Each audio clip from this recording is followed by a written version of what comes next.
Level 6! And we have it! Big orange bird!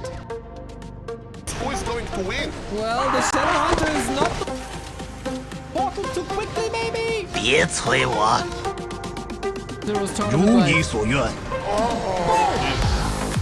Are we going? Silence on the 尝尝这个。 Blade? That was used, so you can use the shackles now. But is there silence on the Paladin as well? Maybe the supply? 别挡道。 Archmage? Demon Hunter is dead now though, isn't he? Potion! 尝尝这个。 No way! The knight killed the one! No way! This was never meant to happen.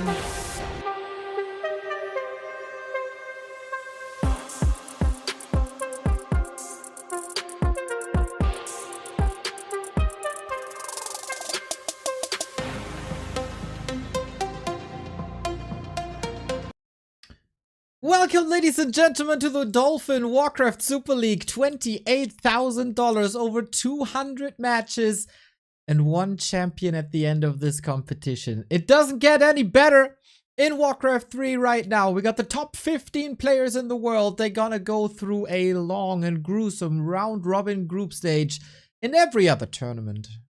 We got groups of 4. We got brackets. We got seedings. We ain't having any of that here. No. Just like in the Premier League, everybody faces each other. And then we got a ranking. And then you think that's over if we have a ranking? No. Once the group stage is over, we're going to throw all our players into the Ascension system to determine the one true king of Warcraft 3. This is probably the best competition that we had. I can't remember. I'm so hyped. No dodging any opponents. No favored groups because of a certain matchup. Just fair game. And you need to show consistency in this tournament as well. Across 2 months. Everybody got a big reason to grind. It's gonna be amazing. And it starts today with the heavy hitters. And with the Upstruck subbed for 53 months. It starts with the heavy hitters here today. All the favorites will be presented here. We got Happy, who just won the B Cup yesterday in one of the greatest final days that we were ever able to witness. Then we move on to a little someone called Fortitude, the land monster, the big bout machine, who got a lot of Dolphin Cup wins before. Also the Don't Force Me Cups. The big tournaments are usually his. He's up against the greatest of all time. That is Moon. And then the greatest orc of all time graces us with his presence. I hope he could recover from the B Cup final loss yesterday. He's up against the Happy Slayer that is life and one of the biggest hopes for the Night Elves. I hope you're as hyped as I am, because this league is just peak competition. We're incredibly thankful to Haitun Toon, who put this together alongside the organizers Angeline and Xiao Tian. It really is such a fair competition. It will truly show us who the best is. So, who's in this league? Obviously, a question that you guys have. For the humans, we got Fortitude and Tsiog. You can also count Infi and Starbuck in there, as they mostly play human, except with dodging certain matchups. For the orcs, we got Fly making an appearance alongside Focus and, of course, Lin. The undeads are represented by the 3 best undeads in the world. That is 120, who is steadily on the rise. I made a top 3 in B Cup. The B Cup winner in Happy, and Labyrinth, the crazy professor of the Scourge, who will show us a couple of new builds, I'm sure. Night Elves, of course, the biggest represented faction with colorful Kaho, who might be a favorite for the top 4 here. Lawlight, who made a top 4 in B Cup, Life the Happy Slayer, and Moon, who shall never be underestimated. How does this league work? Every day, we got 3 matches, 3 best of 5s. And then there's a point system. If you win your match 3-0, you get 6 points. If you win 3-1, you get 5 points. If you win 3-2, you get 4 points. But even if you lose, you can still walk away with points basically as many maps you win, as many points you get, with the extra reward if you win the series. This point system was proposed by us. We used that for quite some time in our German league as well. So winning the series is heavily rewarded. Winning high is rewarded, but also taking maps is rewarded. I think this is a perfect system. With the map pool being Autumn Leaves, Concealed, Echo Isles, Hammerfall, Last Refuge, Northern Isles, Springtime, Titans, and Twisted. Very standard. The higher you rank, the more money you get. Obviously, there's WPL points on the line as well, with the season ending in September. This is a big payout if you're going for the competitive esports ranking for Warcraft 3. This is the bracket as it stands, and then after this entire group stage, we're gonna have an ascension phase where rank 14 starts against rank 15, then the winner faces rank 13, and so on. I think this is the perfect format for a league like this. We're gonna be here day in, day out to bring you all the games. There's a little asterisk for this very league while we hear the sound that it starts. This is the first time that we as Back to Warcraft have to pay for broadcasting rights. We had the privilege and pleasure that our Chinese friends are always inviting us. It was a little bit of a give and take. We invite them to our stuff, make sure they can cast the Western competition, and we were then invited there and helped out a little bit whenever we could. Now, because it's such a big prize pool, the organizers said, streamers, you can chip in a little bit, and that goes for all the streamers all around the world. This is peak content for a long time. This is just an amazing competition, and of course, we couldn't say no to this. And we helped out behind the scenes with Orga and stuff, so it came a little cheaper than probably for others. But yeah, that's the fact. For the first time, we have to pay for broadcasting rights. So if you enjoy our coverage of the Dolphin Warcraft Super League and will enjoy it over the next 2 months, maybe you want to chip in with the Prime sub, with the regular sub, with the one-time donor, with the Patreon to make it worth it, so we don't burn our funds here for the broadcast of this amazing league. And if money is a little tight right now, you know, every interaction with our content goes a long way. If you give us a like on the socials, especially on the YouTube videos as well, to increase the reach, so we grab that ad money from Google, etc., that would be freaking amazing. So you can help us make this worth it, so we don't end up with a net loss by bringing you the games day in, day out. Now, with that being said, let's freaking go, everybody. Let's freaking go. The first match is already a match by one of the big favorites here in this league, and that is, of course, Happy. $28,000 prize pool. You can be damn sure that Happy will show us the best Warcraft that has been played. He's up against Focus, who he regularly beat in the past 4 years or so, but we have seen some nice results by Focus in some Lawlight Cups. Then, unfortunately, Focus dipped a little bit and actually was in quite a bit of a slump. That is also reflected by the results here between them. Recently, thank you, Roro. A lot of 2-0s here. Happy is obviously the big favorite for a good start, but he has struggled with the orcs a little bit recently, up until he came up with solutions versus Lin just yesterday. It's a DK opening. It's a Blade Master opening. We are in the first game of the Dolphin Warcraft Super League and almost witnessing Focus dying to the creeps here. Again, the system, every point matters. Every map matters. Every map will reward you with the point at the very least. But for Happy, the goal should be to be as dominant as possible. He's the emperor. He's the driving force of undead esports, especially when 120 is playing below standards. He's always there. He's always on top. He's the leader in the ELO rankings. But versus the orcs, man, we'll see.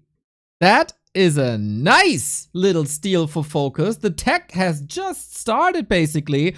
1/3 and an Acolyte is down. Happy has a backup Acolyte, so this is not the end of the world, but the Acolyte is here and not working. He's on a little bit of vacation, so financially, this is already a little bit of a win for Focus. But we have seen a little bit of a paradigm shift that you don't have to cancel attacks anymore. As long as you can creep, you shall be fine. Accelerate. B2W heart, B2W heart. Accelerates. Thank you for the 5 month. This Blade Master harass continues. Nice little save here. Not even sure if that was on purpose, but yeah, Happy is suffering a little bit in his base, even though this is good saves. This is very distracting. DK at around 2.8, close to level 3, gets the double claws that the Blade Master would love to have, but he neglected creeping for some economy damage, for some distraction. I gotta say, yes, money might be a little bit of an issue. We see the difference here, 9,900 against 9,700. But he didn't have to rebuild an Acolyte. It was mostly time. This DK inventory is quite sick. And Focus, while he's obviously a great Orc player, so far we haven't seen any great steals yet. Alan2610, much love. Thank you for the 3 month. Red heart emoji. Red heart emoji right back. Tier 3 on the way. Double Beastery. This is, of course, the Shadowhunter Wyvern play. An easy to execute, heavy and hard-hitting strategy that Orcs love to play against the opponents. Especially the undead opponent, especially Happy. So, the first Gargoyle is coming out, while Happy is teching to Tier 3. Now, Lin has played Tauren late game. That helped against 1-2-0 and Happy alike. Oh, careful, buddy. Blade Master has a potion. Thanks for casting DWSL. Let's go. Thank you, Abstract, for the $5. Much love. Laboratory creep surely intercepted here. Wants to make sure that no coil is flying. No, he denied. Focus.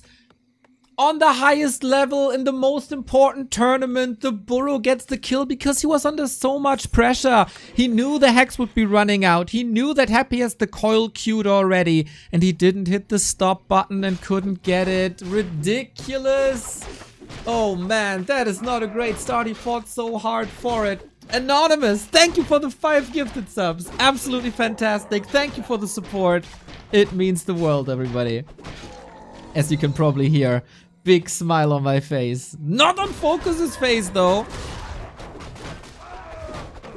Knowing that you have this debut match, you could, of course, argue, well, it's the easiest start. You can only win. But after Playday 1 being at the bottom of the barrel, with eventually 0 points, put some pressure on here. I feel winning a map against Happy, or even 2, can accelerate you quite a bit in the rankings. So make every map worth it and fight till the very end. The first claw, the double circlet on Focus's side. We go into more Gargs by Happy. This is rather standard. Wyvern, only 3 into the first bat. That is a little bit lower creep speed, actually. Oh, Fly, some connectivity issues. We've seen that the past couple of days. You guys are freaking legends, man. Thank you, Roro, Accelerate, Alan, Abstract, and the anonymous gifter. Santa coming in early here today. We got 3 best of 5, so potentially 15 maps before we go into the second day of W3Champions Finals. This is gonna be great, man. Starbuck versus Pato. Ooh. Jens versus Cash. Let's go. Tsiog versus Kraft. And of course, Soul 8man and Carson will join us there as well. Well, unfortunate situation for Fly. Paying for the broadcasting rights and then only able to see the first 7 minutes. He shall be gone. So Focus and Happy can continue competing. Happy, pretty greedy with this creep.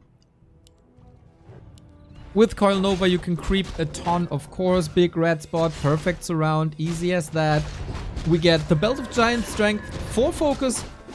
That is a bit more HP, and HP is always great because you can tank a little bit more Coil Nova. It's gonna be all about the heroes. And the air. Air superiority and heroes on the ground. Gonna be curious to see if Happy is still playing Alchemist, because he totally did not do that yesterday in the matches versus the other orcs. Namely Lin. Orb of Lightning up. Focus does not have a single level 3. I don't think he expected Happy to have that red spot done yet. Flute as well. Onto a big melee army, that hurts a little bit. And that is the Ogre Magi missing. What can you do with 2 level 2 heroes? The bat detonates despite eating the coil first. Well done.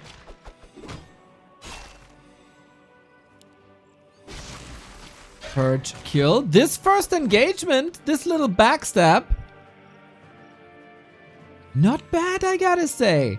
Elevates focus a little bit. But yeah, he still has to creep. You cannot go into a big fight without level 2 crit, without level 2 heal wave. And he's rather close, but Happy knows that as well, of course.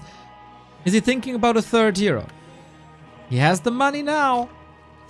Very accurate. Hex used early, but Happy's favorite new toy, the Wand of Negation. Looking good. Lich level 2. The bat is trying to go to the Gargs. It is a double whammy. Kills one, hurts the other. Statue also under attack. Can't move thanks to the Orb of Lightning. Coil is available. And Happy's air army did suffer.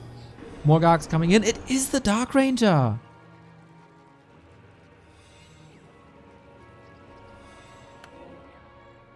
Doesn't help much against Wyvern Bats. And maybe it's a mistake. While this is a great tool to have against Lin, who switches late game into ground, focus oftentimes sticks with dual hero. Bats all gone. Dual hero and just mass air. And I think there the Alchemist is still better. I think the main point of the Dark Ranger at the moment is a little bit of creep speed with skeletons and maybe preventing a Windwalk and a Hex or a Heal Wave. Heal Scroll, Invo Potion available for focus. He's getting closer to level 3, and I think at the 10-minute mark we can say focus is playing a fine game here on Last Refuge. And we see there is no totem, there's no beastery. It is this one-dimensional mass air play that we've seen over and over, and Focus should probably be happy to see that there is no Alchemist. It was always one of Focus's weak spots that he didn't split the air army against chemical acid bomb, and then all his air army was affected by the minus armor and the damage over time, and Happy was nuking away with Coil Nova, and all of a sudden that air army was reduced to like 50%. Not the case here. Double crit gives him the cut gas pipe. More mana for the Shadow Hunter. The Rastaman. He likes to smoke that pipe, I'm sure.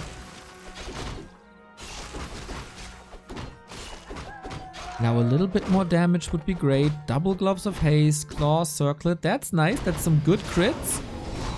7,600 damage already. Dark Ranger level 2. No Frost Armor, which could help against the bad detonates. We transition into Fiends. Maybe Happy is forcing focus. Wait a minute. Liquid Fire. Now that is interesting! Shadow Hunter almost down! No way! Oh my god, he passes the Invo Potion. Huge mistake. Surgical Strike by Happy. Just when you think that Focus has a chance, Happy lets the guillotine snap, and that is a disaster! Shadow Hunter benched for 100 seconds. Not allowed. I think the Shadow Hunter was silenced there for a bit. We talked about the difficulties and the differences between Alchemist and Dark Ranger. Here, perfect example of why a Dark Ranger can be great at all times. The silence, but then also late passing of the Invo Potion. Too late. But maybe the air army can go for a little revenge, but no. Happy was ready for it. The Spirit Tower was there. That was a little Hail Mary with Liquid Fire. He wanted to lane, but he couldn't. The first match of the Super League goes to the dominant force of Warcraft 3 in the past 6 years. And the first point of that league then as well. A clean start for Happy. That's for sure. It was very unfortunate for Focus to lose the Ogre Magi to the Burrow. To lose the Shadow Hunter. A somewhat classic Focus game, unfortunately. He's so good, but he's rarely outstanding. And to compete with Happy, you gotta be outstanding. Maybe he was maneuvering the Wyvern there already towards the main and was busy, but you can't be busy when your Shadow Hunter is under that much fire. He did a little bit of damage, but the Fiends were already there with Web. Happy was more than prepared for this very play. The Spirit Tower as well, of course, great against the light armor.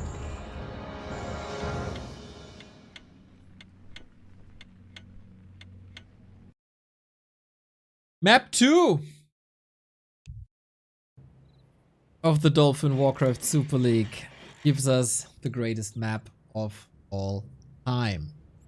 I am a bit confused right now regarding the ads on the channel. Ah, there. All right. Okay, queuing them now so you don't have it in the way of the gameplay here on consecutive streaming day number 497. I guess the expected start to the league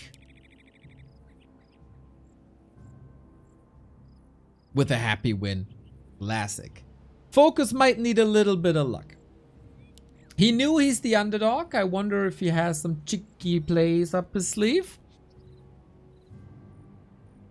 And since we are on Twisted Meadows, I can already report that Focus is spawning on the upper left-hand side. And on the upper left-hand side, you can go for the lab pull. This will jumpstart either the Farseer or Blade Master, whatever you're going for. Give him a good item, almost level 2. This Happy interrupted.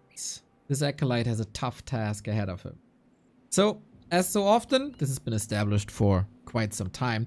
But you build the barracks here, you build the Blade Master, you lure the creeps from here to here, and then you go out of Windwalk here, and then the unit is trapped between these two openings. And then you can creep it with ease without taking the full camp.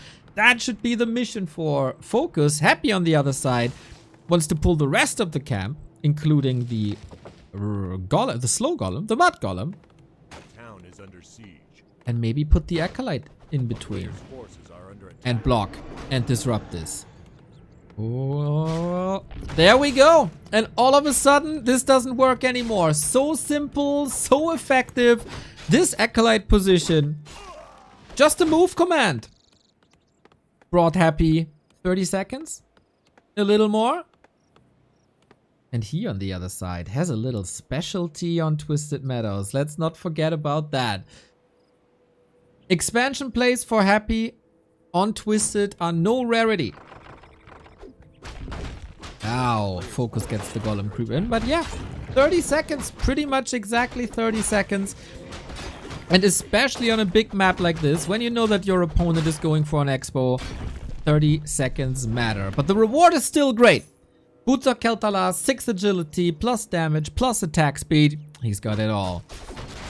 Happy, of course, with a clean creep here as well. This is not going to be too easy, as Focus should know that Happy is a huge fan of these expos. He did it versus Fly. He did it versus Lin. He did it probably versus Focus himself. Wants to boost this up a little bit with the circlet. Players' forces are under attack. This will delay Happy's tech by a lot. And Focus still farming. A little bit of extra HP.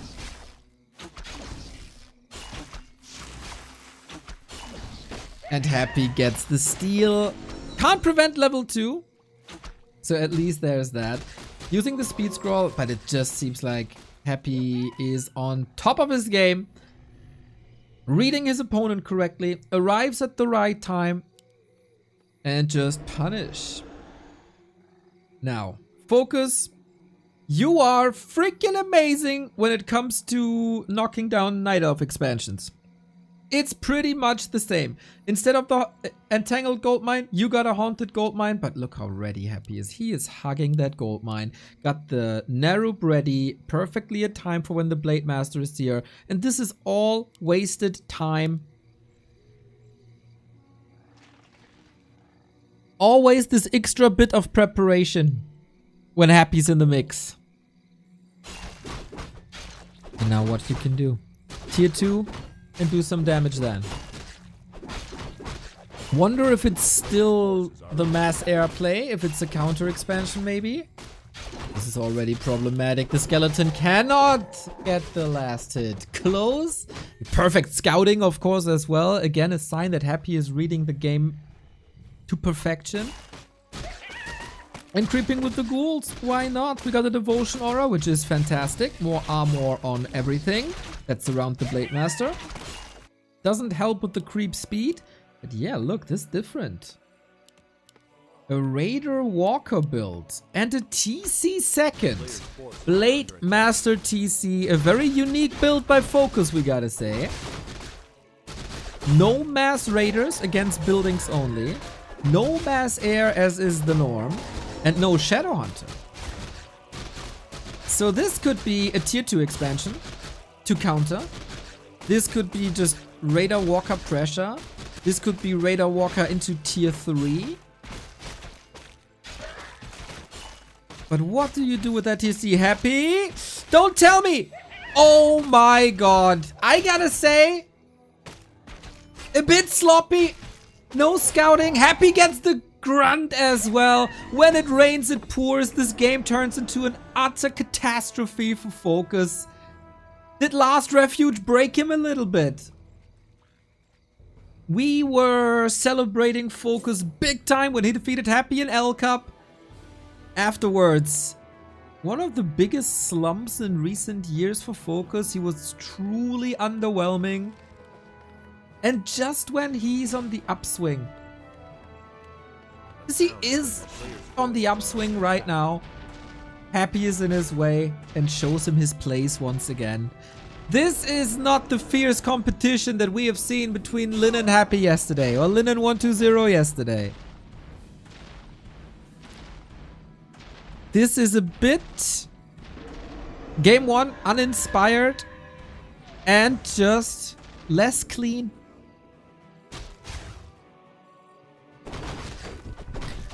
At least the TC can creep. And Focus is not giving this up.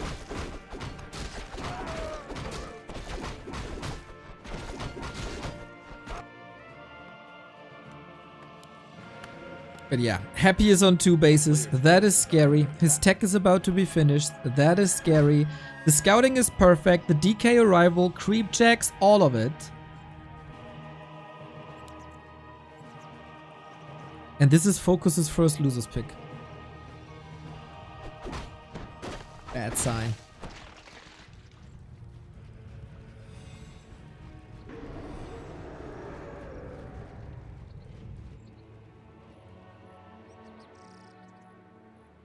A player's forces are under Everybody is stepping up his game prior to this competition. That was very, very noticeable in B Cup. That went for Happy, who won that tournament, of course. For 120, who became from a top 10 player all of a sudden to a championship contender.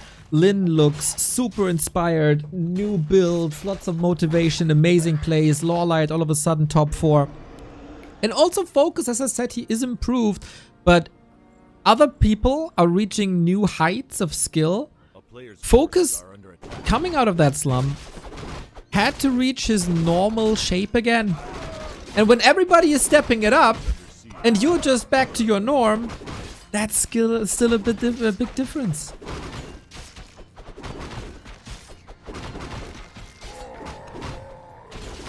Radar Walker Kodo TC second tier 3. It is an interesting build to say the least. Blade Master is harassing during the tech. That's nice. Actually gets a kill as well. Good. Happy is down to 8 acolytes, so he got 2 kills actually. But when he's up a base already, maybe that doesn't do that much. Focus goes Windwalk 2 instead of Crit 2. Can cover more distance while in Windwalk for that harass strategy. Probably the right call. But then he has to make it to level 4 before the big first fight.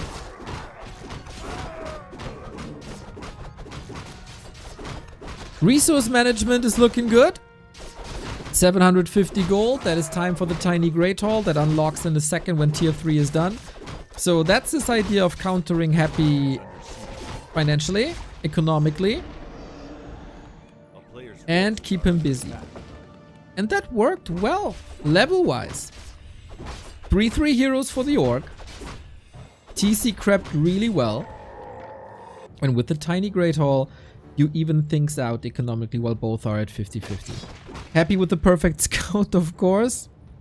Man, I should pay $1 for every time I say perfect scout. It just is. Eyes everywhere. Even though Happy has dialed it back a little bit on shades, he still benefits from a lot of knowledge that he gathers with skeletons. And then if you save the lumber for the pit, you can put that into other upgrades. Happy's army is not overwhelming just yet. There's lots to creep, and that usually benefits the orc. Shadowhunter 3rd, Headhunters as well. Feels like focus was always you, dog. Thank you very much. Here's some euros for the perfect scout pool. Wonderful. Thank you, mate. He was always more motivated playing ground as orc instead of mass wyvern, even though that was the more powerful strategy. It was just a necessity to go for it. We got a big cow here actually, and a spell shield. Now look at that. Oh, this is getting interesting here. So either Coil or Nova during a nuke will be blocked by a spell shield. That's amazing. The TC has already 1300 HP, which is mental with the double belt and the gauntlets. Blade Master got more damage as well. Happy going Crypt Lord. No Dark Ranger against the Tri-Hero combo. And I said this before, Happy's impales are a thing of beauty. He hits so much, but first he is the one being hit at his expo, forces the TP at the second red spot, got the Orb of Darkness, which at least gives him skeletons. And Orb of Darkness has been buffed on the last patch, so it gives you higher level skeletons during a fight, and that could be nice actually. No great second orb carry, but the Crypt Lord will be in the front row and might create some skeletons here and there in the absence of a Dark Ranger, which then is of course a wonderful synergy with the high level Lich. If he goes for Dark Ritual, can then eat these skeletons. We have arrived in the late game. Love focuses inventory. Oh, except that item. There we go, Shadowhunter. Invo potions, he keeps the spell shield for now. Big invo potion on the Lich. And Focus is not interested in direct fighting. He's just going for bases. With Raiders, forces the second town portal, trades it as his army isn't ready yet. One Raider falling. But Happy? Oh, the ghouls. They weren't part of the town portal because he sent them to the lumber. And then they count as workers, and workers don't get portaled. Nice little dent in Focus's economy.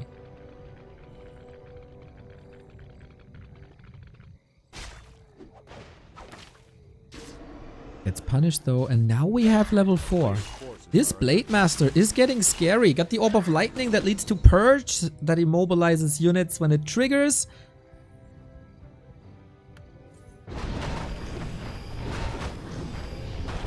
And Happy can creep a little more.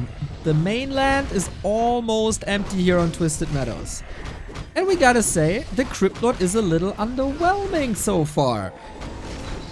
Since Happy was always pushed back, 3 towers and another TP. That is number 3. With Orcs, you have somewhat of a mini TP in your speed scroll. Oh, the Kodos don't have a speed scroll. I'm not sure if this works, man. Tauren up on the field. No pulverize just yet. Is this fight coming in a little too early? Maybe. Crypt Lord super tanky. TC in the back. Nuke on the Tauren. Wipes him out immediately. Impale in the back. We don't have Ancestral Spirit to bring that Tauren back just here. Is Happy just superior in the fights? Is he just the better brawler? We got the new Tauren. The DK is low. He's attacking Destroyers now. Nuke on the Shadowhunter once again. Is it just Last Refuge all over again? Looks like it. 200 critical strike. A grunt falls. The Fiends have been saved in the ground. And not much reveal against that. Happy smashes the fight. 20 food ahead. Focuses army. Didn't come together just yet. And essential upgrades weren't there. So it's all down to the Blade Master now. We need a lot of crits. Happy had a very heavy investment into Destroyers prior to this fight, so it was the perfect timing for that. Now, Destroyers all out of mana. Dead weight in supply. 25 food in no mana Destroyers. There is a small chance for Focus to still bring this back. Oh, not without the blade though! Avada Kedavra! Invo Potion! Focus, dodging, shotgun bullets.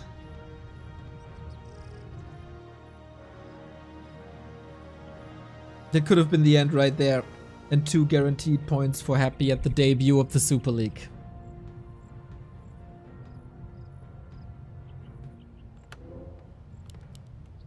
After this match, this is a best of 5 of course, so we will have at least one more. Fortitude versus Moon, Lin versus Life. The standard will be set here today.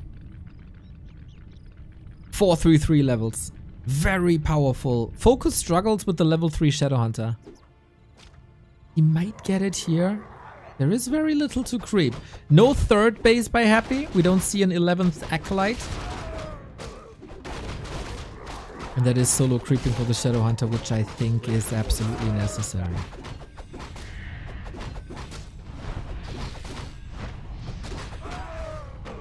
Bit of a glass cannon blade. Oh, 2.9, but a claw. More damage on the blade. Calm before the storm. Another peon is scouting 4 more buildings, but Happy, yeah. He has the luxury unit shade. And so he sees every movement and can react accordingly. It is a blessing to see Tauren in the meta, as established by Lin as so often. There's always a little bit of collaboration between Focus and Lin going on, from what I learned. So maybe they came up with this in unison. Happy is pimping his inventory. Triple invuln. He knows if Focus wants to come back into this game, it has to be via Hero Focus. He doesn't want to allow that. Flute is getting better and better with the Fiends rotating in as the Ghouls are rotating out. And heal scrolls against the Stomp and Pulverize as well. It must be a new element for Orcs on this level to play with Tauren. They didn't do that much in the past 23 years. And it's relatively easy to over-micro them. They need to attack. And the wind-up animation takes a long time. Yeah, there's a shade, there's a blade, there's a nuke immediately. So I guess you gotta send the Tauren, then leave them alone, ideally.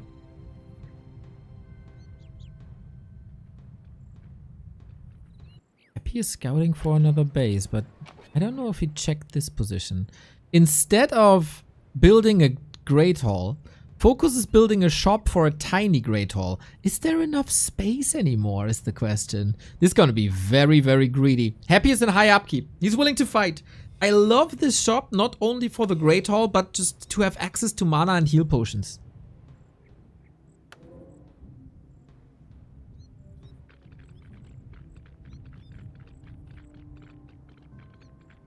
That's an amazing shop.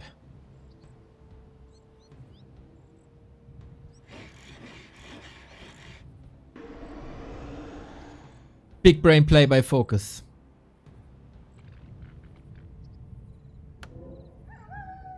This might actually turn the tide. Big investment, of course, as Happy is preparing a push, and look at all these destroyers. 6 of them.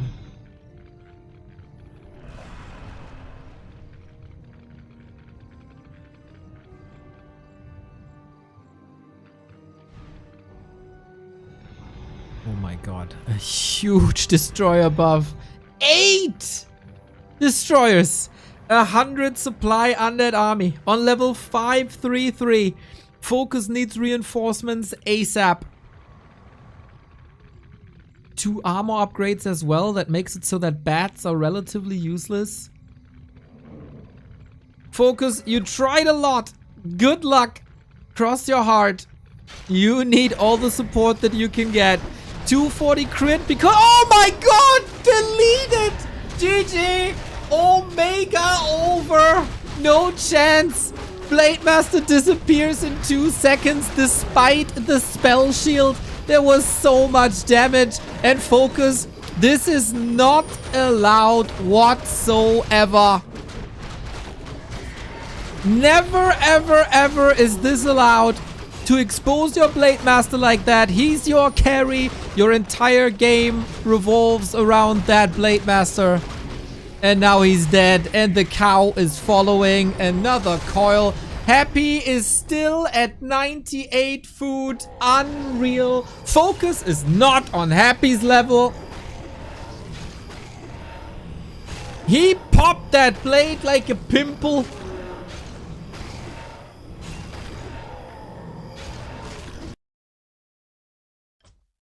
And that is not enough.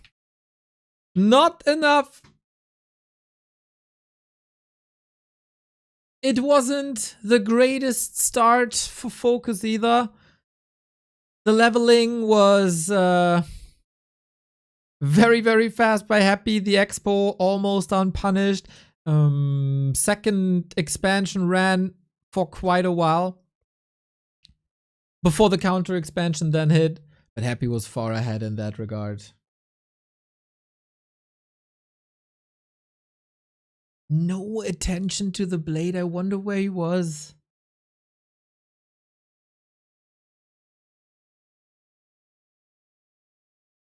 That hurts. That hurts.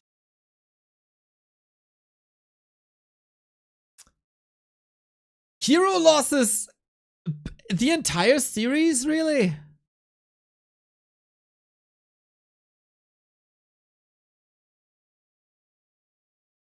Happy with a statement towards every other player in this tournament. I'm the best. I will show you that I'm the best. And if I don't get 6 points here on play day 1, I'm gonna be disappointed in myself.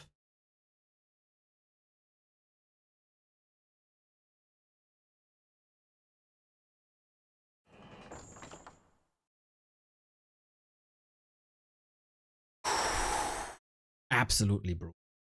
Yeah. It's of course nuances. Happy's creep routes just more effective. The way he set up the expansion.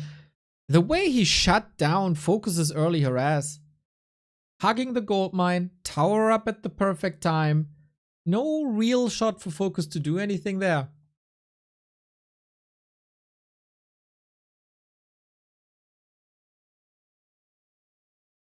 And yeah, you can't treat your heroes like that. You can't treat your heroes like that. Game 3. Match points for Happy. If he goes through this series without dropping a map, he gets 6 points for the ranking. Focus will end up at 0. And in this league, with 15 best players, I would say it will be rather rare that we have 3-0s everywhere. Who's supposed to get a 3-0 against whom? I don't know. See about that. Focus, can you get at least 1 point? I think that is the story here now in this round robin group stage. Needs to step up his game massively. He gives the thumbs up on this player picture, but nope. It's been on the horizon that Focus is not in great shape. Little bit of hope last week, then quickly shut down during B Cup again, and now Happy sets a precedent.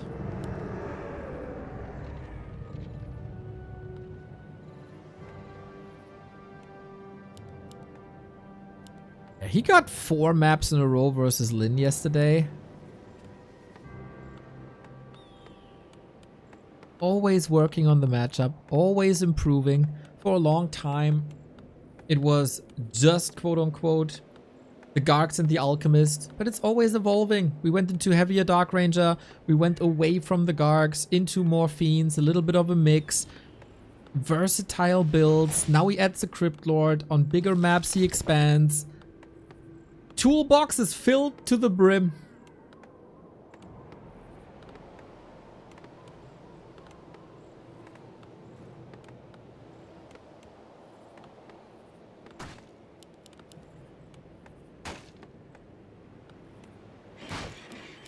We trust in the Blade Master once again.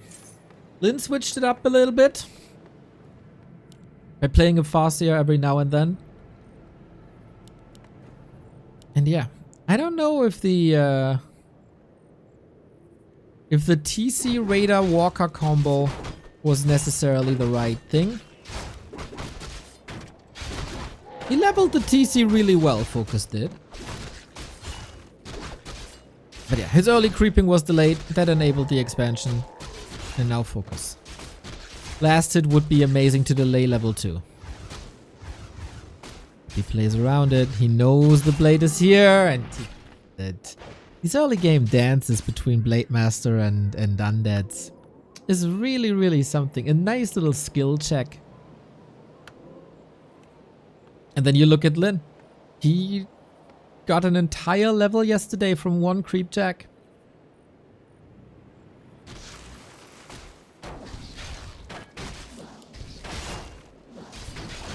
That's the goal here. Slow, happy, down. Whatever it takes.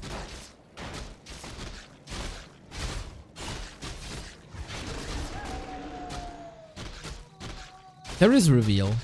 So there shouldn't really be an opportunity for Focus to do something, and there isn't. 0 XP. He got, okay, he got a wolf, nice. And now interrupting the ritual dagger.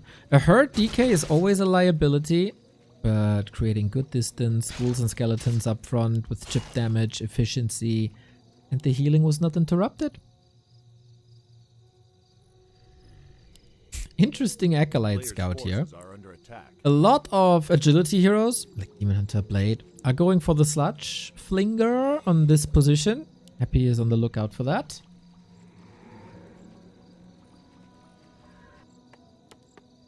Now we got tier 2. 1,000 gold. Shadow Hunter. Beasteries, I guess. Happy is pretty dominant as 4. Of course, it's a very fragile orc early game.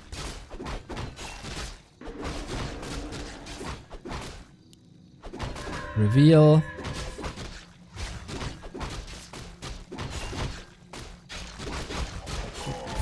Focus!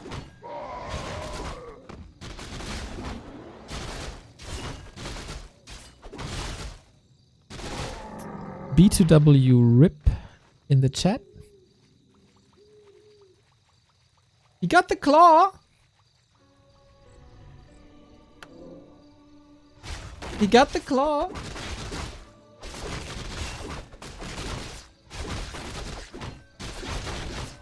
This series is a disaster for Focus start to finish. Let's be honest. Let's be honest. Happy is better. Blade is back, so maybe it was to a degree calculated. But if you want to deny DK leveling, donating a hero away is not necessarily great. I can't understand you want to make the argument.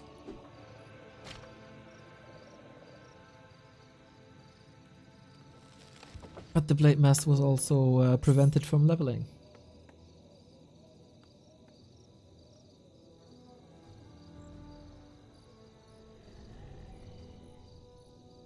I'm curious for the rest of the season for Focus. Is this just a mental block against Happy? Or is it his general shape not lining up with the rest of the scene?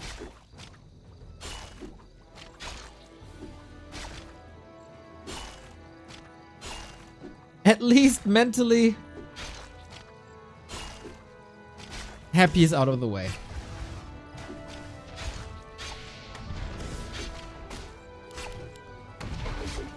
He punishes him again. We got the Wyvern here though. Okay, can he do something? Very little anti-air. Back we rookin.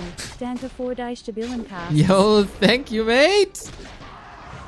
Quit. Just spare us the time. This is not worth our time.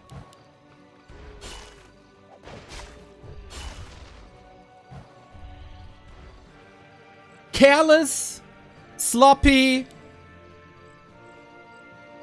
no competition. Forces are under attack.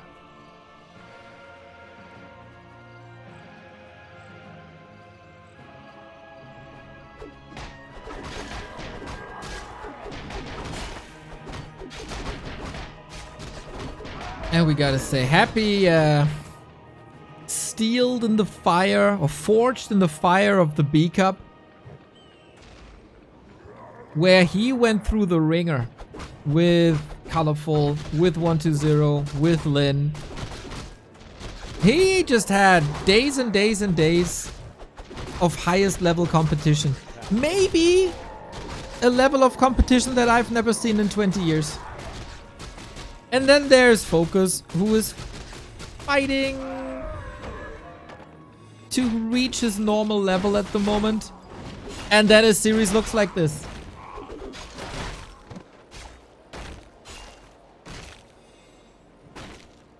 Two hero kills in the early game.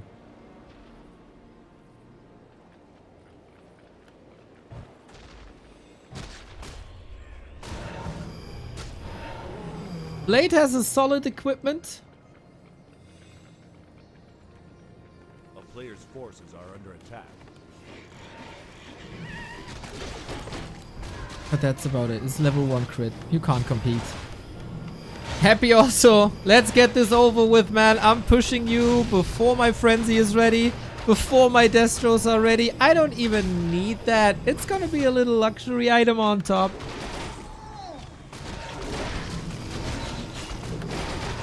And I guess we can count the seconds. He's running straight into Wyvern, but Coil Nova is solid anti-air, of course. With the TC out, maybe there's a chance.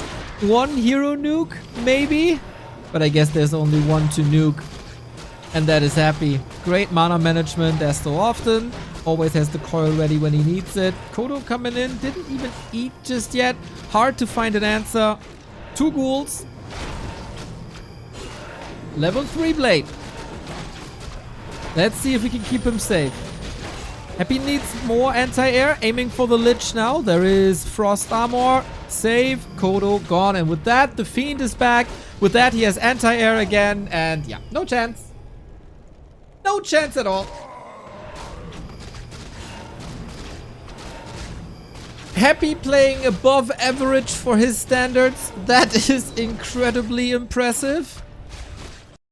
Focus playing below. his standards. I think that sums it up quite nicely. Because there have been weeks where Focus was toe-to-toe with Happy. There were weeks when it was just down... Happy, just the boss against the Orcs. Have a nice weekend, and after the Lin games yesterday, lots of rest for yourself, smile. No rest, man. We have a Super League to cast. Yeah, it's been pretty much exactly 2 months. Lawliot Cup 6, the 2-1 win for Focus after a long drought. That was class Focus. But since then, lots has changed, and Focus again can't really catch up anymore. When everybody thought, oh, this is an unwinnable matchup, well, maybe for some. Or you just turn the matchup around. Maybe there's that. There was the first game of the Super League, everybody. It ends with the first clean win, the first 6-pointer. And Happy is on top, and it's going to be rough for the rest of the competition to kick him out of that spot. But in general, just because Happy dominated this match, I don't think he's going to dominate the league as much as he has dominated tournaments before. Lin is on an insane level. 40 can always beat him. Life has defeated him 3 times in a row. A 1-2-0 got him to game 7 in an ultra competitive mirror match. If Kao steps it up a little bit in the Night Elf vs Undead matchup, he's a force as well. And then there's still some dark horses like a Lawliot who is rising, like a Tsiog who can do a lot. Starbuck maybe on a good day. Thank you for the raid, Taker. We have seen Focus getting destroyed. Unfortunately, that always hurts my soul. But hey, it was Happy. And now the good news is we got 2 more best of 5 series here in the $28,000 Super League. 40 versus Moon. Gut check for Fortitude. We'll see where this one goes. We will have a little bit of a break. It seems, I don't know if they did the map picks and bans.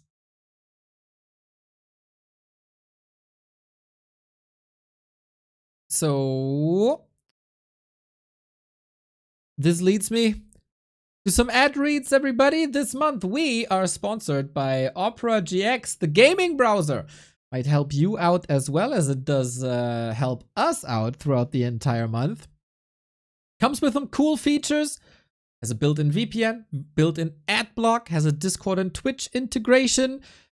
You can limit its RAM and CPU and a network so it doesn't take away from your performance when you're gaming. And it's very, very customizable if you're into that, if you want a fancy look for your browser. And now you think, oh, I don't want to change browsers and all my bookmarks and passwords, etc. I gotta enter the menu. No, you can just import them. Easy as it gets. We get rewarded for every single download via our link, ! Opera GX. Also for the YouTube viewers, it's in the description of this stream.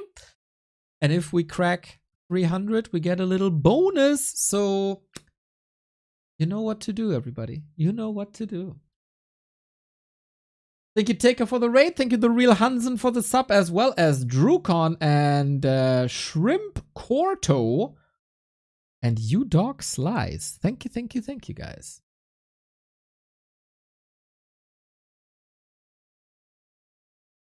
Yeah, kind of nice we got this match out of the way, to be honest. We are currently waiting for Fortitude to arrive here on W3Champions. So 2 more best of 5s in the Super League into the W3Champions finals, where you can get the profile pictures now. It took some time, everybody. It took some time. There were a couple of obstacles, but the profile pictures have arrived. And if you want to pimp your W3Champions profile, you can do that now. The Murlocs are here. You don't see it yet because I'm on a wrong tab, because I'm an idiot. There we go. The Murlocs are here. A Demon Hunter Murloc for the Night Elves. A Footman Murloc for the human. A Farseer Murloc for the orcs and a ghoul murloc for the undead. Handcrafted, no AI, an actual artist spent nights on this to pimp your War3Champions finals. $5 a piece goes into the prize pool right away to reward the top 8 players that we got in the War3Champions finals later on with Carson and Soul 8man, of course.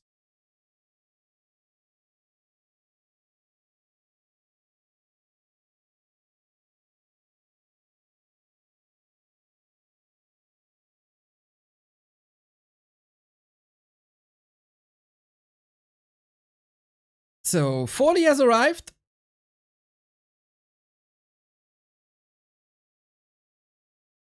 We're in the process of the map picks and bans. This will be interesting to me because we know the shape of pretty much every player in this competition except Fortitude. Because Fortitude never plays B cups. We don't really know why, before you ask. No clue. But he never does. He kind of disappears. Plays a couple of show matches on his stream. Plays against viewers. But that's about it. So while we see that Happy is on an insane level, Lin is on an insane level, 120 is on an insane level, Lawlai at top 4 material, Kaho Live all doing good. Also Moon with a good run. Where's Fortitude at? Can he follow the rest of the scene? Because 40 is special. He's not that much a grinder. He's more like a strategist. For the big tournaments, he's coming out and he's bringing the big weapons and carries the flag of the human. Thank you, Raj12 for the prime. Much love, everybody.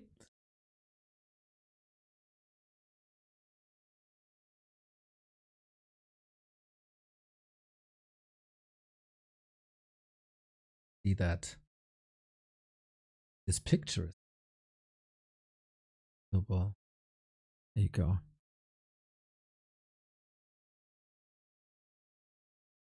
When it comes to tier 1 tournaments, beating 40 is the way for pretty much an entire year straight, maybe even more, 1.5 years, with one exception.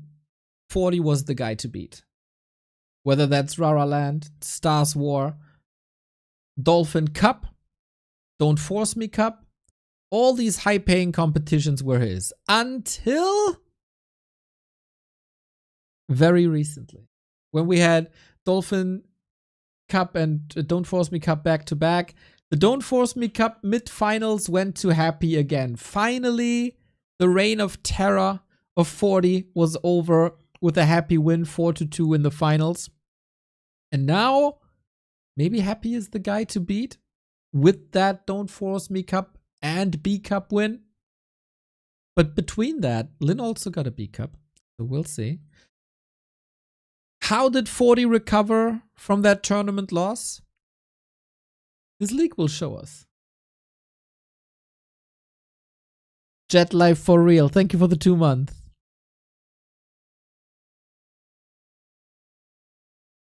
The matches between 40 and Moon are super interesting usually. Always on a high level, of course. 40 does struggle a little bit versus Night Elf. And Moon looked good. Moon looked really good in B Cup.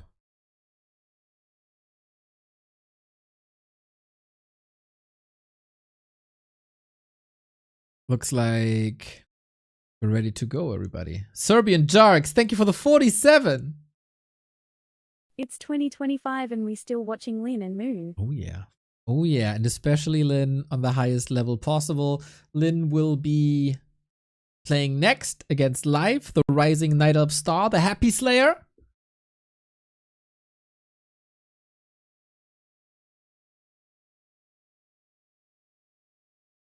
Now everybody's ready.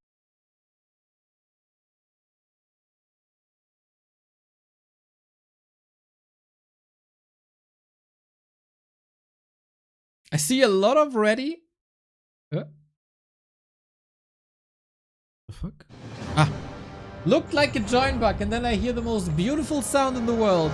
The season start for these two titans, the dominator of 2024 and early 2025 in Fortitude. Best human in the world by far. Joinbug. No Joinbug. Got it. Against the most decorated player in Warcraft 3 history. 40 still holds the second place in the ELO ranking, but he is not untouchable anymore. The tier 1 tournament dominance has been broken by Happy, and in general, it's the Night Elf matchup that he struggles in. In this league, he's facing 5 Night Elves, and it's about every single map to climb up in the ranks. Basically, one map gives you a point. A series win also gives you a point. Happy was plowing ahead, 3-0 versus Focus. He got 6 points to his chest already. And Fortitude from the hunted back to being the hunter. How does that role fit him? We'll see about that. Very hard to predict what 40 is going to do. We haven't seen him in competition in a while. Moon looked good. Not in a slump. Not at all. A top 6 finish at B Cup was fantastic. He was just dominated by Happy.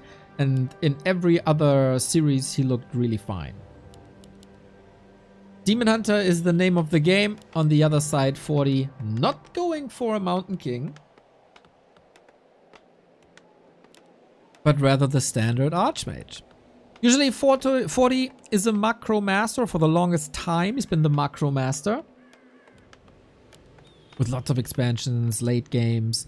But he has mixed it up with a lot of rifle pushes, which is the solution here as well, most likely. Night Elves have a new favorite tool, and that is use their wisps to detonate against water elementals to give you a little bit of a jump start. We'll see in what shape both players present themselves. Is Moon in 5th race shape today? Will everything be clean? Or is he a little sloppy? Are mistakes sneaking into his play? So far, so good. No deny. Comes a lot down to items, of course. You want more damage, you want more tankiness. He gets the damage. That is good. Again, the point system. If you win 3-0, it's 6 points. If you win 3-2, it's 5 points. If you win 3-1, that is 4 points. If you lose 2-3, it's 2 points. And 1-3 is 1 point. You get the idea. Every point matters for the ranking. The higher you end up in the ranking, the fewer games you have to do in the Ascension playoff phase, where rank 14 plays rank 15, the winner meets rank 13, and so on. Here's the detonate. 1 water elemental down, that is precisely level 2. Magi cannot be touched, and that is level 2 unlocked here as well with the Ring of Regeneration, which is fantastic, I think. Unfortunately, these poor workers can't wear that ring, and so they will be slaughtered and burned in a little militia barbecue. Gets the next water elemental as well. No deny by Fortitude. That is good experience for Moon with the investment of lots of his HP. But 40 is not pulling back. Switches the Footman to the side. He has been the one to show the world how to defend against early harassers, whether that's against a Farseer, whether that's against a Demon Hunter, whether that's against the Undead. His combination of Peasant / Militia and Footman and Archmage early game is unparalleled. Moon now doing a little import-export here at the Merchant. Be Gone is the town portal, and here are the Boots of Speed. Demon Hunter, though, a little too hurt for my taste. Still got a lot of mana. Didn't invest too much. And 40?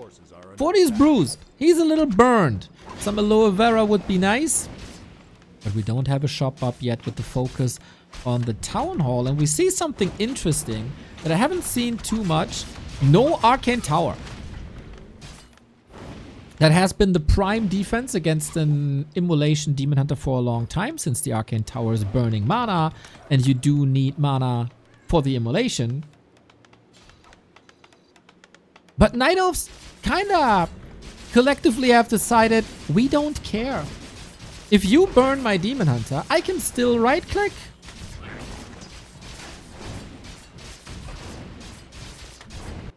And I can still do the damage. So skipping the Arcane for a faster expansion, or a little mix actually, might be smarter.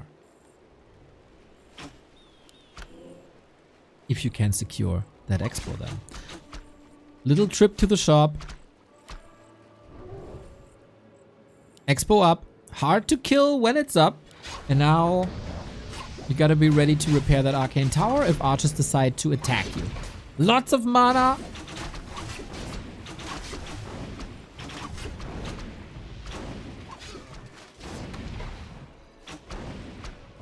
Lots of immolation.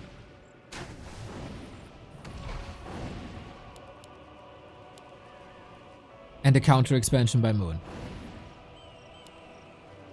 He has released, I guess, a book or something we've seen on the BBC broadcast. I don't know the details. And he was on promo tour.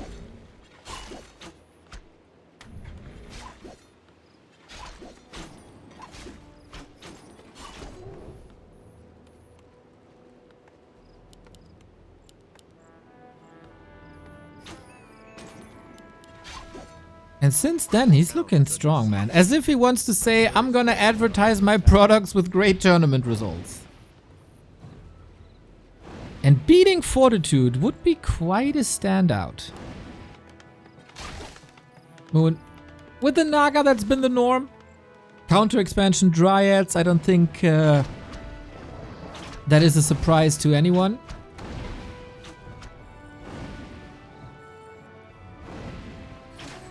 And with Naga, you get good control. 40 has only been on defense.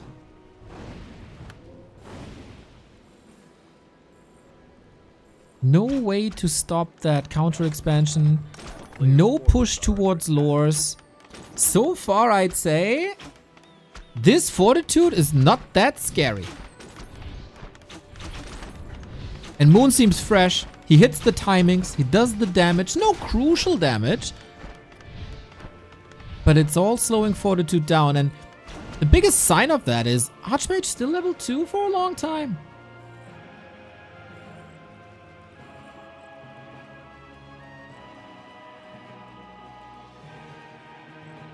There surely is some catching up to do, but he's gonna have some time now. Moon has to fall back to a degree, but I like the balance that he's finding here. Units are moving back, Tree can tank for itself, and to make sure that Fortitude is not accelerating now and not healing for free on all his stuff, he's just hanging around with the heroes. What Moon is maybe lacking in mechanics nowadays, he makes up with the big brain plays and some creativity and outside the box thinking. But 40 also has a good read, knowing that there must be a counter expansion, like where's your archers? You gotta do something with them. And then it's kind of obvious that he's active on the other side of the map. A very good item mix for this Demon Hunter, I would think. The bane of existence for everybody who's facing Night Elf these days. It is probably among all races and all matchups the most dominant hero. And with more damage and more tankiness and more movement speed, he's well equipped for that role. Moon not relying on mass Dryads, as he oftentimes does in other matchups. No, no.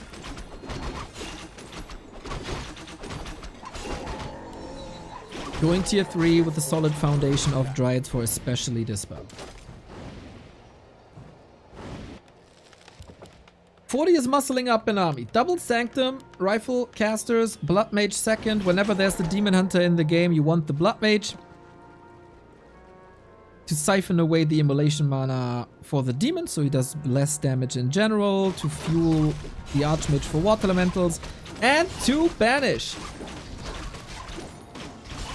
When there is a dominant hero and you have a tool to render him more or less useless,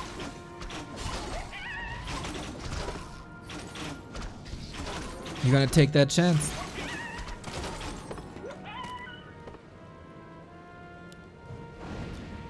Feels like a little bit of a stalemate here, the calm before the storm. Nobody is really in a position to go for a decisive push as techs are still unfolding.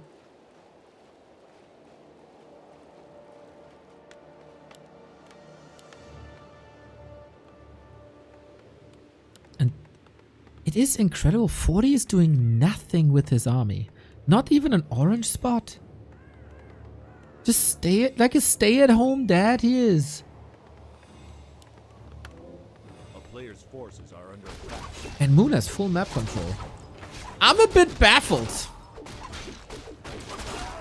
by what I see here, but maybe he was just waiting for that creep jack to come in. That means though that we have double heal scroll, scroll of the beast. This item would have been great for rifles. Is 40 competitive already with 10 food lead? Looks like he doesn't have a great solution against this level 4 demon hunter with level 2 evasion and level 2 immolation. And so everything gets burned to a crisp again. They both go separate ways and bank on their double base. A player's So forces are under attack. 40 is scaling a lot better from here on out.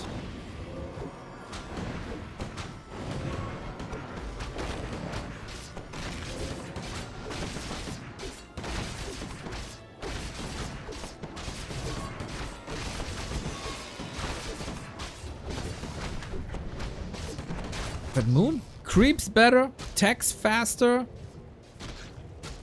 I don't get behind this game plan idea by Fortitude just yet. Very, very, very slow.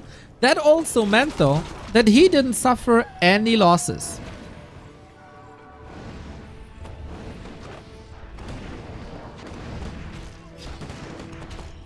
And so he's up at 70. It's quality versus quantity. But no heal scrolls for 40 worries me a little bit. How do you deal with the fork lightning, with immolation, or the interception? Interception is grand. Moon has a very good idea of what's going on in the game. He sees the big picture, and he's acting accordingly. Can he get a front line up, a defensive one? 40 with the classic Northern Isles rifle push, just with... Somehow he got a level 3 Blood Mage. Player's forces are under attack. Wasn't he just home all day? Oh, the double detonates! Not ideal. 2 water elementals nuked immediately. Weak positioning by 40. Punished hard by Moon. And the race to the higher levels is up. You can deal with the rifles rather well when you have bears and fork lightning, but the Sorks. MVP Sorks. Great control. And now we're leapfrogging forward. The bears have been shut down. Dryads still catching reinforcements as Moon isn't ready to fight yet. He doesn't have the numbers, it seems.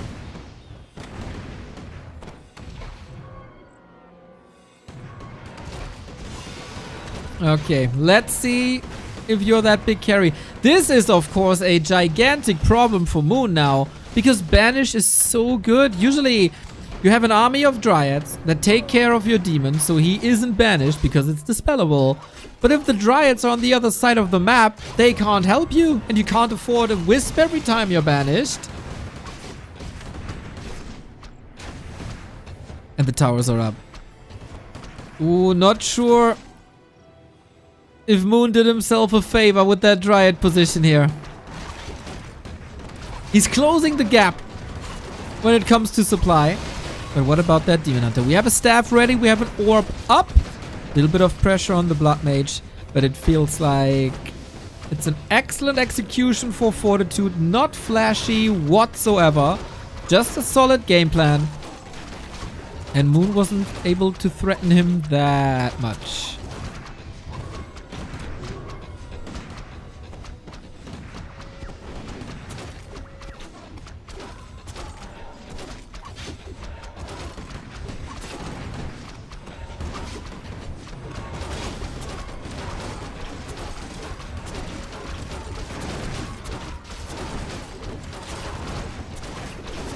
We still have the heal scrolls. Let's see. But the fact that 40 has so many footmen still in shows you how little kills we got. Towers are up and they're basically untouchable. There's just so much. A buffer army for 40 with constant damage, which means he's getting further and further ahead in economy. 1500 gold. Little lumber though. That's a problem. But that's also a result of the tech, of the upgrades, of a second shop, of the tower. That's just pure efficiency. Naga close to level 4, but that's not the level up you want. On level 5, she's a weapon of mass destruction.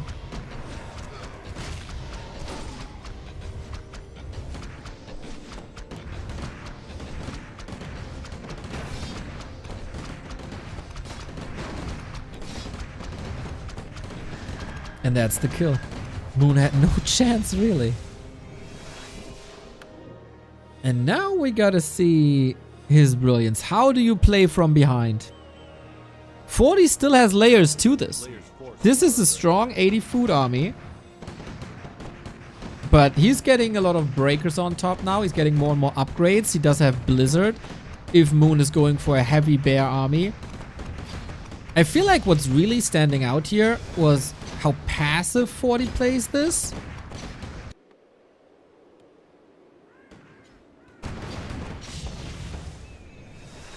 He didn't lose any units.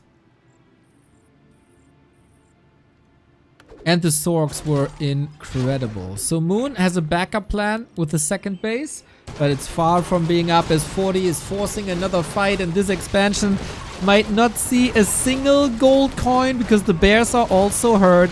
Demon Hunter anti-magic can be dispelled, of course, if you have the mana, but that is not the case currently. Might help a ton. The dispel is here now with the Dryad support. Moon stemming against the defeat. He needs to hold here and now. And this 9 supply of 40 about to die, courtesy of the Naga and her great damage. It is the beginning of daytime, so all the moon juice you use now, you will not recover for minutes.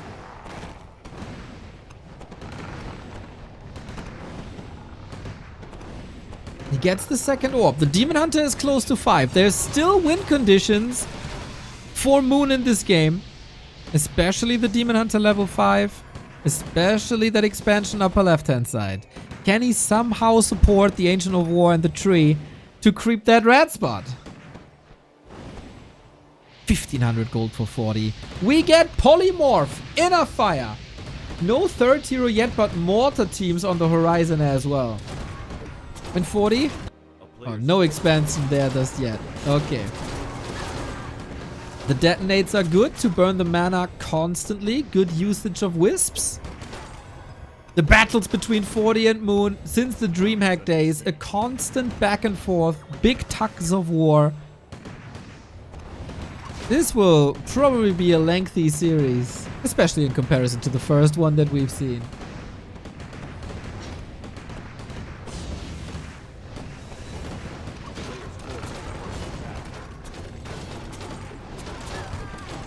But now the rifles in proximity to the Dryads and they kill them basically with one volley.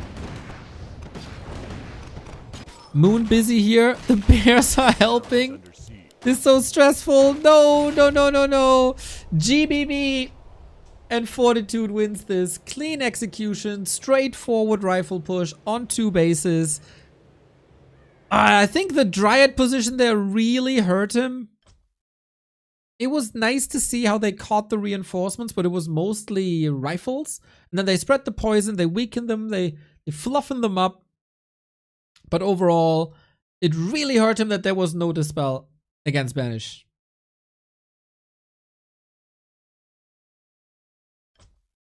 And then the push was too strong. Hard to engage, man. The Tsiog were wonderful.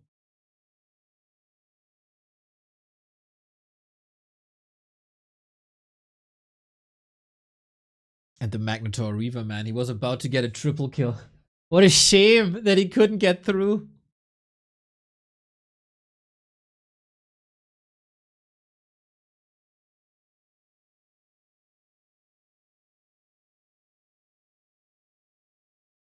First point for 40 in the Super League. Looking good, not untouchable though.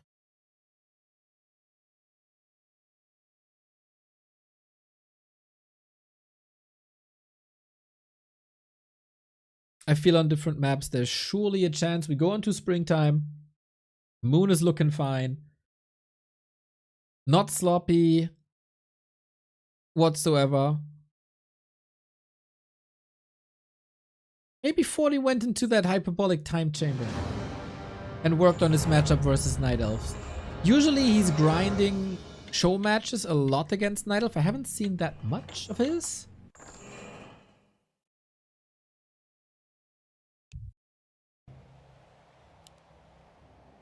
We'll see what we can do now. Quick reminder that Prime subs exists, and if you have a Prime sub lying around, if you have your Amazon account connected to your Twitch account, you get 1 sub for free. It doesn't cost you anything. It gets rid of the ads that we play every now and then, gives you sub badges, emotes, etc., and supports the channel. If you want to give it to us, we gladly take it. 1-0 for 40. Moon has to strike back. It's his map choice. And we'll see if there's any adjustments here now.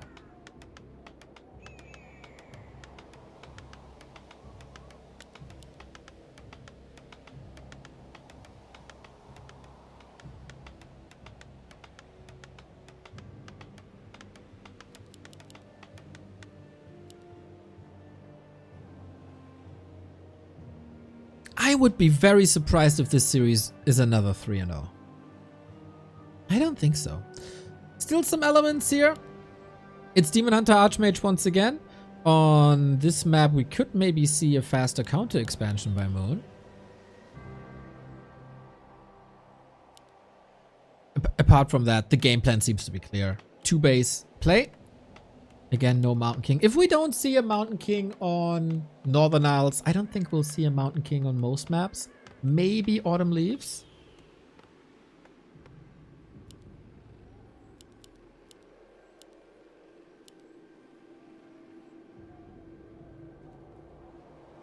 Moon had a great exclamation mark at the beginning stages of the playoffs for B Cup, where he 3-0'd the mirror monster that is Kaho.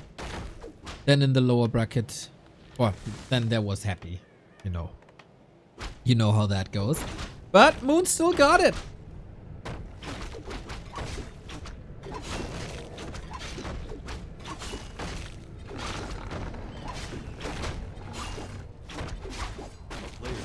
So far, creeping intercepted, not intercepted. Water Elemental can do whatever it wants. No Wisp detonate against it, even though it's hurt.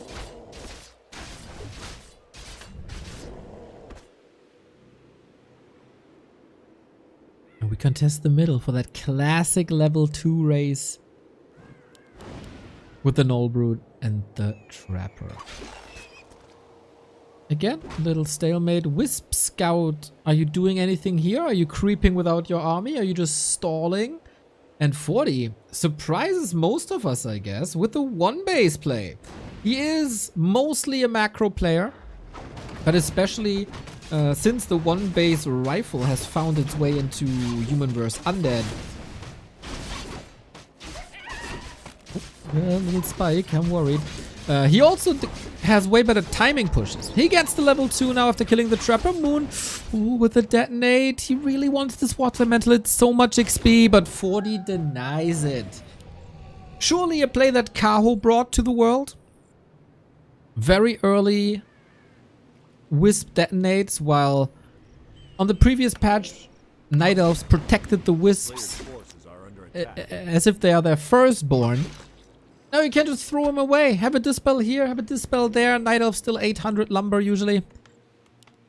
10 seconds into the game. So, that's fine. And you can use them more offensively. I really like that switch up. And that came really quick. Like, Kaho realized this in like a day. The offensive potential of a Wisp.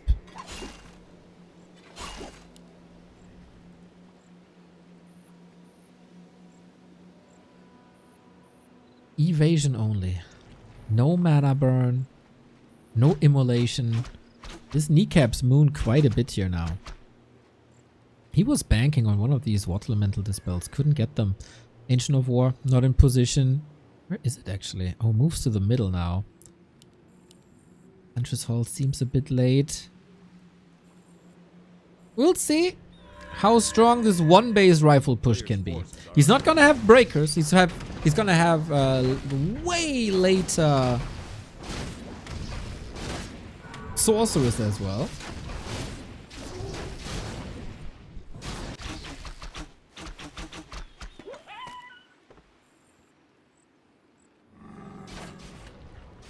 Lehmann.de, thank you for the prime. Or Le Mans? Le Mans? Lehmann.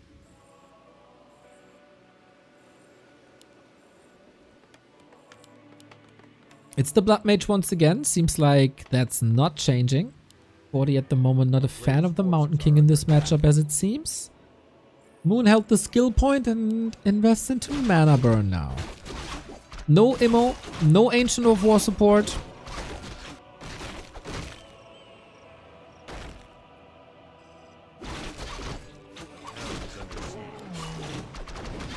Gets evasion now. That is unfortunate.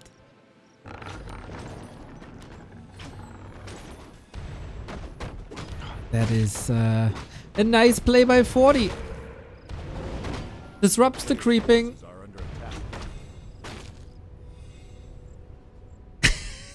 You can call me Kalle from Kiez. Look at that. Look at that, man. Is that you, Dark? One of the best Lehmanns I know, personally.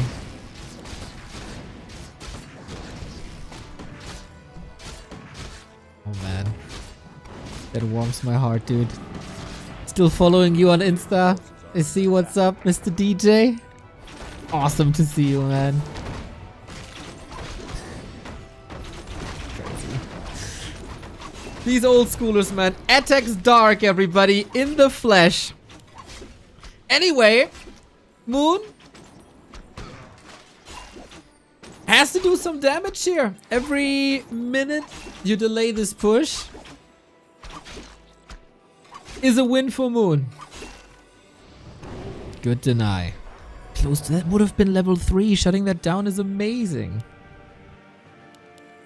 A player's forces are under attack. And we're waiting for bears. It's gonna be one big hold for Moon. If you endure, looking really, really good for you. Otherwise, 40 blows ahead 2-0.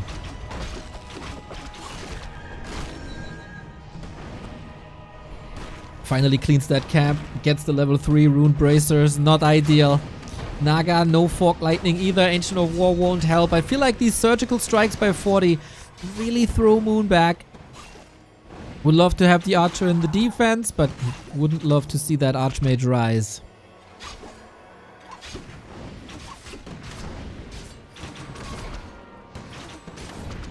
But it's stalling, right? It's stalling. You don't want 40 in your base.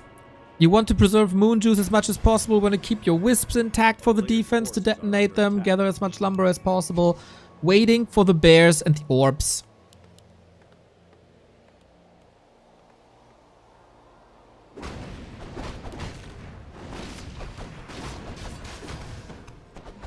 I feel like Moon is playing a very intelligent game. Mostly about positioning. This is not your flashy Coil Nova crit hex hero focus game. It's about shifting timings to the left, to the right. Orb up. Master Bears up. Cruising towards 50. A player's forces are under attack. Thanks for paying for the pay-per-view for us so we can see games. It's like the old cable days where you'd pull money to watch the big game on pay-per-view. Smiley face emoji. Yeah, kinda. The one guy pays it all, eh? Thank you, Nibbiden, for the 33. You guys are supporting well for day one.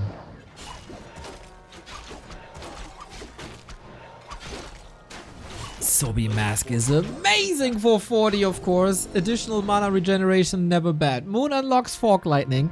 I feel at level 1, little bit of a mana waste. Did he preserve the Moon Wells right? Look at that, he did. No Super Wells just yet. He has the lumber, doesn't have the gold. Had to rush to 50 to be competitive because this is where the game will be decided. Can 40 break Moon with a 1 base push, or will Moon hold and tie this up? Blood Mage level 3, big help. Leaving the base now. Anti-magic, sweet. A player's forces are under How many attack. dispels are there? Like 1? A town is 1 or 2? That's not a lot, I gotta say. Super well upgrade coming. Dispel upgrade only now. Seems like a bit of an oversight. Wanted to creep a little more for the consumable. Grab it. Got it. Big mana. Nice. He's gonna lose one of the Moonwells. Couldn't use it before. Jumps right on top of him. And now we'll see how much damage he's able to do. Naga completely out of position after that TP. But Moon is able to save him here. Big bear fights. They all seem pretty healthy. Maybe a bit of moon juice necessary. Saves it to the side. Brilliantly done. But can he weather the storm?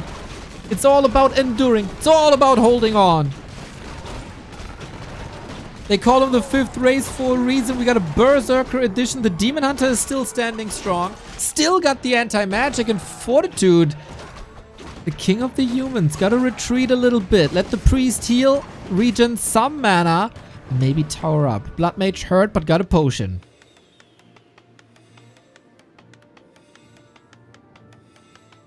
Felt like B-Cup for all the Moon fans with a sigh of relief.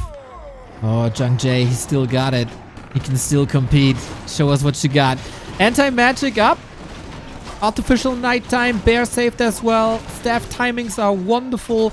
Naga used the big potion and is spamming these Fork Lightnings. And overall, they do get their damage. And they're now 4 and 3. These level ups are massive.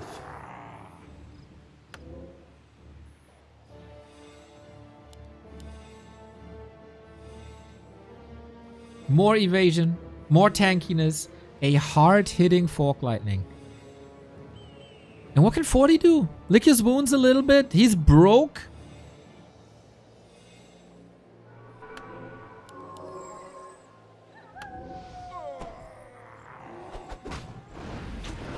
That's the last Water Elemental as well. One more Dryad for the Dispel. Should probably save it for Banish. No Blizzard. No Flame Strike. I don't really see the damage. No counter expansion behind there. 40 desperately trying to establish a little sanctuary here.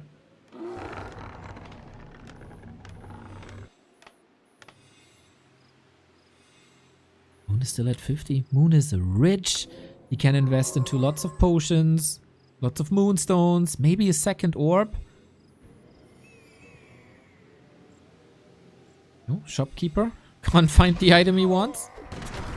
Invested now into bears. Alright.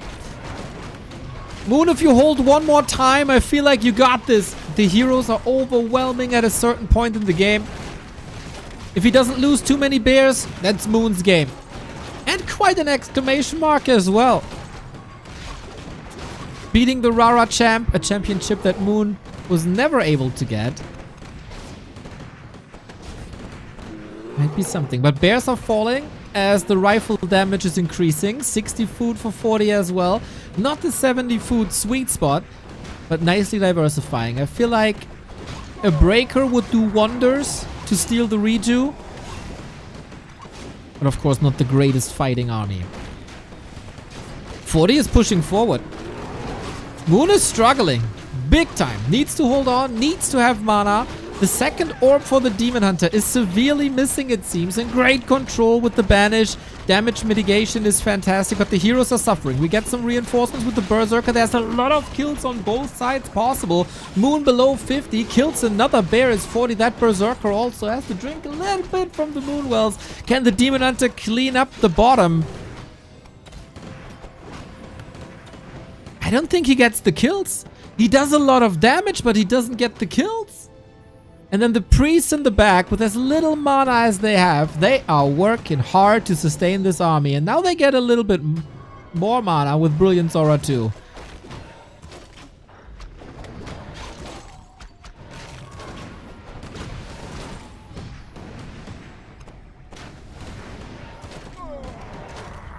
Holding on to dear life now. The Siphon mana on the Naga, key. Still staffs all on point. But it feels like Moon is losing too many bears. That was almost a full region that he can't use anymore. Fortitude wears the name for a reason. No slip up, no over commitment, no pressure, no hurry. Is that the last ditch effort already? Moon is losing so much during nighttime. And that's game. It was the one last push that 40 had in him. It was really so many saves. Very efficient gameplay, very clean micro.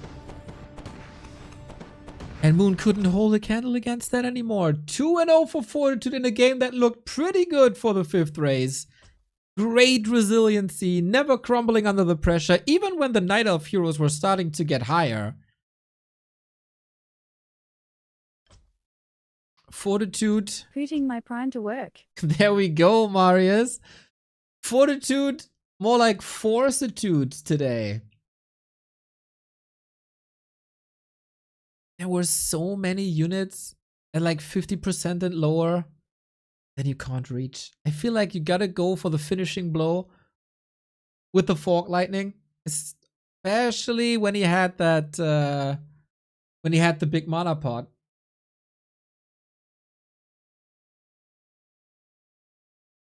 But eventually it wasn't enough. It feels like 40 is playing a lot cleaner in this matchup than before. And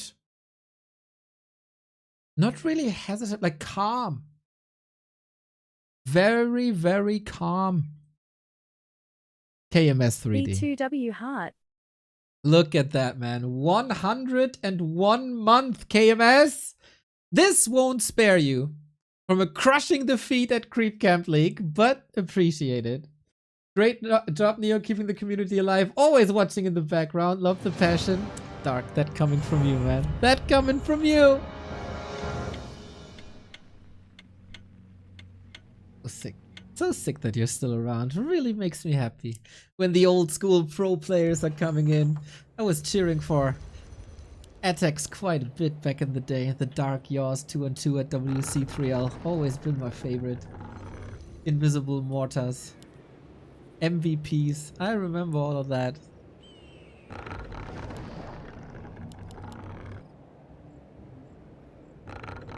And there we go. Match points. Will Happy and 40 stand side by side after Playday 1 with 6 points?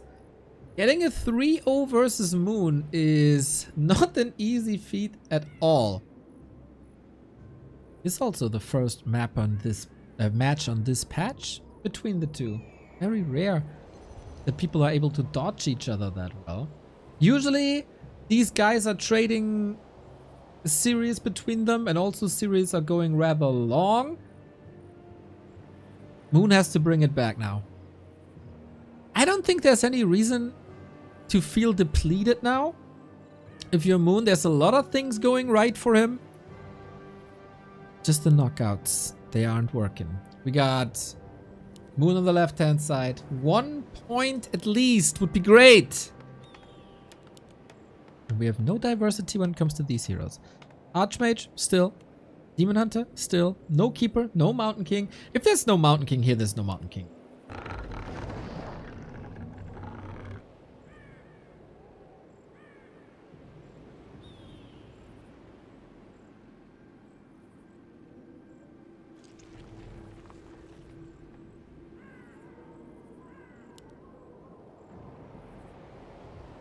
A player's forces are under attack.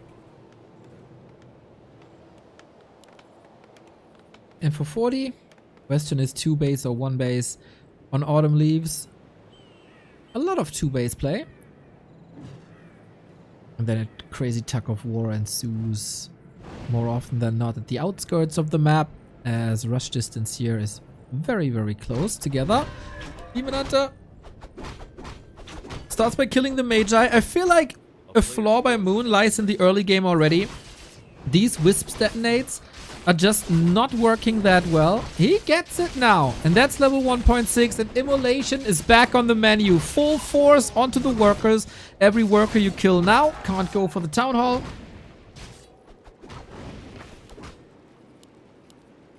But is that enough already? 1 more kill is level 2. Caster Curse? No, Caster Education, Zushi.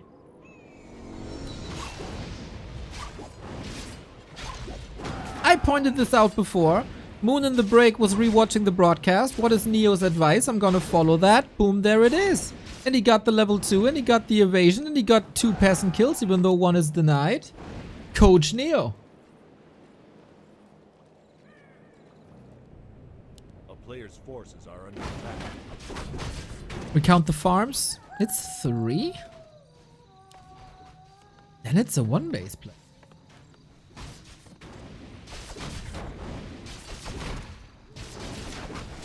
Hope he pays you well for it. Moon has blessed me with entertainment for 20 years. It's just the least I can do. 1-base play on Autumn Leaves. A player's forces are under attack. For the Super League Bills. Hopefully I'll be able to watch on vacation at the beach in 2 weeks. Yo! Benny Grand Ass Benny Gan. Thank you for the 20, mate. Much love, man. I say this every time you pop out somewhere, but you spread the posse vibes whenever you're here, and you're here a lot. Enjoy the vacation. You deserve it. And yeah, phone, headphones, beach, perfect mix. Just need something to block the sun, I guess. But you'll be doing fine. Enjoy, enjoy, enjoy. Techo with the tier 1 sub. If I saw that correctly, you became a daddy recently. If I saw that in Soul 8 Positive baby vibes less than 3. Posse vibes indeed. Love to see it, man. Techo, much, much, much love. All the best to the fam.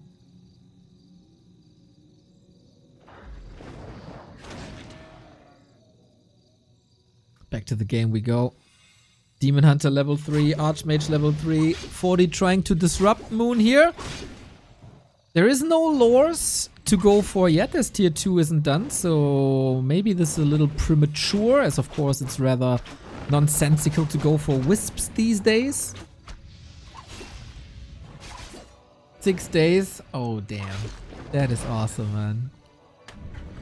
A player's forces are under attack.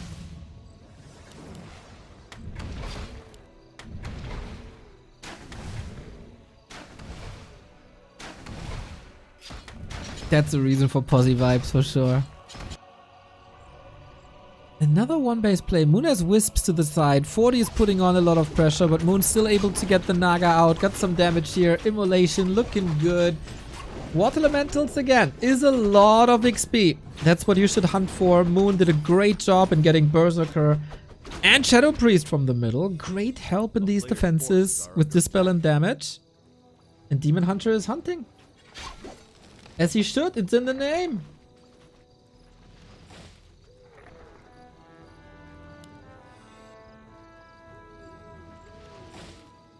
Second hero again, Blood Mage. 40, rather one-dimensional, but it worked out so far. So why not? Got a feeling this Archmage footy push didn't achieve its goal. A player's forces are under attack.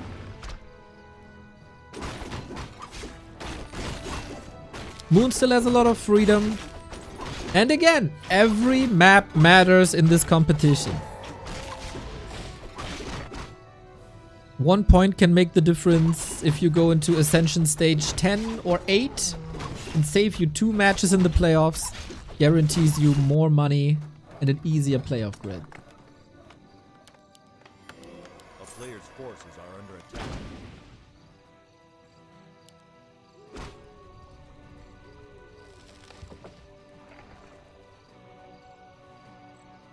Book of the Dead for Moon. This can be dispelled, but there is no dispel yet. On 1 base, dispel arrives rather late usually. Great Naga control now. Still lots of footmen. We do have defend. All that piercing damage is reduced by a lot. Wisp save. Trees. Oh, nicely done. Dispel on top of that as well. The creeps are intercepting Book of the Dead against the rifle. Creeps attacking that priest also out of the fight. We've seen some great Book of the Dead usages this weekend. Just keep the Demon Hunter alive. With chip damage still. Is Moon miscalculating this? Not really. Retreating now when things are bleak. And 40 is on a lousy 37 food. He's on a timer. Still chasing. That could have been worse, actually. That could have been worse. But he's still chipping in the damage. He's slowing down 40 greatly. How far are the bears? At least we're on tier 3. orb is nigh. It really is the question if Moon can only do the damage or if he can get the kill. That's the difference here. With no staff available, you want to be a bit careful. But who needs to be careful when you have rejuvenation and there's no dispel against that?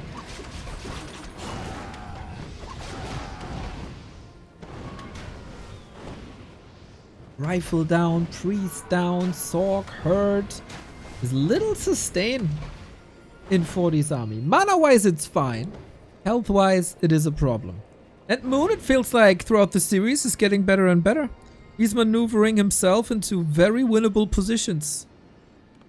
The few... 3 priest Q. That's not something you see every day. And yeah, especially, chat says it as well, when you kill the first unit of a certain strategy, that shifts the timing so much. Wonder if the Moonwell cancel to trigger the end step of the creeps was on purpose. I'm very sure. This is something we see more often. Players playing around the creeps with ensnare. We've seen it on Echo Isles between Happy and 120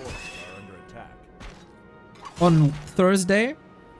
We've also seen it yesterday, if I'm not mistaken. We see it today as well. I wouldn't be surprised.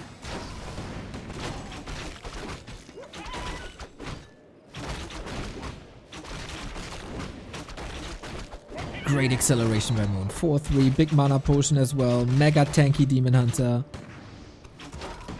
And the first orb up. Wouldn't mind to see 2 orbs this time. We got a way faster... What's it called again? Super Wells. Wellspring. A player's forces are under attack. 40 has to push, isn't he?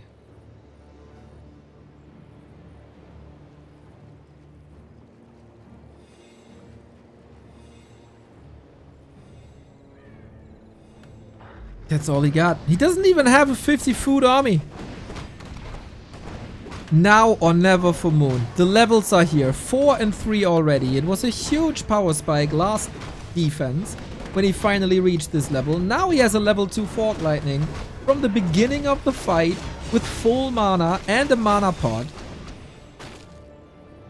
I would be very surprised if Fortitude can pull this off. The push is stopped in its tracks. He's luring Moon out of the base, so it's further to the Moonwells.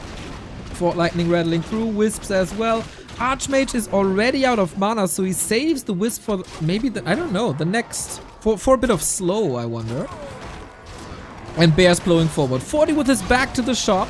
Might be able to go for some heal scrolls. He has the gold or invo potion if necessary. That was a heal scroll used against the Fork Lightning. Bear moved to the side as well, waiting for the next reju. Blood Mage in trouble.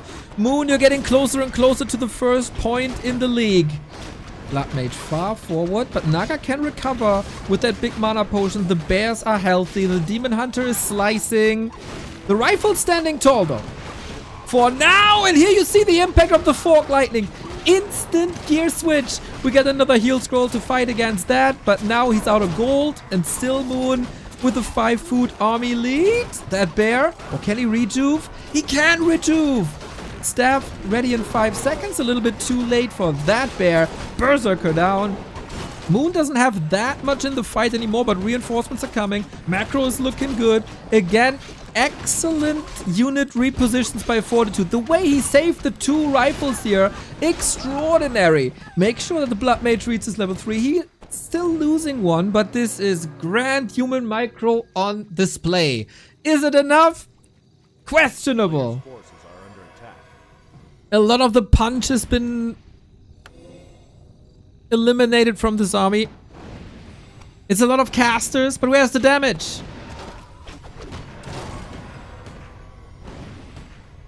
So you got great control, you got good healing, but you're facing a level 5 Demon Hunter soon and a Naga level 4.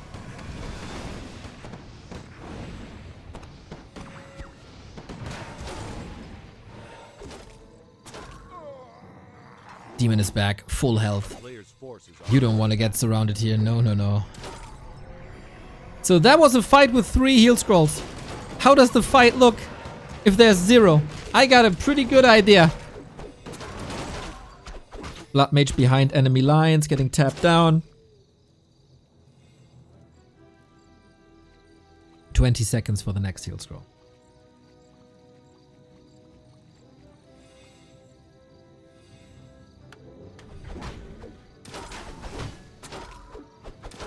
We're staying at 50 food, low unit count. No AoE damage with that.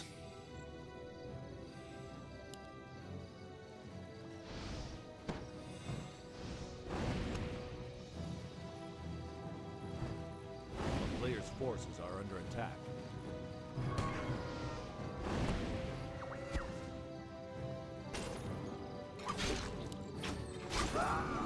Similar to Northern Isles, just catching reinforcements so efficient.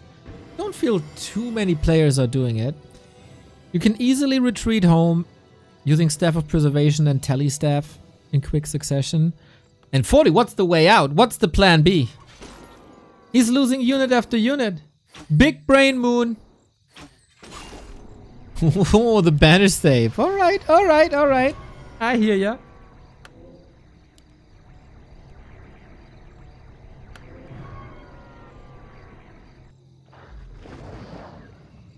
But yeah, a Telestaff is always a way out.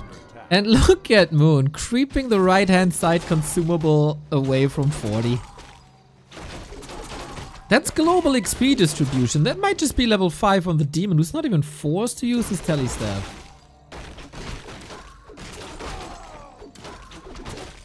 Item will be on the ground. Does he have... He does have backpack! Pick it up! Yep. Nice. Hopefully you won't forget about that. Rare to see backpack used that way. We have a lot of invisible units as invisible surround. Maybe? I shouldn't have the time for that. For the fans, for the show, I guess. Fork Lightning, Mana Burn, big damage. Demon Hunter level 5. 40 is so out-leveled. But he doesn't want that militia call. No. Yeah, he did enough damage, I feel. Just don't lose the Dryad with the Invul Potion would be my recommendation.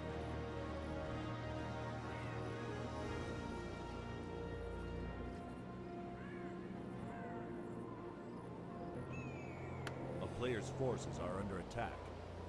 Is there any chance for 40 to get a second base in the process of this map?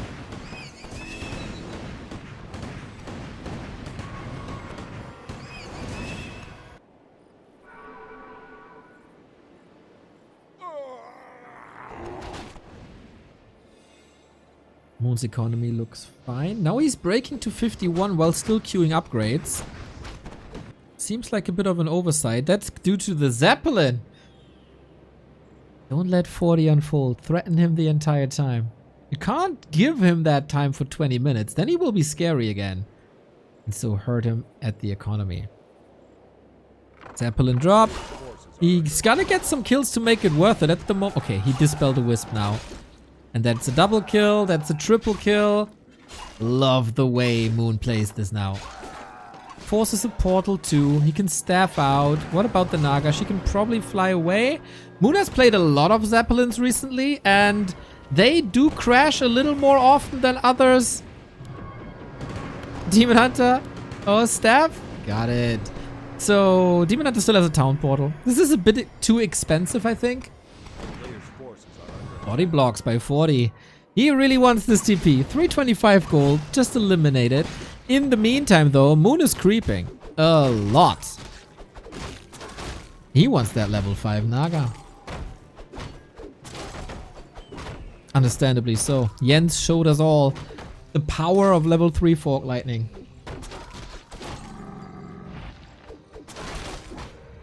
But 40 has a good idea. Does he want to creep jack this? I don't think he has the time. Bear's hurt. Is it the time to strike with 7 food down and only 1 heal scroll? Probably not. Battle bongos for more damage. Invis Blood Mage.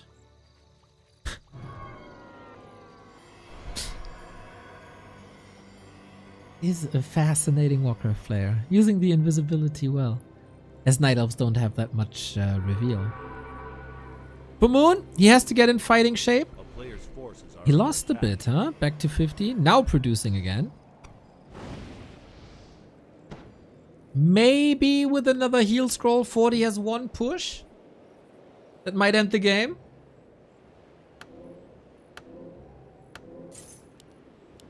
Where's the Dryad with the Invo potion? Oh, there it is. He might have forgotten about it.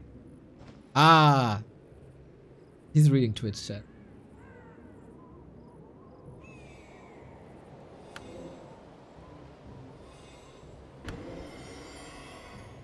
No Blizzard, no Flame Strike. I'm worried about the damage. 6 rifles is alright. 2-1 upgrades. Is Moon a little too tame? He tried to get ahead without real fighting. Are under attack. And it's level 3 Fork Lightning. Like, usually the level 5 heroes on the Night Elf side are deal breakers. 1.5 levels ahead. But the 2 heal scrolls.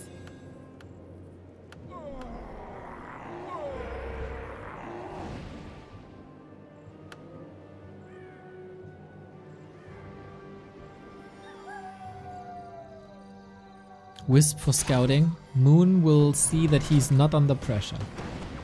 He can play this as slow and calm as he wants to. Because 40 is the one who has to break him.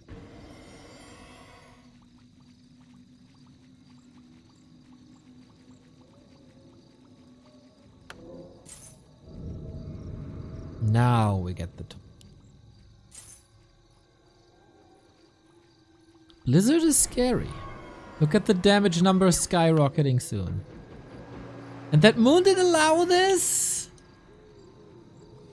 Not ideal. He has 0 cancel. And that means that Moon needs heal scrolls as well, most likely. He doesn't have that. Is 40 luring a Moon into a favorable fight position where Blizzard can decide the game? That's truly the only question. This start to the fight is horrendous.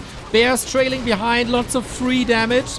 Blood Mage on the other side of where you want to be though, soaking up a lot of mana. Archmage must be under pressure the entire time. Fork Lightning mana burn combo for a guaranteed kill. This Blood Mage misposition might cost 40 this good start. The Invo potion, the heal scrolls are gone already. The answer is no. Blood Mage, no effect, and the Blizzard wasn't strong enough despite the bear misposition. They were trickling into the fight and then they did the damage and 40 knew. These heroes are way too crazy. Level 5 Naga win position, win condition, and Moon puts himself on the board. That means 40 will not follow to the top of the leaderboard with Happy, who got a 3-0 and therefore 6 points. Autumn Leaves was a map that Moon was able to win. And now, what about a reverse sweep?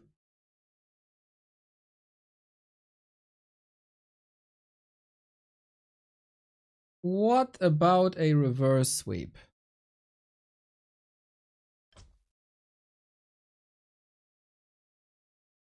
Depends on the maps, of course. In general, 40 more of an expansion player, I'd say.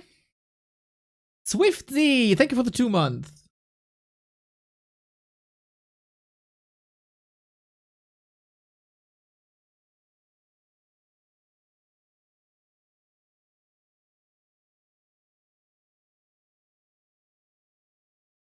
Unlike B Cup, no breaks between the games. No beef jerky. Just one map after the next.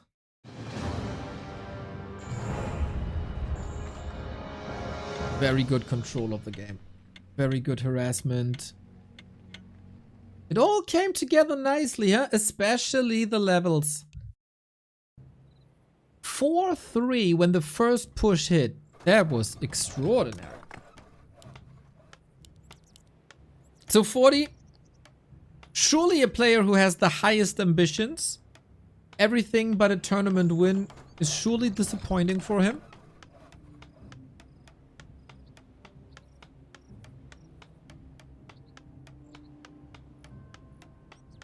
And for that, I think he's gotta get this one. Cosmos, thank you for the 10 months. If you want to help us out, we got 2 sponsors this month. Opera GX. Every download with our link helps! Opera GX. And of course, for these lengthy casting sessions that we have, especially this weekend, we're fueled by Rogue Energy for a trial pack. 20% discount with the coupon code B2W. And now let's go. 40 still has 2 match points.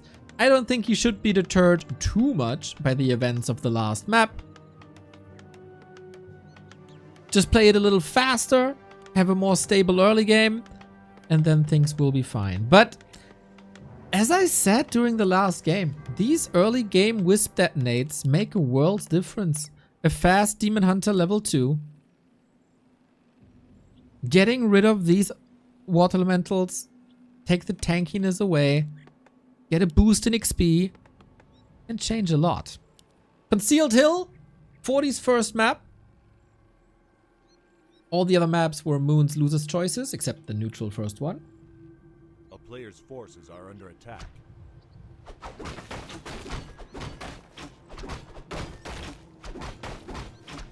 And we stick with the demon. No keeper play whatsoever. A town is The under Wisp is siege. here. Knows exactly where 40 is creeping. I really like that. Good read. But we don't have an Archmage here yet. Maybe the Wisp arrived a little bit too early. So the damage is not on the Water Elemental. For now, it is now. Needs some counterplay. Otherwise the demon will skyrocket once again. But yeah, the humans are getting better at counterplaying the Wisps as well. Keep them above the threshold. But the Demon Hunter is here now. Since the Water Elemental wasn't tanking anything, these workers are a little more hurt than they usually are. Peasant deny. Look at that. 40 stepping it up a little bit, huh? So far, the second worker is saved. We'll see for how long, but Water Elemental Footman Archmage chip damage is hurting that Demon Hunter real nicely. One more swing, maybe 2. Okay, so is this good? He takes care of 2 peasants, but if you go for a big camp like that and you're expected to be harassed, I think you calculate these losses in. Demon Hunter didn't get level 2. A player's forces are under attack.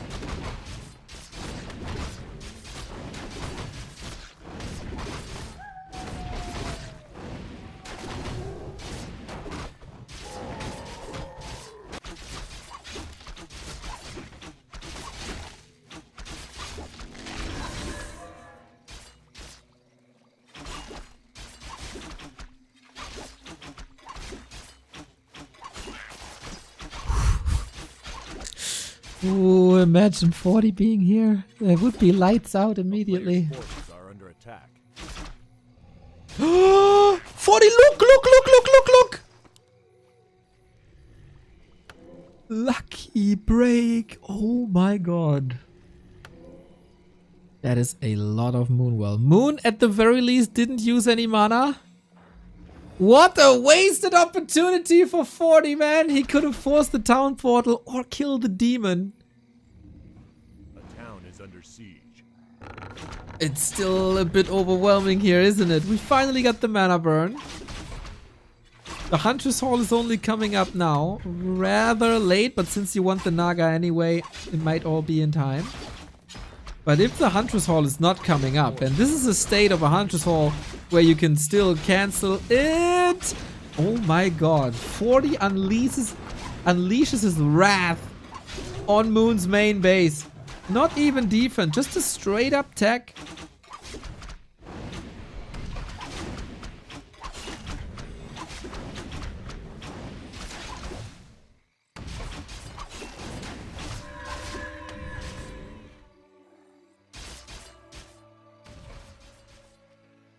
That is super disruptive. Moon is trying to go for plan B. Huntress Hall on the left hand side. You gotta juggle these wisps now. You gotta get that Archmage out of your base. This level 3 power play with the lab start was nice. Naga here to save the day. Shadow Mel doesn't matter because we have, of course, a dust to reveal this one. Okay, advantage 40. 5 minutes in the game. This is a very unique map because we have these heal fountains. Should always be disrupted, but it isn't.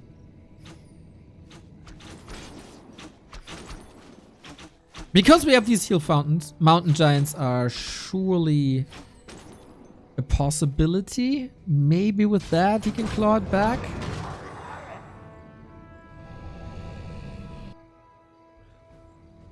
Flowboy Jory! Thank you for the Was sub. hoping to sneak one gifted, but whatever. You deserve it. Smile THX for content. Thanks.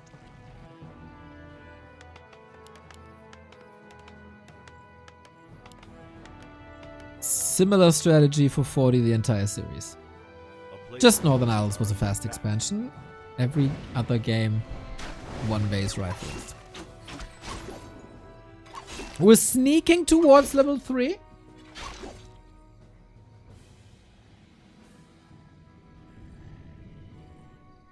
Time for Moon to recover, but tech is late, lores are late, heroes underleveled. Body is doing good, with a good inventory as well.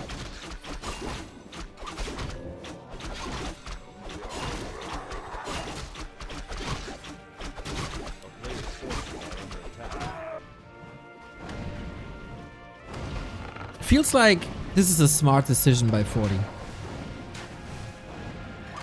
Moon is not a player who shines with mechanics too much. He's very creative. He finds the win conditions in long, worn-out games. And a rifle push is a rifle push. Like, it's very mechanics-driven. 40 is good at that.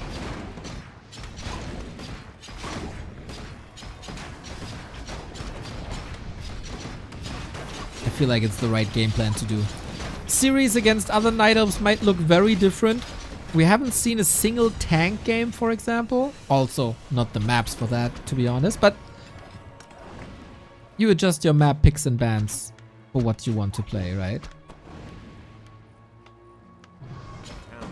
So here's the push. And unlike the last game where we had level 4 and 3, this time we got level 2 and 1. That is a disastrous 8 minutes. Fortitude is hitting faster. Fortitude is hitting cleaner. And he really wants the 5 points. There shall be no chance. For the third time, Moon is trying to go... Oh no, Moon is trying to go for reinforcements, interceptions. But that priest even was saved on like 0 HP. At Moon, I think this is a disaster.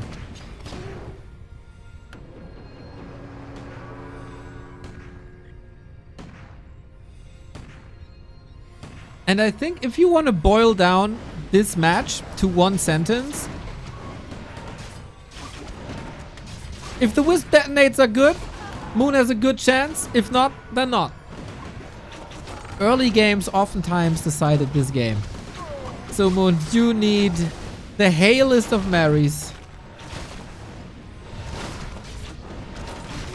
With the Demon Solo, with the Moonwell Juice non-existent. Also that Huntress Hall kill, man. Moon is trying his darnest and his sneaky staff here and there. Taking a map with regards to how the series looked. Not too bad. This was a demonstration of how precise 40 can play. He takes the 5 points with the 3 and 1 as an opening win. He will probably kick himself a little bit that it wasn't a 3-0 because it was possible to get the 3-0, I feel. Just Moon playing outstandingly well on Autumn Leaves. And a 3-0 should be an extraordinary result. Here on Concealed, unleashing his entire wrath. No chance for Moon. The early game ruined it all. Demon Hunter took a lot of hits. That was just an off game by Moon, unfortunately. So, the first 2 maps, the first 2 series of the Super League are done. We got a 3-0 by Happy over Focus. And we got a 3 and 1 by 40 over Moon. So 2 of the big favorites deliver. No false start for any of them. And it is now the main event of the evening with Lin versus Life. We probably have to do some map pick and bans.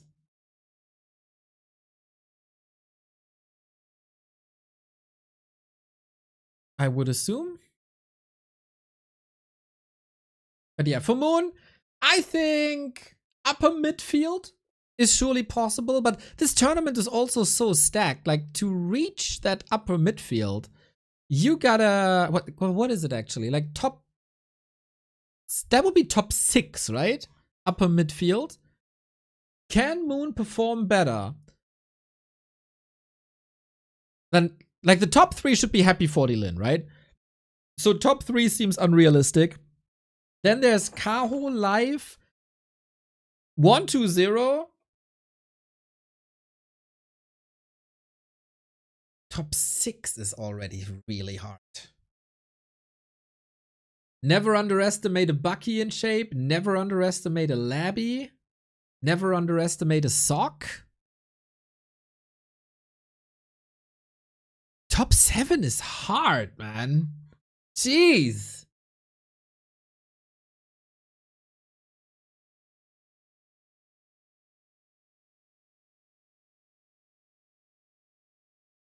But hey, it is the highest class of Warcraft competition. Making top 8 here, never ever easy. Yeah, Lawlight made a top 4 run recently. If Infi is motivated, never underestimate him. Colorful Shape was rising and the dude is grinding recently. That's why we say, man, every map matters. In case you weren't here, by the way, it's not common knowledge yet, so I might just repeat myself from the beginning of the broadcast. This is a super awesome league, and we are incredibly thankful for the organizers and the big donor that is HF High Toon Toon, who also did the other Dolphin tournaments that we get day in, day out. The organizer and sponsor had the idea that for the first time, really, in Warcraft 3, we have to go for broadcasting rights. And we were in this very privileged position that it was like a give and take between all the streamers. Like, you can cast my stuff when we can cast your stuff, and we did that for many years. Now we had to chip in. We did acquire the broadcasting rights, of course. It is the premier content. It is our bread and butter. This is what we do. This is the essence of the channel. But yeah, this is not an ultra profitable stream in the first place. Now extra cost coming in with broadcasting rights. So if you want to help us cover the cost, back to warcraft.com/support. 2 months of content should be worth your money. 200 games should be worth our money, I say. But yeah, just that this is a little change up to how things usually go.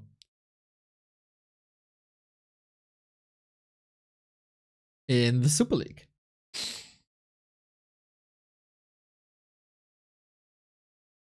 And of course, all that money went into the prize pool, so eventually it benefits the player, which is really good. Later today, this is not like, Super League is amazing, right? And we get 3 best of 5s every day for the foreseeable future. Later tonight, we got a little bit extra though, because this is not the only tournament that we got today. Yesterday, we started into W3Champions Finals. The best players of our server were duking it out. Starbuck defeated Sonic 2-0. Pato, in a very cool series, defeated Death Note 2-1. So the two brothers will be meeting each other in the upper bracket semi-final, where we also have the clash of Jens and Cash, who eliminated Tsiog and Kraft, respectively. Sonic then eliminated Death Note in a super cool series. Very much recommend watching this, both on a high level. Sonic very creative, very aggressive as so often. It's been a blast to watch this. We're gonna kick things off with the lower bracket with Tsiog and Kraft. So let's see if one of these guys can survive. Tsiog, top 3 performer in the last season finals. Hopefully he can go there again. But feels like competition is rather fierce this time. And yeah, those are the 5 matches that we're going to have today, including the lower bracket. And then we're going to have the winner of Tsiog and Kraft versus the loser of Starbuck Pato. banger already. So an entire day of competitive Warcraft. We are indeed truly blessed to bring these games to you day in, day out.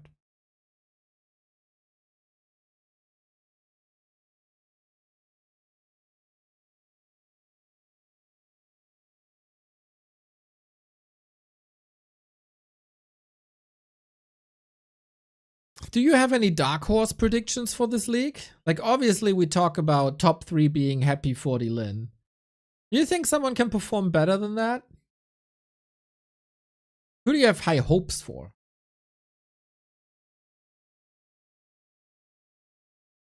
You think there's an underdog run possible? Like Fly or Infi?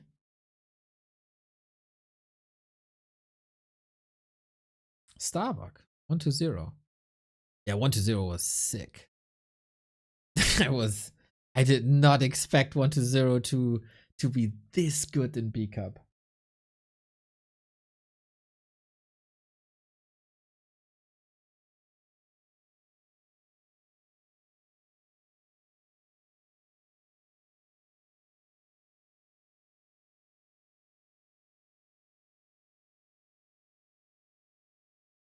One to 0 was insane. Lawlight.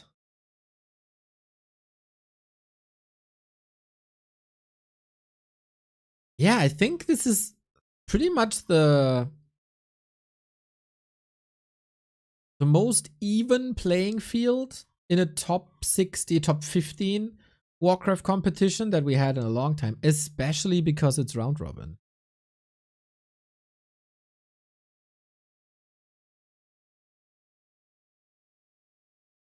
And no brackets. I love it so much that there's no brackets.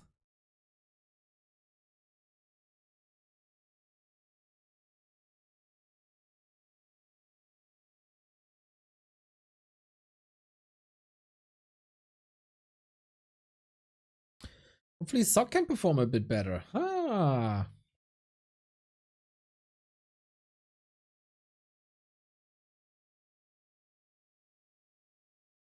Yeah, I don't have Tsiog on my list, but you know, in B Cup, Tsiog was eliminated by literally one map. It was really close. And if Tsiog wins that map, we'd be talking differently. Maybe Tsiog is overlooked. Less than 3.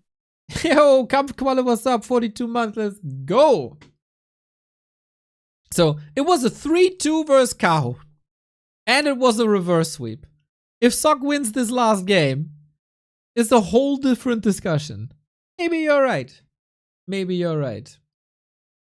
Is this Hearthstone or what? Look at these little Murlocs. Ain't the Murlocs cute?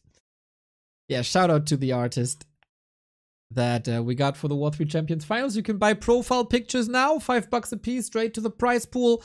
The Demon Hunter Murloc, the Footman Murloc, the Farseer Murloc, the Ghoul Murloc. Seems like you appreciate that, even though they come in late.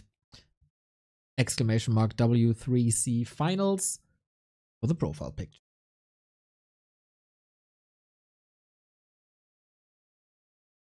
Shinkong has arrived in the lobby. There's a little bit of communication going on, which I have to translate. Lin is here. So Tian Xiao says, fell asleep, just called him. Okay. Okay. Life. Maybe a little sleepy. If that's the truth, we never know.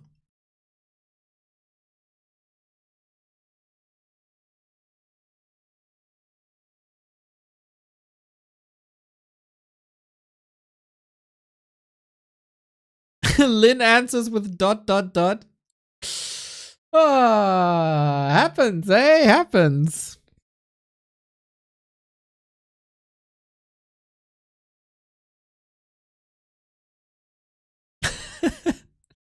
Well, reminds me of the good old DreamHack America days, where Carson and Bidu basically had the duty of being the alarm for Hitman. And he woke up 1 minute before call time and still made it and still won.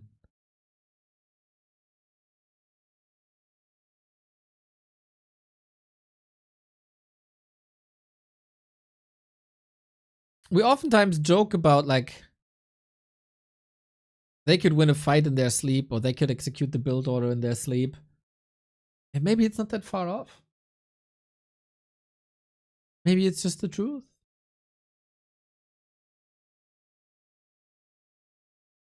The streamer Angeline responds to Lynn's ... with a dot, by the way. Just so you stay in the conversation, right?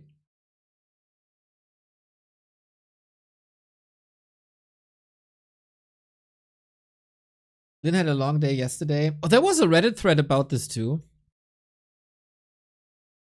I don't know where I stand on this, to be honest. It's interesting to me that this is becoming such a topic. I feel like it's becoming a topic because Lynn lost to Happy.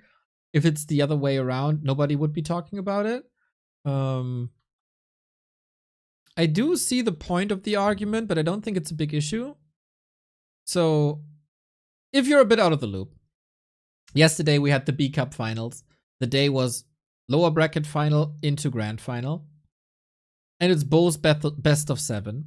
So, with a rather rough language, which I don't appreciate, OP says, Lynn has to play an insane best of 7 just to get a 50-minute break before he has to play another insane best of 7. Anyone would be completely spent after non-stop 3-hour best of 7 hit against 1-0. Is this a supposed punishment for those who have to go through the lower bracket? If that's the case, give upper bracket finalist 1 map win. Let the finals be on a separate day so both players are fresh. I hope Dolphin Super League won't have this idiotic word. Don't use that. So that's the discussion. I mean, it's not a hot topic, as you can see. A couple of upvotes, 1 comment. That's the ongoing issue with double elimination. What's supposed to be the advantage for the person coming from the winner bracket? Should there be a bracket reset where you like have to win a best of 5 and then the decider is best of 3? Or is one map the advantage? Or should there just be map pick and ban advantage? Yeah.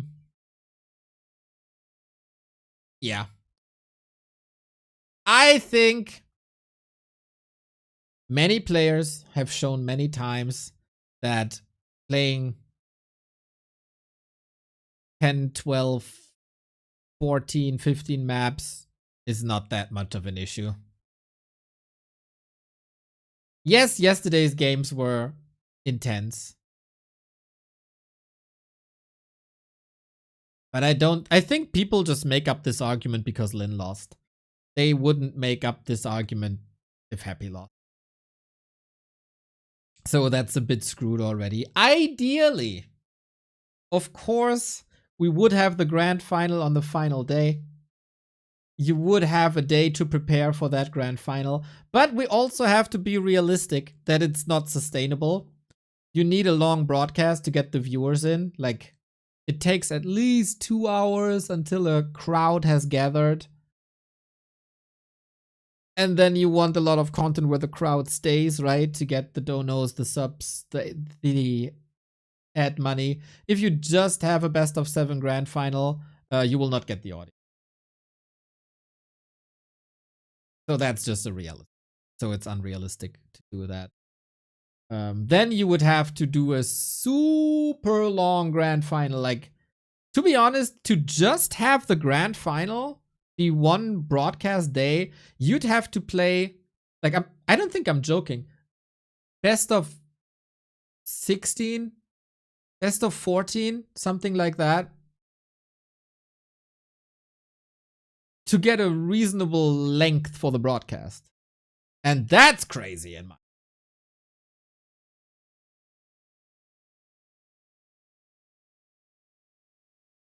Didn't Happy have a 20 map lower bracket run some time ago and still won? It was multiple tournaments in one, which is then another case. Like, should you sign up for multiple tournaments that are played on one day? That's down to you.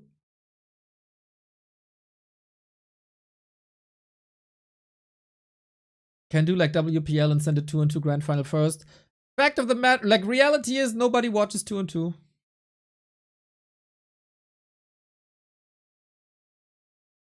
I think the system with lower bracket final and grand final on the day is the most realistic you can have. And let's be honest, if you can stream 8 to 10 hours, you can also have one competitive day that goes 5 hours.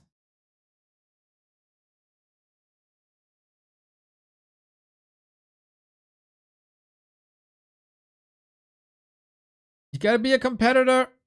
You gotta suffer sometimes. And both players are suffering, right? If you have good endurance, that's your competitive advantage.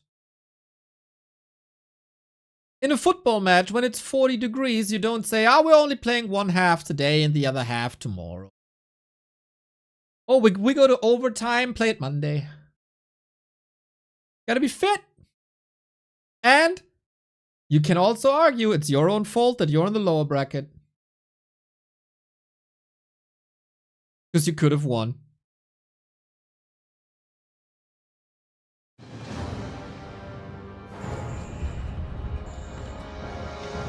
And if you give the winner bracket winner a 1 map advantage, you have the same argument with people saying, that's bullshit, an entire map.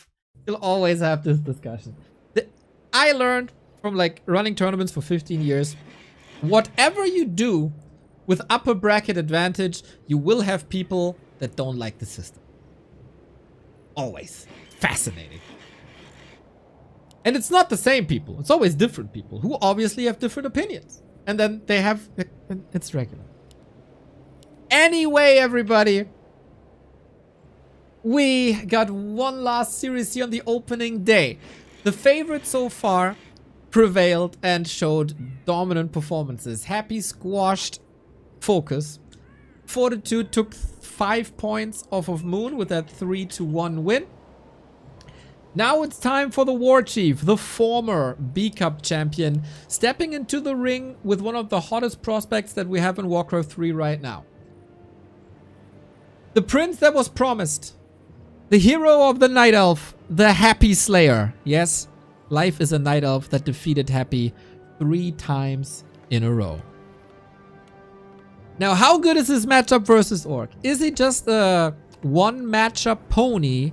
Or did he stabilize a little bit because Life's tournament results in B-Cup weren't that great? He was eliminated relatively early on. There was a lot of Night Elf Mirror, and the Night Elf Mirror, a lot of stuff can happen. Fact of the matter is, Lin was in the lower bracket in B-Cup.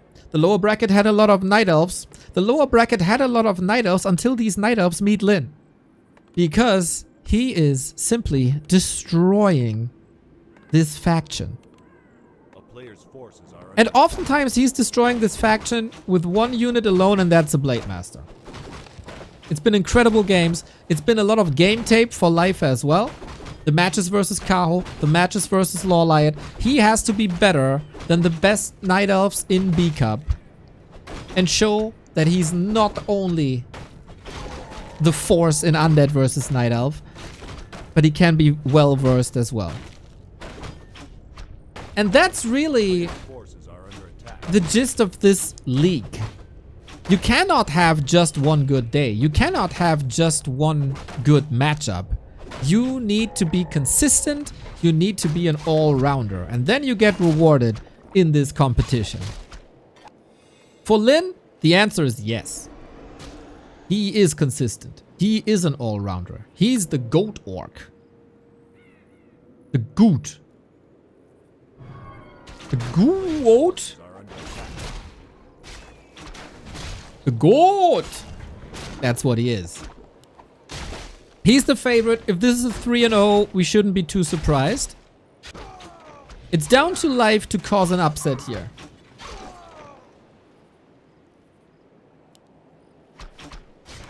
And he has the potential to do it. Especially with a couple of days leading into this competition. The schedule was announced a couple of days ago. Potato! Thank you for the 43. Poor Pilot, thank you for the I just 47. hope everyone has a good time. Hope so too, mate. Well, one of these players won't, that's for sure. Players' forces are under attack. Lin shows a little bit Go of... in.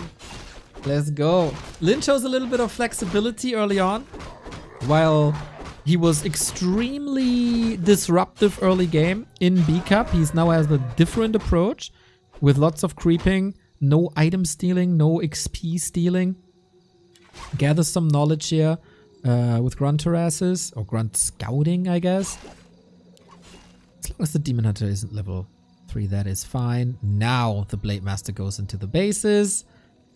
Leaves the Huntress Hall alone. It's only for the Wisps. And it looks like Life didn't do his homework. It was, yep, that's the correct Wisp position. So the Blade Master can't reach. And you can either go here or here to save the Wisp. And the Blade has to run all the way around. There was a lesson I saw from Lawlight, which looked good. A player's forces are under If you're up against Lin, you either need to have eyes on the map and track the Blade Master, or you gotta have dust, or you gotta be ready for blasted competitions all the time. Lin stole entire levels off of the other Night Elves, and nobody was able to consistently beat that.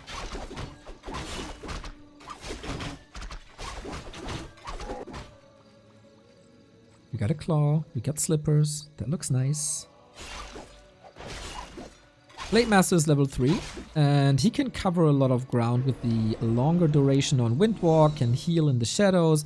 Demon Hunter also level 3. Life is very consistent. So if it's true what we read in the lobby chat, that Life just woke up and had to be woken up, that's pretty damn impressive, I gotta say. a town is under siege. A player's forces are under attack. And the Demon Hunter harass is looking great. But there's Hex, and there's not much you can do, and that should buy the time for the Beastery to finish. And you don't want to be surrounded. Ooh, Lin is spending a lot of mana here, while the Blade Master is disruptive, and that's no additional Hex, and the Demon Hunter can just roam free. The Blade on the other side is facing a Keeper, no mana for him either. Is he just dead? Is he just dead? Level 3 Blade trapped in the base. Life with the first big exclamation mark in the series. Brilliant, brilliant trap. Lin maybe a bit bloodthirsty. Holy shit, dude. 50 gift subs by High Toon Toon. 50? Are you crazy, man? The absolute legend High Toon Toon, who is the head, the brain, the heart, the soul of the Dolphin competition, graces us with his presence and 50 gifted subs.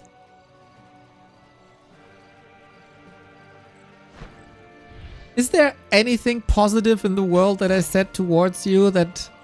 or that I haven't said towards you? Unbelievable, man. Unbelievable. Shisha. I hope we're gonna have a great time with your competition. I'm very sure we will. Shadow Hunter creeping. Keeper creeping. It's been an interesting time for Orc vs Night Elf. Lin is becoming more and more a fan of tier 3. Mixing that in every now and then. Is under siege.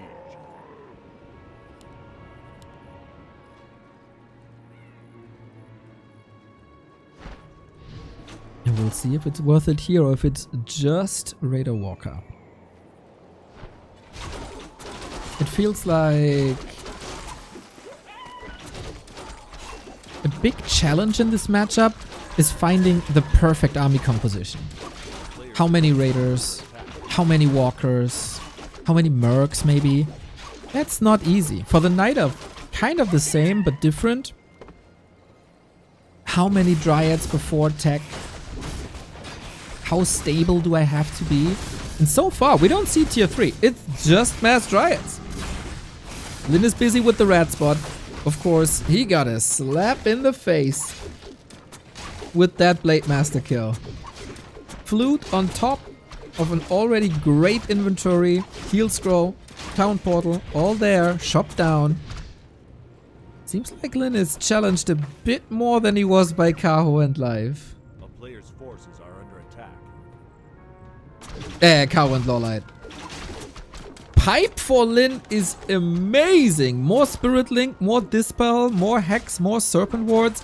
We're missing healing here in this regard. Also crit level 2. First big fight in an awkward position for Life. Not too sure if he should stay there, but currently he's able to lay a lot of damage in with that Demon Hunter. Careful, buddy. Raider down. Second one hurt. Kodo has eaten, but the value is only a Dryad. 4 supply lead will probably disappear soon. Shadow Hunter, no mana anymore. Same for the Blade Keeper, 50%, but no surprise element with Windwalk. We got more Serpent Wards. Big healing on the Blade. Life should spot that inventory. This could just be the fight for the game already, with another Raider kill for Life. Level 4 TP out. Dryad stays intact, and Life owns Lin in this fight. Look at that.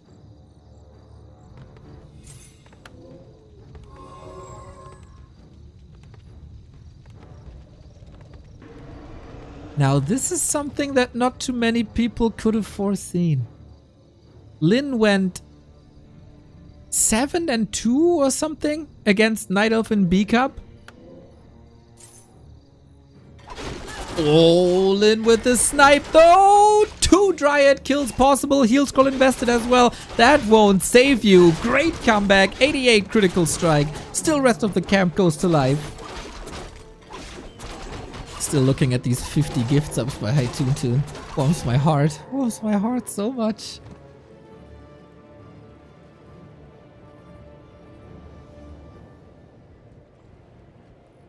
Okay. Lin on the receiving end. In the mid game because of the Blade Master on the receiving end of that fight. But a little recovery here. And maybe it's time to attack the bases with Raiders. So far, Life is creeping a lot. Bases his chances of success on high hero levels with the Demon Hunter carry. Understandable.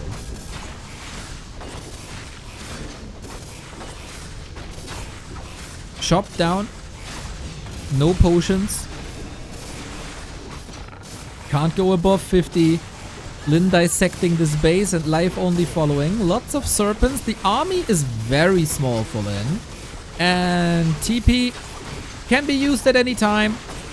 Very little control. Cleans up the snakes. But Lin, perfect execution towards the burrow. He was only interested in structural damage to buy himself some time. Killed some units as well. Lin will come on top with the 50 food army. Levels looking alright. Very competitive. Smart execution by Lin. Not flashy. Not the grand fights that we've seen, but hit the base, do a lot of damage. Ideally, of course, with pillage, but he didn't have the resource for that.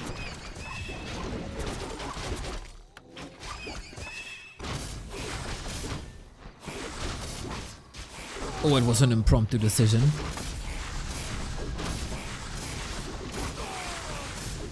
Autumn Leaf so far producing 2 very competitive maps here today, 40 vs Moon, as well as this one. This could, we didn't talk about this yet, truly be the standout tournament for the Night Elves. We're still waiting for a tier 1 win. Holy, the speed of that Dispel. Ellie Law, thank you for the 30 month.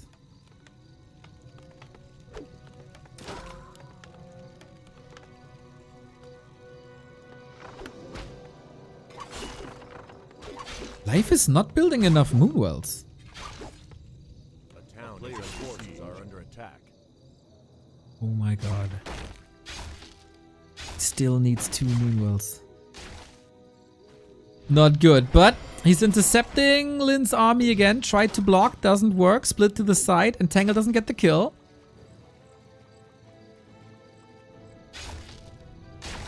Life seems overwhelmed by Lin simply hitting his base. A player's forces are under attack. While Life has been getting more and more creative and experimental, like tier 2 AP pushes versus human and shenanigans like this, he's still a very, very mechanical player. And if you challenge him to an off-meta game where he has to follow and he's not dictating the pace, thinking and adjusting on the fly doesn't seem to be his strength. Coming up with the right response at the perfect time. Lin is buying an absurd amount of time. He's trying to follow. He's trying to snipe. But it doesn't work. And that shows again the brilliance of Lin.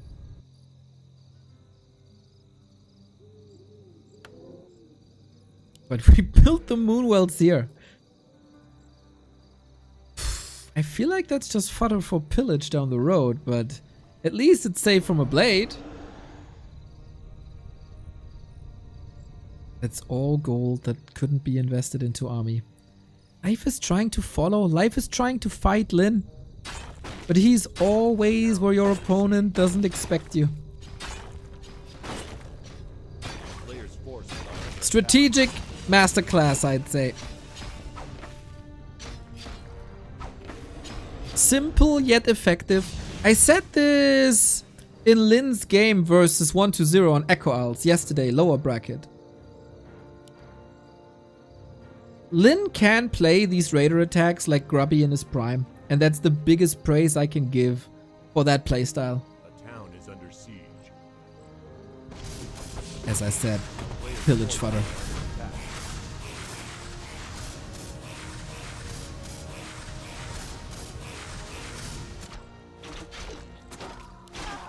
Life's falling apart.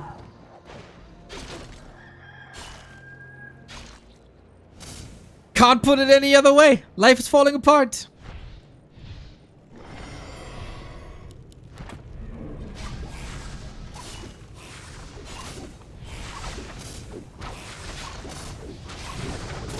What a unique win condition Lin created for himself.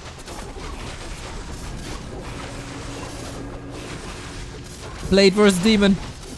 Lin gave him the blade on a silver platter and he handed him the mid-game. Life has 1200 gold and he cannot spend it, but he has to spend it. Ridiculous.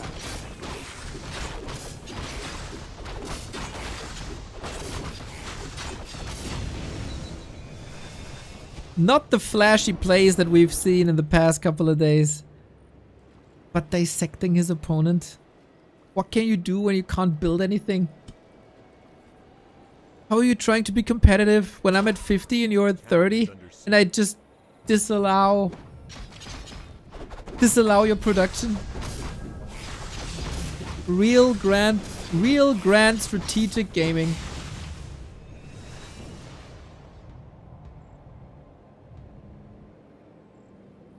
And we can speculate about hero combinations, skill builds, army compositions, tech timings.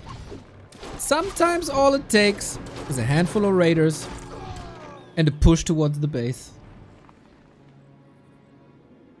Life can be simple sometimes.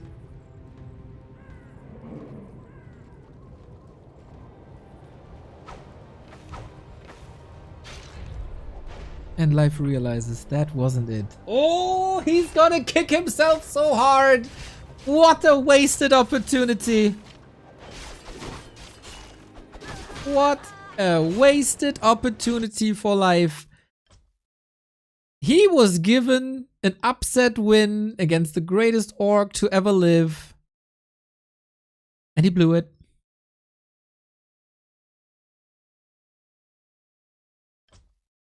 And again, it shows on the tippity top of the scene, the Night Elves can't compete with the star players of the other races. At least not now. So we heard that Life just woke up. Maybe he needed that slap in the face. Maybe that's exactly what was necessary.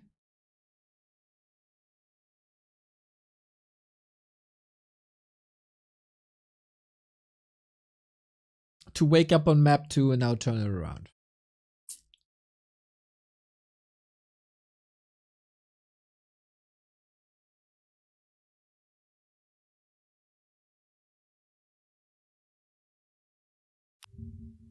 While Lin was strong against the Night Elves the past couple of days, it's not that he's unbeatable. Warcraft 3.info again providing us with a lot of stats. You can filter by matchup here. So he had these decisive victories against Lawlight and Kao, but before that, he was beaten by Kaho. Defeats Colorful and Sini, that should be the standard, but he also took losses versus Kao and Lawlight in L Cups. Minor competition though. So this is a crazy killing spree though. But that's been like a month ago, so that was a different beast. Next map seems to be Hammerfall.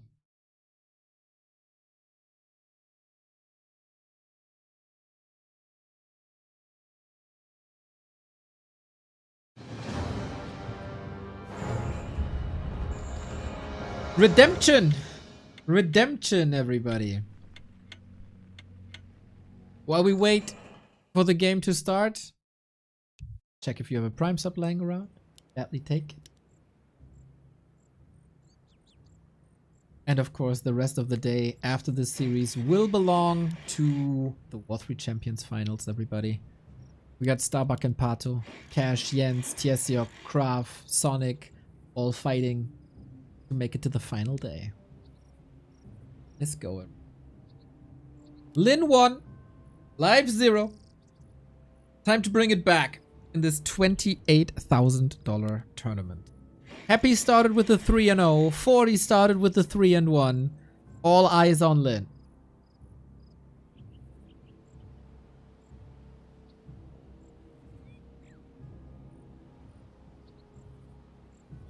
The undeads have their star player performing well. The humans have their star player performing well. And while it was a bumpy road to the 1-0, Lin also with the first point of the competition.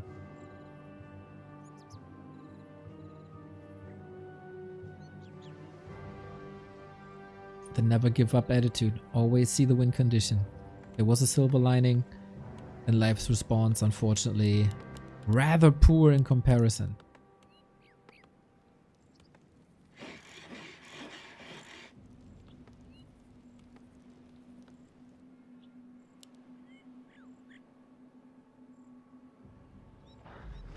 I'd say that while a keeper seems theoretically possible early, Life will trust in his Demon Hunter and Demon Hunter only. I'd be incredibly surprised.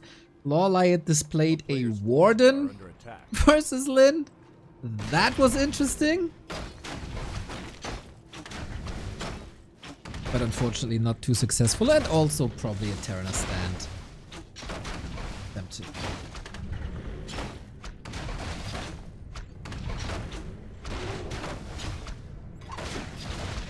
So, Life kicking things off with Immolation again.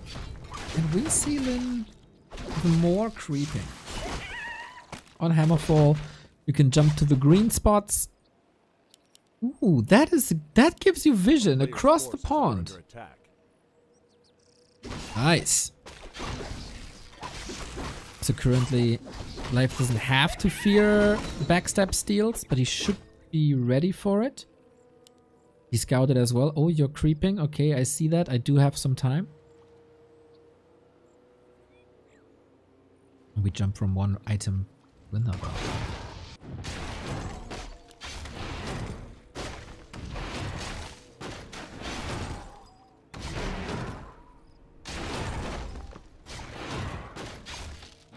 Shout out to W3Champions, by the way. All these games here, connecting people from all over the world. Not only in the W3Champions Finals, also today. The best conditions on any server worldwide, only to be found on W3Champions for any matchup, really.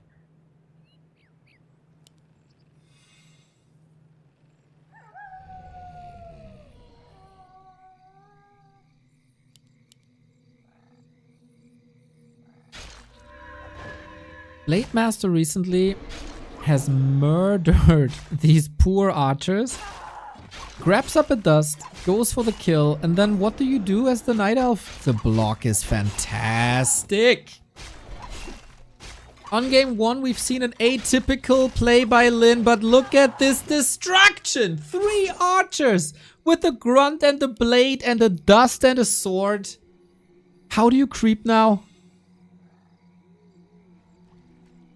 How do you creep now? You take 1 step out of your base and the punish comes in immediately. A town is under siege. Ouch. And this is what I said on Autumn Leaves, right? All that Lin needs in these matches is a blade. A player's forces are under attack. This happened to Kaho. This happened to Lawlight. You can't even blame life too much. It's just Lin being freaking Lin. I feel like the elves aren't ready yet, but it's also something you should expect. Maybe life didn't do his homework. Maybe the dog eat the homework. We got an ancient in position. We got a little bit of archer support. The Hunter's Fall is in time. There's a couple of good things going for life as well.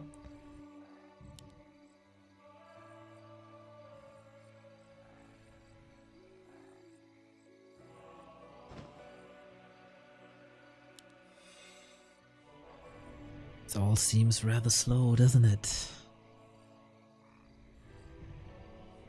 Life missing a step.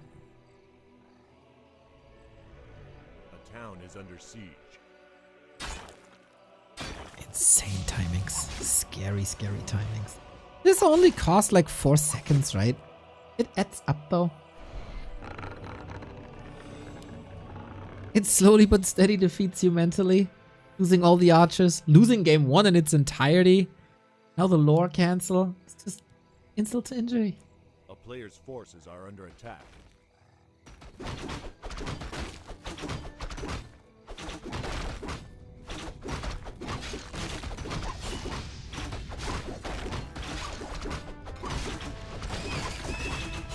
Okay, race for level 3 is on. Live, pull your shit together. Hurry up, unlock level 3, and then you might be the bully. Keeper harass. Really?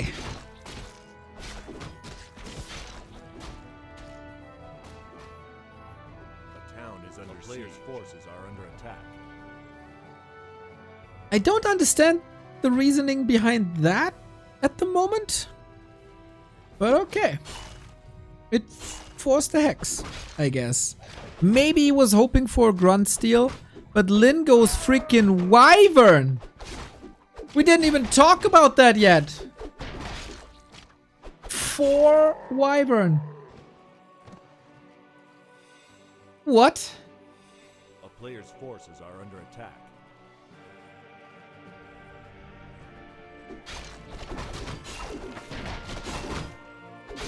Huh?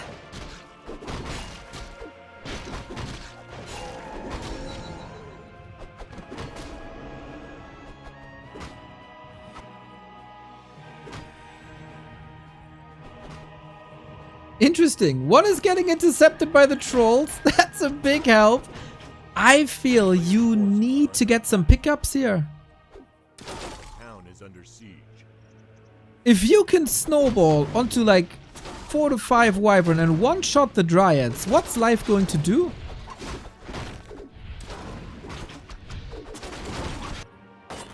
It's always been that way. Only true geniuses of this game can realize the power that lies in the wyvern. Even tier 3!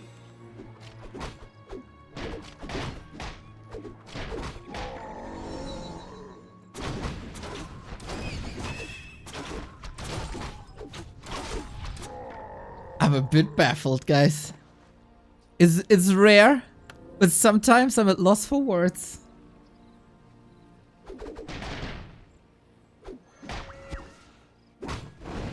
Yeah, 3 archers went down. That's a lot less anti-air.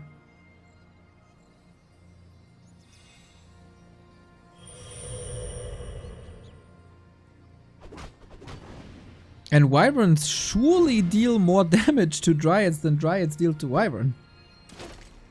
A player's player's forces are under attack.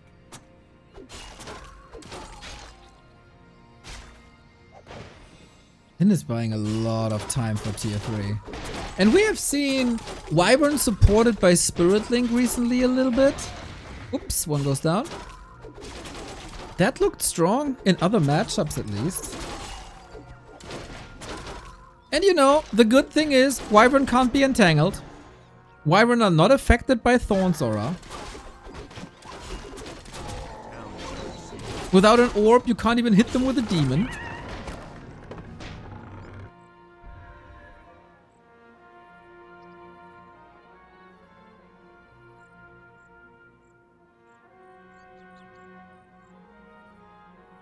He plays them like gargoyles.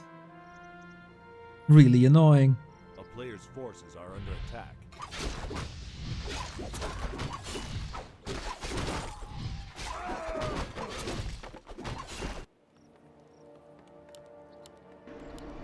No totem just yet.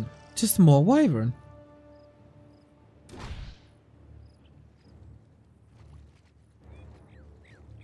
Dude, Lin, please win so I can rub it in Tedster's face how great Wyvern are.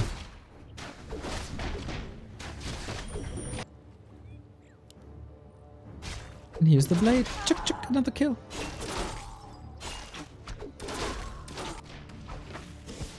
A player's forces are under attack. Nice counter against the harass. Nice timing though. Nice timing by Life.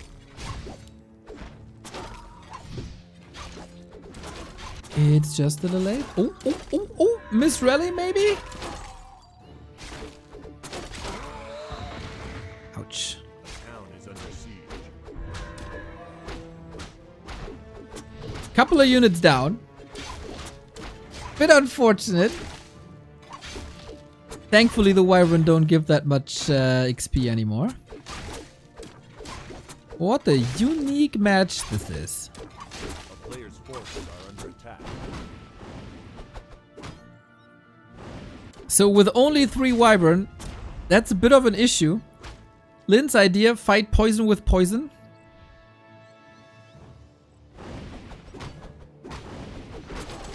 Now we got tier 3 on life side as well.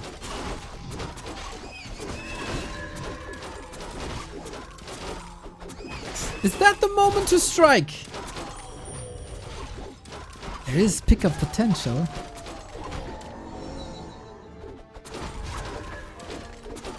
Life doesn't have an expansion up yet, it's only a shop.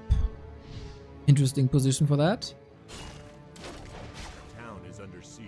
A player's forces are under attack. How do you break this base though? Surely not with Dryads.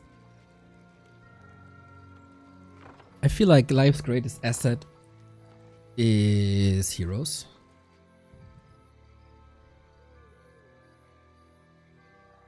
Now we get a Kodo. Is that a ground transition?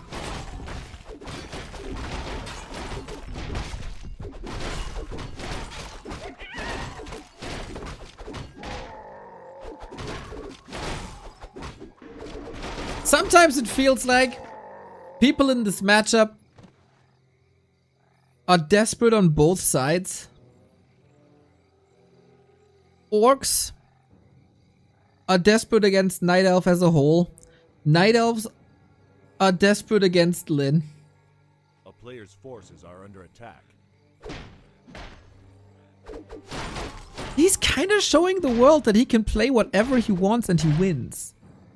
Because he's done it with Mass Raiders, with Raider Walker, with tier 3. Now he's doing lots of damage with Wyvern.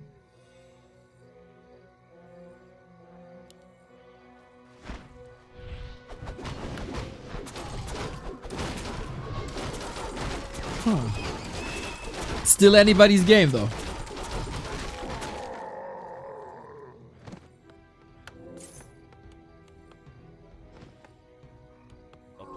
But again, maybe Lin also thinks, like, if I play a standard game, I know you're strong. So let me just not play a standard game. Tim, thank you for the 26.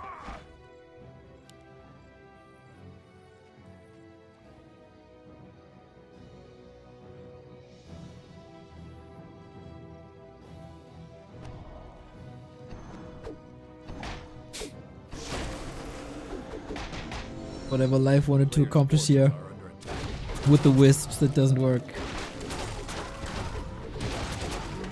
Town is under siege. Super annoying.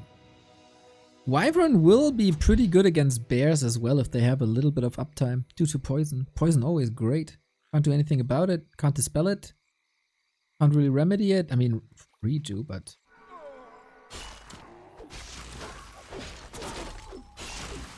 And we gotta point out how stressful this Blade Master is. He's on life's ass for 12 minutes, pretty much.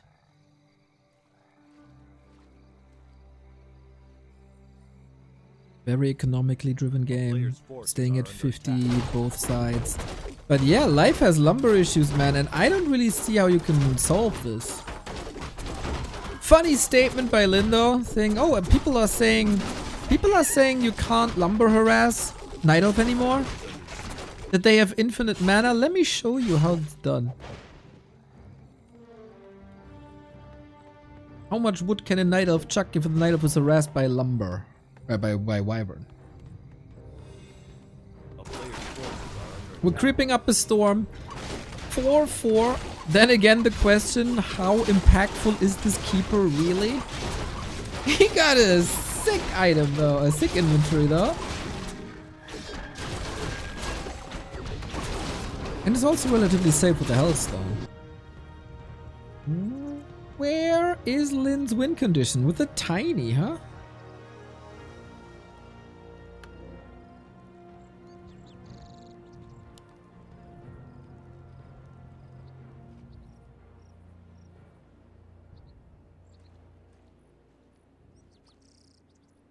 Players' forces are under attack.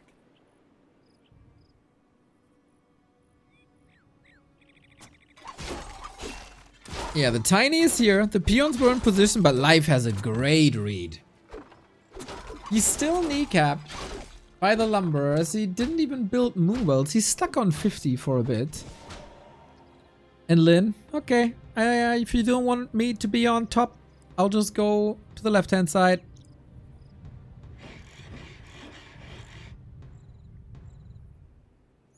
At least we have a couple of bears here for a better base race. Forces are under attack.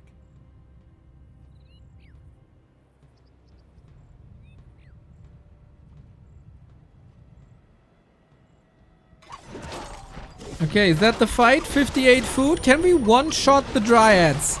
Not just yet. Needs a little Blade Master help. There's one down, but on the cost of 2 Wyvern. Level 5 on the Keeper. 2 Dryads down, but I got a feeling that these Wyvern are maybe a bit too fragile still. It is a neck-and-neck fight, and if Lin keeps this Expo up, that's a win still. Blade Master takes care of the Keeper who had the Health Stone, consumes it. Wyvern falling apart, not a great position where you can save the units over the trees. Ritu, little bit wasted here, I gotta say. Blade Master controlled well. And the Thorns Aura is working nicely against this Blade, we gotta say. Keeper has the staff himself, has the town portal now, takes the Kodo on the way out, gets the bear back, and sayonara! Master can't stop, thank you for the 14. Lin holds the Expo, but damn did he take a beating. Life's greatest strength, man. Fights. Just fight.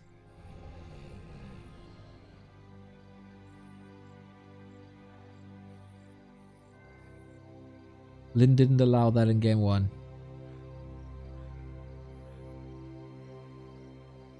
And now the transition. The Wyvern did the job. Was buy time. Slow life down. And now here comes Raiders. And he's running into Mass Raider. Into Mass Raiders with a lot of Dryads. Now the counter is on the Orc side. Lin, strategic genius, or was that just cheeky?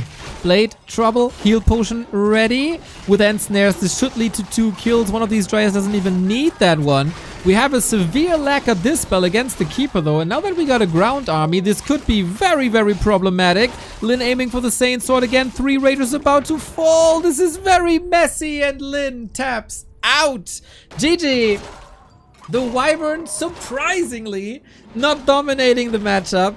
Life with good fights shows that Dryad Bears are superior to that combo. Very interesting to see this approach by Lin. And maybe, you know, maybe you can't win with every unit composition. That keeper turned out to be extremely dominant. Once we had a ground army, level 5 demon, level 5 keeper, so strong. A lot of control and sturdiness as well. And that fight before the last one, just well fought. That is life's bread and butter.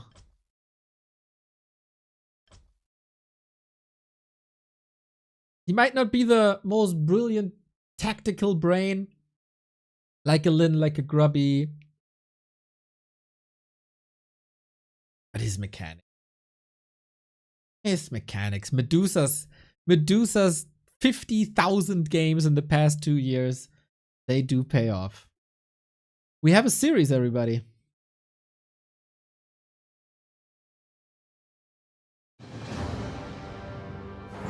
Game 3. We get a little bit of a lengthy series.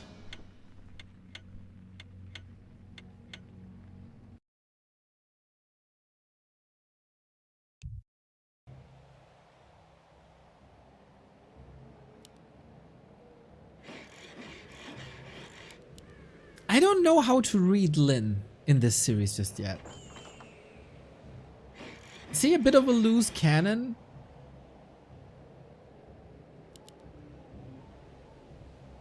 That just, I don't know, went on a roller coaster ride here today? Or is this all with lots of purpose? I really don't know. I truly don't know. In B Cup, Lin was the winner with 3-0 before Life defeated him twice.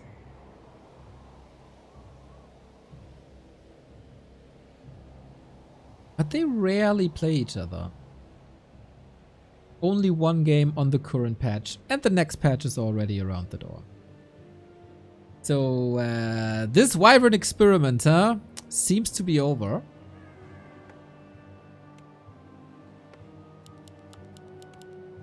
But we'll see. It is Northern Isles, everybody. Lin is spawning on the bottom left-hand side versus Life on the upper right-hand side. Demon Hunter, Blade Master, some things don't change. Ancient of War creep very passively in the north, which makes it hard for Lin to attack immediately, as it is the highest rush distance that you can have on the map from base to creep spot. And I think early game safety should be Life's priority, given how disruptive Lin was, how precise Lin was in the lower bracket B Cup. A player's forces are under attack.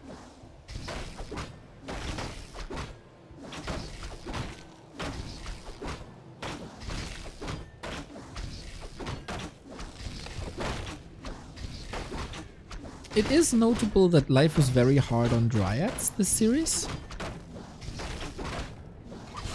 which is somewhat or has become somewhat the norm.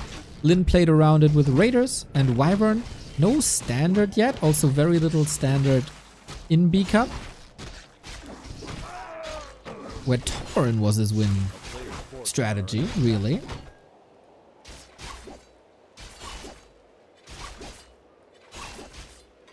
So seems like Lin knows what the creep route is, or at least guessed correctly.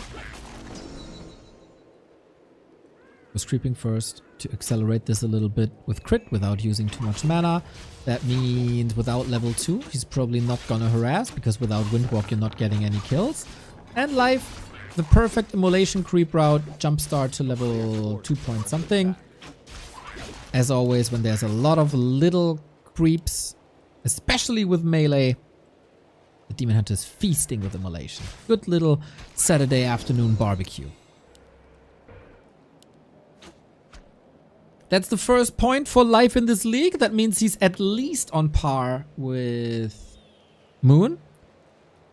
And again, taking points and maps off of these top 3 heavy hitters, Happy, 40, Lin, can make a difference. in the upper midfield and midfield sections. Nice last hit. Slippers as well. Demon Hunter can't complain. More mana for immolation. More efficient recovery with Moonwelt. A little bit of damage. And he buys a ring for these exchanges. As he saw that the Blade Master has one as well. He got a little jelly.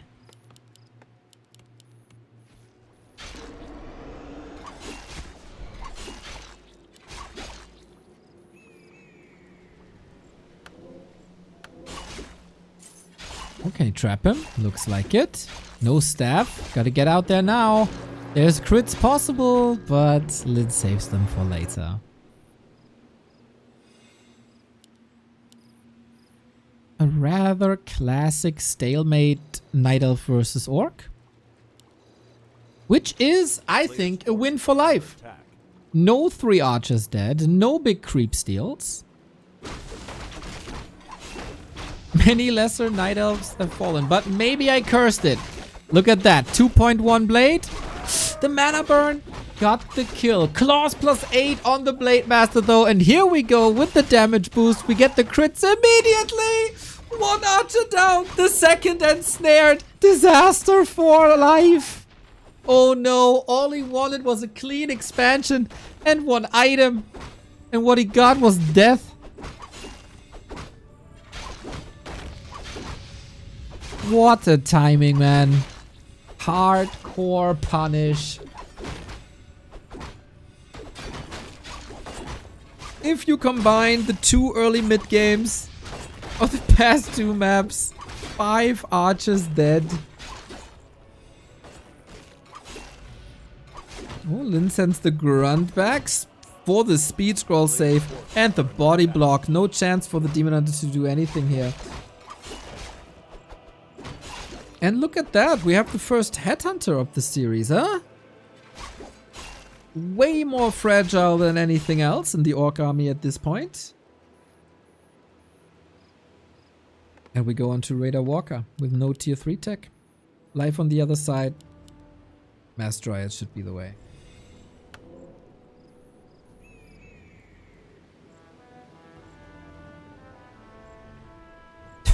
Goddamn trolls, man. Got the archer trapped at the perfect time. Well done.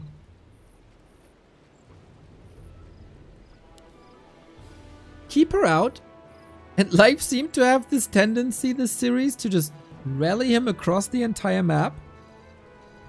That didn't really work too well early, but it gets the attention of the Blade Master. And with that, Demon Hunter is safe. Takes a solid camp away. On the way to level 3, Keeper is safe because he's fast as he has hoofs, 4 legs. If that was planned as a distraction, well done.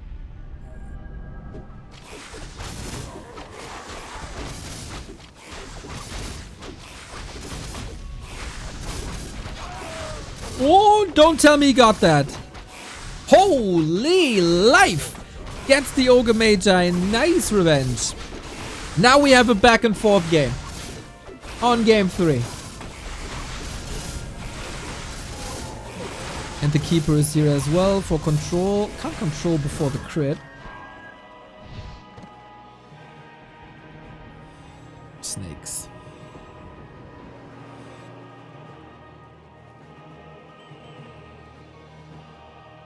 Still more or less only tier 2 though. A player's forces are under attack.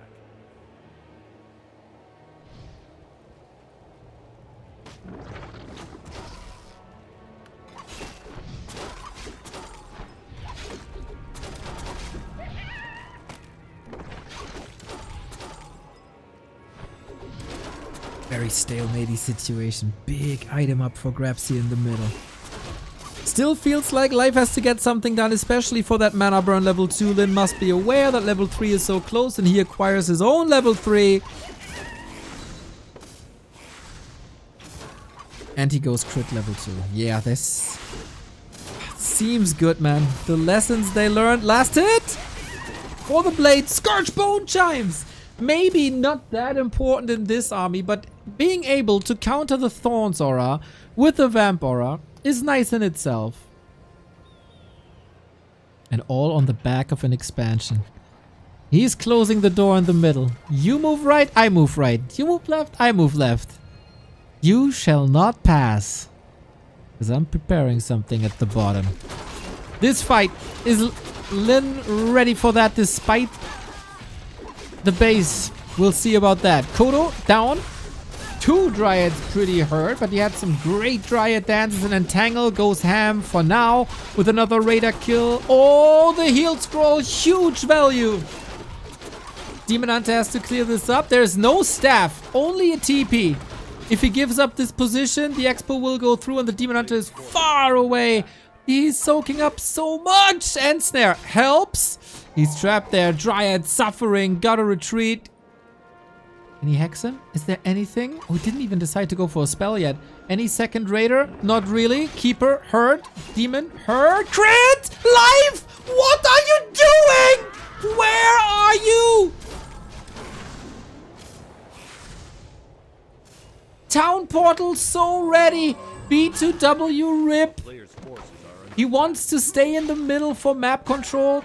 You can argue that it was on purpose because he had the resources for a tavern revive, but goddamn, his second hero is getting exploited as well. Massive mistake.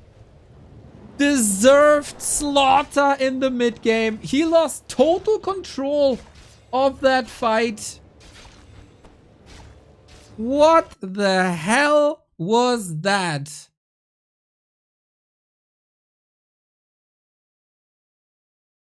Unbelievable. He had a good fight, didn't he? Kodo kill, Raider kill, Headhunter taken out. And then, like a bull in Pamplona, he only has eyes for that Headhunter and everything falls apart. Big yikes.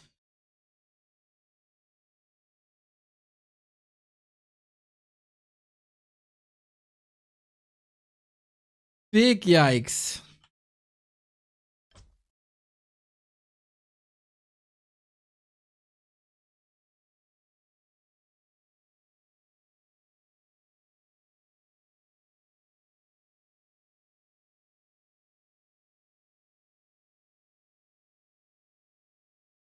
If Night Elf is so OP, then tell me why they don't win tournament.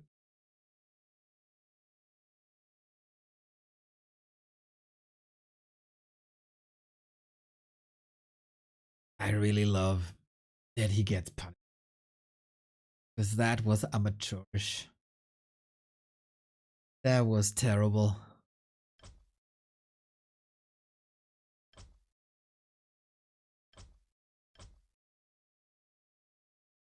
Maybe the nap didn't help him too much. Sleepy life. He truly is the savant that completely figured out Night Elf Undead. But then currently definitely lacks some strength in Night Elf Mirror and to a degree worse Orb.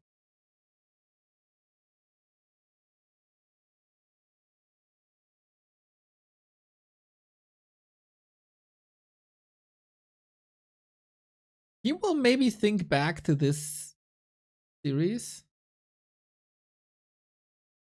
and kick him big time, because he had a big opportunity on Autumn Leaves where Lin lost the blade like that. This looked good.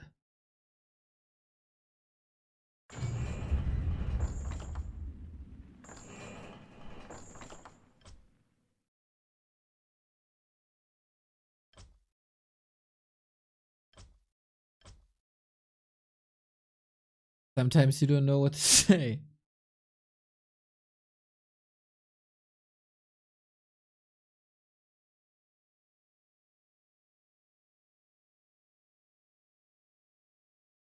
So we had a couple of failed match creations here.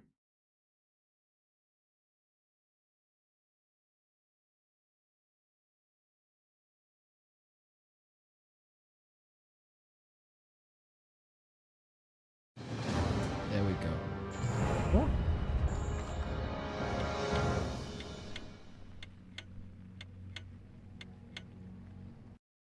Okay, looking good. 3 times the charm.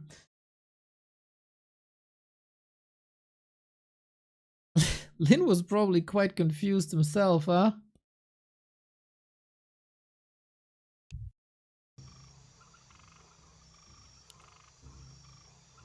Take this. I take this. I hope that we can brush this to the side and that Life can now play his A game twice in a row. Otherwise, Lin is the same points as 40. A 3-1 score would give you 5 points in this amazing Helpstone point system that we use in our Dach Inferno, and we gladly forwarded it to the creators of the Super League because it's just a great freaking point system. No big discussion about map score. Map score automatically reflecting points as well. Makes everything easier, makes everything more determined, and rewards wins. I'm very, very, very happy that the organizers listened.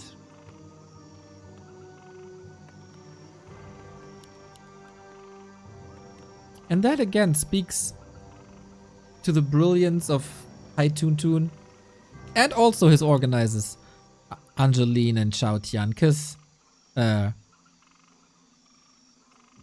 have been some crusty foundations in tournament orga in the Asian scene, I guess. Now we're gonna shake things up a little bit. I like it.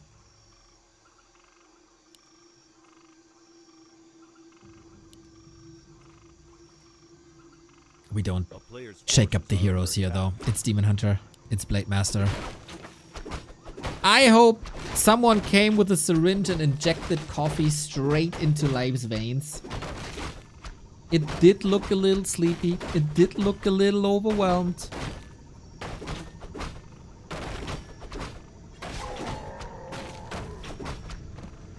We start with Immolation and we start with a claw. Now that's nice.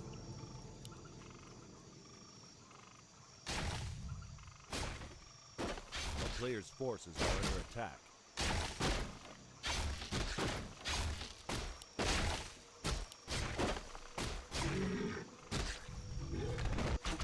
Lin at the turtles, Life at 2 spots at the same time. And that is an early game advantage. Losers pick Life. He thinks he has a little bit of an advantage here.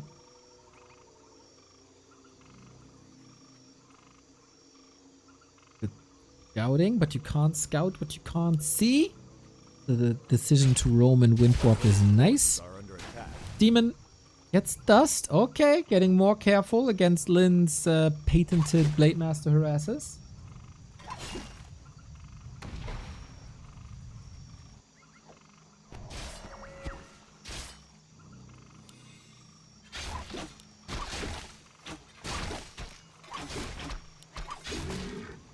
The inventory is so great. With claws and slippers and a little care, you should be able to determine the mid-game and to bully a little bit.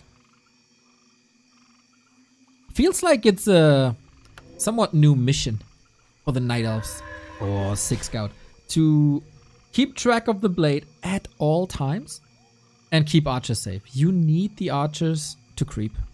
Otherwise, it's very expensive. Lin buys claws. Lin gets the backstab. And that lures out the archers to support.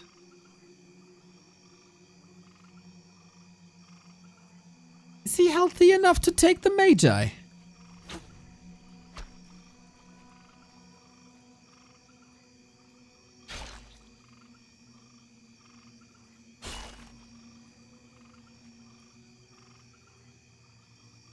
I'm about to say this is the tamest early game that we've seen so far.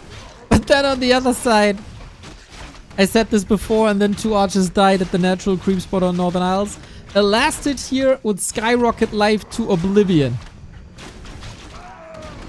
Is not allowed though. Big heal potion as well. The archer! He traps him! Oh, Between heaven and hell this series. Can you believe it? Grunt down, blade into windwalk. Phenomenal play.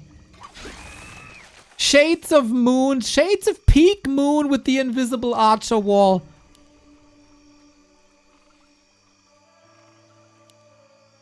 How can you lose your demon hunter to nothing? A player's And forces are under 5 minutes later, come up with an invisible archer wall. That's ridiculous. Consistency, everybody. Consistency of Warcraft players. It just doesn't exist. Double claw. Nice last hit.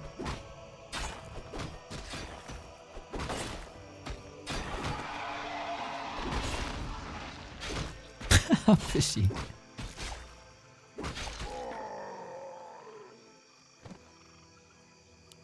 There was a grunt loss early game instead of two archers. are under attack. Lures out the creeps, nicely done. And what a difference it makes if the keeper... Yeah, now the keeper is supported.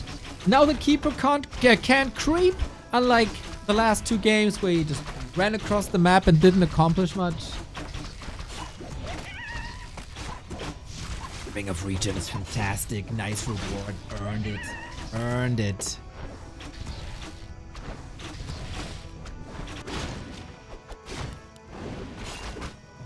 Lyn gets the flute. Nice, as he will rely on headhunters and to a degree walkers as well.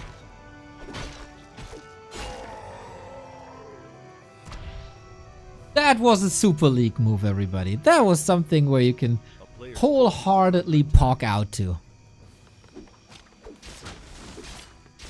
Live listening in on the broadcast. This goddamn Neo guy. Just complaining and criticizing and hating on Night Elves. I'm gonna show him. The town is under siege.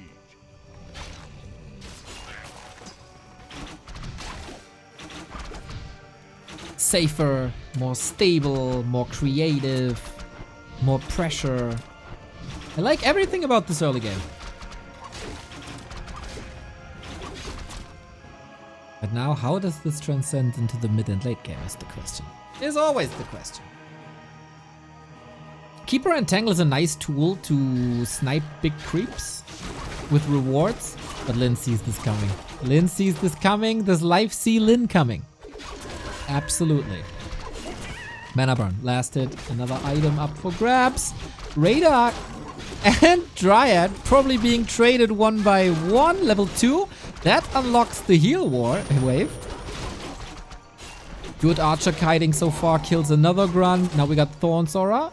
Doesn't hit that much with the Thorn's Aura actually.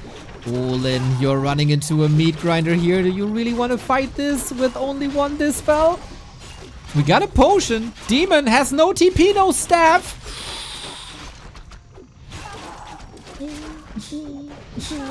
Not again. Been missing for a couple months. How are we doing?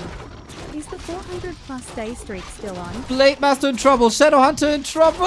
Potion pop, but that is an exposed blade. And that's a kill. Life exploding. And this time he took the high wire and he succeeded. Didn't fall off.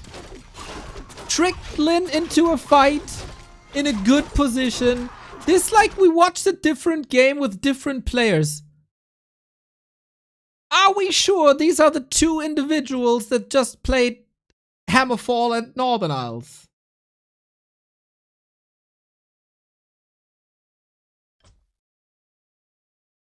Maybe when I said he needs that coffee straight into his veins, that's exactly what happened. His life is taking 2 maps off of Lyn, and all of a sudden, he got the big chance for an upset. Early fights, leveled keeper, archer in the mix, good baits, where he exposes a semi-hurt unit, then pulls them back and get the chasing Blade Master out of position to then punish him or whatever unit is chasing with Entangle. What a great game by Life after criticizing him for like 5 minutes straight. I feel like I gotta praise him for 5 minutes straight. It was so well done.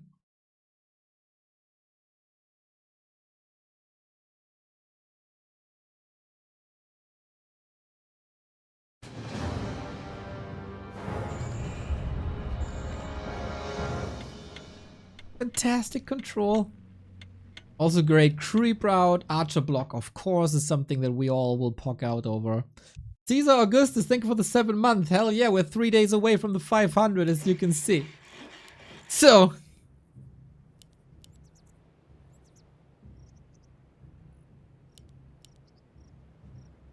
I think we can call this an extraordinary series.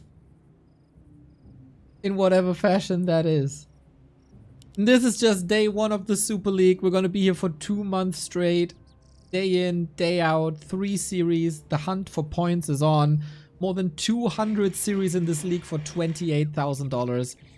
I said this before. We had to acquire some broadcasting rights in the first time ever in over 10 years of Back to Warcraft.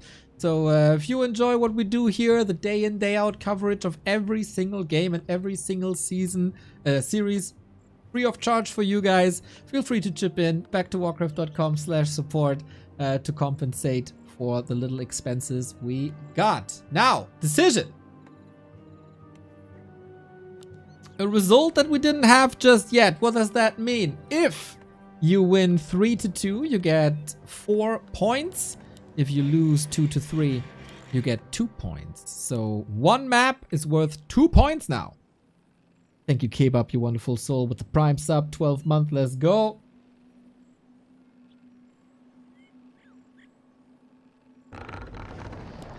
Demon Hunter Blade Master again, live on the left-hand side. This would be the upset you want to see in a league like this.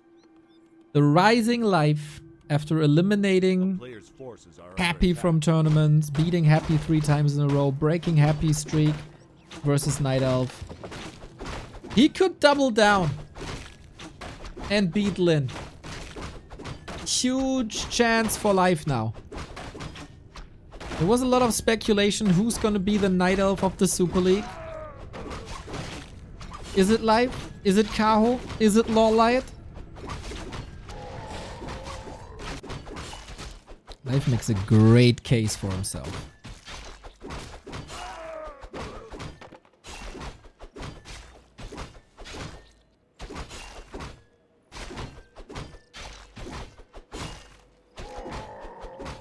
But also, A player's forces are under attack.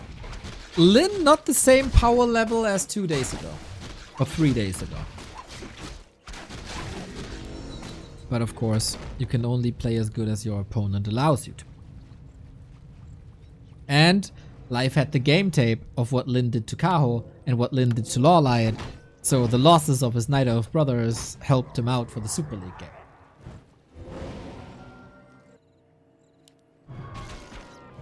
Okay, since you asked nicely.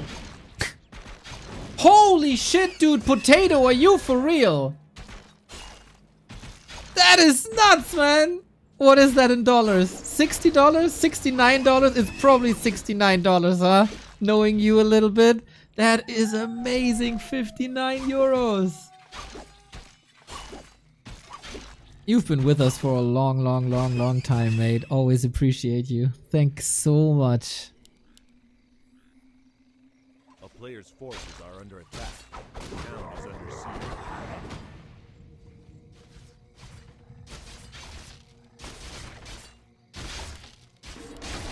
Lost it. Goes to Lin. I gotta say, I've been a bit critical of this matchup as a whole, as it was extremely stale and passive in the past couple of weeks and months, actually. But these two, it feels like here every move matters. It's really entertaining early game. Imagine 2 crits. A player's forces are under attack. Lin is scouting for any setups, for any wisps. Doesn't really find them. Oh, Life with the body block, but the troll! The troll betrayed the ogre. Life wanted to help, doesn't really work. Or does it work? It does. Oh, that's some wasted time for Lin.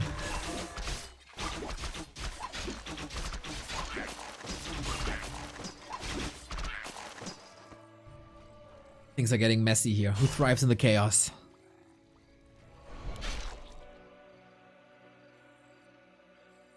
A player's forces are under attack. Oh, that cost him so much time.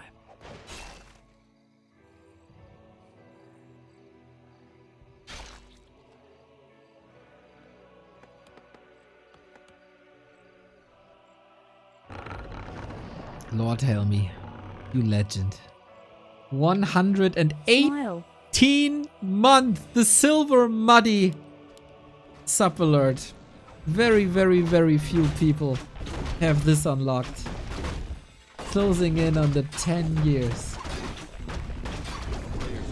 Soon. Attack. Soon. Maybe for the Super League finals.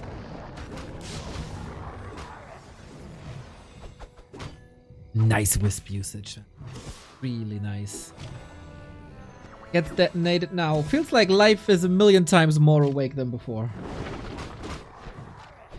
They got some crazy energy drinks over there in China.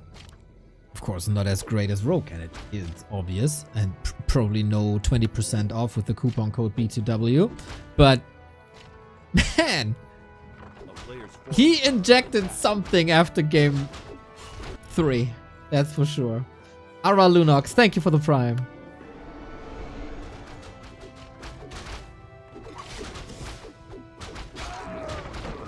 No way. He denied the Ogre Lord, similar to Focus. Life pressures the Orc when the Ogre is in the base, and because of that pressure, he doesn't stop attacking with the burrow, and he's losing a huge chunk of XP. Second time this happened today. And that happening to Lin. Uh-oh. The first pull didn't work. The second pull took forever. And then he doesn't get the XP. He got a claw plus 12.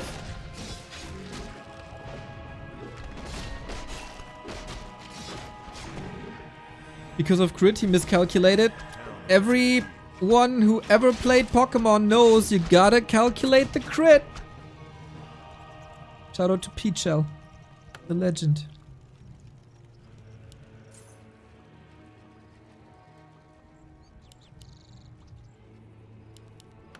A player's forces are under attack. Late master damage is crazy, but we do have a heal potion against it. Heal scroll as well.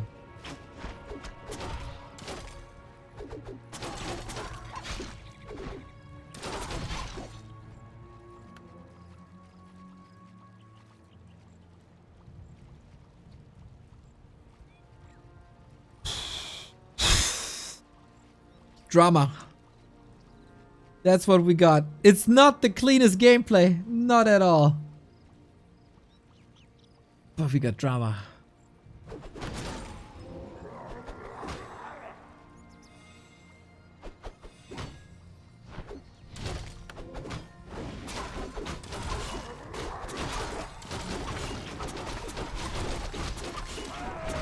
Bastard goes to life. Lin is trailing. Sink or swim now.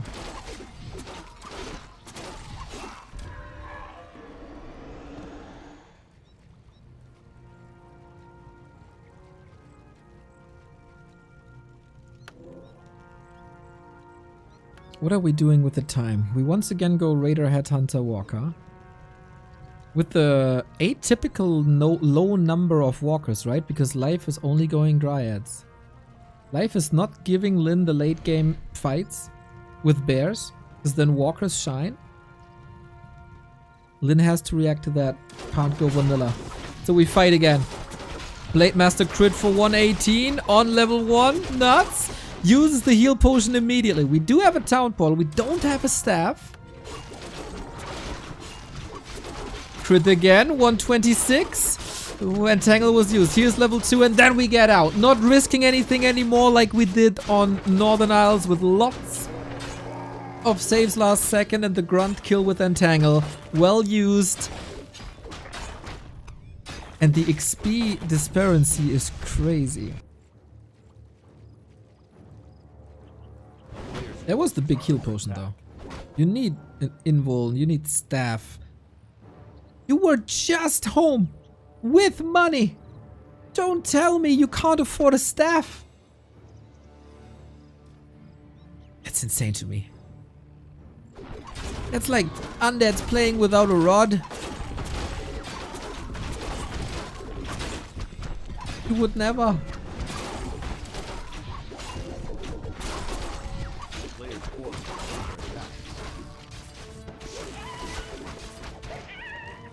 Shadow Hunter level 1 after 10.5 minutes. What a lousy life. He had to repeat first grade like 4 times now. Love the shock kill. Lin has no clarity, no mana potion, no speed scroll. It needs the true brilliance of the War Chief and maybe a couple of crits to take this back. Life's Triad control has been absurd for a long time.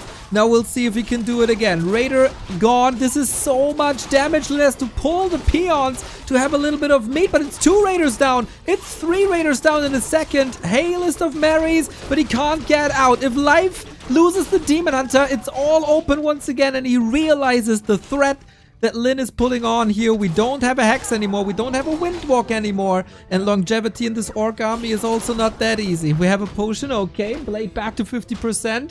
Trying to run away as there is no radar that might even be reasonable. Double kill. Denies XP. Prevents level 3. Imagine this blade with level 2 crit. And the scout. Oh, Lin was fighting over an expansion. Didn't see that yet, but Life did.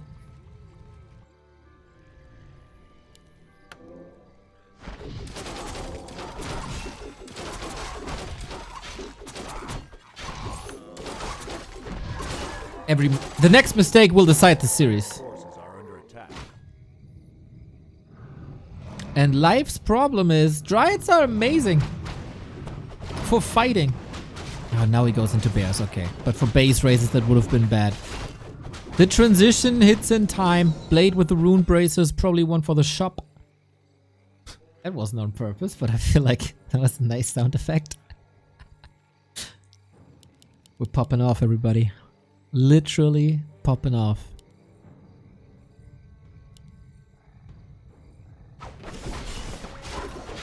Demon Hunter hurt again. Having bears also means you got rejuve now. Crit big! Oh my god, the crits are nuts! But how can you not have a staff? This is unbelievable. If that costs him the game, it's deserved.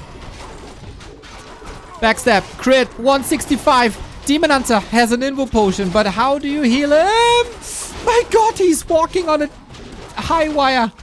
He might fall soon. Lin, 47 food. Shop right next to him. Dryads are falling quickly. Reju under that invo potion is looking grand. Raider control gets the kill here. Bear, if only you had a staff now. But he actually saves him. The sheer belief in his micro. Shadow Hunter hurt. Blade Master hurt. The next hero kill decides the game. Blade being burned. No damage. GG. Life does it. First upset of the Super League after an absolute disaster on Northern Isles. He pulls it together. He improves his game by 500 MMR. And all of a sudden, Life has defeated Lin. Kaho couldn't do it. Lawliot couldn't do it. Nobody in B Cup could do it. But then there's Life. 4 points for him. The leaders of the pack in the Super League are happy. 40 Life. That expo didn't pay off just yet. Who needs a staff? Whatever. Just own. Just micro. There were some great retreats by individual units here on Life that saved them a lot. And Lin couldn't follow this up.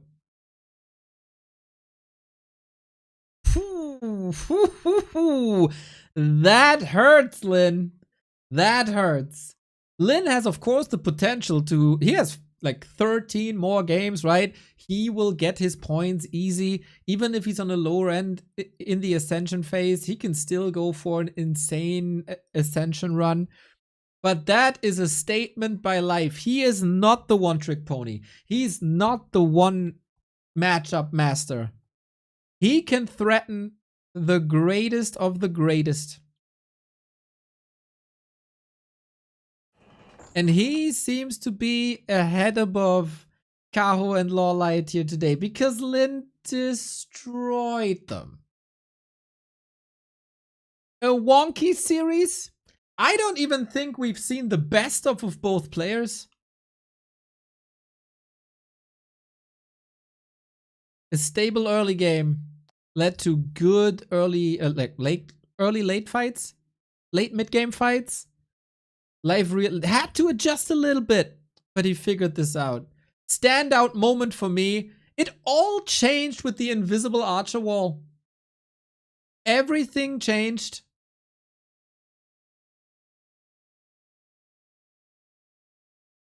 And that moment kind of broke Lin, I feel, who couldn't bring his A game then anymore. Good to see the rise of a Night Elf. He is collecting wins, man. He is collecting wins. After a disappointing B Cup. A great start into the Super League. And if we know one thing, Life is living the grind. 1,500 games a season, easy. And especially that in a 2-month league can get you somewhere. So, this is good. This is good. Tomorrow, and day after day after day after day, we're gonna have more matches here in Super League. Gonna show you the schedule real quick. We're gonna have Focus versus Colorful. Focus needs a win tomorrow. Focus needs to show that he is more than what he showed today. Because that was abysmal. You can lose to Happy 3-0, no problem. But not like that. Not if you have aspirations in this tournament. Tomorrow, Redemption arc for Focus has to start. Moon versus Starbuck. Holy shit! What a match! Very, very, very much looking forward to that. And also, Kaho versus Tsiog, man. Probably rank 2 Night Elf versus rank 2 Human. The start for Kaho, the start for Colorful, the start for Bucky, the start for Tsiog. And then we'll see how that shakes up the table. Result is not updated yet, is it? Not yet, but of course, Life 3rd rank here.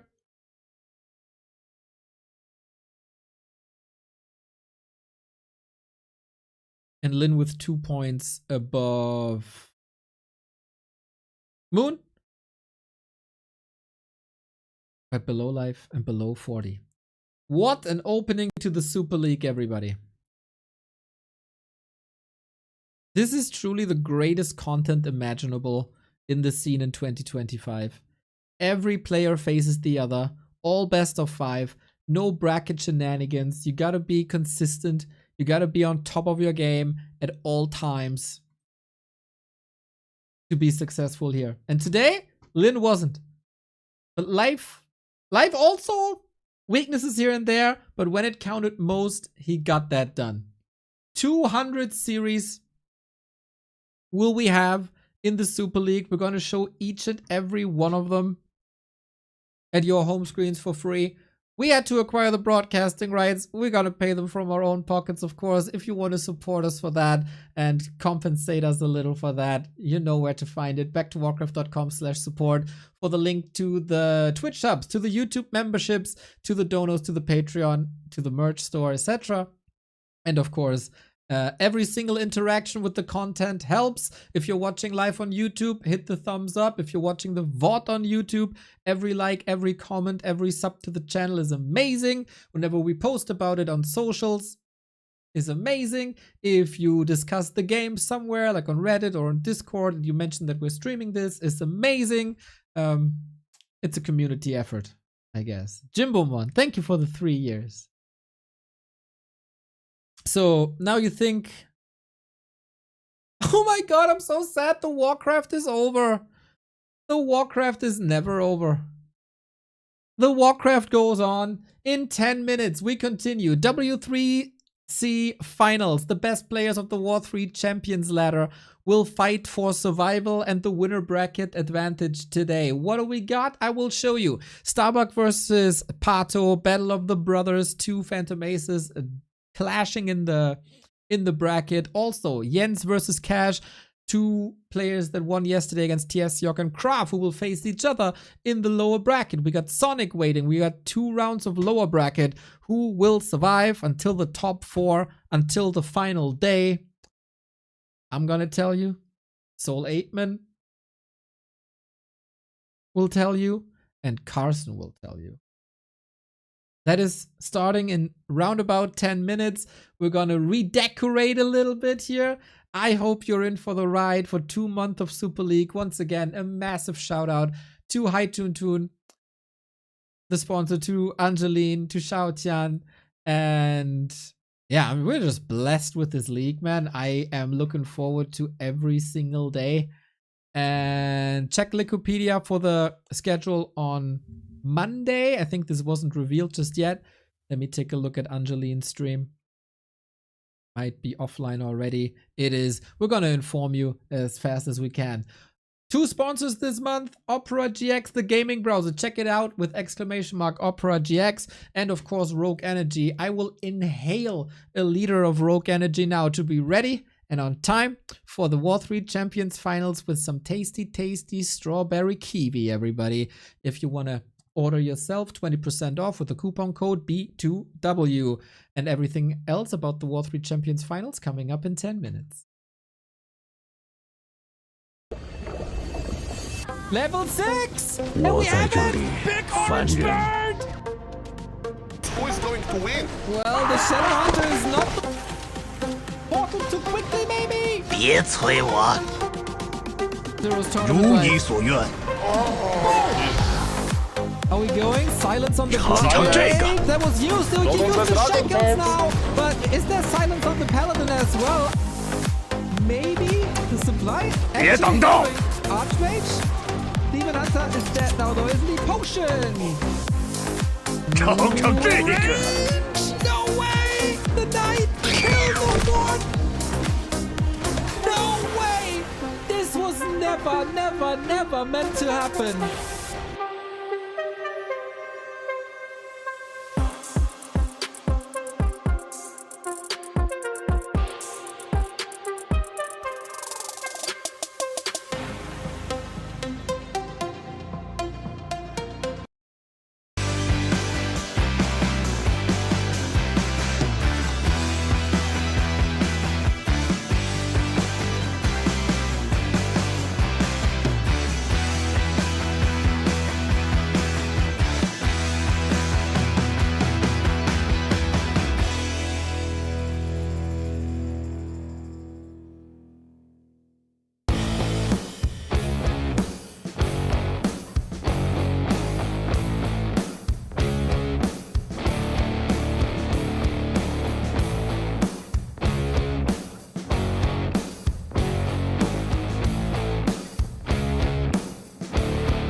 Boom, boom, boom, boom. I want more Warcraft in my room and more casters as well. Welcome to the second part of the day. Welcome to the second part of the War3Champions Finals. This is a wonderful TriCast, everybody. We got the gang back together, just like last season. Soul, how's it going?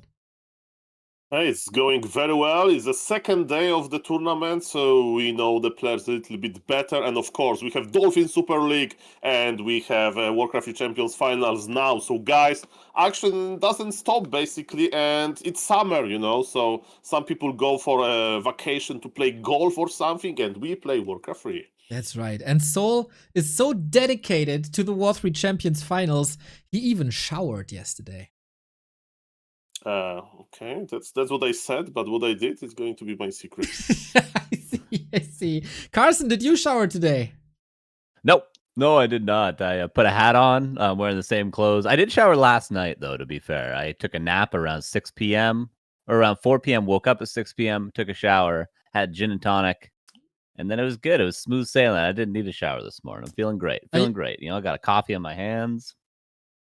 Are you one of these guys who put some vegetables in your drinks, like cucumber, or are you a fruity guy with blueberries, or just raw dogging it?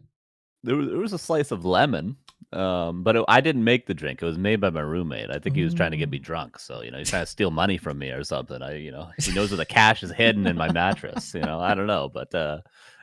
But there was a slice of lemon. Long story short. Very good, very good. I hope that we can steal some money from our audience because finally, the profile pictures are here, everybody, and the Murlocs are invading the War3Champions Finals. Here we go. Once again, hand-drawn profile pictures only available for a week. You can pimp your War3Champions profile with either a Demon Hunter Murloc or a Footman Murloc or a Farseer Murloc or a Ghoul Murloc, where our good friend Kovacs is very scared of, and he wanted to me to remove it, basically. I said, no.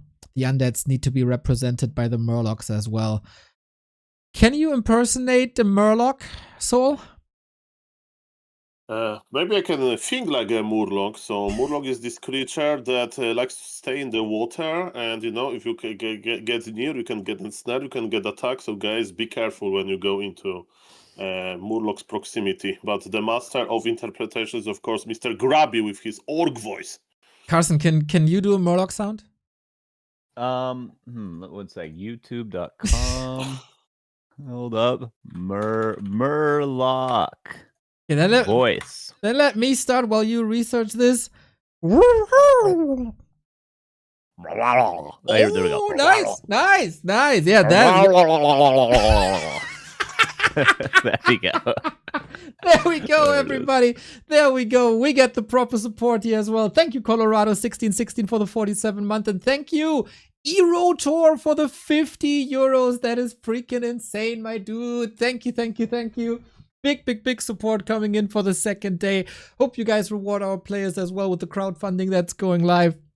Speaking of going live, the bracket is of course live for a while, and Soul, can you recap yesterday's day for the fools that haven't been around for the games? Okay, so what happened yesterday is that favorites won, but some of them had a problem. And maybe let's start about the series that we are having, right? So what happened to Kraft and Tsiog? Ladies and gentlemen, when I saw Kraft game, when he opened Dreadlord Ghouls, Dreadlord Fiends, but with Graveyard, that was so weird. I don't even know what to even start with. He wanted to expand, expansion failed, and the second game versus Cash also he had trouble. So there is a little bit like Kraft can do better. He just played weird thing on top of the weird thing, and that's why he is in the loser bracket, okay? What about Tsiog? Tsiog fought like a hero. He faced Mighty Jens. And in game number 2, he won a map, and he won map in a like straight up way. You know, there was no cheese, there was no like lucky creepjack. No, there was a long fight. So definitely, Tsiog is coming here. You know, like he proved already himself that he's strong. What about Kraft? Is Kraft going to play normal stuff? The like meta undead stuff that he can go weird, you know, later with some necromancers maybe, and he'll start with super weird stuff as well. I don't know. The series is going to show it to us. All right, then I'm gonna show you our two wonderful players as we're all ready. Master of Ceremonies Carson, if you're ready, we are ready. Tsiog is on camera as well. Krav on the left-hand side, Tsiog on the right-hand side. Two beautiful gamers. It's really gonna hurt to say goodbye to one of them because they are capable of bringing so much entertainment. For both, it will be a huge disappointment to be eliminated here today. It's a best of 3. Whoever loses 2 maps first is out. Yeah, unfortunately, our only undead could be eliminated right here, right now, but Tsiog definitely has his work cut out for him. We're going to start on Hammerfall. Krav's loser pick is going to be Concealed Hill. Tsiog's loser pick is going to be Autumn Leaves, of course, Orc versus Undead. We do have 2 Orcs in this tournament. We have Cash coming up later today, so if Tsiog's eliminated here, we still have hope for the Orc race, but if you're an Undead fan, you have to be rooting for Krav right now. You have to be rooting for France. There's only one way around it. That's right. Krav just left his battle station before we wanted to start the game. Maybe more drinks, whatever it is. Maybe another rogue energy. That gives me the time to give a shout out to all the people who purchased the profile pictures just yet, because it's a lot. Only been available today, but we got Eris and Pishna and Starbuck boosting the prize money for himself. Love to see it. Karapavlator, who's with us for a long time as well. Absent, the wonderful, wonderful, gorgeous man that is exiled. One of the people with the best wall color in the world, that is Vesti. The man with the most thirst for beer in the world, that is Izzy. The very generous Hold On Old Boy, and Breki, aka Kovacs himself, pimping him with the Night Elf. Looking good so far, everybody. Looking good. Yeah, people love the icons, and I think it's a nice idea. Myself, I own a lot of icons, and I like to change them, depend of the mood. For example, I own the gold chest icon, and when I feel like I'm playing very bad and I'm giving MMR away, basically, I just put this gold chest on, so like people are stealing my MMR, like they're stealing the gold coins. Very fitting. Very nice, very nice. Not a lot of Orc being sold there, I can see. You know, a lot of everything else, but not a ton of Orc. What's happening to the Orc players? Yeah, Carson, you didn't Where are get you one. guys? You're a role model. You gotta pave the way. True, I gotta pay the way. You got- I'm still on the I'm on the sheep. I'm on the sheep still. I should get some more profile icons. I truly should. Maybe I should get a custom one, actually. Saul's got a custom one. You got a custom one. Maybe I should go over to that Patreon and get a custom one. I don't know what I would do, though. Well, maybe, I don't know. Does your band have a logo? Not a very good one. Maybe your tour dates, you know? Very small writing. You just have to zoom in on W3Champions to be able to see them. Maybe I'll just put all my bank info so you can, if you can somehow find a way to zoom in and make it more high fidelity, then you can just steal all the money in my account, which, you know, isn't much. It's all in my mattress, of course, for the most part. Okay. Otherwise, Find a way. Your your credit card information. But Yes. these guys that you see on the broadcast right now, they're not here to spend money. They're here to earn money, hard-earned money, to reward themselves for a beautiful season 21 that they played. Krav vs. Tsiog. It is unfortunately a fight for survival. Do we have to say au revoir or whatever? See you is in Lithuanian. Boys, have a lot of fun. All right, Saul. Hello. And Carson already weird start. It's 10 fins, but now I'm quite skeptic what the French player, Krav, who is playing as an under on the top left, is going to do. He's opening with the fastest hero possible, right? It's straight up altar into a ziggurat and then late crypt. It usually means, right, it's going to be Death Knight, harassing Death Knight, but you almost never do it versus Orc. So he's opening in the weird stuff. Last time I saw it, it was yesterday, and he played Crypt Lord first. But on the bottom right is your specialty, Mr. Carson. Tell me something about Tsiog. Yeah, Tsiog impressed us yesterday, right? He had a decent showing against Jens. Obviously, the favorite did prevail in the end. Jens is a favorite to even get to the finals, maybe even win this entire tournament. But Tsiog, you know, went to game 3 with him, had a really good match. Krav, you know, maybe a little bit underwhelming against Cash yesterday in this very matchup, Orc against Undead, but he went for some unorthodox stuff. Maybe he'll keep it a little bit more standard this time around. Tsiog, of course, is probably warranted to go for what he is doing right now, Farseer Headhunters, because this is sort of, it's good against the widest range of strategies, right? You can deal with expansions, you can deal with weird all-ins a little bit easier, and you can just play straight up versus what might be just DK ghouls Tsiog doesn't know. So Farseer headers for Tsiog is a pretty solid way to start this series off, and Krav, I'm looking for him to surprise us, as we already see a Necropolis by the expansion.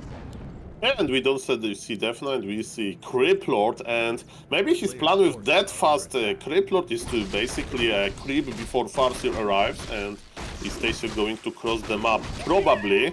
So okay, his lumber economy will be slow at start. As you can see, there is only one ghoul gathering lumber, but he's creeping just fine. And yes, this proxy necropolis can be a statement that he wants to expand later. Expanding versus orc can be very tricky, but so far he's almost done with the creep camp. And last hit maybe, let's see the shape. Krav got it, his Creep Lord is half HP, but I think on this level it's not going to be the problem. But the first set hunters are coming, and yes, is it going to be one base, going to be expansion? We need more information. Very aggressive Nerubian in the base of Krav right now, too, is going to help defend against this. The sort of architecture of the base on Hammerfall can allow this sort of a forward Nerubian tower because it's kind of a couple of choke points on either side. So that is already helping out against the Wolf. First Headhunter, as you mentioned, is streaming in. Cryptlord half HP, but the nice thing about this Necropolis and how the first creep camp was crept is you're always on Blight. You're always regenerating. The Cryptlord already getting up past 400 HP. One Beetle going to go towards the Farseer. Not the end of the world, of course. And the Tier 2 tech is underway. So no expansion, but maybe the possibility of an expansion with that Necropolis in the future. Yeah, exactly. Like when you have Necropolis, you can just start producing Acolytes whenever the situation is fitting. The problem for the Frenchman, there is no level 2, right? So he would like to try Impulse around the Farseer, but he can't. Tsiog is trying, to challenge Krav for something. And look at this. Tsiog enrage Makrura. There is no Makrura creeping. And there is actually now...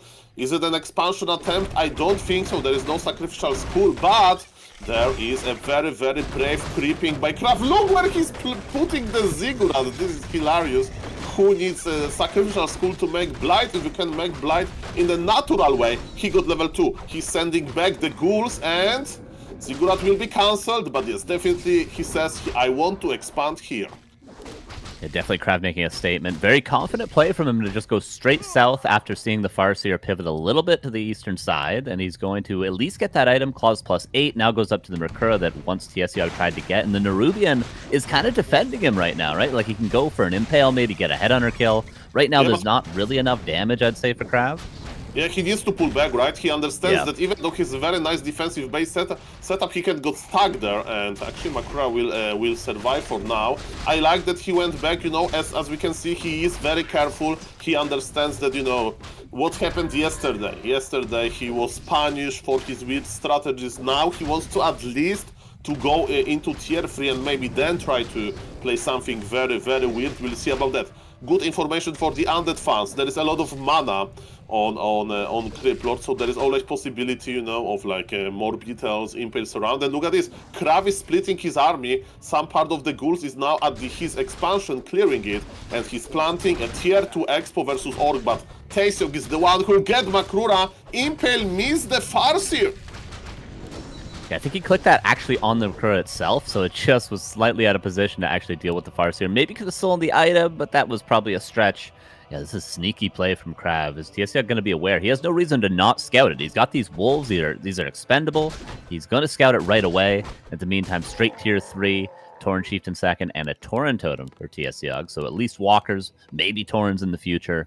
And of course, that big carry in the TC second. But for now, this expansion is certainly not going to happen, right? It's going to take some really huge impales for Krav to ever win a serious fight against 6 Headhunters right now. Yes, and a player like Tsiog is very good at kiting, right? So attack, go back, Wand of Negation versus level 1 wolves, as we can see. Yes, you don't need to have destroyers now as undead to dispel some summons. Of course, it's very expensive, but Krav is proving to us that he is willing to pay the price, for this tier 2 expansion. And yes, Tauren Chieftain is joining. What do you think? Shockwave, Aura, what would you play? But wait a moment, there is Impale. Can he surround the Farseer? I don't think so. There is so much damage that Farseer is actually breaking the surround and is looking even worse now for the Frenchman. Yeah, a good attempt. Obviously, that was the best move he could make. If he was going to win this fight, it was going to be through forcing a town portal, but it seems like he's just losing ghouls. Yeah, we could see even Aura at this point just to kite a little bit better, but there's the stomp to land a counter surround, but there's a cloak. He could stomp to break the cloak in the future, but Tsiog is going to take a lot of damage. TP's to the proxy Necropolis. Stomp whiffed a little bit there, but now the Crypt Lord pulls more ghouls to support. There's a very messy fight for both players in a way, but obviously Tsiog trading very favorably. The expansion is completed, though. No longer it can be cancelled. Yeah, but Tsiog is not aligning. Tsiog is going tier 3, and expansion for the Undead being so late gives the Orc opportunity to just, you know, after the dealing damage dealing window is over, he can pull back and go for the tiny Great Hall himself. And yes, he wants to kill as many ghouls as possible. Remember, ghouls are giving quite good experience, and without them you can't get lumber easily. Speed scroll by Tsiog. He wants to keep as many headhunters alive, and is a good choice. And man, very, very strong kiting by him. I'm impressed. Yeah, Tsiog's macro slipping a little bit. He's supply blocked right now. He's got one walker idle in the base, but obviously doing tons of damage, lots of kiting, lots of micro right now for Crab. Slaughterhouse on the way. Death Knight almost out. Expansion not mining, but the Nerubian is helping out to defend this. The Crypt Lord is going to be bruised for a long time, but he's pretty much been on Blight this entire game at this stage. The one Acolyte that was mining is dead, but he's rebuilding a couple, but he's just taking more damage than he's really gaining from this expansion, I feel like, Crab.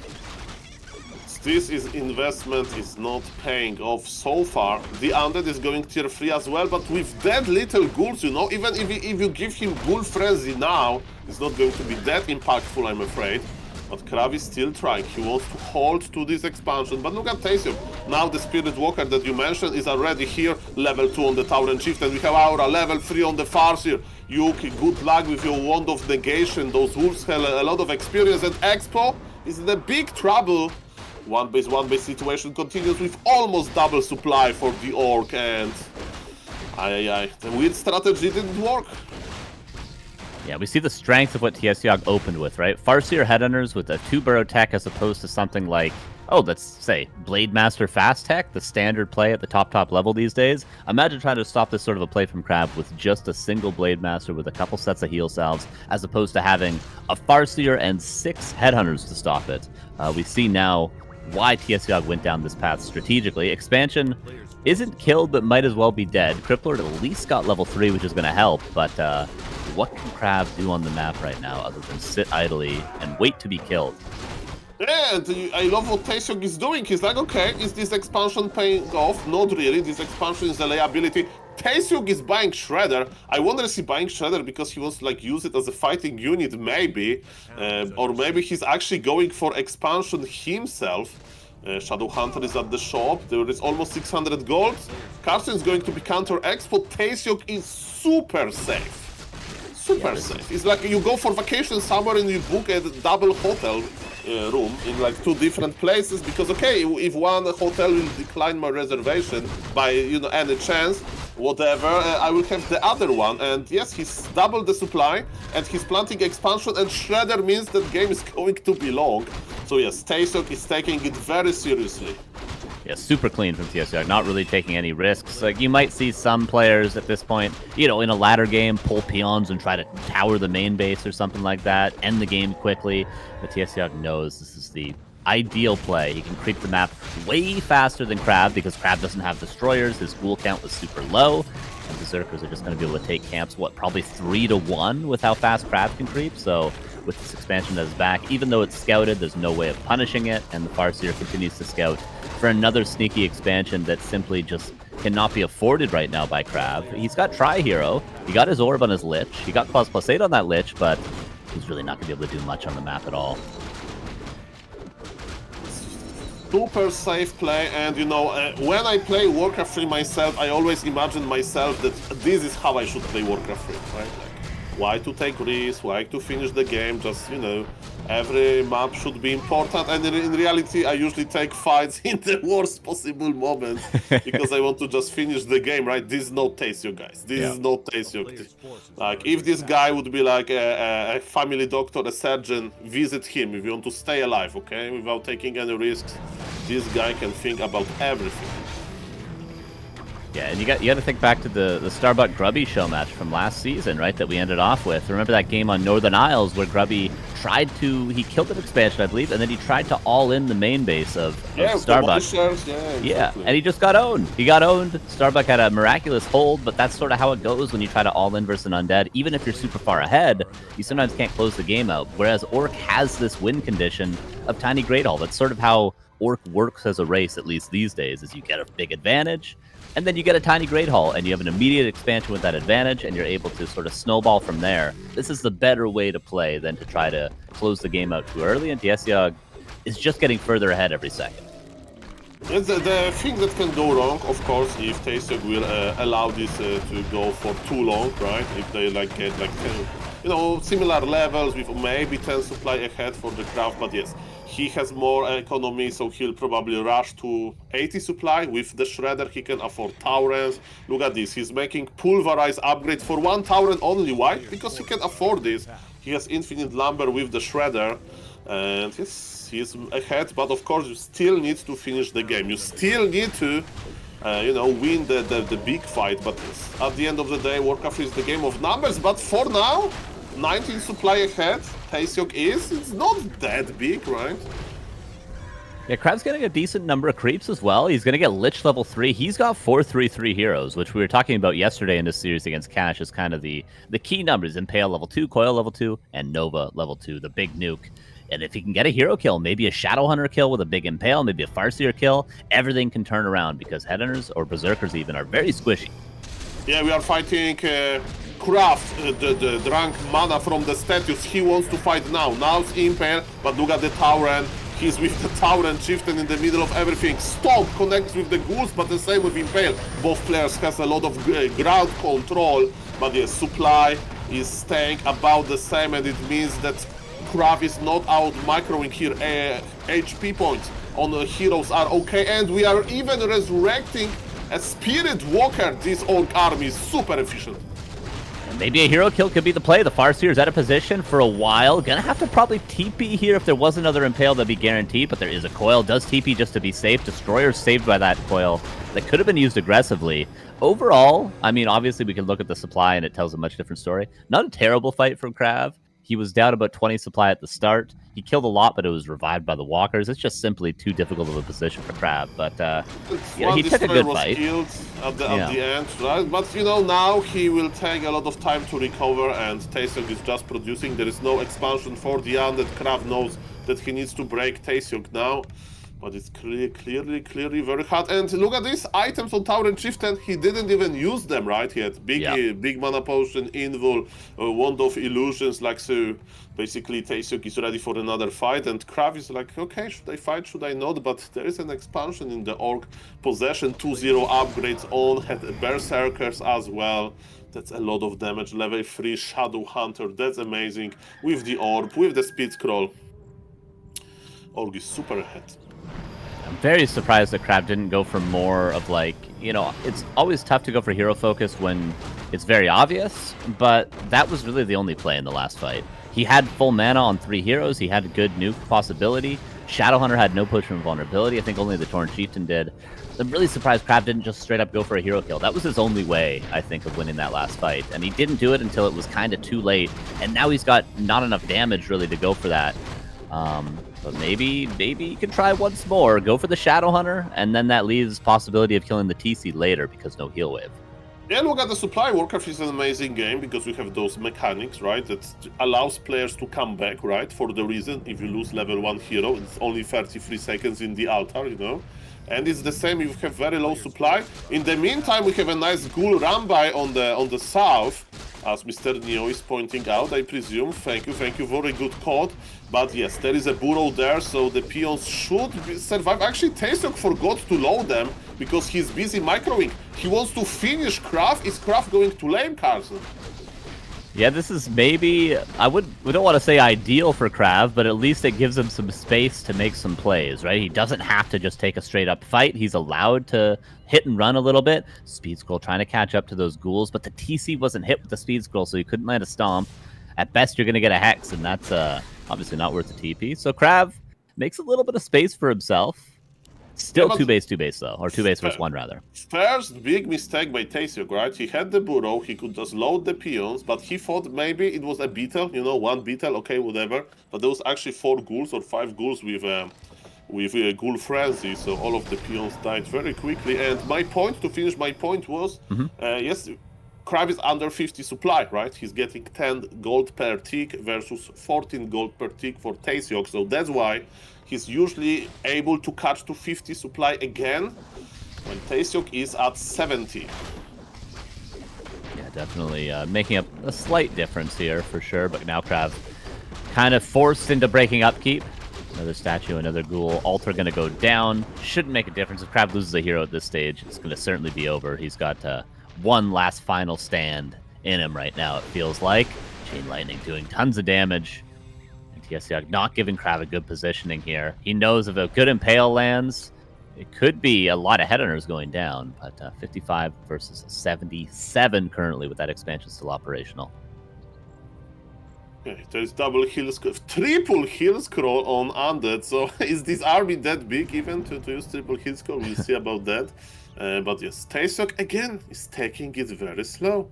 It's like, I have the upper hand, I'm 80 supply. He's teleporting out! Look! Wow! He is not messing around. A lot of respect. Definitely. That's what I will 100%. do if I ever play versus Lemes again. I'll just... in every position, when I'm kinda in a good position, I'll just teleport also out of respect, okay?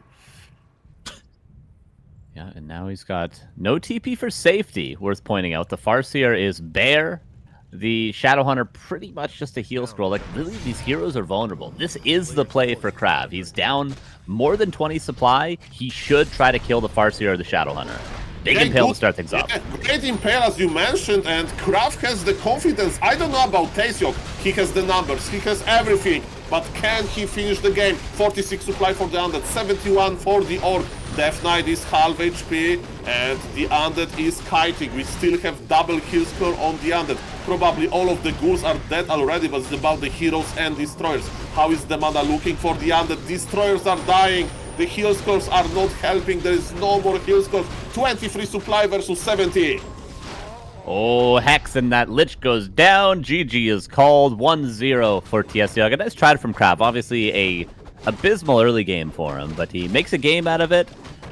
Fights from behind the whole time, but 1-0 for the Orc at the end of the day. Damn, feels like Tsiog took a bath today. That was clean.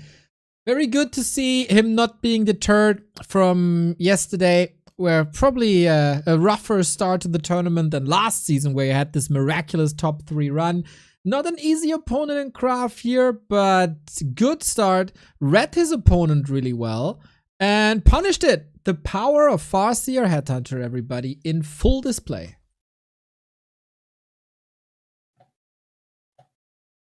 All right, It's very good control of the early game, right? Didn't let Krav do basically everything. Krav had some plans, but now we are going to be on the Krav map, and this map is extremely hard to expand because it's going to be concealed hill, so I wonder what we are going to see on this very map.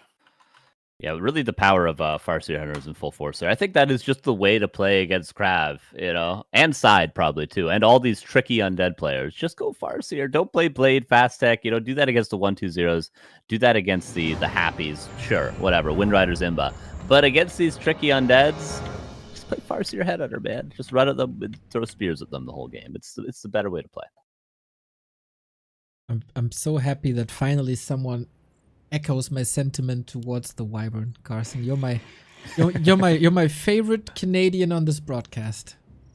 With that being said, I don't play Windriders in Orc versus Undead, but because you're a still gentleman. play Blademaster Grunts. True. That's what Checky said when I played him on ladder once, and then he beat me in 8 minutes. I was like, oh, I should have played Windriders probably. Well, let's see if it's Wyvern this time. I think Tsiog is also quite a gentleman, but in Warcraft 3 you never know. If it's for the W, if it's for survival, everything is possible and everything is of course allowed. Good luck and have fun, everybody.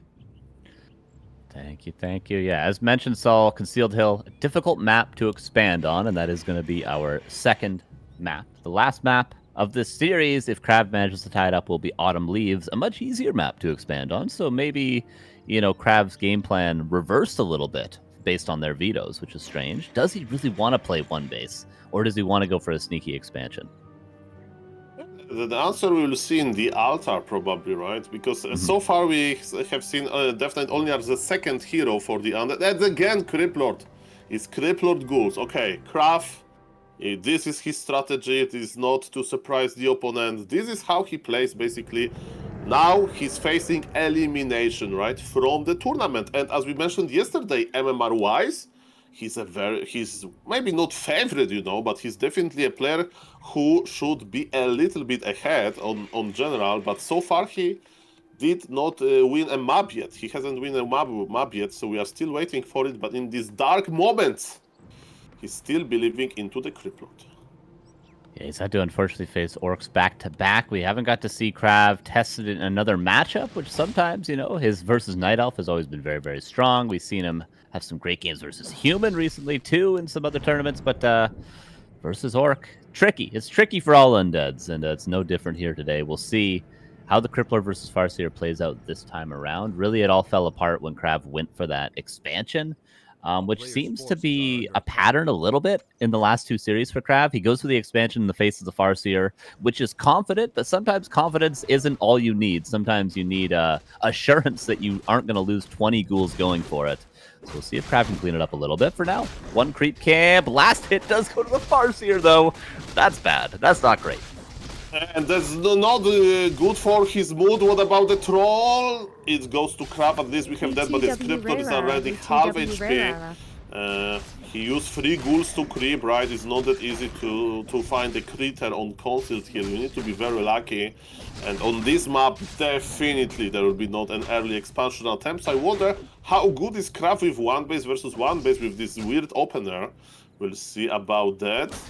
And yes, he's very close to tagging. I think he will tag, right? So you never know with him. Okay. Yes, he's tagging. So guys, it's going to be one base. Maybe Krav will show. You know what? Now I understand a little bit. Maybe he picked Concealed Heal to control himself a little bit. Like, okay, on this map I can't expand. This map will actually force me to play one base. And yes, I'm curious to see how good he is with the one base technology. Yeah, we talked about this last game as well, just the importance of getting that Impale early game to if you do want to go for the expansion. And with that last hit, maybe he was afraid that he was ever going to get level 2, but Tsiog gives him the space to get the whole turtle camp. And that will be Impale unlocked. So surround possibility. There's not a huge number of headhunters yet, just 3 right now. So Farseer could be surrounded potentially, but the Wolves continue to scout a couple low HP ghouls, but they're healing up slowly. And Tsiog probably going to do something very similar to last game. Pressure consistently, not allow the Crippler any space, and then straight tier 3 for him, probably for the Berserkers. Okay, why there is Sacrificial Skull in this Crippler inventory? I don't know about that, we'll see. Is it a tier 2 Tower Rush or tier 2 expansion? You never know, I have no idea. Right here, right here. He's going to place it right at the shop. Wait for it, wait for it, and go. And now he buys Boots of Speed. All right, I don't mind that against headhunters. Okay, I mean, it's like sometimes you see even Polar Rifle players, and yes, I can squeeze Polar Rifle conversation at any moment. Sometimes versus Orc you buy Boots of Speed on Paladin for this very reason, to chase headhunters. With your Paladin, can you believe it? Especially on a map with fountains, you might be trying to push the amount of efficiency you can get out of those headhunters to the very last HP. There's an Impale. We are judging. You are should be able to get it though. Boots though. Boots, he can chase it down. It tries to get to the fountain, he's just going to chase it to the end of the world because he's got the Boots of Speed. Value already. Nearly paying off for itself. Imagine him now, Headhunters attacks and Crippler dies. No, he got the last hit and he's even healing. Boots of Speed, very valuable. Another Impale. This time it's surround! Oh my god, 3 Headhunters are down! Huge from Krav. Yeah, and it all comes down to the micro, right? Can you land those surrounds? Can you land good Impales? Or can Tsiog kite perfectly, not get surrounded, and kill a bunch of ghouls? And we've seen both sides of it now. Krav, I wouldn't say a massive lead, but definitely in the best position he's been in this entire tournament in the early game. So again, look, we are excited about Krav Micro because he doesn't need to like hold the fragile expansion, which in the process he like losing all of his ghouls that kinda he can micro with. So if I would be like a coach of magical coach of Krav, I would say, okay, Krav, if you spawn on the map, your expansion is going to be surrounded by trees. you can't go there. It's specific for you only. Because he needs to play one base. And after I said that, after he asserted dominance, maybe now is a secret moment to expand. He's creeping this Gnoll camp with Sacrificial Skull. Is the Acolyte coming? Not yet. Yeah, don't mind this. Like, you know, to add to your point of, like, if you could coach Krav and tell him, you know, when to go for an expansion, when not, maybe see how the early game goes for. Just always go for that early tier 2 tech, and then play these little micro fights. If it goes badly, then you just play one base and try to creep the map and win in the late game. If it goes well, like it just did, then maybe go for a tier 2 expansion, but don't just blindly go for the expansion in the early game before you have any sort of trades with the Orc player. Maybe that's what he's gonna do. He had the spare Acolyte, and first time I saw this idea was the Happy versus Nidev, right? So versus Nidev, Undead can go for tier 1 expansion, mid tier 1 expansion, tier 2 expansion, mid tier 2 expansion, and tier 3 expansion. What I do mean by mid tier 3, mid tier 1, mid tier 2 is basically you tech, but if you have one spare Acolyte, you will just plant your Haunted Gold Mine, and it's going to succeed. By the way, look at this!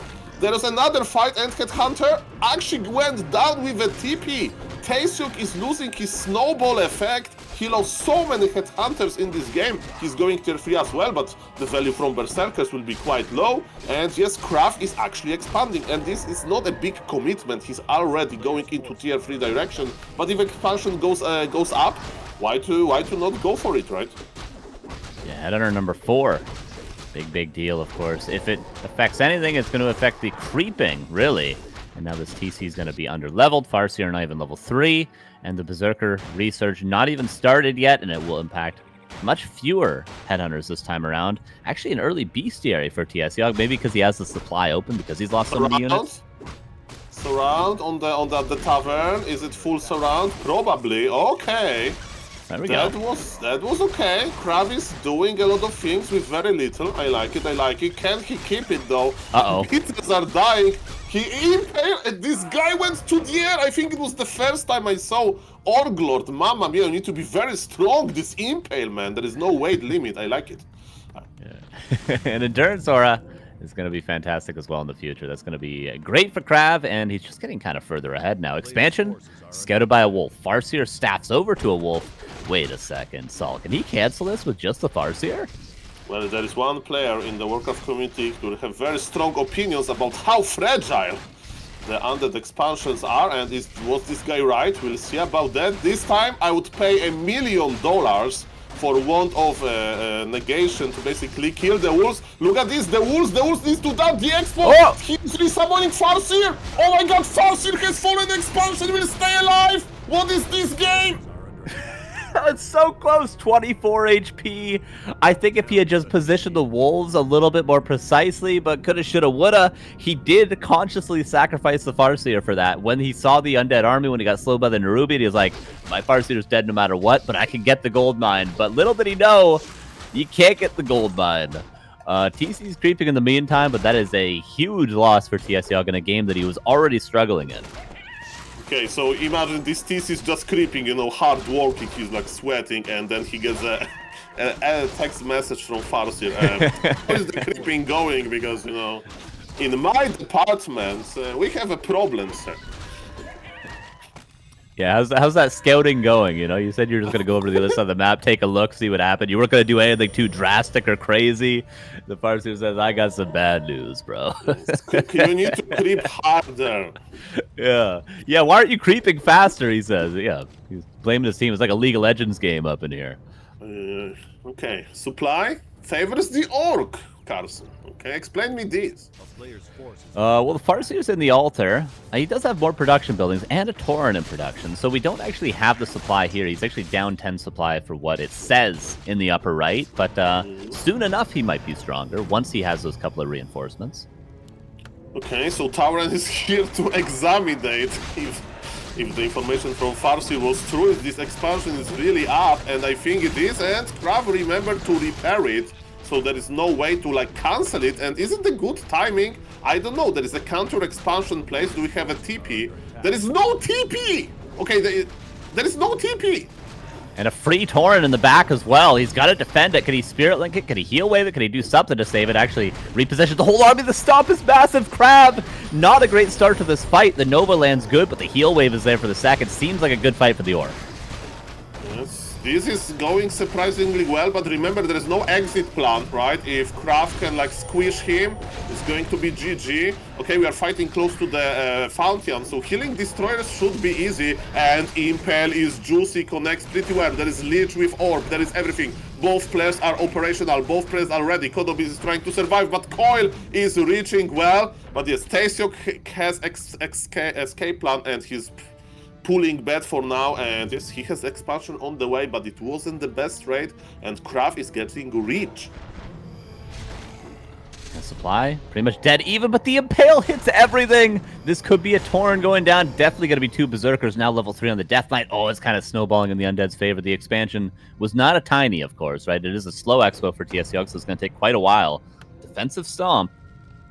We got to run away now. We got to run away for a while if we're in Tsiog's shoes right now.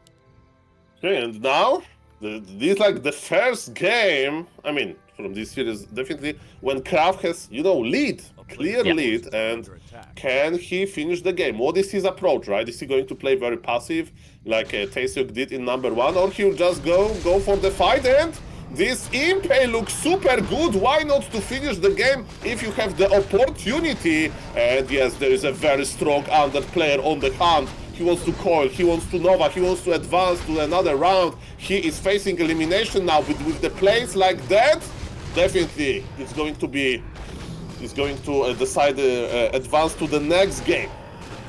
Oh, Destroyer dies over the water there. That's 1 good kill for Tsiog. Stomp lands on a couple of heroes. Wolf dealing with the beetles.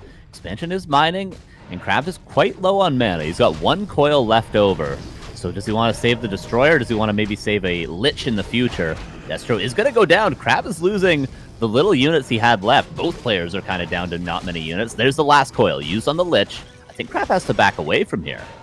Yeah, he has a comfortable position. His scroll of teleportation also not a big problem here. He's trying to be as annoying as possible. He knows that, you know, he's mining quite well, but it wasn't enough to finish the game. And yes, Tsiog is doing a-okay. He's of course tier 3. He's queuing 3 Spirit Walkers. Definitely he wants to see more of them. What do you think about making Deadman Spirit Walkers versus Undead?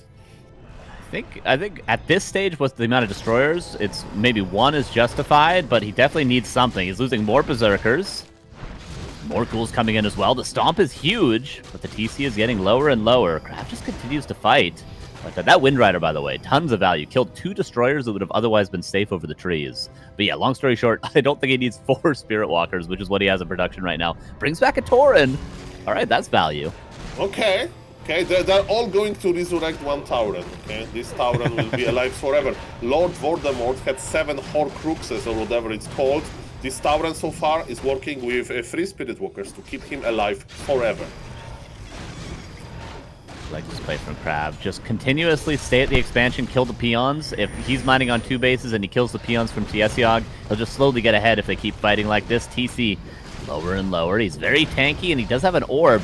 Decent number of Wind Riders. There is good anti-air, but Wind Rider Walker Tauren is very strange, and it is too strange to win game number 2. Kraft ties things up. All right, best game of the tournament for Kraft, I gotta say. Started off well, got that weird expo timing at the beginning of tier 2, and yeah, Soul, you said it best. It's similar approach than he does, or people do versus Night Elf. Just have an expo ready at all times. When you see an opportunity, boom! It's all about that gold, baby. Tsiog tried to put on a fight, but I feel like losing 4 headhunters in the process of this game wasn't ideal. Yeah, I think just like if you're in Kraft's situation, just trade the early game. Let your micro do the talking, see if you can get some kills, see if you can get some momentum, and then go for the expansion. And obviously, there's not going to be anything Tsiog can do about it. But expoing in front of 6 headhunters like he did on Hammerfall, and like he did against Cash yesterday, I think on Autumn Leaves it was. It's just not the move. It's just not the move. So Kraft maybe has a better idea of what he needs to do in map number 3, because we are going to Autumn Leaves this time around, and I imagine Kraft isn't going to switch too many things up. Maybe he'll try Dreadlord, but I'd be very surprised if he doesn't do exactly what he just did on Concealed Hill. We'll see about Well, go ahead. I'm a little bit afraid. Autumn Leaves has a lot of expansions, okay?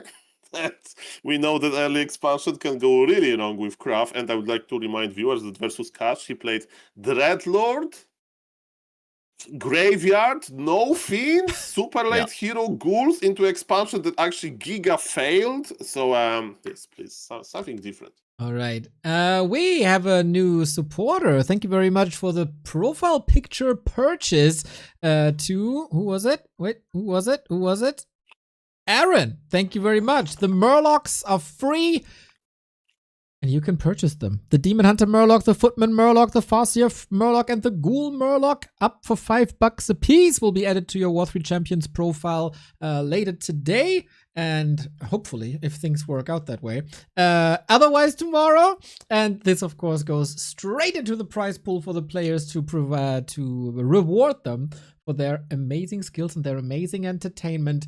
I got my tissues ready for reasons, but this time the reason is that one of my favorite European players will be eliminated. Tsiog or Krav, who will live to see another day?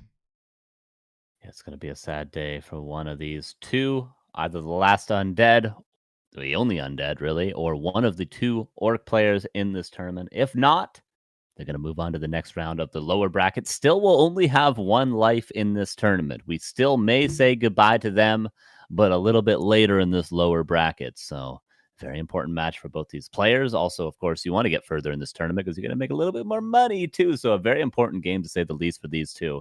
And it feels like they're both really just warming up, you know, especially on the Krav side of things. We're just starting to see the best sides of him. But is it too little too late in this tournament? We'll see. Autumn leaves as soon as Krav is done taking care of his children because he has to multitask here today. Do you think it's going to be years or minutes, or how long it takes to take care of the children? I know nothing about children. I'm out of that. They kind of scare me. So, yeah. I don't know either. They're weird. Their heads are too big. They see right through me. I don't think they like me very much. They kind of just look at me weird. I'm like, it makes me really self-conscious, you know? At least adults have the courtesy to fake, you know, liking having a conversation with you. Kids will just completely ignore you. It's like, oh, I guess I'm really not that interesting. I was worried about it, but now you've confirmed that. Thank you. Yeah, for me, it's like their heads are too big for their bodies. That freaks me out. True, it's imbalanced. Yeah, that's why they can't walk at first, I think, is because their heads are too heavy. Maras with the €1. Thanks, Soul Mr. 8-Man, for the timeout today. I am calmer now, maybe. My pleasure. I can repeat this for $10. Increasing every time. Yeah, there was a positive comment towards our decor here. Azra said, S-tier background, Madagascar style. This is courtesy of Riptide. Whenever you see him in the chat, give him some praise as well. He's doing this for 15 seasons, 16 seasons. It's always something special. Really, really crazy the amount of work that goes into this. He does this for free for so many years. It's really amazing. Thank you, Riptide. It is beautiful. We're just missing. We all need to actually have coconuts that we can like pull up, or like I can fake pull from the from the tree. Yeah, from this side, from the tree. That'd be so sick, dude. If you just pull up a coconut now from that direction, dude. Ideas.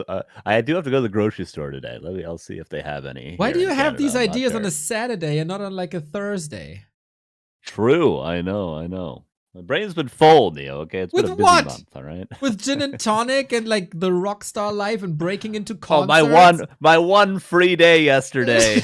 There wasn't even a free day. God damn it. Anywho, Crab's still dealing with his children. They're probably drawing on the wall or something like that. Maybe they're drawing some profile pictures we can use for next season. We'll ask them to cut out the drywall, send it, animate it, and then we'll be selling it next season. Get ready for that profile picture in season 22, everybody. Okay, story about children from Soul Apen. People sometimes ask me, like, Soul, do you call like everybody Mister, you know? And we own a puppy, right? And we live in a house, so sometimes, you know, people walk across, you know, close to the house with young children. You know, the children, they want to pet the puppy, and like 4-year-old boy asked me, can we pet the puppy? And I said, yes, sir, in Polish. to a 4-year-old children. I called him sir. Out of the habit. That's funny. That's funny. Yes, and I was realized that, oh, okay, maybe it's too much, actually. It is a lot. A lot of support is trickling in as well while our gamers are back. The profile pictures are in hot demand. Thank you, and Rummer and Exiled again, boosting the prize pool up to 2,180 bucks. 2,200 are damn close. 4 purchases away. And 1 map away from elimination are both of these players, Krav or Tsiog. Who's gonna survive, everybody? Carson and Soul, finish what you started. Oh no, I see it again. Mr. Carson is going to be Dreadlord. No! What is it about this map? I mean, if it works, maybe we'll have that question answered for us. But what is it about this map that tells Krav, I'm going to go Philbot Fiends, Dreadlord, but not go Fiends, I'm going to go Ghouls. So I'm really just going to make my hero really late, but at least I'll have a graveyard for no reason. Mr. Carson, I hope it's going to be... It can be a weird hero, no problem, but with Fiends, okay? If he's opening again with Graveyard to get more lumber, I'm going to be very, very, very sad. And, you know, maybe then he will just win with it. And I'm going to be very happy. But, guys, fingers crossed to see some Fiends in production, okay? On the top right, we have Tsiog. Let's go. Yeah, Farseer Headers again from Tsiog. Like, the graveyard is so close to the Necropolis that there's even an argument that could be made that the Necropolis is more efficient than the graveyard for returning lumber. So if his reason for an early graveyard is to get more lumber, I don't know. There's the 3 trees closer to it, but really, once those are mined out, I mean, there's going to be a lot of trees that are close to the Necropolis as well. Regardless, all questions will be answered soon. We must just, as they say, as at least the kids say these days, you got to let them cook. Bro, hey, gold is growing. Gold is growing. We are in the Fiend category. I'm getting excited. I think there's going to be a Fiend. Oh, yes. Oh, yes. It's Fiends with Criplord. Oh, yes. Edo Boy style. Let's go. You think yesterday maybe he just accidentally built a 3rd ghoul at that timing instead of building a Fiend? It was like, I guess I'm building ghouls now. Okay, this is normal. This is a situation that we recognize that it can be played, that on high MMR, semi-pro players like to, you know, play with. Criplord Fiends is good, you know.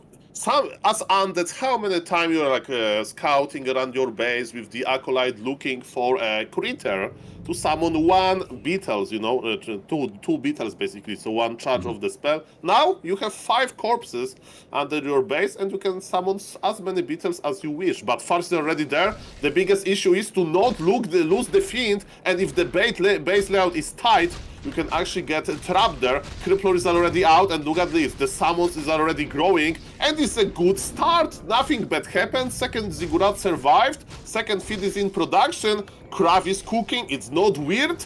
It's acceptable weird. Okay, it's not crazy weird. It's acceptable. Yeah, definitely. Yeah, it really makes me question what the hell happened yesterday when he did this build and then went for a Dreadlord and Ghouls. There had to have been some mistake or some crossing of wires that happened, because this looks, yeah, like you say, totally acceptable, totally normal in some situations. It's actually a great build order up against Farseer Headhunters. If you're 100% sure you're up against a Farseer Headhunter player, maybe like a Kiwikaki or someone like that you know is going to play this build, this is always a great way to play against them. We used to see Insup in the North American scene always play this build against Kiwikaki because he knew what he would play against. He knew he didn't have to worry about Blade Master. And look at this, he's saving 6 Beetles at the back of his base. Okay, now they're coming. Okay, that's quite interesting. Okay, is he taking? Yes, he's taking with 1 spare Acolyte. So maybe it's going to be again like mid-tier 2 expo, mid-tier 3 expo. We'll see about that. And because Kraft has so many units, he can actually challenge Tsiog for the Creep Camp battle. Yeah, that is a lot of units for the Undead right now. Tsiog gonna have to kite all day. He can pick off beetles here and there, but he's certainly not going to be able to steal any creeps or anything because he can't really get in range. Look at this from Crab. Nice little split with the beetles and the Criplord, and then everything else does the dirty work, does the creeping. Nice little play so far. Seems like Crab is getting a grasp on this tournament. He's really starting to heat up a little bit. That's looking very nice. Okay. Again, with that many units, Impel surrounds are very cool, or even just Impel on the Headhunters to guarantee the kill. But Tsiog proved many times that he's pretty good with this Headhunter control, and Krav is trading his valuable summons for some creeps, and yes, he's missing one wolf, Carson. One wolf, and he will get level 2. And we saw the impact the Impale had last game, and there it is, unlocked. Really tried to secure this Headhunter kill in the back. Notice the positioning of the Headhunters for Tsiog. Hold that thought, Impale. Maybe a surround. Gets it with the Fiends. Oh no, the wolf, okay, but there is another Impale, and he can go for it. 1 mana. What? He could have. Could he not have? Maybe he was afraid of, like, you know, out of the range, and he's like, okay, let's use this mana to summon more beetles so we can expand on tier 2. Haha, it's going to be great. True. Yeah, that might have been the better play. He has priorities, you know. Yeah, Farseer, 1 HP, creeping, and now he's at even more risk because a level 2 Farseer dying on this low HP is a rougher position than just a level 1 that comes back right away, but still, TP in hand for the Farseer.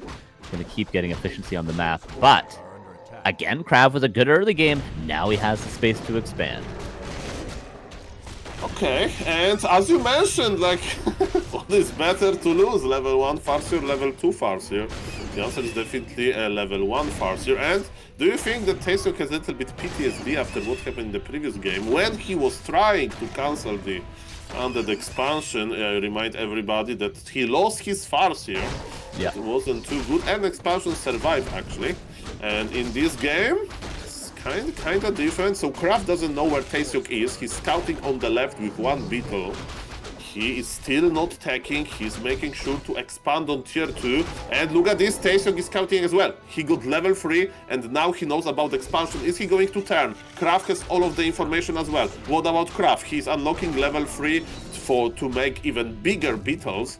And yes, Tsiog is here, Tauren Chieftain is here. We have Stomp technology and Speed Scroll technology, which can help, you know, with disengaging. And yes, it's going to be a big fight over the expansion. Can Krav hold it? Speed Scrolling in, Stomp in the middle of everything. But Krav with a strong micro sent 2 Fiends back. Where is Death Knight? Death Knight is still the altar. He will need it soon. A lot of stomps landing here, just on summons there, but still manages to clean up some of the DPS in Krav's army. 1 Fiend fell, so far no losses for Tsiog. Goldmine, at risk of falling, almost certainly will be cancelled as long as the focus is right, but 1 Headhunter does go down. Might be a TP after the cancel, there it is. And we do have the Town Portal. There's 1 more Impale, maybe he will secure that Headhunter with it. And it does actually live. Only 1 Headhunter goes down there for Tsiog. I blame the expansions, man. Too early. It was looking so good. Yeah. And then expansion happened. But the game is still open, guys. Krav was in much bigger trouble before. Maybe he'll expand now, but look at this. Tsiog is like, I'm tier 3. You want to plant a, you know, haunted gold mine? I will plant a tiny great hole. It's going to be just fine. 1 more Fiend went down to Wolves in the main base at the same time, so that is actually 2 Fiend kills for 1 Headhunter so far. Tsiog's in a great position. Yeah, there's the Tiny as mentioned. Just going to go for that right away. It might have been scouted by Krav if he was paying really close attention to that single beetle, but regardless, Krav will know something like this is going down, and Krav has to think about what his play is. He's going to expand again, and he will be mining pretty much at the same time as Tsiog at this rate. Maybe Tsiog a little bit quicker with that Tiny Great Hall advantage, but similar situation to game number 1. Slightly different units, but similar situation it feels like. Okay, the game is still open, right? Supply even favors Krav. It doesn't feel like it, but he has the more supply. Okay, he has statues. Book of the Dead is a decent item if there is no Spirit Walkers. What is the Spirit Walker statues? He's going for the... he has 1 at the expo. Okay, so he's guarding from the critters. And he's going to be a big Creepjack, I think. So I see the Shredder as well. Tsiog wants to take it into the late game. But now he's quite fragile. There is no TP on Orc. There is just a Speed Scroll used already. And this Shredder is going to work really quickly with the Speed Scroll. So disengage. I'm surprised Tsiog went back in. He got safely out, but he's going back in. Wasn't able to get the big Overseer there, but does get the smaller Null Warden for a little bit more experience. And we do have Lots of damage on this Farseer, actually. +8, +5, and Mantle. And then there's also Boots of Health Loss for that Shadowhunter in the future. Lots of auto attack damage. But Little Lumber, that Shredder definitely needs to start working right now. Tsiog, aggressive. Very aggressive. I don't think he can win the fights. If they get into a real fight, he's not going to win it. And there is no plan B? Is it double surround? Oh, he can squeeze just through Imagine with double surround. It actually can happen. I was double surrounded yesterday, or 3 days ago when I played just some ladder game. Yes, I got this surrounded, not... and I lost, okay? So yes, that's what happens. That's very important, to not get your double hero surrounded without the TP by the opponent army. And look at this. Both players are creeping just fine. Both players have strong economy, and the trademark play of Krav. Are you ready for Necromancers? Temple coming up. Only one of them for now, but maybe building a second one. No, just towering up his expansion currently. A little bit low on lumber. Only 4 ghouls on lumber in the main. Could use one more to really get that perfect lumber economy with 2 bases. 4 is never quite enough. Shredder, of course, going to make up all the difference in lumber. For Tsiog, he's never going to struggle, can pump upgrades out constantly, and what are we going to do? Just creep out the rest of the map? There's so much more, I feel like, on the left side of the map right now. I see 2 greens, I see an orange, I see a red, I see a shop as well, and for Krav, really just that red to creep, so Tsiog might get a head and experience here. The problem that I see for Krav is that he already broke 50 supply, right? So he is not banking like Tsiog is banking. So Tsiog have better creep counts ahead of him. He has better efficiency, and okay, now he broke the supply. By the way, Krav is creeping with Book of the Dead, so he really respects the Granite Golem. But yes, after this, creeping the reds, I think Krav can just hide in his base and make mass necromancers. I think that's going to be his plan, and he'll just not going out before his 80 supply. It's actually Banshees, surprisingly. We did see Necros yesterday, and I expected that too, but I think the idea for Krav here is just a quick 70 supply push. Maybe get Orb with the Lich, get double heal scroll, and just go very early trying to break that expansion. Maybe expecting Tsiog to be a little bit too greedy, which he was. He waited longer to break upkeep. So Krav could get a supply advantage. He gets double mana pot for that Crypt Lord, no doubt. Probably heal scroll, potion of vulnerability, double heal scroll. I think Krav is just going to go. Okay, if I have a magic genie that can answer my one question about Warcraft, I would ask, is Krav aware that you can't possess towers? Because... he should be aware, right? Because towers have resistance skin now. So let's tell me more about Banshees from the orc perspective. What you are afraid of? Are you afraid of Curse? You have AoE Dispel. Are you afraid of Possession? Are you going to possess Berserkers with Banshees? Why they are good here? Yeah, there is a world in which anti-magic can be strong if you get enough Banshees. Obviously, Chain Lightning and Stomp does add up quite a bit, especially level 2 Chain Lightning. But it'd mostly be Curse, I feel like, just to curse all the heroes. I know it's not a Blade Master, but the Curse makes a big difference if all 3 of the Orc heroes are cursed. But yeah, like you mentioned, there's lots of disenchant on the Walkers. They're both pretty much full mana at 600. That's a lot of disenchants. I mean, you can snipe them, right? With Coil Nova Impel, you can try to attack the Walkers and then curse everything. But you can also do it same with Necromancers, if you are afraid of the the mass dispel. So yes, it's a little bit weird for me. Of course, in the world, if you can possess Taurens, that would be amazing. But you can't possess Taurens anymore. You can't even devour them with Kodobis. Yeah, if there's maybe if there was a Kodo, that'd be a good possession target, but that's pretty much going to be the only potential possession target. Expansion being shut down a little bit by this harass. Maybe the defense is warranted. Yeah, Tsiog running back, but he's kind of Congo lining a little bit. Needs to be careful with that Tauren. Needs to get his army in one position. Not a great engagement. Look at his army. Yes, it's not looking too sweet. There's attempt to kill Shadow Hunter, and Banshees are busy dying. There's mass cares, okay. But Tsiog is actually ignoring this. Well, Shadowhunter impaled again. Coil Nova will kill the Shadowhunter, but how many units have fallen in the meantime? Stomp lands on all the Fiends, all the Berserkers chasing a statue, and Banshee's Chain Lightning is huge. So yeah, the Shadowhunter died, but Tsiog is kind of killing everything else. Yeah, guys, this is a serious business. This is an elimination game. The player that loses gets eliminated from the tournament. And yes, Krav is teleporting away. He's like, okay, there's Banshees. Imagine if he kills the Necromancers now. But he can't because the Temple of the Damned was killed. Maybe for the better. Actually, no, he has one at the expansion. Okay, what kind of units, Krav, are you going to make? Like, show me something interesting. Yeah, like if he's gonna go for Banshees, I'd like to see quite a few more, again, for anti-magic on everything.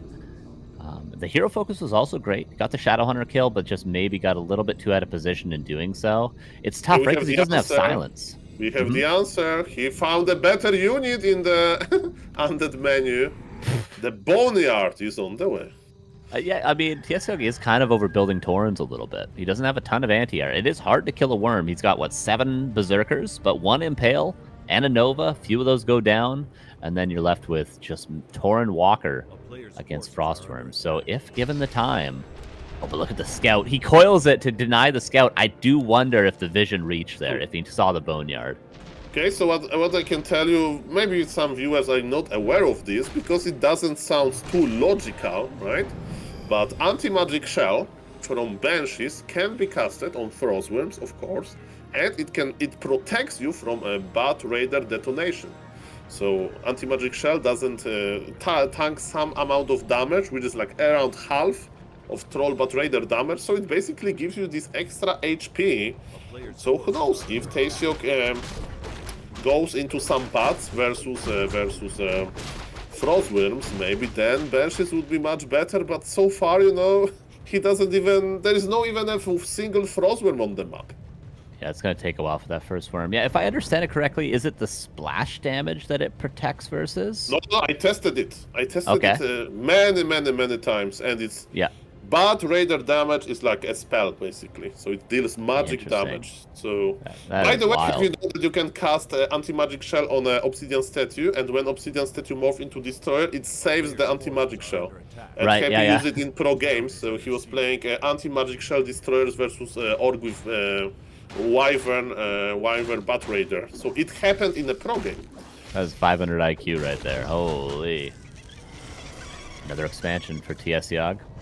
And Crab, will he go for another expansion? We're definitely going the latest game of this series so far. We're getting closer to the 20-minute mark here. Well, this is an important game. And again, I'm a little bit sad that we didn't see the Necromancers, right? It was the perfect game for Krav to grow this army. And maybe for the viewers, from the player perspective. I remember this game to this day. I played Night Elf on Shallow Grave versus an Undead. Undead went Criplord first, like Mr. Krav, and I was like obliterating him in the early game. I cancelled his exploit, detonated his beetles, I kept him locked in his base, you know. I even expanded. I had 2 bases versus 1, and this Undead just sat in his base, he made mass Necromancers, and he killed me. Because, you know, I had some Dryas, but Dryas died to meat wagons, and he just, like, made mass Necromancers and more skeletons, and I died. Of course, I am aware on pro level it will be easier for Tsiog, especially with Spirit Walkers, to cancel it, but it's an opportunity that we missed. That for sure. And as you mentioned, we have Anti-Magic Shell, and we have even Illusion of a double Frostworm Illusion. Mamma mia. This guy looks bigger than he actually is, and there is a fake Anti-Magic Shell as well. Well, Purge right away to get rid of that fake Frostworm. That's a lot of DPS being wasted right now. Where's the big Impale? There's the big Impale. Heal Scrolls are going to have to be burned right away. Yeah, just a TP. Can he revive that Walker before the TP does? Heal Scroll saves another Walker. Tsiog has to get the hell out of there. He was down 10 supplied. This is a terrifying army. TP, oh, I think he's a little bit afraid. Maybe he actually thought that the Frostworms were real. I mean, those 2 additional. Because this looks like a scary army, man. Needs to break to high upkeep. I don't think he quite realizes, but a Wind Rider and another Berserker would make a big difference. Tauren Chieftain out of position. Push from vulnerability might be forced right away. The positioning is just awful for Tsiog. It's so bad. This is so awful position. No. In the back. No, Impale. Oh, no. Just as you described, Saul, this is the game. This is what happens. Another Impale. Crab finds the ultimate army. Apparently, Frostworms were the solution all along. He struggled for 2 series against Orc, but I think Crab is living another day here. He's still 89 supply. Tsiog is down to 51. GG, well played. And exactly as you described happened, Saul. Crazy.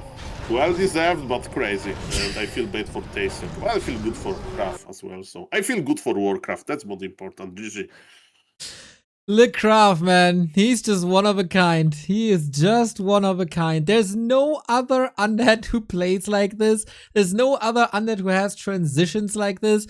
I mean, the start of the tournament was really bad for him, going 0-3 in maps. And then somewhere on Concealed Hill, he finds the confidence. It's all coming together. His crypt mode is coming together. And then at this very late game stage is exactly where he thrives. And Tsiog didn't have the nerves there, not the right position, was very much overwhelmed, and Kraft just thrives in the craziness and advances to the lower bracket round 2. Yeah, man, that was we finally got to see what the intended strategy, I guess, was yesterday. And it works. Yeah, the Cripplord, the Fast Fiends Cripplord build, I feel like plays out really well against Farseer Headhunters if you know, again, for sure that your opponent's going to do Farseer Headhunters, and maybe Tsiog got just a little bit too predictable in the end. You know, the same strategy 3 times in a row, whereas Krav was sort of switching things up, at least timing-wise and, of course, build order-wise at the end. So maybe a little bit too predictable. Maybe we should have seen a Blade Master first mixed in there at some point, but Krav finds the right build, and then he finds the right units in the Frostworms. And Krav is ready for the interview. Alrighty, I am not yet ready. Wait, I gotta click Okay, some don't worry. buttons. Wait. I have one question. You have one about question? the Dreadlord. No, so Carson, you start, you sweeten him up, and then I will follow with this. Why Dreadlord? Why Dreadlord? Why Graveyard? Unacceptable. Okay, silence, Mr. 8-Man. Because we need to talk to the winner. Mon frère Kraft, GG. Yo, brother, thank you. Dude, today looked a lot better than yesterday. What changed? Sleep. You have so many kids and you still get sleep, huh? Yeah, bro. Yeah, 1 a.m. sleep. It's fine. Nice. Yeah, I try my best. And have we seen your best yet, or is the best yet to come? There is. I don't know who I'm playing next round, Pato or Bucky. Yeah, I don't know. Yeah, okay. Yeah. So no Orc. So yeah, why not? The best is to come. Why not? Why not? I have to be in the game. All right, like all I right. do on the Tulest map against Tsiog. I see you wearing a shirt of Milan. Yeah, bro. Why is that? Milano. Yeah, it's how to say a cadeau of my girlfriend. Because I like this team, you know. I don't know if we can see. Yeah, oh, I see. know. Yeah. Yeah. The 9. Yes, I like this team. So no PSG, but the Italian teams? Oh, of course, PSG first, of course, and Ah. second Milan. Yeah, bro, of course. So you celebrated a lot when they yeah. win the Champions League.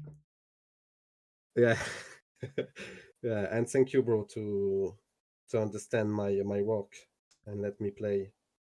It's very cool. Of course, man. Really We love to see your games, and if we have to put you last, it's still a great game. And of course, yeah, we try. But I was really nice to you now, Kraft. But Mr. Soul 8-Man has a very hard question for you now. Okay. Hey, hello, Kraft, GG. Hello, thank you. I have one question about yesterday.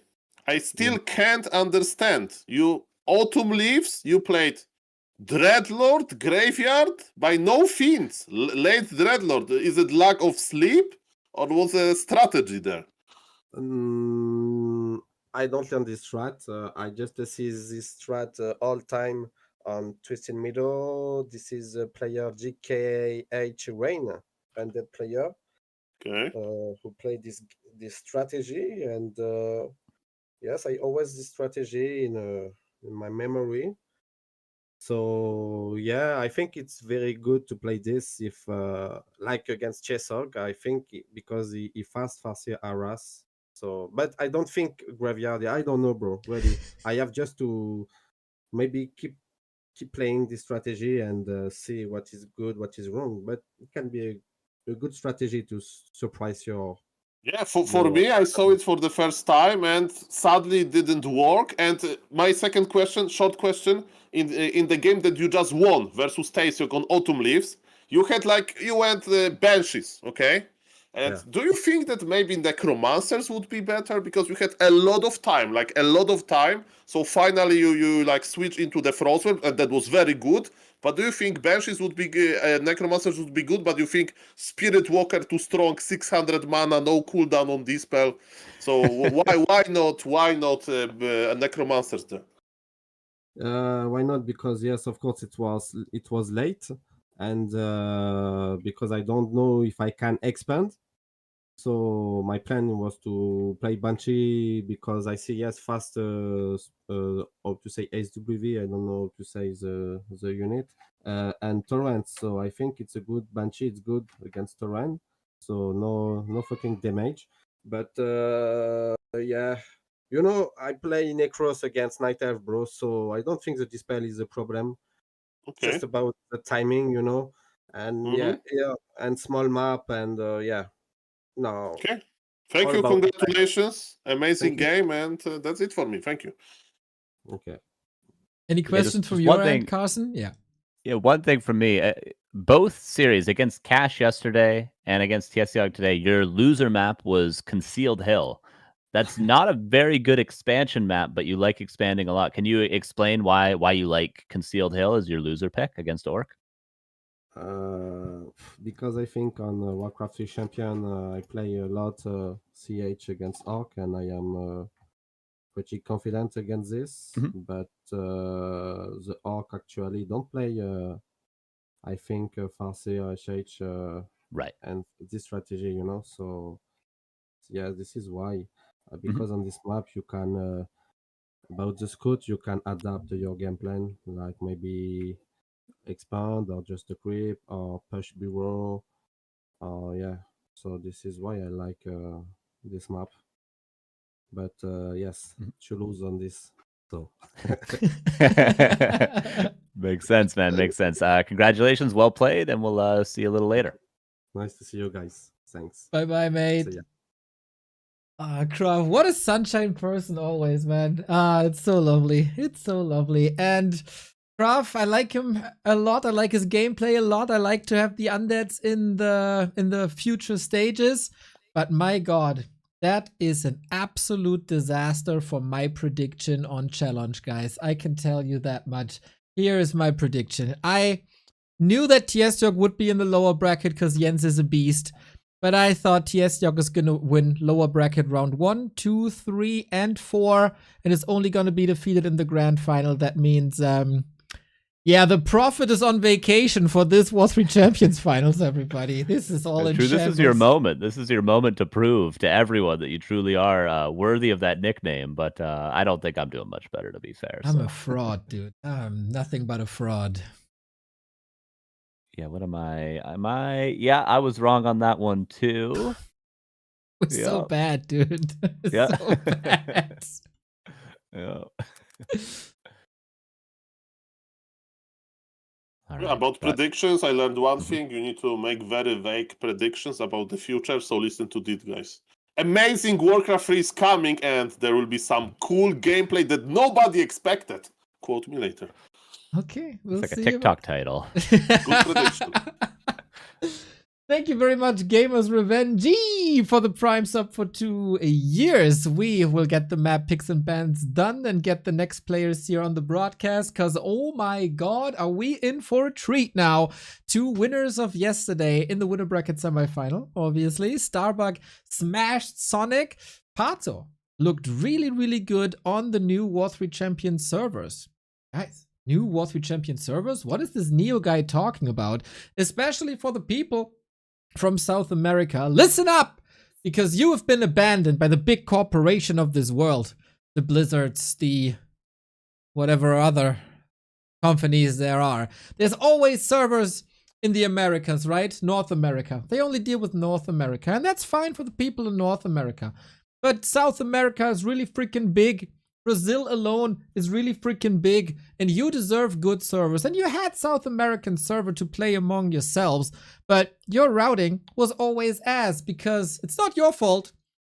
If you want to connect to Europe, you had to go all the way through Mexico, through the Americas, over the pond to the UK, and then to Europe. And that was bad. Now, in the year 2025, there's new servers that can connect the northeast of Brazil with the southwest of Portugal, a straight line through the Atlantic. And for the first time in a long time, South Americans can play on acceptable ping. And that is technology that W3Champions has now adopted. As one of the early adopters in professional gaming, there is a steady connection.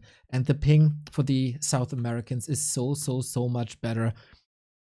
There's over 30 servers on W3Champions, and they always look for new routing, new connections, new improvements. Blizzard, 5 servers for the entire world. That is laughable. That alone makes W3Champions worth it. We care about you, Brazilians, Chileans, Argentinians, and all the others. And if you want to reward the team for their work, there's a little dono button. These servers are not coming for free, especially since that line is rather new. You know, it costs a bit of money and a lot of work. So if you want to reward them for that, there is the donate button here on the right-hand side via Patreon. Especially wonderful because that's a reoccurring payment, of course, that the team can then plan with. Via PayPal, you can also throw their e-money at them. Or if you're from China, then you don't care about Brazilian servers. Oh, actually you do, because China is now well connected to the South America as well. So Pato can play against PCG, for example, on acceptable ping. And then you get faster queue times because more players are connected to each other. You get it. They accept Alipay and WeChat as well. W3Champions, man. Connecting people like Nokia in the early 2000s. Very well done. Yeah, you know, speaking on the ping, pretty good for both players. These guys are not quite opposite ends of the world, but 114 with a ping equalizer for both of these bad boys. It's, sorry, cuz 100 damn good. 40? 114. 114. 114. Yeah. 114. 114. Very, very good ping for these two. Unbelievable. Yeah, without buffing speed of light, that's a very good number. Yeah, you can only get it so good. Truly, that's how the internet works. I don't know. Do they have like cables underneath the water or something? How does the internet work, Saul? Do you know what is the technology? I had a plan to be a good technologist, and I actually knew that stuff. And now I'm making Excel sheets about the attack and armor type of units in Warcraft 3. So maybe let's focus on that. Well, guys, true. I got the players here, and my lord, are these guys wonderful people. Starbuck and Pato, 2 team members, 2 brothers in arms, basically. Pato's sitting there in the dark, but he has this huge smile on his face. I can only imagine what's going on in the lobby. Are there a little bit of chit-chat going on? Oh, they've been talking. It was actually hard to listen to you and to read what they were saying the whole time. I was multitasking, and they were like talking to me. I was like, I'm trying to listen to Neo right now, so I'm like just sending like LOL. Okay. Okay, there's some insults here. I like. Okay, these guys, of course, know each other for a long time. 2 Phantom Aces player, 2 2-on-2 comrades.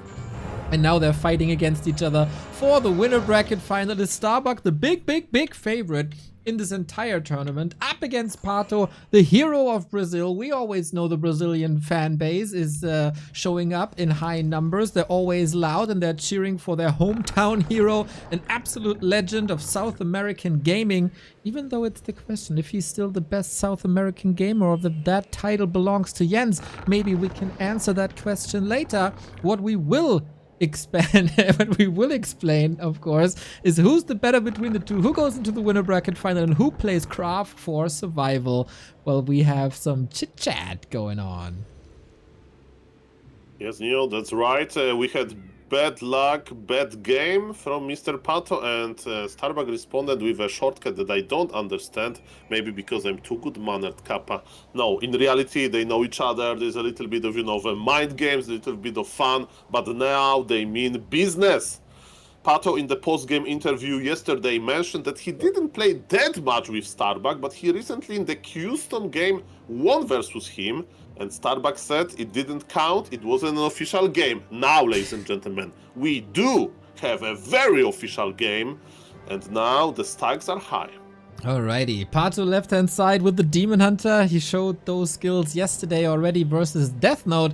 Little bit of game tape, of course, for Starbuck, but he was not watching the replays. He was watching Mission Impossible in the movies. I hope that Pato was grinding in the meantime, trying to catch up. Bucky already trying to get him into out of the comfort zone. APM 463, ha ha ha ha. 473. It's like a little internet dick measuring contest. So Leon is very gifted then. Okay. He absolutely is. So guys, hit up on Leon. Ladies and gentlemen, we have Demon Hunter versus Archmage. Very standard. Altar of Starbuck is on the bottom, but doesn't matter too much. It's springtime. Starbuck likes to expand late on this map if he decides for expansion. Why? Because of the special creep camp in the middle of the springtime. You can get very nice, quick level 2 with 2 permanent items if you go for the middle small camp. But ladies and gentlemen, Pato is going there as well. So as they're going to contest the middle, yes, now, what is going to happen? Are they going to just look into each other's eyes? Well, probably. Shake hand, maybe they have a personal greeting, some magical fist bumps, but you shouldn't ask me what's going to happen because my predictions have been so off this tournament so far, so I just hold back. But yeah, Starbuck was one of the first to show us and tell us how important this little green spot is. You get level 2, your opponent is not getting level 2, but yeah, we have a fight about it. Immolation on and off. Little short circuit here maybe, unlike Leon, obviously. But yeah, with that, Starbuck should get the last hit, controls it well, little bit of damage, and the item as well. No deny on the Water Elemental. Demon Hunter is 1 kill away from getting level 2, and Starbuck brought 2 militia to the middle. He's still producing workers. I think it's going to be an expansion. I see 4 farms, Neo. It's going to be a very, very, very late expo. Yesterday, Pato mentioned that he likes to play one base, even versus late expansion. There is not going to be counter expansion by him. He lost now a lot of HP, a little bit too much for my taste. He's at the shop. He's probably waiting for the boot of speed, but Starbuck is not slowing down. Starbuck is going to expand now. All right, 3 minutes 45 in. When I posted the schedule yesterday, Pato said, yo, nice job, so I can go drink a little earlier. Apparently, he's on a party tonight. If he wins this match, then he can go off to that party even earlier, so a little extra motivation there. For Starbuck, I'd say it would be quite a disappointment to face the lower bracket. He probably has some plans here tonight as well. Got to be preparing for his match versus Moon tomorrow in the Super League. Probably in good practice when it comes to the Night Elves. Okay, that's quite important. What is important as well, we have very early defense and we have immolation. No mana burn. No mana burn. This Demon Hunter is designed to deal with the footman. Starbuck is not power building. A little bit of a mistake here. He has the lumber. He's building with 1 worker. This is very, weird for the Starbuck. He is definitely very clean with his gameplay, and he's losing footman, Leven Rat. Maybe the pressure of losing to his friend, one of his best friends in Warcraft 3, is adding up, and now he's power building again. Ooh, maybe instead of Mission Impossible, he should have watched the Bob the Builder movie. That was a cartoon when I was younger. Yep. Okay. Didn't know that was a movie. I hope it's a horror. Okay, what now? We have power build. There is no arcane tower yet. Dust used to for the archer, Archmage. Archmage has boost of speed. Demon Hunter as well. And Starbuck decided to summon the Water Elemental. Through the trees! Oh my god! The Naga is Robina Hood! Oh my god! Poppy! Pato needs to be smiling, man. Mamma mia! Grande Madonna, as a wise man once said. Where are the jokes now in the chat? Right? Don't see anybody laughing. Yeah, me neither. The smile. Starbuck. This is Starbuck, okay? If somebody treats Warcraft 3 seriously, right, it's Starbuck. So definitely he still has this. I mean, in this game, right, he's behind, but he still has this in him. But Pato yesterday got his practice. He proved that he can play one base pretty well. Starbuck, of course, knows about this, but you know, his entire game plan was probably not built around losing your Archmage, right? So he's definitely very behind, and we'll see about how is he going to adjust to it. Archmage is in the altar. Starbuck doesn't have enough lumber to go crazy, and there is one Ancient Protector. I think Pato is going for the kill. It's looking really good. Also, Starbuck not teching.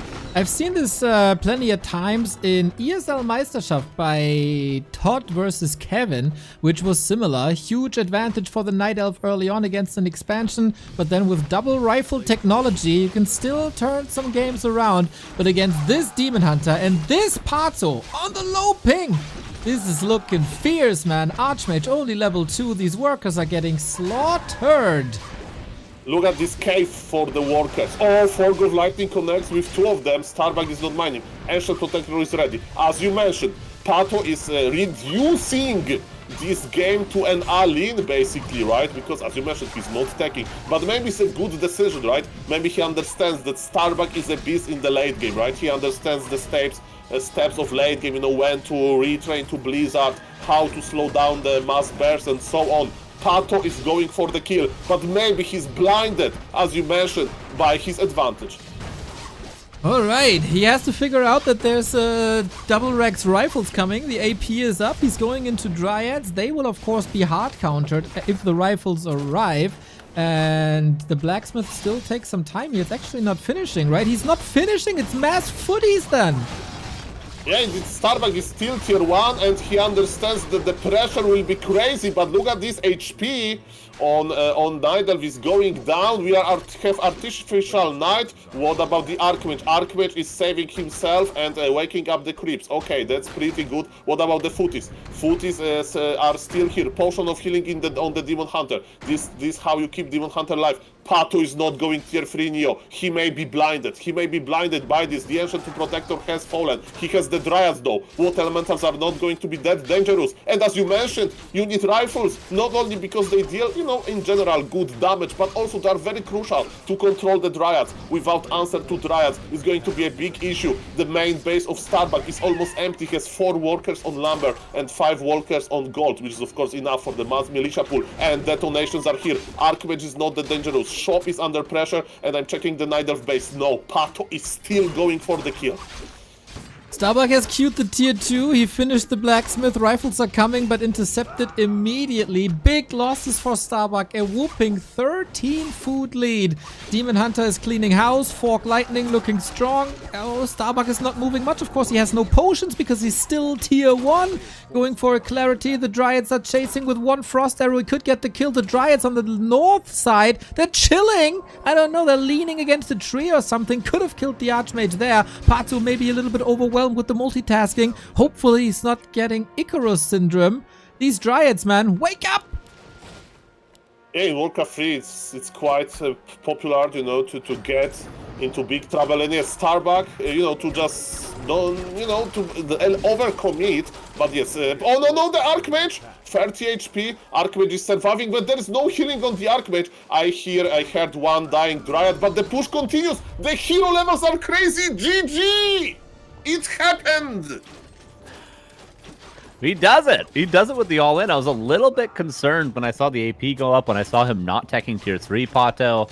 But damn, after that Archmage kill, he just knows the follow-up. 1-0 for Pato against Starbuck. My man's doing it.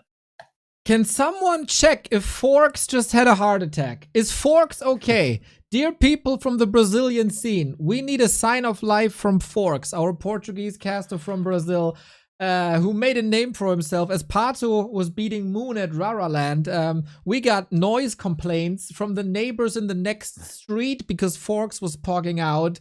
Unbelievable performance by Pato, man. What a menace he is. Check him PC. Check him PC. Pretty good. Well played. Very well done.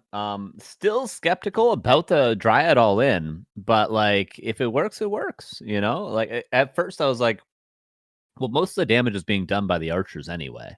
You know, can you not build one lower tech tier 3 and you still kill all those peasants? But I guess, yeah, I don't often see Starbuck crumble under pressure like that. Normally, you know, he's very cool, calm, collected. He might take a little bit of damage, but he somehow finds a way to wiggle out and still secure a second base and live on and have that timing at tier 2. But he crumbled. He crumbled under the pressure. Really, is this the end of Starbuck? I mean, because Pato, he's cooking. He's cooking. Okay. You have the It was lunch base. accident at work. Okay. We'll see. We got a little bit more support. $2,190 thanks to Mr. Vez and Mr. Random Bad Gamer, two staples of the Soul 8 community. Shout out you two, buying the Undead and the Human Crest. We got profile pictures up. Support the players if you can, everybody! Exclamation mark W3C Finals here in the chat. And yo, Pato, can he do it again, everybody? Hammerfall is going to be the second map. Maybe an easier. Okay, Starbuck a little bitchy here. Carson was asking players, are you ready? And Starbuck just said, I already said. What the hell? He said 30 seconds ago. He said 30 seconds ago, to be fair. See, and then if he doesn't say anything, we DC. Never mind. Ignore everything. And get ready for 3 dots, guys. Well, Pato just raised his hands. What's up there? A little bit of a whoopsie doopsie, but yeah, imagine you ask 30 seconds ago, and then 30 seconds can be a long time, right? Maybe you realize you're out of drinks, there's a fly all of a sudden, the playlist is changing, and then you don't ask again, and then he's not ready, and then what a catastrophe that would be. See? Yeah. See? That is exactly my point, Neil. See, and now I'm not even going to ask. I'm just going to start the game and be like, what? I thought you were ready. No, not just kidding. They both said ready. Yeah, I was quite surprised, man. No power build. He didn't finish the blacksmith for a long time. Misposition with the archmage there. It's not too great for Starbuck here thus far. But of course, the good thing, if you want to twist this a little bit, there's a lot of room for improvement. Yes. Yeah, that was not the ideal early game for Starbuck. So, new game. He's going to forget all that happened. You know, obviously, being the professional player that he is, he has been in this position before. He's been down in a best of 3. And obviously, he wouldn't be in the position that he is in the scene if he let that get to him too much. So, I'm sure we'll see the best Starbuck has to offer going into Hammerfall. It would be so funny, dude. All these years of Starbuck making fun of Pato in their 2-on-2 sessions, ridiculing him. Why are you doing this mistake? Why are you doing that mistake? And then it's the big tournament match and Pato 2-0s him. Dude, I want this now. I want this story. Pato, do it for yourself and my entertainment. And of course, the loser of this series will have to play Krav as well. So regardless of who wins or loses here, they're going to have to play another of their friends, of their teammates after this. So, it's the battle of the friends today. We do have Demon Hunter versus Archmage again. Of course, Starbuck in the bottom right and Pato in the upper left. We'll see what Pato decides to do in terms of creep route. I talk about this sometimes, but I always like when I see Night Elves go for the Makrua camp and then immediately move their Ancient War over to the expansion for a very, very quick double orange creep. It can be very nice, but of course you have limited archer numbers because you're using your Ancient War aggressively for so long, but I do like that opener. Okay, let's see if that works out. Starbuck in this matchup usually has his entire game plan laid out. Multiple options. Going for the Makrura, as you said. We stick with Archmage. No Mountain King shenanigans on this map, of course, the norm. Also, Demon Hunter. Is there a reason to not go Demon Hunter? Well, if you're Jens, there is. And on this map, actually, a couple of keepers are to be seen. But not here, not with Pato. Demon Hunter is out and starting to creep. Footman is pulled, blocked by the Wisp. All right, a little bit extra damage. I mean, it's a small play, but 200 extra damage on that Footman, maybe 150 extra damage on that Footman makes a difference when you have to defend this expansion. We saw what a difference a couple of HP on an Archmage could make, certainly last game, but the creeping still underway. Starbuck will get this whole camp, and he's going to be hoping for Ring of Regen, Claws +8. There's a couple of really, really nice items on this map. Exactly. Pato starts things off with the ring, as he will be under fire. That is nice. Ring +5 for this Archmage. Not necessarily ideal. I really like Starbuck's Water Elemental position. He knew it was hurt. He knew the Wisp would be coming. But he puts it in the bag, so the Wisp can't detonate. He gets the kill as well. That's certainly something that humans in July 2025 have to be on the lookout for. Starbuck already moving aggressively. Expansion not yet up, but the tower is being prioritized. Now we have the expansion started. Starbuck maybe purposefully goes a secret route. A Wisp scouts him, and he will be able to kill that probably. Makes an Ancient of Wonders, cancels. Does he manage to save the Wisp? No, but just makes it a little bit more difficult to kill. Buys a little bit more time for the Demon Hunter to move across, but Pato wants to play defensive. He doesn't want to go to that expansion. He doesn't want to lose any more Wisps, as it seems. But he will almost lose one more. We got a new sub, Hannes Gruber. Thank you for the 6 month. Much love. Yeah, this is a classic Archmage harass. Some would think Wisp harass doesn't do anything anymore with the insane lumber harvest rate that Night Elves have. But Starbuck have a different opinion, and it works! The pressure is off the Expo, and when there's no pressure on the human expansion, looking very good for that human then in general. Yeah, pretty clean, pretty clean. No peasants, of course, lost so far. Fourth farm only now coming up. That just shows how quickly the expansion was made, and it is already mining. Pato hasn't even made it across the map once yet. Hasn't made it across that tavern threshold. Maybe going to buy boots and staff now. And then he can try to harass a little bit, but with the Sim City of this Expo, it's going to be very hard for him to get much done in the short term. This seems like a fantastic position for Starbuck right now. Just look how healthy everything is as well. He is incredibly healthy indeed. Hunter's Hall at 50%, hard to cancel. Does he have Dust? Nope. Shadow Melt could be used here to save these archers well. The Demon Hunter is causing a little bit of trouble. Immolation under the shadow of the Arcane doesn't last forever. Still big damage done and takes the workers of the grid. Kills one. Now it's hard to reach. Na-na-na-na-na-na.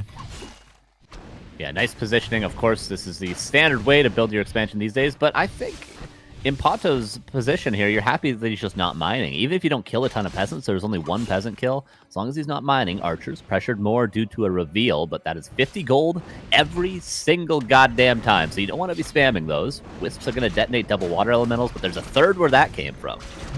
Still no kills here. Can he get it now? This one for sure. No deny. I'm not sure. He got level 3. Yep. Okay, 2 water elemental kills there. He did get both. Their moonwalls are running a little dry. Maybe he can force another reveal in a second here, but certainly archers are going to start falling. Ancient Allure is coming up in the face of the Archmage that is running out of at least damage here with no more mana on him. Demon Hunter tries to deny some more mining, but the footmen are helping the defense. This is getting a little dicey for Pato here. Yeah, so far looking really good when it comes to archer saves. Now a couple are lost.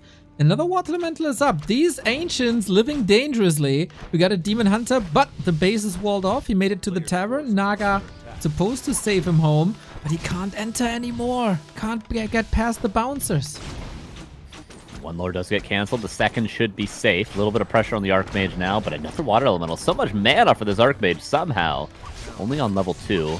A lot of low footmen. One is going to die. The multitasking for both players being tested. Certainly in this early game, another lore potentially could be canceled. It's going to be very close, and it does get canceled. 2 cancels, and that was, I believe, only 1 extra footman going down to the Demon Hunter that now has to heal with the last remaining moonwells he's going to have. Yeah, and that's also the last minutes of nighttime. This is looking a bit problematic for Pato now. Starbuck's decision making maybe a bit better. Power of Archmage Water Elemental. Never underestimate him, not even on level 2. But that could turn into a problem. Only level 2.5. Demon Hunter on strong levels already. Naga is joining the fray. And yeah, he needs to elevate the pressure now a little bit. Archmage has to heal. There is a shop coming up, but the Demon Hunter is taking care that you're not opening here, my dude. Wait, he's stuck. This is good pressure. Wait, can he hold this around? There's nothing to save him. Oh no, he got a little bit too confident. Scroll now purchased to heal up the footman after this Demon Hunter certainly dies. And here he goes, level 3 on the Archmage. Pato way too close to the sun there. He was on top of the sun. On top of the sun. Some people use an emote for that. It's B2W rip, everybody. I want to see a wall of B2W rip. Yep. It dove a little bit too deep, but he got some extra resources as only one lore was up. Couldn't spend too much here, but yeah, definitely a sign of retreat. Pato continues where he started yesterday by consecutively running his Ancients of War into the creeps. That was noticeable on Concealed Hill, but yeah, gotta keep them up their toes, not that they come up with some evil plans.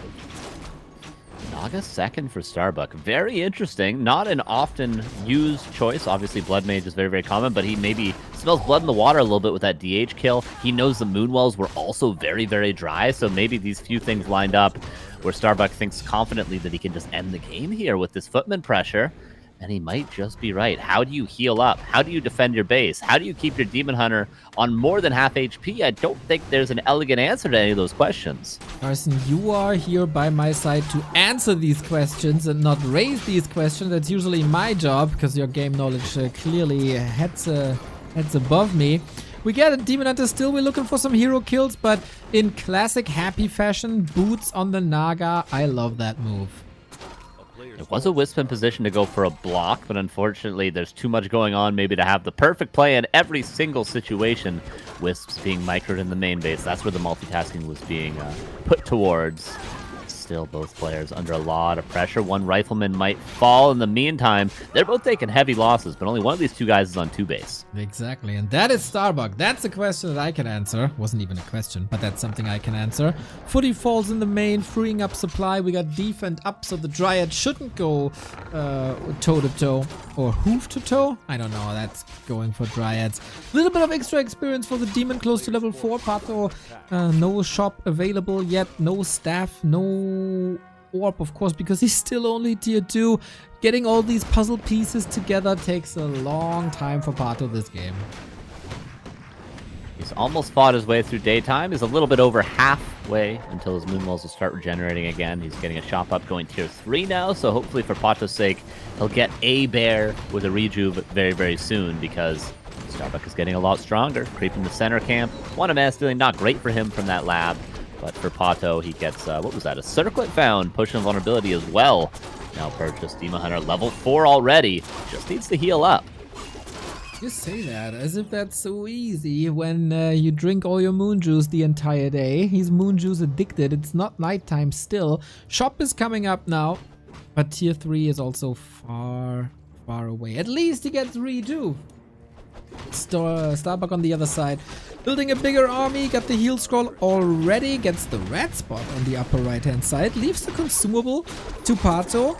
This Demon Hunter and the Naga, man, they could be more of a threat than we might be thinking right now. Yeah, the levels are scary. Like, once these are both healed up, once they both have full mana, the Naga more importantly, they will be a force to be reckoned with, and we're going to have a bear very, very soon. And then a second one after that. Both heroes will soon be healed up. Bato's looking pretty strong, but Starbuck has already, of course, broken upkeep as his standard. He's probably going to be pushing quite soon. Level 3 Naga, I think, is his goal currently. And then perhaps another heal scroll. And then perhaps we go. 61 supply at the 11-minute mark is very, very acceptable for Starbuck. How is 41 supply at the 11-minute mark? Not ideal, but at least he's almost tier 3. That's Maybe right. if he can get orb, you know, maybe he'll be okay. His hero levels are gonna maybe carry them. I know the hero levels are even, but Demon Hunter Naga just feels like it has a little bit more of a punch than Archmage Naga against Mass Dryads. Especially with the Orb of Venom coming in soon. Hard to put a supply number on an Orb of Venom, but money is a little short right now. We got a push by Starbuck. Only 64. This might hit a little earlier than Pato would have expected. We got a breaker up. That's nice. Can steal the redo and the roar. And Pato says, I'm not dealing with this anymore. And Starbuck puts his name on the board, as a lot of people expected. Well done on game 2. Yeah, going for Naga second by Starbuck, I think it was a statement like, hey, I'm so ahead, I'm even thinking about finishing you early, but yes. He pulled back, he decided to go for the safe route, and yes, since the start of the game, Starbuck was ahead. That's what everybody expected.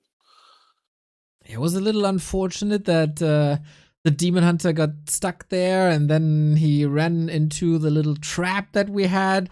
It was not perfect Demon Hunter control, but this was also Starbuck's losers map, right? He was expected to win this one. So not the end of the world for Pato. He will be playing the deciding map on his home turf now, the map that he likes most. We have Autumn Leaves selected. That is usually a very brawl-heavy map. We go into that game in a tiny little second. Until then, I want to give a little shout out because many people are asking, Neo, how do you do that? 10 hours of Warcraft casting and you're still so fresh, you're still so energized. Well, of course, everybody. I got Rogue Energy by my side, and so can you. 20% off with the coupon code B2W. Starter packs, 3 different formulas. The energy one that I need for this weekend, that's for sure. The hydration one for hot days to get all your electrolytes in. Or for chill evenings, the chill formula. Many different flavors, all up at your fingertips. Save some money with the coupon code B2W. And now the decider between Starbuck and Pato. I was wondering, how is Neo so energized, so full of life this late into a cast? I was really thinking that, and then I realized, yeah, we could just use the coupon code. Oh my god. Thank you for answering that question for me, Neo. Really appreciate that. It is my pleasure. I'm drinking tiger blood taste right now for the double energy. I'm just imagining drinking real tiger blood. I think that would energize you as well, one way or the other. Gotta connect with Charlie Sheen maybe at some point. Yeah, exactly. This is a very close second, no doubt. Okay, so I feel energetic just listening to these guys, and I hope that game number 3 will bring us the answer. Who is the better player? Starbuck maybe feels more confident now after the win, but still remember, it happened. Pato won a game versus him in a pretty convincing way. So the game 3 is going to prove a lot here. You could definitely say both players made mistakes. Certainly a hero lost from both in the game that they lost, so I wonder what happens if, wow, neither player loses the hero sloppily. I wonder what happens. This is a map where, I was talking about this yesterday, we were discussing this. Very good for aggressive Night Elf play. The Mercenary Camp close to the expansion, the Tavern close to the expansion. Both these tools can be utilized to punish an expansion at this here gold mine. So we'll see if Starbuck does decide to go for that, or if he switches things up a little bit. There's certainly a Wisp scouting both locations to start things off for Pato, and the Demon Hunter is going to grab an item. Yes, there's always a question where and if Starbuck is going to expand. So far he's starting with the shop creep, and remember on springtime, his trouble had started after a late expansion, right? And in this game, if he will expand, it's going to be late as well. And by late, I mean it's going to include level 3. And let me tell you that this Demon Hunter is looking for the location of the human. And now he knows almost immediately. Archmage sold the TP. Starbuck is in the Fortitude mode. It means that this Archmage is going to chase a lot. Who needs a TP? He prefers to have Circlet of Nobility. Yeah, I like that play from Starbuck. This was... It's a small thing, but it's actually a very big deal. Pato should have 100% scouted this and ran straight to the shop. It's totally... There's no reason why you shouldn't know where they're creeping. Look, he's got 3 Wisps on the map right now. They're moving all over the place, but for some reason they checked everything other than where the Archmage went to creep right away. So he was just 15 seconds late for that creep jack, really for no reason. Still he gets some damage done, but imagine a world in which he was there right away. No deny on the footman, deny on the peasants, 2 peasants dead, and it's going to be 1 base place. Okay, so we are going to see a completely different game. Body blocking with the peasant, but peasant was too slow for that. Pato maybe is going to sell his own TP to exchange it for the boots of speed, or maybe he'll just buy boots himself. We'll see about that. And yes, what is Pato reaction to 1 base play by the human? Yesterday in the post-game interview, Starbuck mentioned that versus good players, when he's not super ahead, he will actually creep Blood Mage to level 3. Let's see if he's going to do it in this game, because this is what Fortitude recently showed us, and who knows, maybe Pato has a plan for that passive way of playing. But ladies and gentlemen, let me tell you one thing. Human is most likely not going to expand in this game, and Human will make a lot of rifles. Yeah, a lot of riflemen, a lot of priests, hopefully some Sork ladies as well, but we'll see what happens when we reach tier 2 for now. Both players just trying to reach level 3. Seems like Starbuck will be the first one to win in that race, and the Demon Hunter going to fall a little bit behind. He's going to have to probably creep his expansion, and then maybe even needs a little bit more experience, but the Archmage gets level 3, runs across the map, and what is he going to go for? Maybe even... Is this crazy? A Hunter's Hall cancel is really possible if Starbuck finds it at least. Yes, I was okay. The Wisp is going into Starbuck base and we are missing Arcane Tower. Is it going to be stuff in? I think he's stuffing in, Carson. Look at the human base. Actually, no, Demon Hunter is there. Maybe he will change his mind. He was thinking about it, but position of the Starbuck army maybe change his decision because, yes, he needs to be defensively. Okay, the Wisp is going out. He's like, okay, Starbuck is here. I need to protect my archers with immolation. And yes, this Demon Hunter has Boots of Speed. As you mentioned, Hunter's Hall is a very, very fragile target, but will survive in this game. How much damage can Starbuck deal? Remember, this one base. So every unit that he's going to lose is going to hurt. Pato was very patient for a reason. He waited for the Naga in order to fight when he has basically a very strong second hero.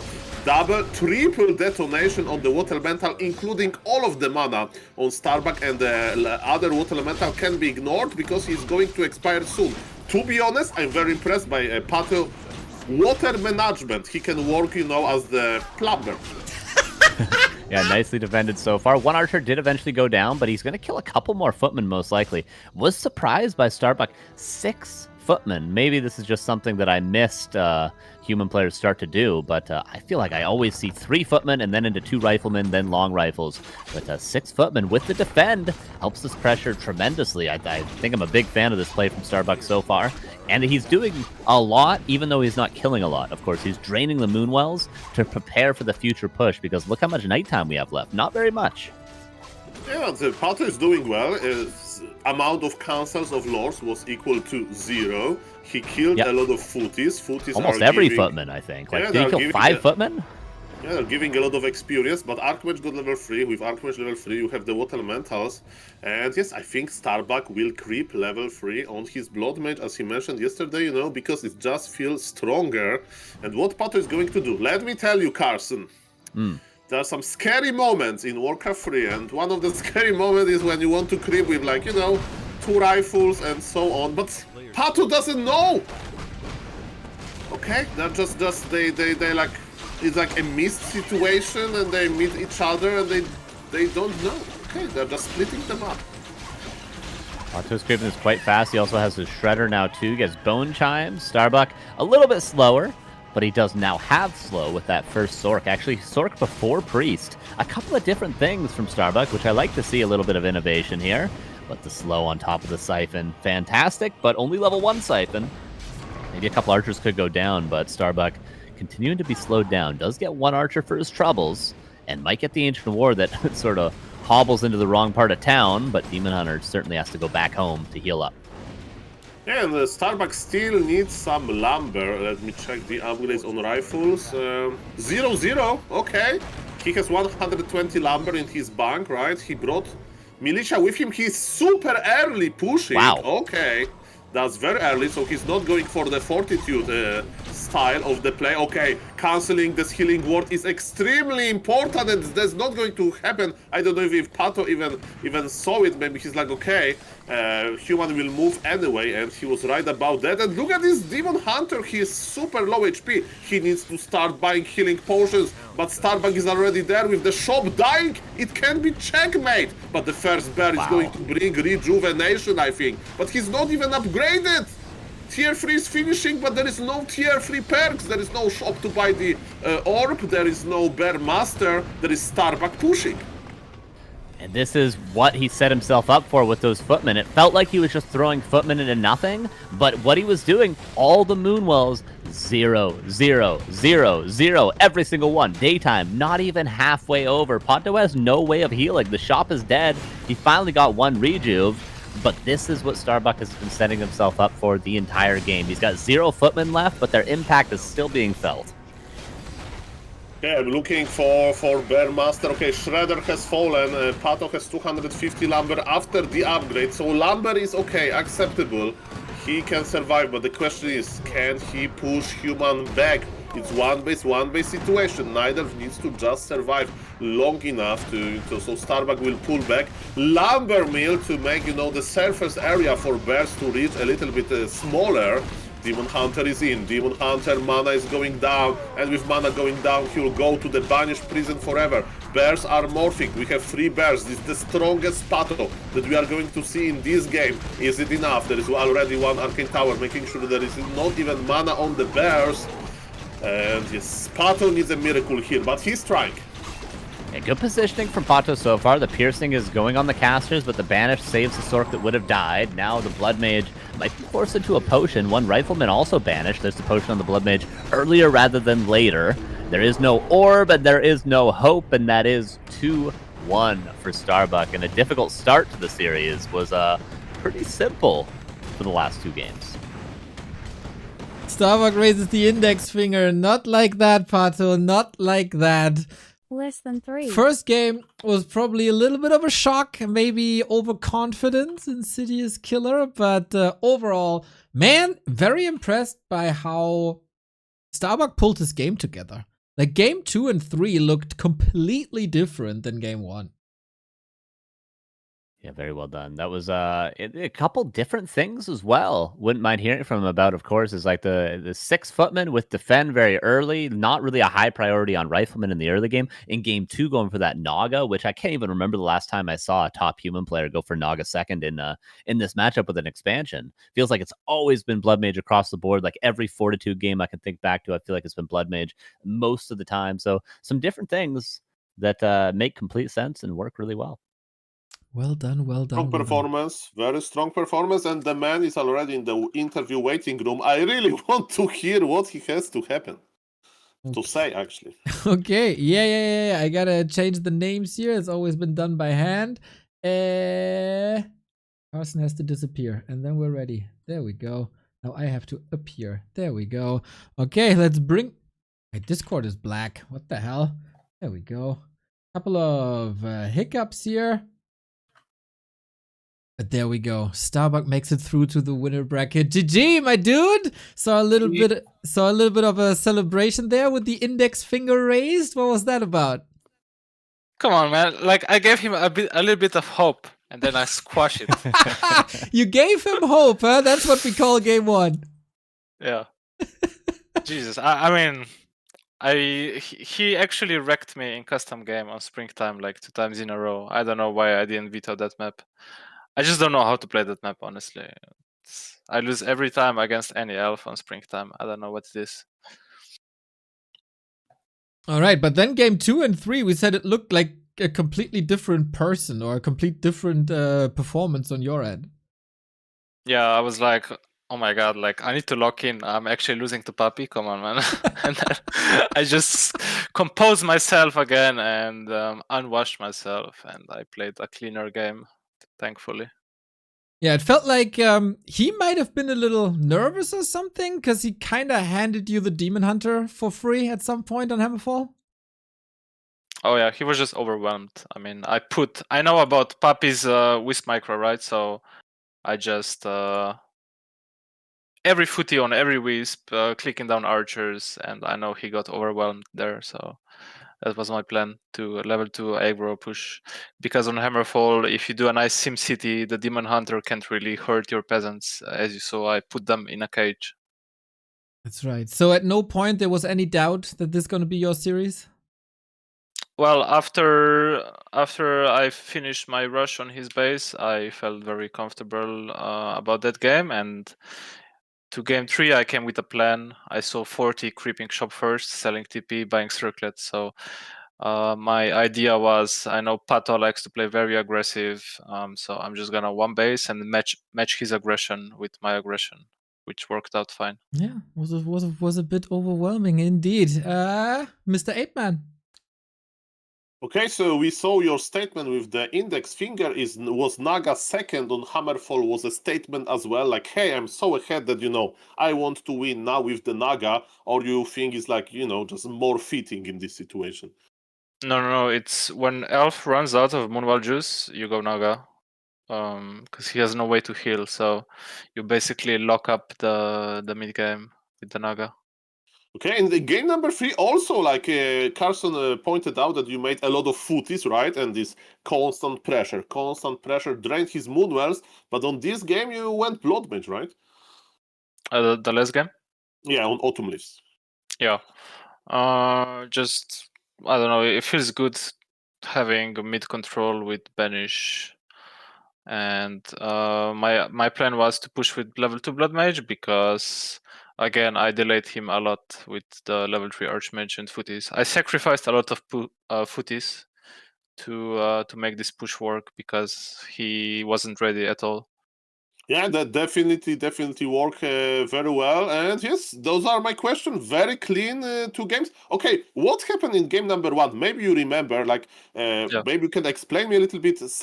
Your workers stopped power building, and usually it happens when you have no lumber, right? So do you think your lumber stop power building the main town hall? So Yeah, what happened I there? know. So I was going for defend upgrade because I told Pato against that node you should watch some Moon replays how he plays Springtime, and what Moon does is he doesn't creep the Merc camp, he just pulls it, buys the Berserker and Priest, and then pushes with 3 archers and Naga, and it's really hard to stop if you don't have defend. So my plan was, okay, go early defend because he wants to do that. He wants to do that, right? But I messed up by pulling, I think it was 7 militia to creep a gold mine when his demon had to go back to base to heal. So I only needed 5, but I pulled 7. Therefore, I had no wood to power build properly, which was a big mistake by me. And then just overextending in the early game when I had a shop in the back to heal. So early shop, footy defend, and 7 militia pulled equalizes to no wood. Equals to no wood. Perfect sense and very clean 2 games afterwards. GG, Carson.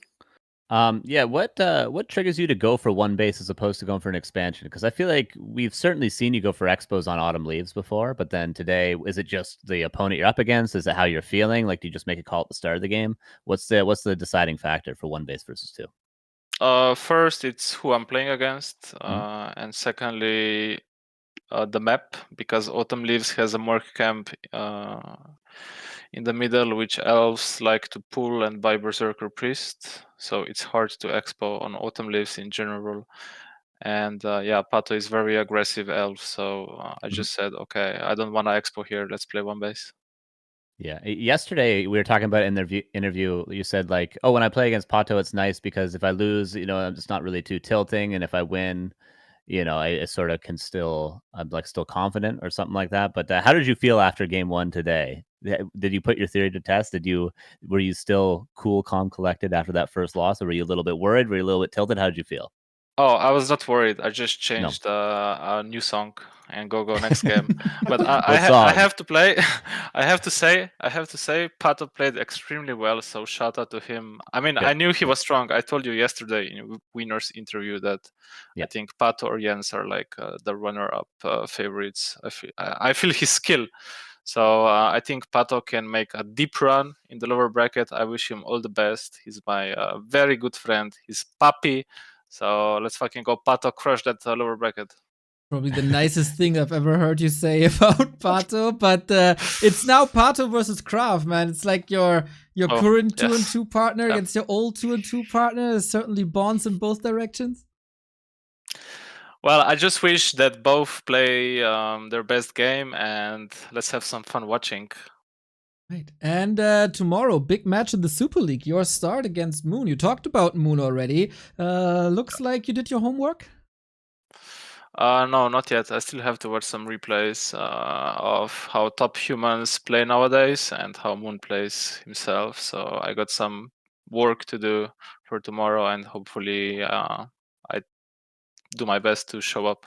Alrighty, we're gonna see. We don't hold you up any longer. That was a really cool series. Thank you so much, mate. Take care. Thank you. See ya. GG's, dude. GG's.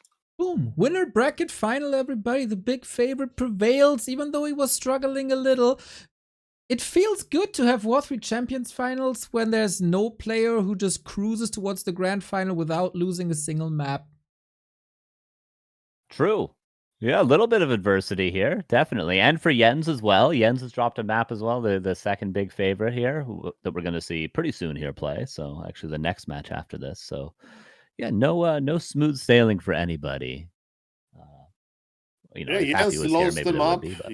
Jens lost the map yesterday. Today, Starbuck lost the map, you know.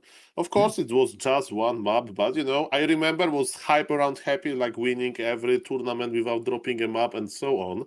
So that was definitely interesting. And guys, now in the menu, as mentioned, is going to be Kraft versus Pato. So Undead versus Nidelf. Very exotic combination in this tournament. We have seen a lot of Nidelf versus, Undead versus Orc, a lot of Human versus Nidelf. Now, something different. Exactly. Yeah. Very exciting. Very exciting. And, you know, Starbuck just said that Pato's playing very well. He gave him daps. He gave him props. You know, Krav cleaned it up towards the end, but we could definitely see that he was struggling in his series. Maybe it was a couple mistakes from Tsiog, but maybe Pato kind of cooking here and warm, you know, right off a series to another series, straight into it. So, you know, Pato looking pretty good. He's probably feeling confident, I have to imagine, after that first game versus Starbuck. Agreed. So this match will be coming up for survival. The winner makes it to Championship Sunday in the lower bracket semifinal. Seems like we have a little bit of time though. And here on the W3Champions finals, we love to fill that time by telling you how amazing of a server W3Champions is. It's a community initiative. People picked up the pieces after the Reforged launch when we had no ranked play, no working ladder, 3 more or less functioning servers that didn't count wins at all. So this is how W3Champions originated, and since then we went a long way. What started by giving you profiles and a win record then evolved quickly into a full functioning multiplayer mode with rankings and league all the way from Grandmaster to the Grass League. So the myth of W3Champions only being for tryhard is absolutely false. We've seen that during the big hype earlier this year during the Tyler 1 and Grubby showcase. So even if you're not a great gamer, it's still the better experience for you. Why? Because the matchmaking is actually working well. It is the best Warcraft 3 matchmaking there is. It pairs you against people of your skill. Isn't that amazing for matchmaking? You're not gonna start at 1500 and meet Hitman right away, but also on the other side, you start at 1500 MMR and you're not facing the bottom of the barrel immediately. And that goes not only for 1-on-1, but also 2-on-2, 4-on-4, FFA. Even if you play custom games only, the ELO system at matchmaking is amazing because it can pair you on even leveled maps in Direct Strike, Survival Chaos, Random Heroes, and the latest edition, Risk Europe. I definitely recommend that. We hosted you over at Friday. Hopefully you guys saw some streams from the Risk community. We got so many servers. In the last ad break, I already told how amazing the connection is between South America and Europe for the first time in pretty much forever in Warcraft 3, but any region really is well connected. That goes for North America. It doesn't matter if East or West, because turns out North America is really, really freaking big. South America, we talked about a big hub in Europe, of course, as well, that can handle the load of thousands of games, no problem. Also, the connection to the East is established. That goes for matches also against the Chinese players, the Korean players, anybody from the Asia region, and of course the Oceania region, another region that's oftentimes forgotten, but with more than 30 servers around the world and a lot of proxy connections that fix the routing, that works. And if the connections aren't that great for a second because maybe you're on Wi-Fi or the server has a hiccup, turns out Warcraft 3 once had a disconnect protection feature, a reconnect feature, and the devs of W3Champions unveiled that, grabbed a shovel, was digging into the code and found that function and implemented that function, something that Battle.net is still lacking, so you are protected from quick disconnects. You can also watch all the games that are on the server, on all the game modes, and all the skill levels, like what I use to observe the pro games. All you gotta do is to go to W3Champions.com and download the client, install it real quick, and then you have the best multiplayer experience that Warcraft 3 can offer. The launcher is looking better and better every time, and that is because a lot of people answered the call to join the team. If you can code C#, .NET, React, Rust, TypeScript, or Node, we got a place for you. If you have a task that you want to see on the server, do it yourself if you have the skills. Otherwise, help us out on social media by posting about the server. You can help us out make the launcher look better as a graphic designer and UI UX designer. Or if you think there's a skill that the team might be missing that I can offer that's not listed here, just reach out. Kovacs is amazing. Faro is amazing. Those are the guys to talk to on the Discord. And of course, if you think I have no skills, how can I help? Well, financially, W3Champions.com 30 servers cost, of course, a little bit. But thankfully on the right-hand side, while the project, due to legal reasons and stuff, can't make that much money with selling skins, etc., they can gladly ask for support to cover the bill via Patreon, PayPal, Bitcoin, Ethereum, Litecoin, Alipay, and WeChat. And if that's also not for you, you can help out by just, posy vibes. I like posy vibes. Go to the Discord, tell the team how awesome they are. And that's a help already. So there's a lot you can do for providing an amazing project day in, day out. There was an outage yesterday or the day before that was fixed in 4 minutes. Do you remember how long it takes for a billion-dollar company to fix their multiplayer? Sometimes weeks, some say 6 years and counting. W3Champions fixes things in 4 minutes, so shout out to the dev team. Well done. Neo, I have no skills. How can I help? Well, you can go to the Discord and tell the people how awesome they are, Carson. Are you on the W3Champions Discord? A nice posy message can go a long way. Do that now. All right, yeah. I am indeed. All right, I'm going right now. Write a song, Carson, about Warcraft Champions admin. Yeah! Just use AI these days, though. You just type in a prompt. With AI, no problem, but write it down. Was that a leak? Okay, there we go. Is your band going with AI songs? Yeah, the talentless need some assistance by the new technology in the new world, okay? It's a brave new world, Neo, okay? Spaceships, Mars, and AI songs, okay? And Pali Rifle. Yeah, new technology recently developed and already abandoned. It's like, this... do you remember you used to have phones, mobile phones with buttons on them? Not anymore. Right, guys. A lot of people were waiting for me to finish my little segment, but if we give the platform to W3Champions, these segments are part of the W3Champions Finals. I need an oxygen tank, and I need more games. We got Pato, we got Krav. Another best of 3 played on Brazil North, the new server. The connection is absolutely fantastic. Let's go, everybody. Another fight for survival between Krav and Pato. I think it's you and me now, right? I think so too, Mr. 8-Man. Yes. So let's enjoy this beautiful game. And again, this is a matchup that we haven't seen yet. Thanks in for keeping this all Champions alive. Finals, You are season just 21. crazy #Michelle It's going Schmaller to Loud. be Beautiful Undead soul. versus Nidelf. Pato is already opening with a little bit non-classic mode. He's placing his Ancient of War at the Tuskar camp, the bigger camp. Because of that, he'll be a little bit immobile at the start of the game, but he can get a big healing potion. Also, I wonder, maybe it means another hero than Demon Hunter. A lot of questions. What is happening in Krav base? You mentioned, Neo, that he's pretty good versus Night Elves. I can imagine. And what he said in the winner interview? Necromancers versus Orc. Yeah, but I play Necromancers versus Night Elf, bro. That was his quote. And we have Spikes, Monk S. Okay, that's not great. Hopefully that fixes itself. Pato says he's good, of course. Brazilian server, he's great. Man, I'm advertising the server for 2 days straight, and now there's spikes? Come on!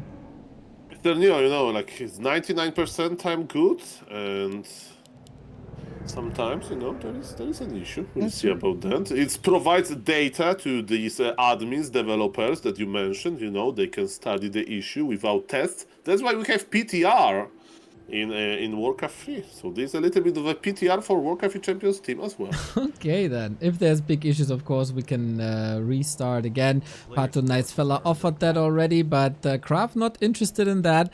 Yeah, you mentioned it, man. He said, I'm playing Necromancers versus Night Elf, bro. As if that's the most normal thing in the world. Pato is playing Keeper as well, so it's going to be a pretty interesting game. It's not early expansion, it's just a Keeper. And what is Kraft doing? He's going to creep the same cap. Where is he going with those ghouls? The orange, huh? Okay, no skeleton just yet. That's a little interesting. That will require a couple of kills. Maybe he forgot where the critter was, or he was looking for it. Not important, he is creeping just fine. Of course, there are low HP ghouls, but soon they will be a save on Blight. What is Pato doing? He is creeping his Keeper, and Hunter's Hall is on the way. Maybe he was anticipating, like, you know, something with Criplord Expo. But what is happening to this Death Knight? Well, he might be a Dead Knight soon. That is a lot of damage taken. He got a mana potion that's usually very nice, and he had a ritual dagger so he can heal. Yeah, Kraft looks a little shaky at the beginning of the series.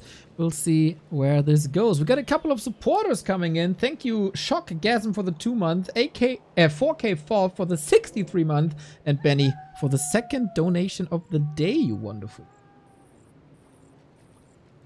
Thank you for all of the support. And yes, I'm very glad that Kraft is stacking, right? When your opponent is playing Hunts, what you want to do, you want to play one base usually and go into tier 3. Hunts are not scaling super well. Even with heavy armor, it may be problematic.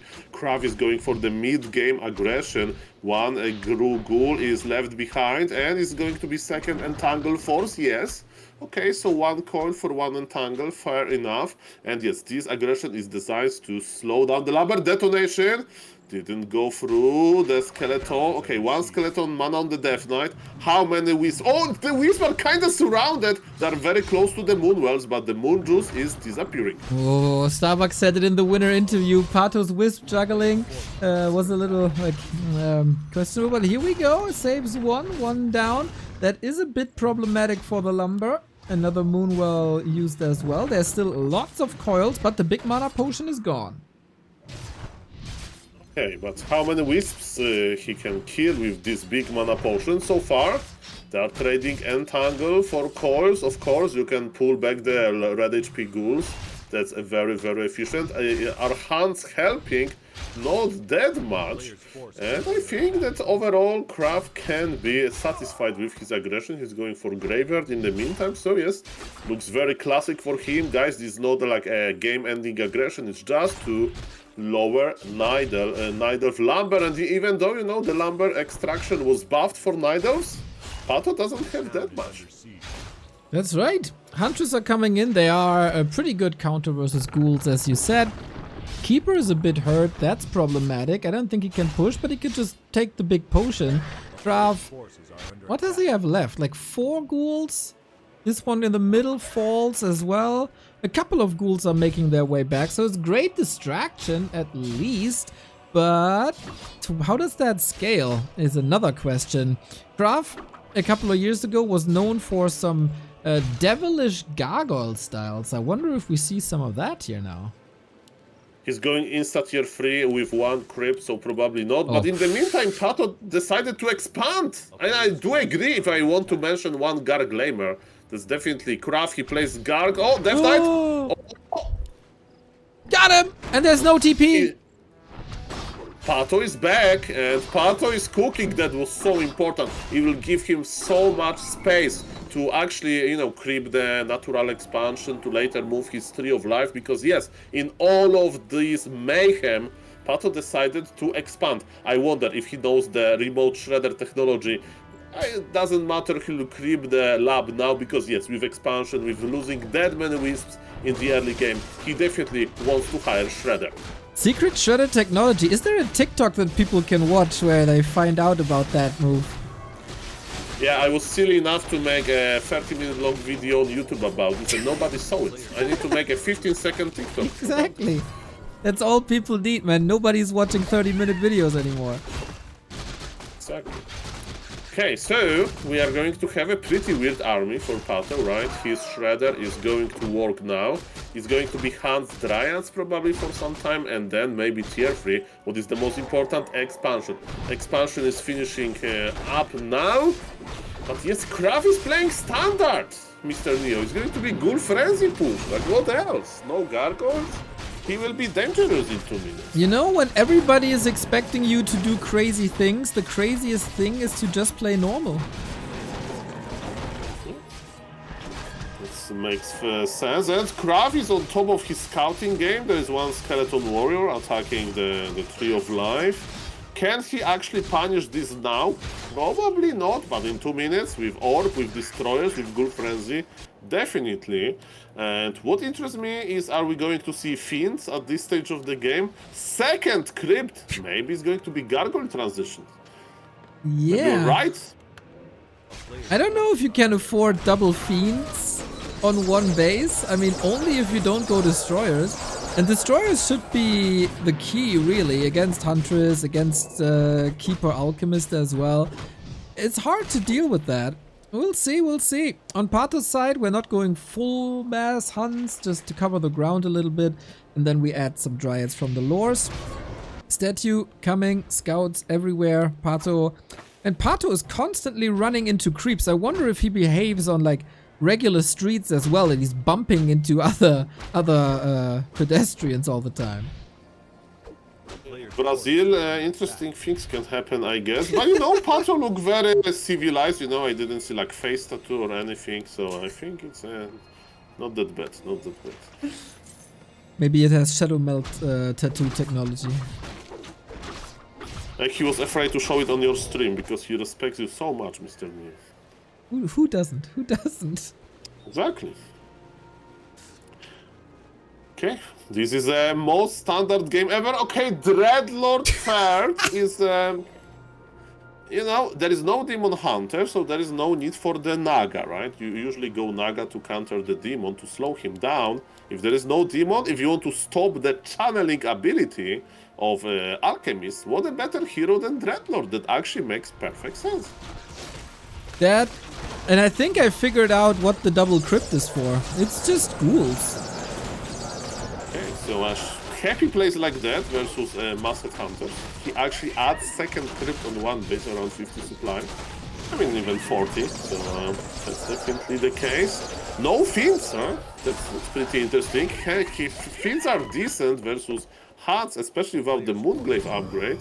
And what is Kraft doing? He's creeping. So he's not going for the timing, he wants to creep one more camp. Okay then.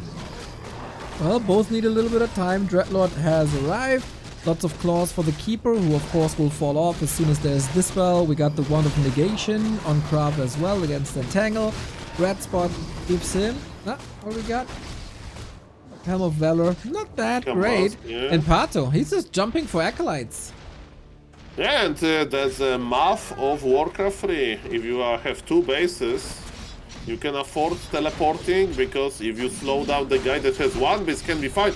Do we have Destroyer in the air? There is Destroyer. The Book of the Dead maybe did not pay off. There is an enraged Destroyers ready to attack really hard. And yes, but remember, Krav is not mining, while Pato is mining from two bases. Supplies even for now, but Pato bought some time. He's still on tier 2 though. He needs this tier 3 technology. Or just two control groups of Dryads. That might also help. But yeah, that hurt. Helm of Valor sold, so at least Krav is not broke at the moment. But Acid Bomb got a couple of kills there. A poison spell that is lethal, very rare in Warcraft. But now, Krav looking for a Sack Skull. No Acolyte just here to expand, but behind a potential future aggression, he could certainly expand again. I wouldn't be too surprised. It's Krav. What Pato is doing what every lamer, after he takes the laming a little bit, does again. Okay, that was successful. I don't need to fight opponent. I don't need to micro. I just click on opponent's buildings and workers. That feels pretty good. Give me a human opponent. I can do it even more there. Enjoy it while it lasts. This might be the last tournament with Huntress glaives bouncing from buildings to other targets. The Gargs are coming in, but it's pretty low numbers. Okay, we have enraged Craft, and one hand will go down. Remember that Pato definitely can fight it, sleep on the keeper, but this pulled quickly. Let's see if Pato is going to teleport out. 2 Dryads are dead and 1 hand for a Ziggurat. Not the best trade. And look at this, another hand almost going down. What about the Alchemist? Alchemist is still fighting. Craft is buying time, but remember, now Undead is operating with another expansion attempt. But yes, Pato found this. He's going to cancel the expo. Ooh, super important split to the left-hand side with Dryads in the hand. Easy! Staff on the Alchemist, sleep on the Keeper. Is there another nuke? He's trying. Dispel, TP, bro. Here we go. Ghoul safe with the coil. The other one gets killed, and Craft is still trailing. You might think, like, in numerical values, of course, it's not ideal, the trade for only 1 Ziggurat, but it kept Craft's supply block for a long time, and Pato can pump. Also, he opened for himself this opportunity to split his army in all of this mayhem, right, and to cancel the Undead Expo. But still, again, I'm a little bit afraid that we may not see super optimal army by Pato. Now he's stacking, he's swimming in lumber, of course, with the power of the Shredder. But yes, Pato, are you still going to just try to attack economy? Look what happened in the Craft main base. Why he has only 2 acolytes there? I think there was a wild huntress. Yeah, maybe. He has to rebuild. And a detective. Quite a bit. It's a crime scene. It is. Base. Not around the graveyard. Those corpses, we don't talk about those corpses, but we have the new one. Well, Pato continues to push here. Maybe gonna be some new corpses, but again, the help of an Nerubian tower. It's a quite important fight, and Pato is operating with only Dryads. Of course, they are quite good. They can't be Coil Nova, but they also are quite fragile. Alchemist's job is to keep them alive with the healing spray, but again, Dreadnought is paying, he's used all of his mana for a good reason. We have a big fight here. Pato is a hell in supply. Lich survived, but it was the last coil. There is no invul on the Lich. Pato is going deep. Oh yeah, that's the way he likes it. Lich dead, Orb gone, no Nova available. Craft is crumbling here, 13 food down. Without the Lich damage, can you still deal with the Dryads is the question. Craft is fighting. There's still ghouls on the ground, but now relatively easy clobbered down. He should still have the economy lead. Pato saving a unit to the left-hand side. His tech is almost done as well, but should he get out now soon? So far, he's feeling very welcome here. It's like me at this cast. Sometimes I think, is it not too best casting? Should I go out? But no. Until your boss doesn't scream on you, you just stand, you just try to have fun. So that's what I'm doing, and the same what Pato is doing against all of the odds, man. He's still pressuring this tier 2 army. There is 0 bears, and he surrounded the Death Knight. Death Knight got surrounded. He has no escape plan. There is no invul or him. The damage of Dryads is very low, but it's adding up. Death Knight is trying to escape. Can he do it? He's going to die defending these expansions. Looks like a game denied by Craft, maybe for a good luck for the next game. But I'm afraid, Neo, that this game might be over. I think so too. The Gargs are falling from the sky, and the heroes have been wiped out. The Lich might be back in a bit. It could lead to a double kill. Dreadlord is next on the menu. He also doesn't have any potions. Lich, does he bring anything? Nope! Third hero kill for Pato. Lich now level 3. It's an absolute slaughter at this expo, but Pato's gonna come out on top. His follow-up, there will be bear follow-up now. He's going for other training in minute 16, but GG is called, it doesn't matter. 1-0 for the Pato. Confident game from Pato. Even though he lost so many wisps to that harass, he still just said, I have 1 lumber wisp left, and you know what I'm going to do with that lumber wisp? I'm going to build a tree of life. While you're still in my base, I'm going to build a tree of life. And that's what he did, and then he managed to squeak out enough lumber to get a shredder, and what do you know? The only thing I was surprised by that game was why he went tier 3. Just keep building Dryads, dude. Just keep going Dryads. You don't need Rejuve. You got heal spray. Just build more Dryads, and it seems to be a solid plan. I like the idea from Pato. I like the, too much Demon Hunter Naga these days. We got to switch things up. That's what Kraft always does on the other side, of course. It was a bit overwhelming, I feel, that Pato just stormed into his main base. Kraft was not ready for that at all, unfortunately. And that just added insult to injury. The keeper, strong. You know, some people said that Night Elves can only play one hero, and that's the Demon Hunter. Pato shows the world again how wrong they are. Very true, but now we are going to have a craft map. Maybe he will decide to expand. Maybe he'll play something crazy. Maybe he'll play Ghoulpool. You know, there is a lot of options in the Undead arsenal, and there are probably options that I don't even know about. And Kraft will tell me in the post-game interview if it happens that it's quite standard, quite standard. And there's one player that plays it, and it's his name. That's right, Carson with the countdown, and next map is coming up, Last Refuge 1.5. We don't see it too often anymore in competition, but since it's part of the ladder pool, we got it in. No exotic maps so far this entire tournament. Where are my boulder veils? Where are my war hails? Where are my boats, Carson? Insta-vetoed every single time, I can tell you, looking at these vetoes. Disgrace. Maybe later, though. Maybe later in the tournament. We got to talk to these people in the interviews about their map picks and bans more, and then maybe we can encourage them to play some Boulder Vale, because I think it's a great map. I feel like map picks and bans are an incredibly boring interview topic. Maybe. I would rather hear more about favorite food and animal. You did that really well yesterday. We learned some things about Sonic that we wouldn't have otherwise, Exactly. You know? Yeah, which we always want to know more and more about Sonic. We need to know everything. He needs to write an autobiography. And of course, we might see him some more today. We might get an interview with him later today. He will be the final match of today, match number 5. So maybe we'll get to talk to him. But remains to be seen.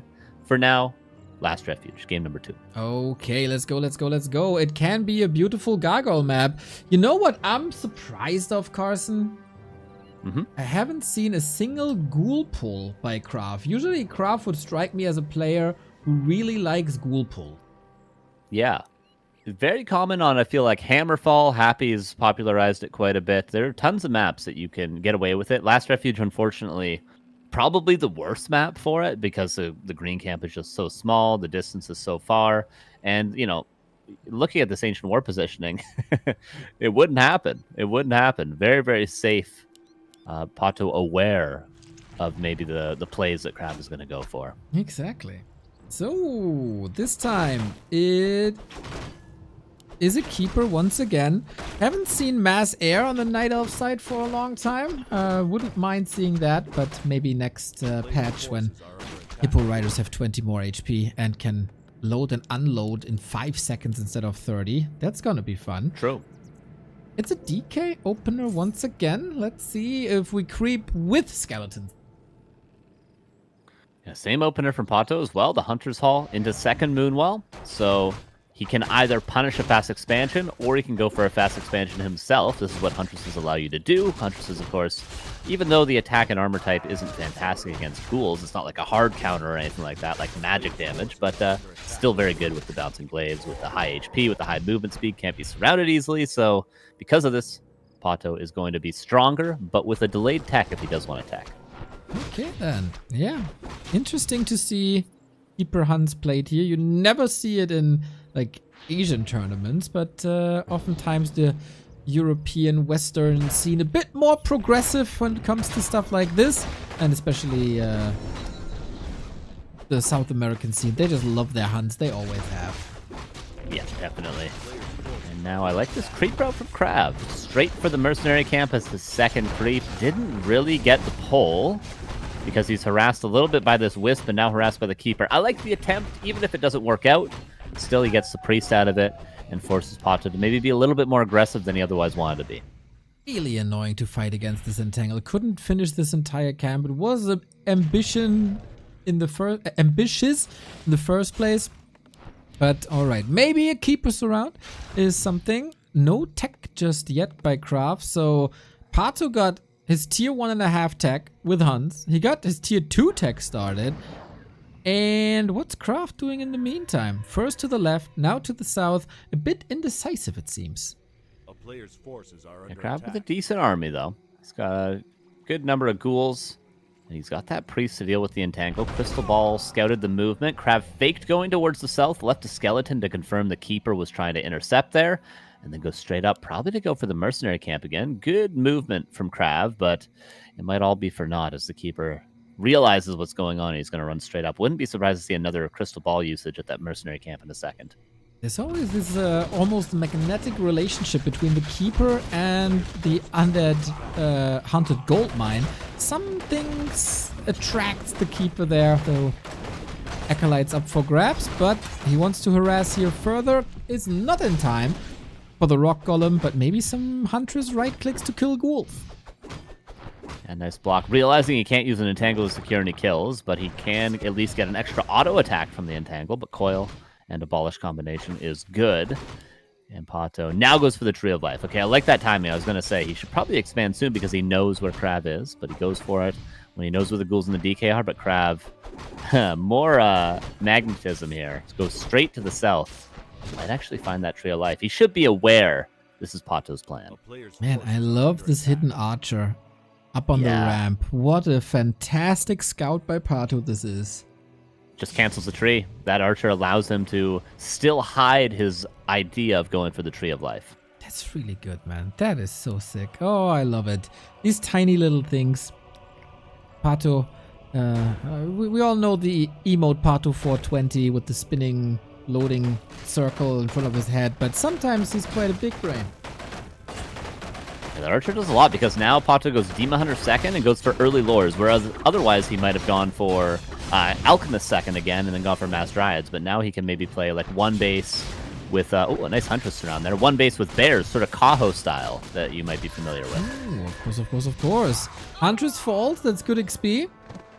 Demon Hunter will soon arrive. Kraf, of course, got the knowledge as well that it's double Night Elf heroes, and people say they have no synergy.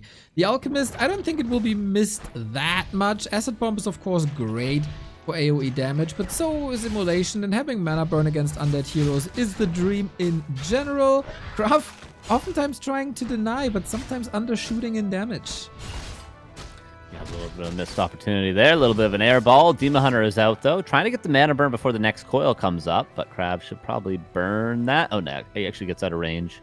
Archer's still scouting, realizing the DK is actually fully committing to going back home, not running back to the south to maybe scout for another Tree of Life, but we know there will be no Tree of Life. Yeah, Keeper, Demon Hunter, Tier 3 tech, straight up Kaho style, no expansion, no Alchemist, no Mass Dryads, just pretty much standard, but with a weird order of heroes. Gotta make it weird against Craft. Fight weirdness with weirdness. Who wants to go into Gargs, I guess. Without a second crypt, that doesn't work too well. And there's a great opportunity for Pato to cancel this one. But we gotta surround. Boom. How long can you stay in? No pressure on that Rex. Just to TP out because the Lich was actually joining. And that could have been a sweet Coil Nova to kill the Keeper. Yeah, good luck and have fun fighting against Gargs. That can be super annoying.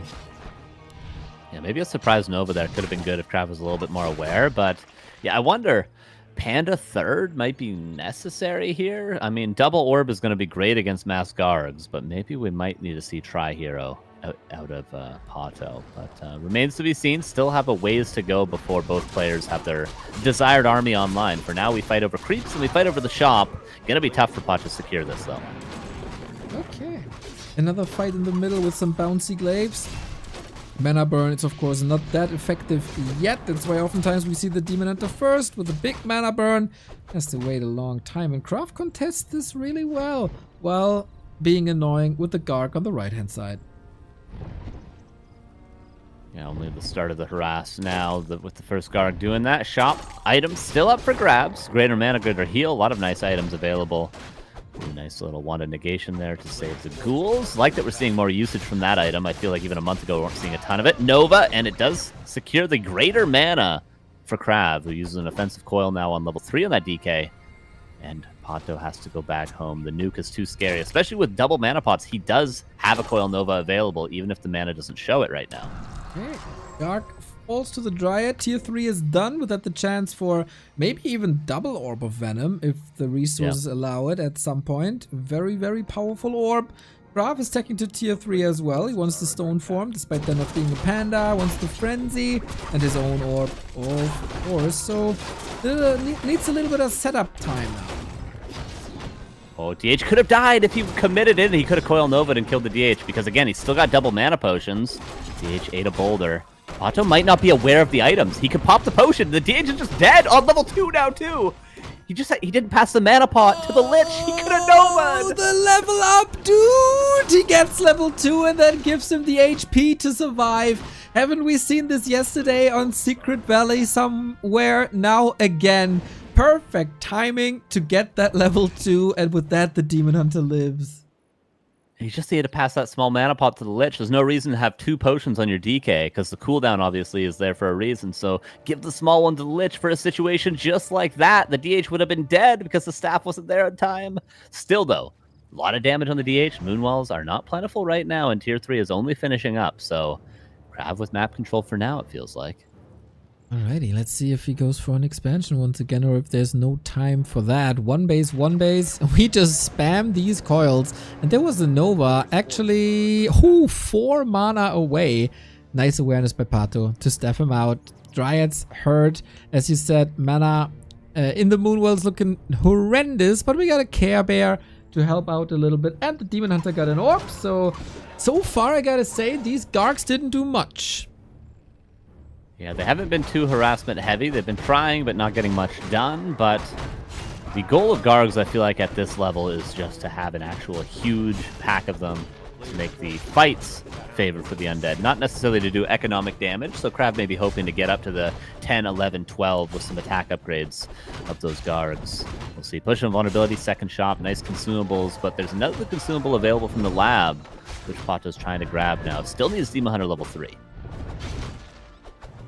Okay, that will take some time. Keeper might be harassing in the meantime if he gets the staff, because for him, leveling up now doesn't really do that much, like level 2 Treants, whatever. But there is no Dispel, so maybe they hold some value. We go Gargs into Worms with the Dreadlord once again. Crafts unit combos once again, one of a kind.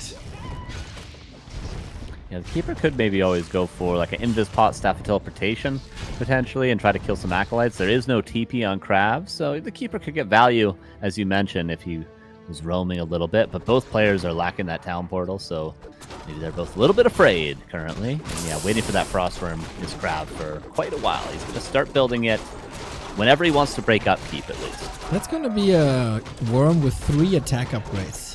That's so scary.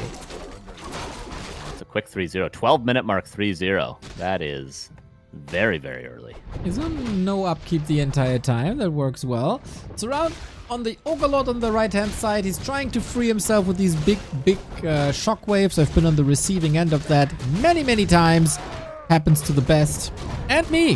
Wasong Battle Drum, so even more damage for the Worm.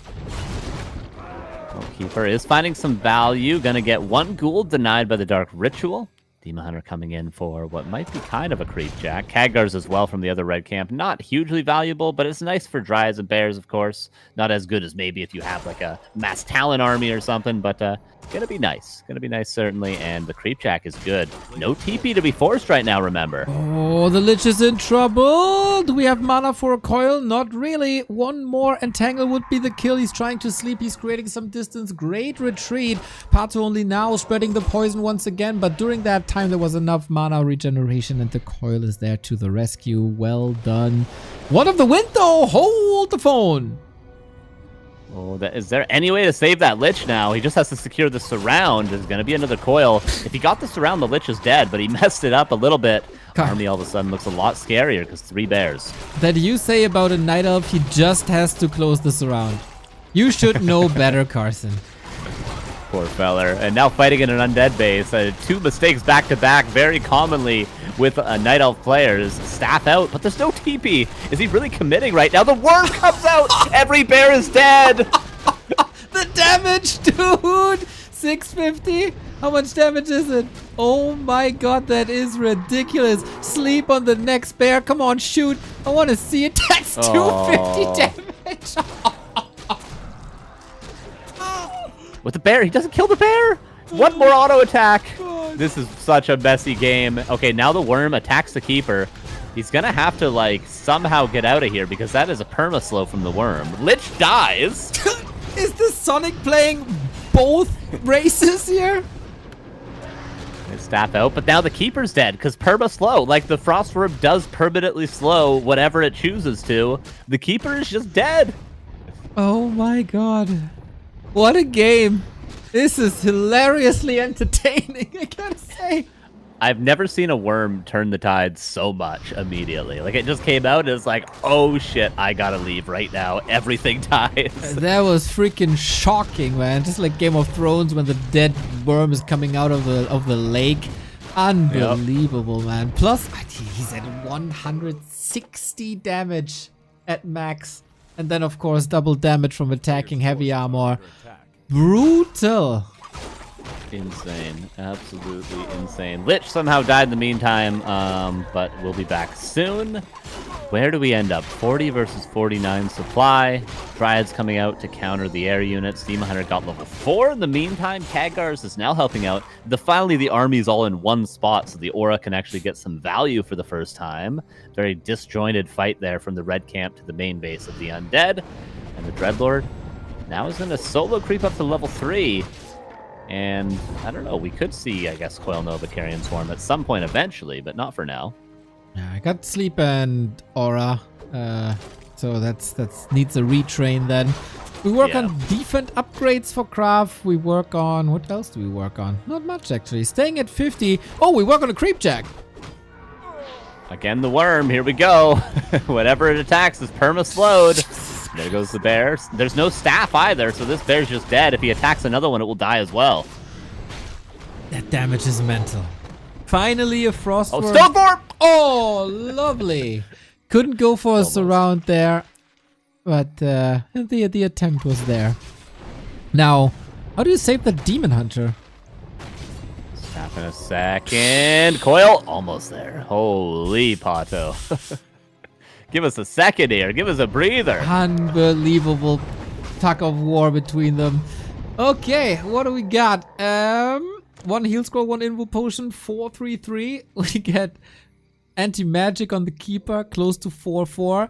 It is so fascinating that the Night Elf brain tells Pato the real counter to this struggle is more bears. Yeah, those are have been dying pretty quickly, but I feel like he just hasn't had an actual fight yet. He's always been running away, or he's had one hero gone, or his whole army's been out of position. Has he actually been able to just directly engage one single time? I feel like the answer is no. Now Ghoul's being pulled. Maybe Crab gonna look for a decisive fight as he goes for a second Frostworm at 60 supply. Okay, well, let's see about that then. The ghouls have been pulled too. They got level 2 Vamp Aura. Dreadlord is far away from everything else. Maybe that's Pato's chance. Demon Hunter in the front of everything. Level 4 now on the Keeper. Not going to be hugely impactful, but at least a little bit more auto attack damage. Dryads, nice micro, kiting back. Bears attacking Ghouls. Worm wasn't actually ensnared. That's a huge deal at the start of the fight. Missed out on a lot of auto attacks, but as soon as he starts hitting these bears, they die almost immediately. It's ridiculous, man. There's not even Orb of Corruption applied on these bears, and they still disappear in seconds. Dryads are trying their hardest to stay alive against the Gargs, but I think that's just a numbers game. Damage numbers game makes it so that the heroes and Worm easily eliminate these ghouls, and the Lich saved this time as well. 50 food, 48 food. It doesn't look that bad for Pato supply-wise, but I don't see the silver lining. Yeah, it's just hard for him to ever win a fight. Like, bears get owned by the destroyers, dryads get owned by the gargs. This is the issue that Night Elf players face against this army composition. Like, what is the best thing? Generally, the best thing is you actually go for air units yourself. You go for talons or hippogriffs, and you fight air with air, and you get Thorn's Aura and all that good stuff, and a Panda third. But fighting ground versus air in Night Elf versus Undead is tricky for the exact reasons we're seeing right now. Yeah, but then you're also up against like Nova and a potential Carrion Swarm, like and Vamp Aura. So what are these hippos supposed to do? What are these worms supposed to do? What is Pato supposed to do? He's getting clobbered down by Coil Nova once again. And this Demon Hunter is in trouble. He holds the staff on the Keeper, so that should be safe. if there's no messing around here. But Pato is just running for 10 minutes straight. And just losing bear after bear. Every worm, like, I wish we had a kill counter on this worm. This first worm that came out is one of the most impactful worms I've seen in a long time.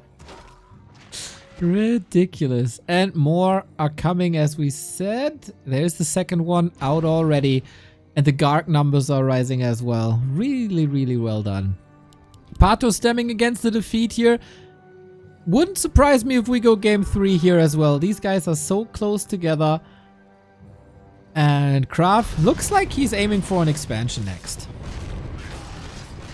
Yeah, why wouldn't you at this stage with the hero levels that he has? Level 4 now in the Lich, Dreadlord right around the corner from level 4. Still a couple of creep camps too to be had. And I just feel like Pato's not really getting much stronger. He's already got double orb. He doesn't seem to want to go for a panda ever. And he's just building dryads now. Really, all he can do is maybe get a couple more upgrades and pray. Pray that his micro is the best anyone has ever seen. Thoughts and prayers. Classic NA style. Yep. Okay. True. Always works well. I always feel the panda is worth it for the Drunken Haze alone against all these Gargs. But what do I know? I'm just a 1300 MMR player. Demon Hunter getting wrecked out of that fight. So the only one that's leveling with a couple of kills is the Keeper, which doesn't make a single difference here. Bears falling, Dryads falling. It's just Kraft's victory lap. Yeah, this should be easy peasy. There's a sleep. Stoneform Throne attempted, but failed again. But that was just for style points anyway. Sleep again. Tried to pre-abolish, but missed. Worm now in range, and the Keeper will die. GG is cold, and that is a tied series. Crazy game, long game, and like a lot of back and forth, and as you mentioned already, there was a grand disaster inside of the undead base. The Frostman timing was amazing, and after that, Pato was on the ropes a little bit. He was still trying to come back, but yet, Frostworms, Gargoyles, Dreadlord third. Is an FFA or 1v1? That's a blast from the past from like 2008. Been through many games like that. Shout out to Hazops, who always stole lots of my time. 45 minutes, Twisted Meadows games. Day in, day out might be the new norm when the patch hits. We'll see about that. But damn, another 3 gamer here, and we have seen lots of them. Yeah, the third one today in a row, and we still got 2 more series after this. So we're blessed with some good series today, and yeah, that game from Crab, it makes you think, like, why would you not play Gargworm every game? Obviously, he was very fortunate to have that interaction in his main base when every bear got caught out of position by that spawning worm. But damn, that army looks so good. The quick 3-0 at the 12-minute mark looks so good. I hope we see more of this composition from Undeads and from Crab in this next game on Hammerfall. Really, Carson? I'm gonna call you out of bed every single time when this hits, when this is becoming the norm. You can cast these Gargs games then at 4 a.m. in the morning. Hey, I just want Undeads to be successful, okay? Like you know, Undead players like you and Remo. You know, I just want you guys to have the ability to have these fun games. Okay? But Undeads are already... We got 3 Undeads in the top 6 of the ELO ranking. How much more successful are they supposed to be? Yeah, true. Happy that never plays Gargworm, though. Maybe he is a little bit more these days. Yeah, Echo Owls games. Echo Owls games, we do see that from time to time. Okay. Here we go. What he's saying, Kraft said the next game is going to be 4-minute max. Oh, he said he wanted to go for a smoke, and Pato was like, let's just play, dude. I don't want to wait. And then he was like, 4 minutes. But they decided to just go. God damn, let the man smoke. Oh, are we loading in? Needs to get a vape, you know?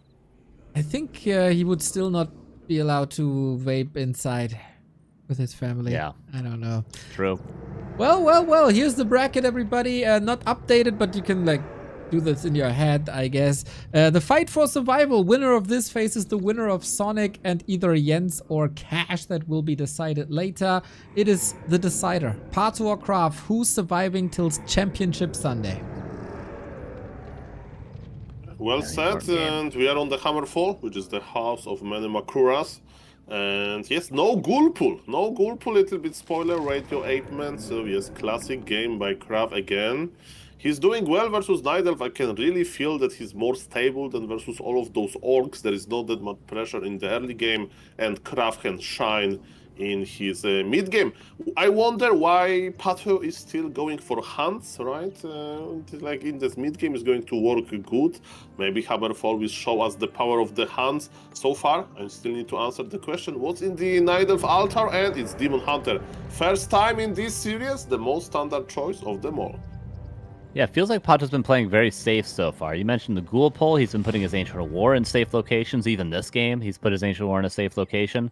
And he's been going for Keeper Huntresses to stop any sort of fancy expansion plays. He's been doing that throughout this series, but maybe now for Game 3, he wants to do something a little bit more consistent. The Demon Hunter, standard play. We'll see if Crab takes advantage of this by going for an expansion. That's very true, and well, he doesn't know what is in the altar. He needs to make an educated guess. Hammerfall is one of these expo-friendly maps where, you know, you mentioned Happy before. He's setting the trends for all of the undeads. Happy really likes to expand here. And yes, about the Frostworms, Undead versus Night Elf is the only matchup on pro level where we actually can see some Frostworm action, so... So yes, of course not with the gargoyles, that's a little bit special, but yes, definitely we can see why this unit is good. It slows down the bears, it slows down the Night Elf heroes, and I don't see Sacrificial Spool. 4 Ghouls Pool to the Bakrura camp, that's a lot. Yeah, very aggressive creeping. He's going to be quite low on lumber. This delays the tech. Typically, smaller camps you'll pull 2, bigger camps you'll pull 3, but 4 is, as you mentioned, very big commitment for the speed of creeping and for the size of camp, but still will be rewarded with even experience with the Demon Hunter for the time being, albeit he's a little bit slower because he doesn't have an Ancient War and doesn't have Immolation, but they're both going to be getting some good levels here in the early game. Well said, and yes, lumber will be lower, but the question is what craft is creep now? Okay, he's going for a safe creep option. Demon Hunter will... he actually misclicked on the Moonwells, now here we go. In the middle of this map, Hammerfall, you have very nice green camps, they drop powerful item for the size of the camp, right? Green camp is dropping close +5. That sounds like a good deal. That's a good camp to go for if you can. Of course, it's a little bit trickier than it seems. I like the design of these green camps on Hammerfall. The Hydras make it a little bit more risky, a little bit more damaging, but the reward, as mentioned by you, is well worth it if you can get a couple of claws or a couple of rings for the Demon Hunter. Is always great. For now, though, healing on Krav, who wants to maybe ideally go for a big camp to get level 3, but the Demon Hunter will now meet him in the middle. Yeah, Pato wants to harass and he got surrounded immediately, but is he locked? You know, who is surrounding who, basically, because after this surround, one ghoul has fallen, and Demon Hunter, of course, broke the surround even without boost of speed. So Pato wanted this fight, right? He has the opportunity, as I mentioned, to go for the green camps in the middle, but no, he was actively, he was looking for Krav, and he found him. Is it worth it so far? A surround with just ghouls? Almost. Demon Hunter had the one way to escape, and yes, he's getting low. And yes, Demon Hunter needs to escape, but he's far away from his base. I think that he'll even buy Staff of Teleportation, maybe, but definitely is chasing him, so who knows? Maybe there will be no time for that. Pato just barely got out of here without losing absolutely everything. The archers just barely escaped. The Demon Hunter, 2 surrounds that should have been locked in were not entirely locked in. And the coil just barely doesn't kill him before he buys Boots of Speed. Pato got very lucky here to not just lose nearly the game. And now he can heal up, go towards the center. Krav at least gets 1 creep camp as a reward and might get the 2nd green because of this pressure that he managed to force the Demon Hunter back. If he can get this next green camp, that'd be level 3. Oh, very close. No mana on the Death Knight this time, and yes, Demon Hunter is fresh out of the Night Elf base. It means that he's healthy, and now he has enough. He has enough to stop the surround. We are ready for the Naga. I think it's going to be the Naga timing now. And Panda! Ooh, Hammerfall special. He doesn't want to deal with Gargs again, I suppose, and we don't see a 2nd crypt just yet, but we didn't see a quick 2nd crypt last game either. 1 ghoul will go down. Demon Hunter slow by a Nerubian, and will be surrounded. Could he fight his way out, though? Yeah, this Demon Hunter with Immolation. But yes, it was costly. It slowed down the Demon Hunter, but Panda is creeping, as you mentioned, versus Krav, you know.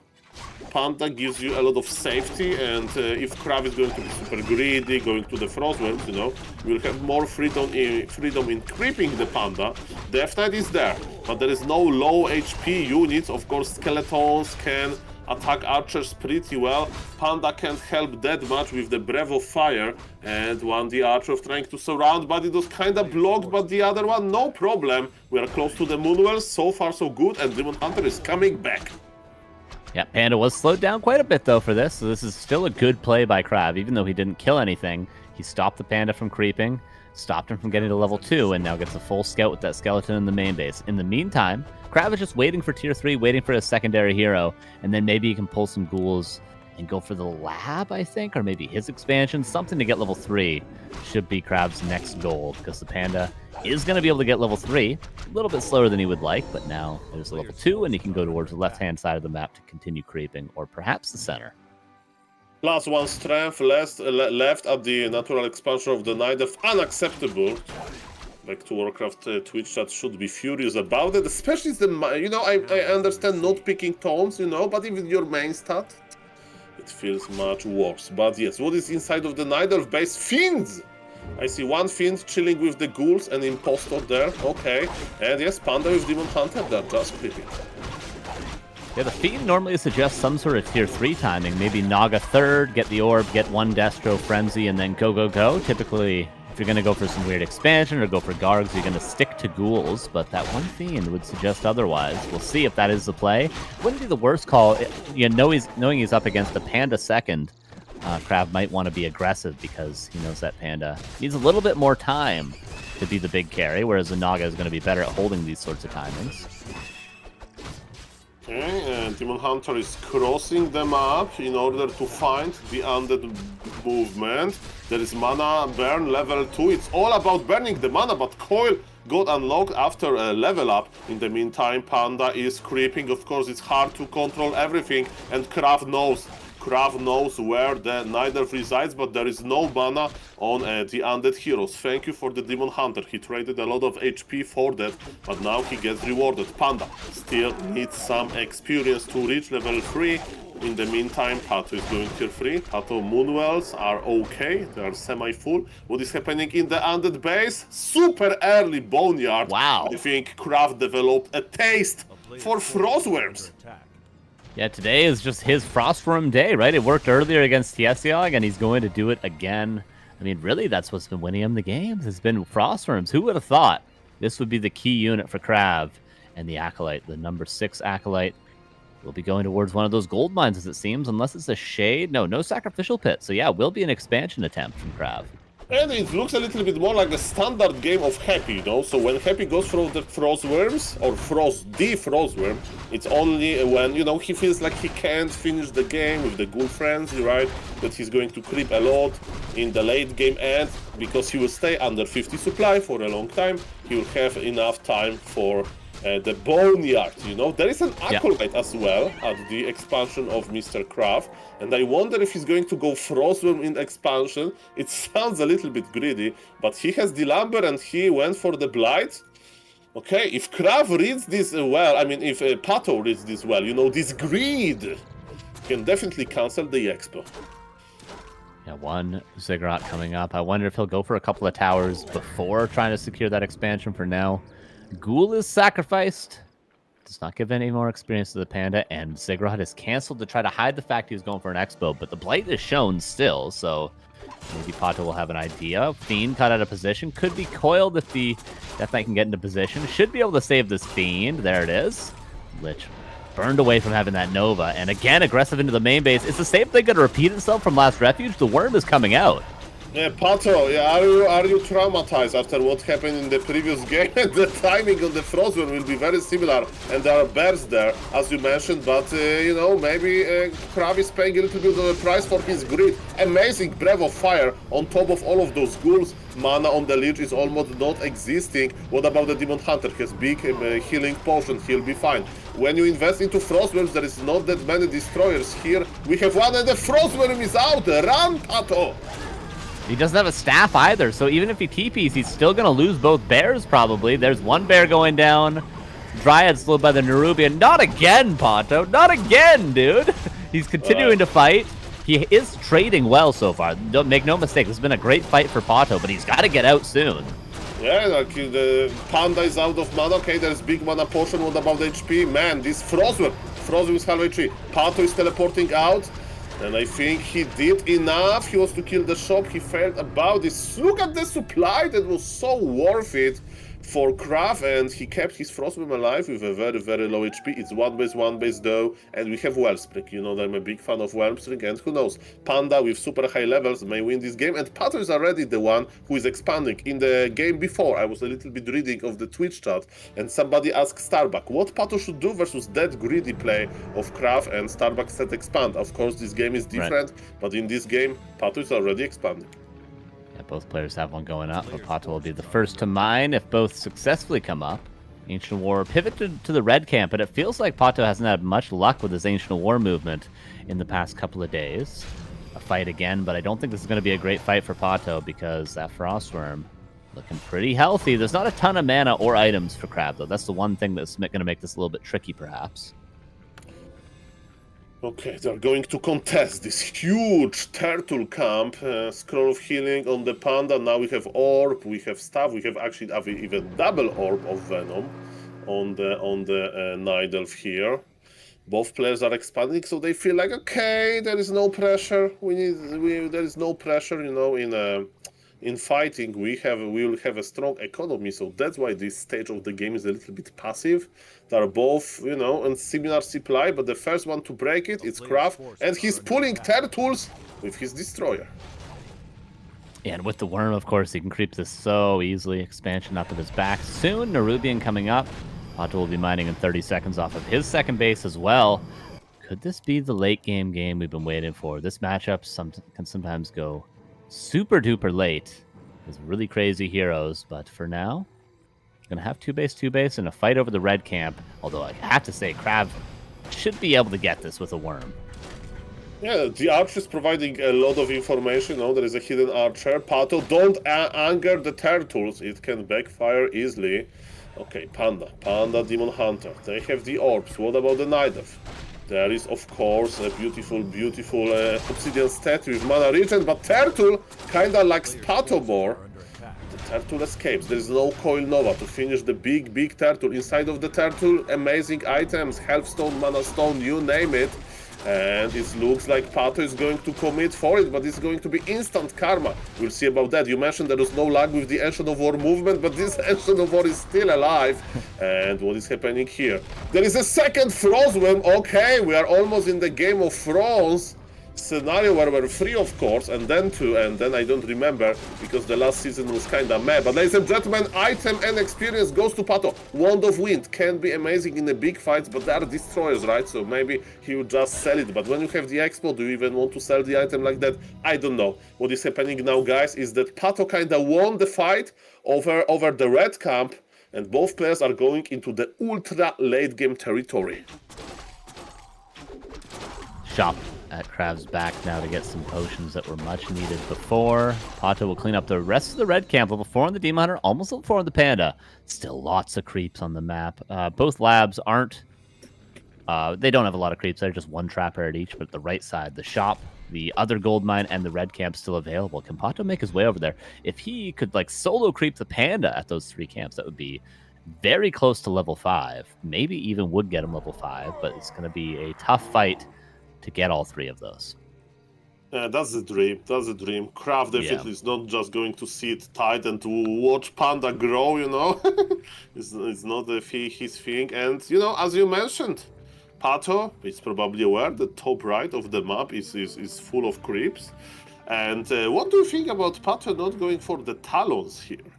Huge mistake, in my opinion. I think he should have done that a long time ago. Well, maybe not long ago. As soon as the expansion was entangling the gold mine, I think he should have probably gotten a shredder and put down 2 Ancient of Winds as soon as he could afford it. In my opinion, this is, if he does lose this game, this is going to be why. But let's see, maybe Mass Triads will work. Yeah, especially Panda is good versus Fiends, right? So if you are afraid of going Talons because you know of Fiends and so on, that's what Starbuck suggested in the Twitch chat as well. So I'm just repeating. after the smarter players, of course. But yes, Pato is he has a nice income, and you know, he decides to actually push. Let's see if it's going to be a good situation for him. He has a good items, he has a healthy army, he has 10 supply more. There is a meat wagon, so it is another argument why Talons would be quite good, because if you overcommit with Dryads, right, to kill all of those air units, then the anti-Dryad technology with a meat wagon can actually work. Disease Cloud is a natural follow-up, and yes, good luck with kiting when you have a beautiful you know, line of mid wagons behind your Frostworks. Nobody goes close to the Frostworks. Yeah, there's a couple plays Pato could make here. Like, he could have left a few Dryads and the Demon Hunter on the left-hand side to sort of track the undead army, or got an Invis pot on the Demon Hunter. Both would have allowed him to pretty easily just create these couple of camps with the Panda, but it seems like Krav's not even interested in that. Is he really just pushing? I was going to say, maybe Pato could think about giving up the Expo to creep both of these camps, or all three of them in the north. It was fake TP, it was fake, yeah. Okay, it still worked think a about little bit. Okay, he's tipping for real now. Yeah. I mean, he didn't reach much, achieve much besides my amusement, I presume. Good fight for Pato, potentially. He's got about an 8 supply advantage, make that a 5, but yeah, Krav wants to wait for more meat wagons. Wants to wait for Disease Cloud as well. Okay, they traded the TPs, and now it's time to coming back to creep, and as you mentioned, Panda can become a real beast here. What is funny, also Mr. Moonstruck noticed in the Twitch chat that there were left 2 troll trappers out of the Goblin laboratories. Right. Maybe, you know, because if you buy a Zeppelin, right, Zeppelin will immediately... Dryad sold Glove of Haste, by the way, that was hilarious. So, Night Elf, okay, name another, like, matchup, right, where one player can get too many items, and in my opinion, it's Night Elf, right? They usually work with 2 heroes only, they buy orbs, they buy stuffs, you know, so it's already 2 inventory spots out.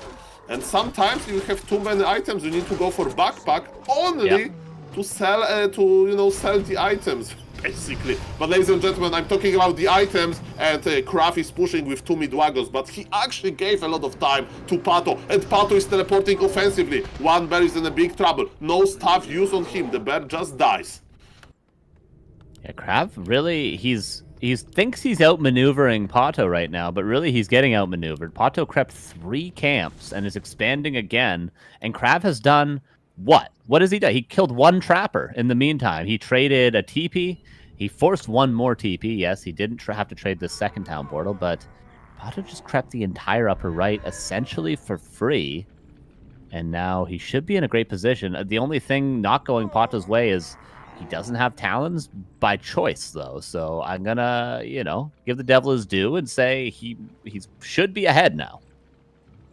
And as Neo is pointing out with his ping, in the main base of Krav, we have a new technology growing. It's going to be Necromancer technology.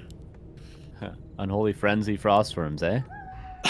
That's definitely a good idea, you know, those Frostworms are going to attack much harder. But of course, we are going to have beautiful skeletons. But isn't too late? It's like minute 20. But that's what sometimes happens, you know, in those games. And I remember when like Happy once went for Necromancer, and his opponent, it was Cow. It's like, oh, Necromancers, I will play MG's Fairy Dragons. So it's like literally like 30-minute game when they mine out main bases, expanded on the third spot as well. Okay, slowly, ladies and gentlemen. As mentioned, entire map is almost empty. Krav is not rushing to 100 supply. Krav is getting a lot of mana on his Necromancers, and now he's going for a run-by. And Pato is ready. Pato wants to fight. He's 89 supply. Remember that his income is very, very, very low now. Even though his own income is low, he already expanded on the third spot. Pato is feeling confident. And you know, Krav can't fight now without his Talisman of Evasion on the ground. Picked up by the... Yeah, a freebie. Pretty good one. Yeah. I do like I like both players there on the bridge. Like Krav set disease on the bridge so that the Dryads would have to run through that if Pato wanted to engage, but Pato knew it wouldn't be worth it to get Disease Cloud on every single Dryad just to maybe catch one Fiend there. So he didn't run into the disease. He wants to wait as long as possible until there's an actual commitment for the fight to eat that Disease Cloud, because that has a huge impact on these Dryads. Okay, guys, this is the decider game, and decider game will be decided by 100 supply versus 100 supply.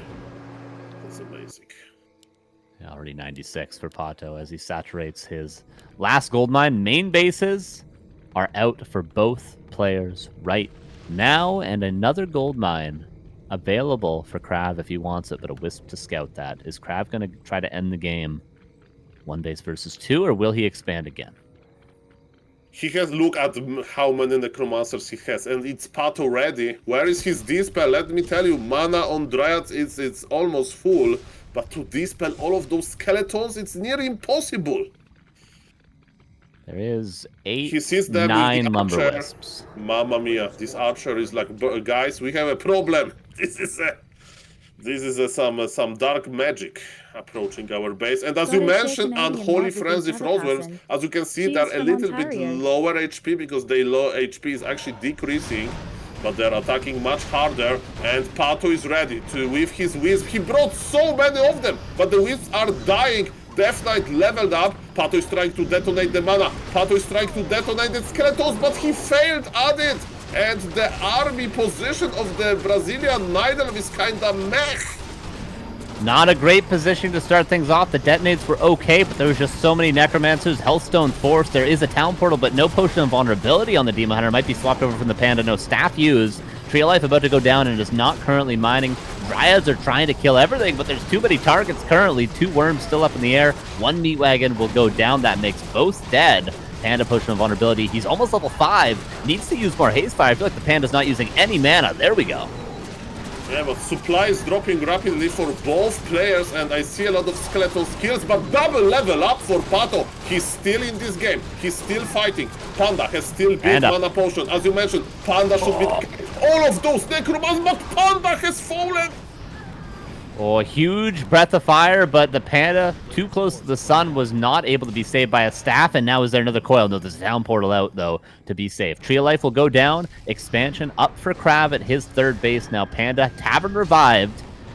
Big carry still on the field. Both heroes, Demon Hunter almost level 6. The ultimates could carry. Krav lost a lot at the tail end of that fight.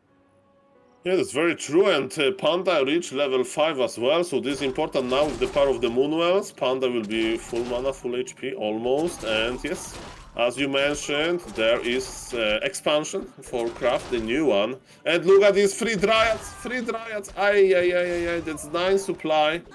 2 Dryads has fallen, this is dangerous, but Demon Hunter is here, maybe to cover the Dryads a little bit. Frostworm is in the air. That's a very good anti-hero technology. The slow feels like it's permanent. And yes, Panda. Panda is running as well. Remember that Panda is very slow. 290 movement speed is like as slow as MK, basically. So Panda is not moving that quickly. And immediately Panda got coiled Nova. Demon Hunter staffed the Panda. Now he's staffing himself. But yes, Krav has the expo. And Mr. Pato lost his expansion. His plan B though. He's moving 3 of Eternity into the expo location.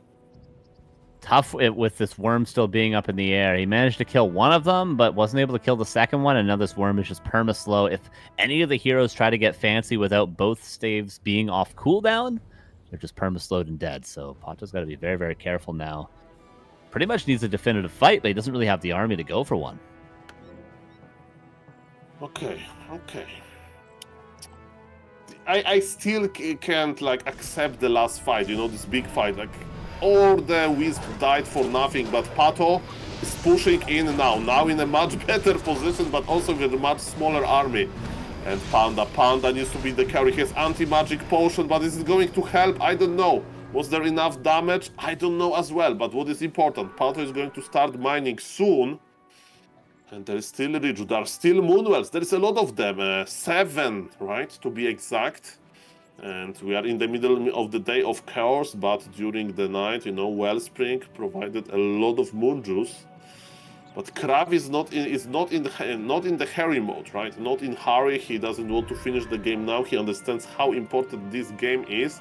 And what is funny enough, his Obsidian statue ran out of mana, so there's a lot of targets to heal. Yeah. But the new one is in production.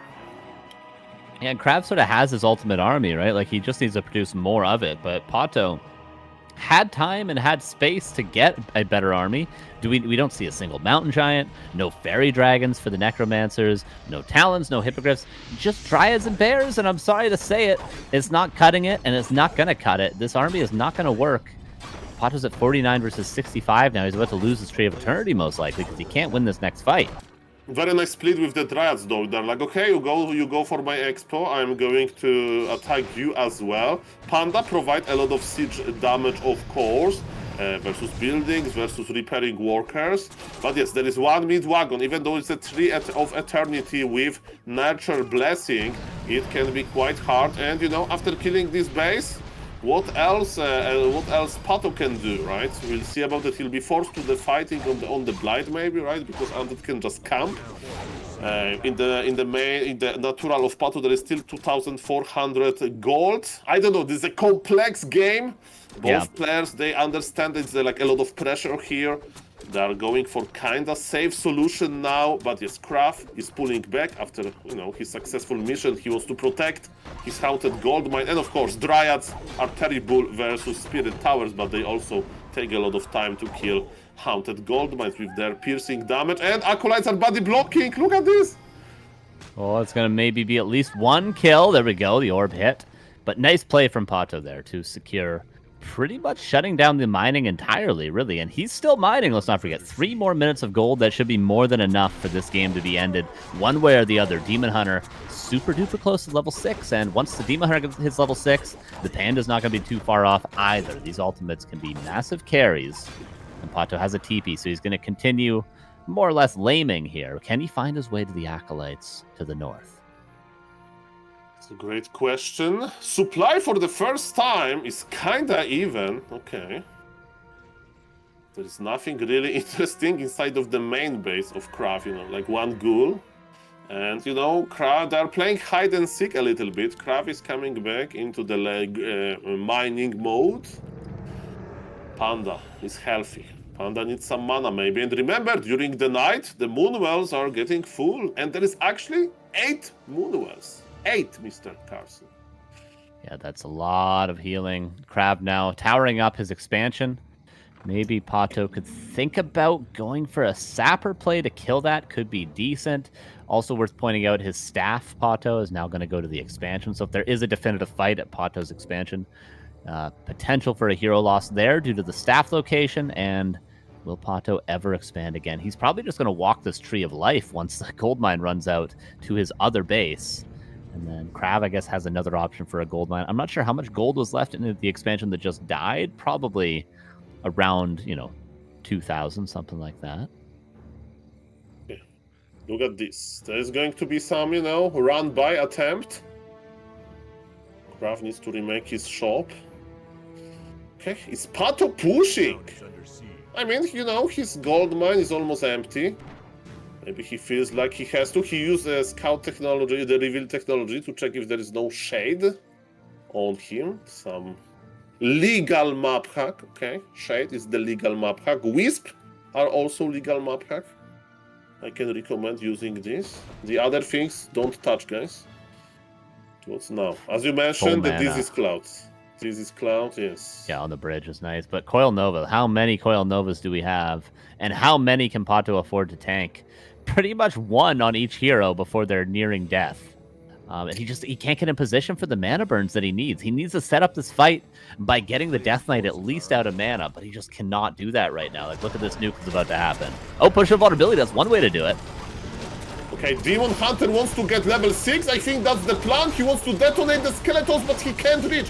How quickly Demon Hunter can level up. He's very close, level 5.9. He needs some kills. One destroyer is being kept alive. It's all about Demon Hunter. Demon Hunter will morph, ladies and gentlemen. Welcome Superman on the battlefield. Is it enough, though? Is it enough? Look how many skeletons there are. Panda is level 5.7. Panda has a lot of mana. Demon Hunter, look at this AoE.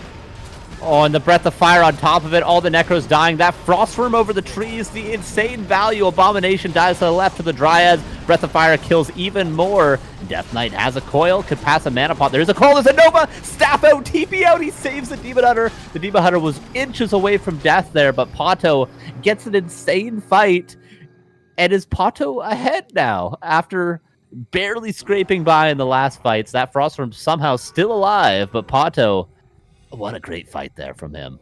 Mr. Carson, can I interest you in investing into my new portfolio? It's called Moonwells with Wellspring. By investing a lot of money, very little money, you can get an infinite HP and mana glitch inside of your base. You can order our technicians, Wisps, to build them as we speak. I can give you an appointment for tomorrow on Autumn Leaves. Are you in? I'm absolutely in.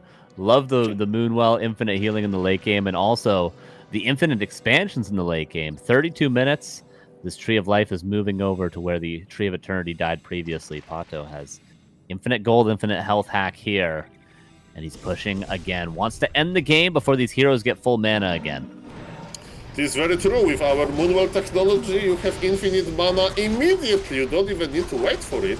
And yes, Panda decided just to split. Remember that all of those small pandas, they hit very hard as well, and they have nice abilities. But Krav is on his ground. He's trying to hold to this expansion. Supply favors Undead by a lot. Can't be staffed. He can't staff him.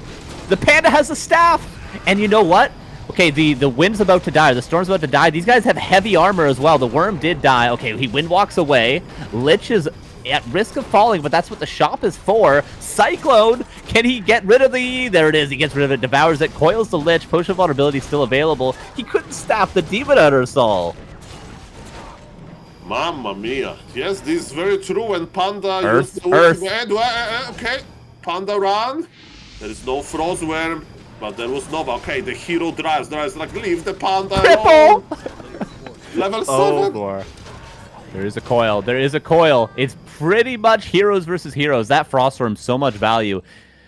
Is he able to get the kill? Oh, no. Coil, no, but the Panda's dead. Crab does it. He kills both heroes. GG is called. The 33-minute mark. Crab moves on, and Pato is eliminated. My God. What an epic, legendary encounter this was, man. Krav, unreal, dude. Kiss goes to heaven, probably thinking of his dad. Holy smokes, man. This was crazy. What do you expect when you see Krav and Pato, two people who know each other so well, masters of their craft. Oh, man. What a long game. Incredible to keep the nerves together here. That was just nuts, man. You could analyze and dissect and criticize here and there, or you just lean back and be exhausted from just watching the game, from incredible back and forth, from Cripple. Okay, to sum up this game, we had Cripple on a Metamorph Demon Hunter, while a DK was using Raise Dead to hold the 6th expansion of the game. That's the summary of this game. Absolute insanity. I think Pato just overlooked that he couldn't staff the Demon Hunter. Which is so easy to overlook. You think it's going to be safe. I got staff. You know, I've done it 100 times in this game already successfully. Uses the Panda ultimate and then immediately probably goes, oh, he's about to kill my Demon Hunter. What do you... There's a Frostworm in the air. He's got Coil Nova. Shop there for mana pods. So easy to overlook that. And that's all it takes after a huge fight, too. Freaking Krav, man. What a tournament. Last time was really not his, but he had a crazy run through the open qualifiers. There he looked really strong. Then in the main tournament, he fell off a little bit. This season finals seemed to be his here. Really, really cool performance in the lower bracket. First eliminating Tsiog, hero of last time. Then eliminating Pato, hero of the Brazilian scene, of course. Krav is a madman in the most unusual way. And he's ready for the interview, and Mr. Neo, knowing him a little bit, he really wants this smoke break, so... Yes, of course. I have to switch a little bit here. 2 clicks, 1 second. And Mr. Carson, there is no refund on the Infinite Moonwell technology. Okay, you already ordered the technician. You're a great salesman, but I feel conned. It didn't work in the game, but it was about the stuff. Stuff is extra. Okay? All right, I'm ready. I just have to do one more click.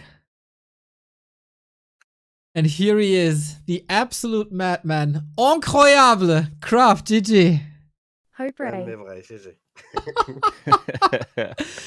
Tell us what you thought at the last minute of the game, maybe. Pato was pushing you with double level 6, but you still survived. Yeah. Call Nova, bro. Big true, big true. Yeah. High level. It's fine. Were you really confident all the time that you're gonna win this? What you mean confident about this game? Yep. I was not confident because I don't know really how Pato can play. KTG, Panda, TH. So, yes, I was not confident, really. But you still made it, man. Coil Nova, unbelievable. We know you want to go for a smoke break, so we gotta keep this short. But Soul, any questions?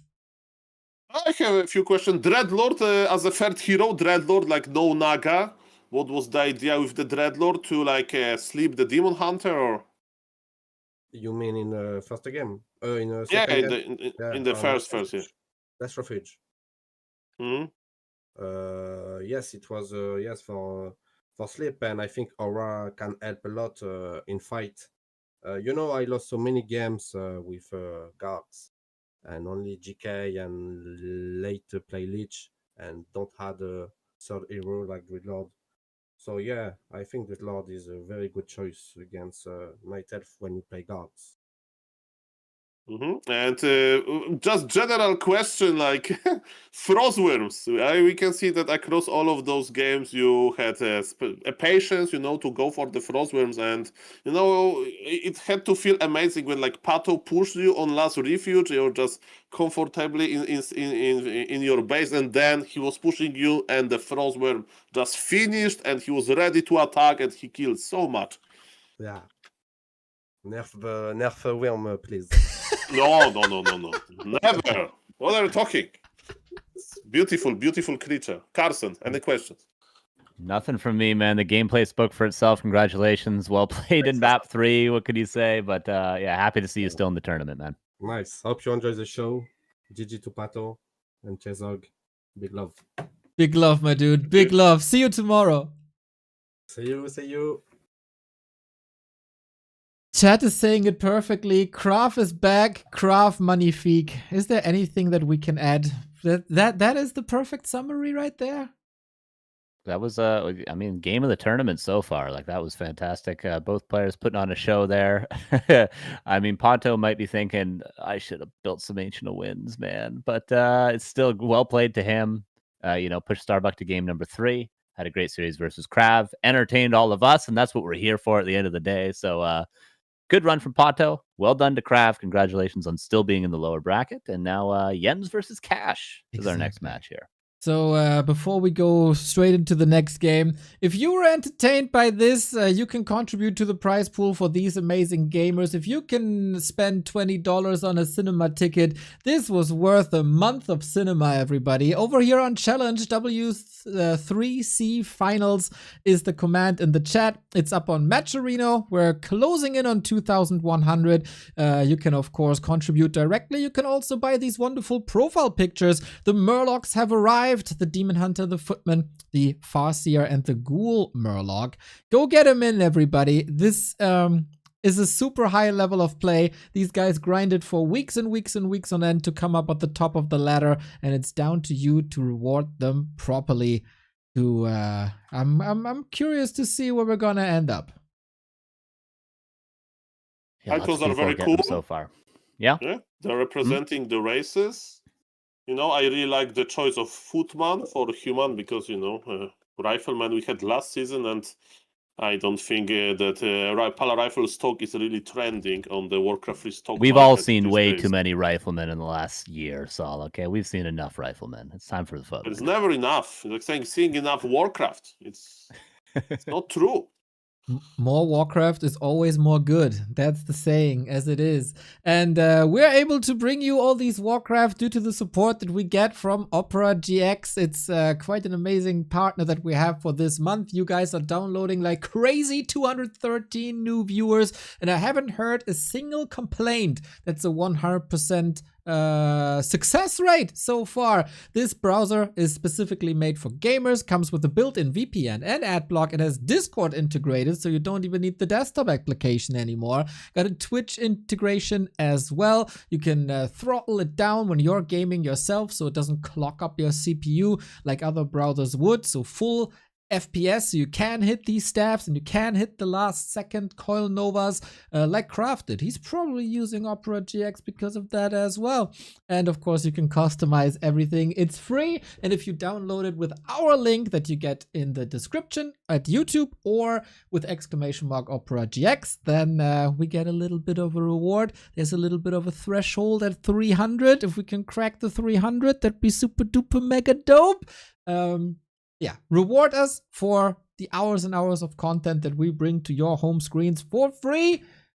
It's gonna be an amazing rest of the evening as we now switch to the upper bracket as well. Carson, you had the perfect lead in already before Neo the salesman had to do his duty again. Jens versus Cash coming up. Oh yeah, more Orc versus Night Elf. I love watching these two players. Obviously, a big fan of Cash. I remember his name from back when I started playing this game when he was at his peak, and he recently came back and he's been grinding. He's been playing good. He's been getting back to that old shape. And then Jens, of course, one of the greatest players South America, North America, the whole America scene has ever seen. Honestly, he's a fantastic player. And this should be a Clash of the Titans, old school versus new school in a way. Exactly. Should be fun. That's also the last South American representative against the last Russian representative. They won't be eliminated here, but the loser has to go up against Sonic at the end of the day. That's our last series of the day then. And from what I can see, our players are ready. Seems like. Give him the go. Springtime is going to be our first map. And if Jens loses, he'll go to Shallow Grave. If Cash loses, he'll go to Tide Hunters.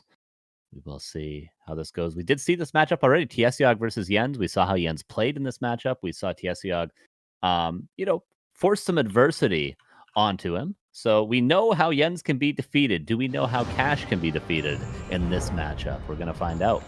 And this is actually a rematch of the last season final, season 20. It was the exact same setup. We had the winner bracket, we had the semifinal, we had Jens versus Cash. That time, Jens moved on and threw Cash down to the lower bracket. Can he do it again, back to back? We'll see about that. Cash is the only player that did not drop a map yet, yesterday. He played versus Kraft. And that was, the Kraft playing his experimental builds, let's call it. So he had easy 2-0.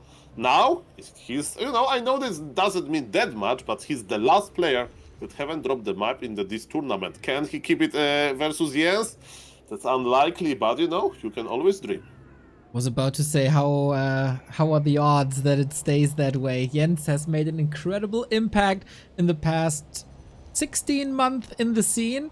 When you look at the past results, this is the third time ever they play against each other. The first encounter was a clean and easy 3-0 by Cash against him. Then a couple of months later, it looked very, very different. Jens, former StarCraft player, hobby melee competitor on the side, travels the world for gaming, and now he has reached his new home in Warcraft 3, traveled to Germany for Raraland.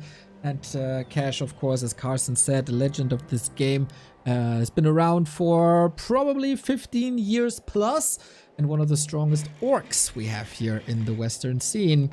Can he deliver now and threaten Jens a little more than he did last time? Here we go. Yeah, he's going to enter this complicated world of playing versus Night Elves. We hear from the Orcs all the time. It's kind of hard, but that's what we also hear from the Night Elves, right? So you never know who is right. But yes, this is a special matchup. A lot of running on level 1. But look at this. Maybe Jens is not going to be level 1 because he's going to creep a big camp first. Is it going to be the expansion? We'll see about that. He's, of course, always looking for this opportunity. That's what he likes to do. And look at this, Sasquatch is already being damaged by the Ancient of War. Classic Jens creep. Nobody did it like him before. Now it has become quite a standard, actually. You can be a little more surprised if it's not this creep route. But Cash did his homework. Blade Master, harass, off onto the creep jack. Creep jack, yes, but the most important creep, the Sasquatch, is already in Mr. Jens' possession, but it can backfire quickly, but is he missed?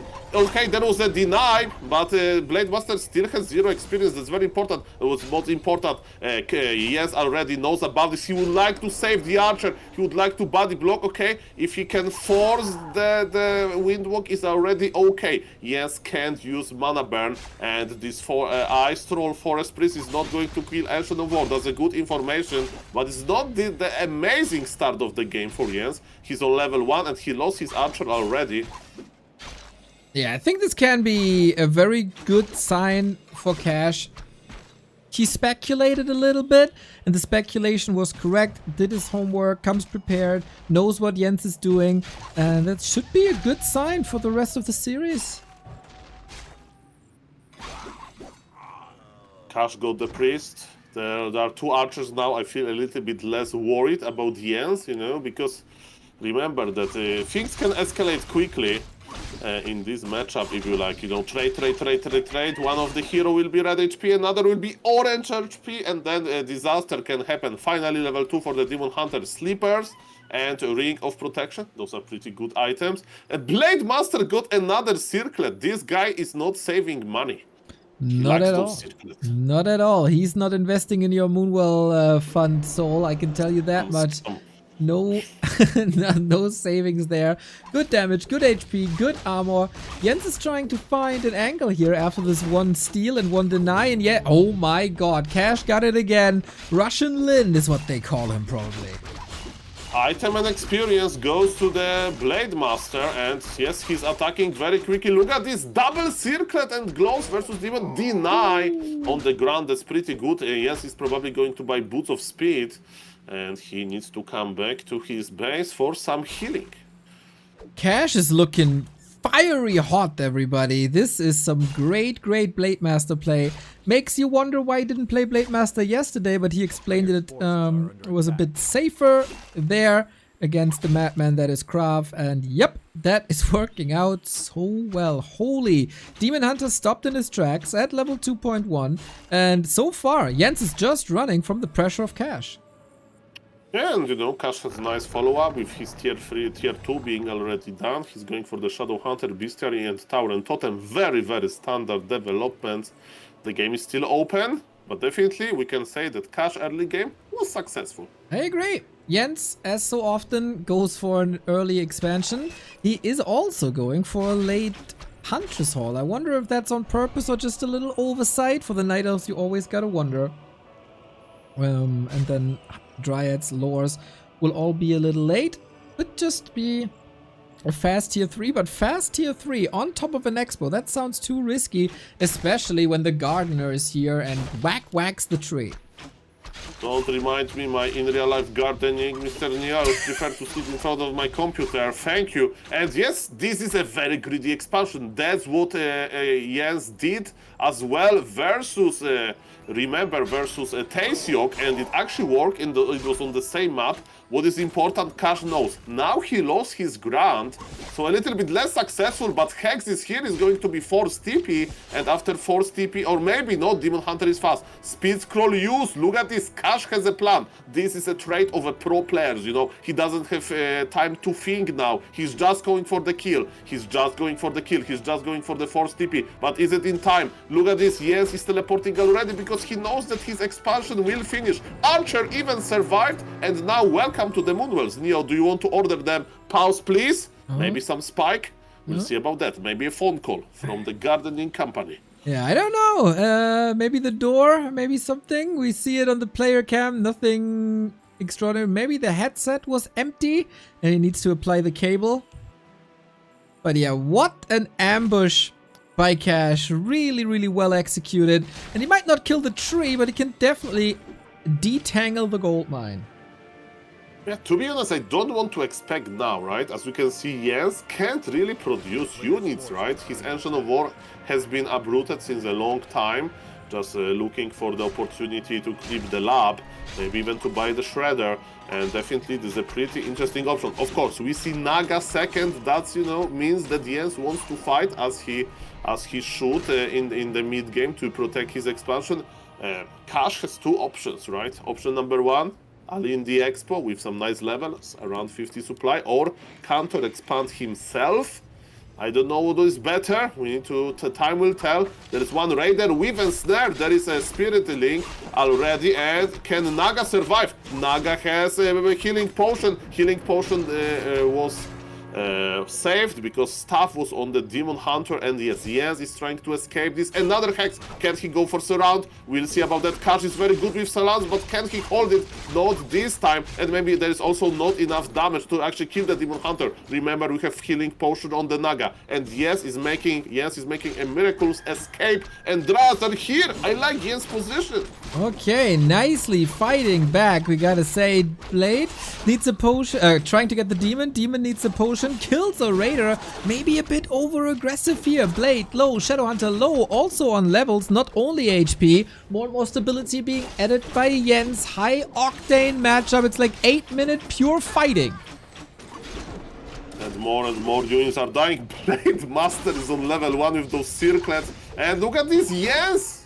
Jens is doing this, Neo. Like, Blade Master level 1, low HP. Shadowhunter is on level 1, low HP. There is no healing solves. Jens is looking so good. Okay, he will now send the Wisp to mine gold. He'll be rich soon. Indeed, and he's having a few higher levels. For me, the real game winner here, heal potions. Both heal potions, absolutely clutch. The one he drank before, then the Naga passed one over. He gets the camp in the middle. Gets a little bit of map control. Cash on one base. No way to tier 3 for Tauren that we've seen recently. He has to lick his wounds, apply some salves, and then try again. But yeah, he needs a powerful push now, and I don't know where that's supposed to come from. There is still time, you know. He used his time to heal, but he's coming back on level 1-1. Which is, to be honest, quite funny if you ask me. Nice mana burn. Okay, finally level up for the Blade Master. We can see some crits. Make the best of the circlets, I guess. Action of War is finally coming back. I think Jens is realizing that he won't be able to creep in this game anymore because Mr. Cash wants to finish the game now. Oh, that doesn't work though. Yeah, okay, yeah, it does. In a way, he finished the game. Jens, high octane, withstands the pressure. I think the game plan by Cash was pretty well done. Knew exactly where to attack, when to attack. But Jens is just, I mean, he wears the name Chilean Wall for a reason. You just don't overcome this guy too easy. Chilean MG with resistant skin. That's the new nickname. And 3 armor upgrades. And inner fire. And Lionhorn as well. Oh, yes. Yes, yeah. A very difficult game for sure from Cash. A few things that they just went a little bit more his way, like this matchup when you're constantly fighting, when you're constantly harassing, you never know, like one better Hex timing. If he lands that surround on the Demon Hunter, maybe even if he doesn't kill it, does enough damage that Jens can't heal up and then continue to pressure. Small little mechanical things, small little, damage roll things can make a world of difference. And then before you know it, you have a timing and you can kill the expansion. But nothing seems to go Cash's way past the first few minutes of that game. And Jens's game plan fully was able to unfold, which was nice. He loves his expansions, this guy, and probably going to be more of the same as we go into Tidehunters for map 2. Right, we got more support and we cracked the 2,200. Thank you for the support, everybody. We got Yurko adding a Night Elf picture to his arsenal. He got many of these profile pictures, I can tell you. Nicola, thank you for the Orc one, and Rigor Mortis, who might have every single undead one at Season 21 to his collection. Thank you for the loyalty. Thank you for the support. These gamers truly deserve it.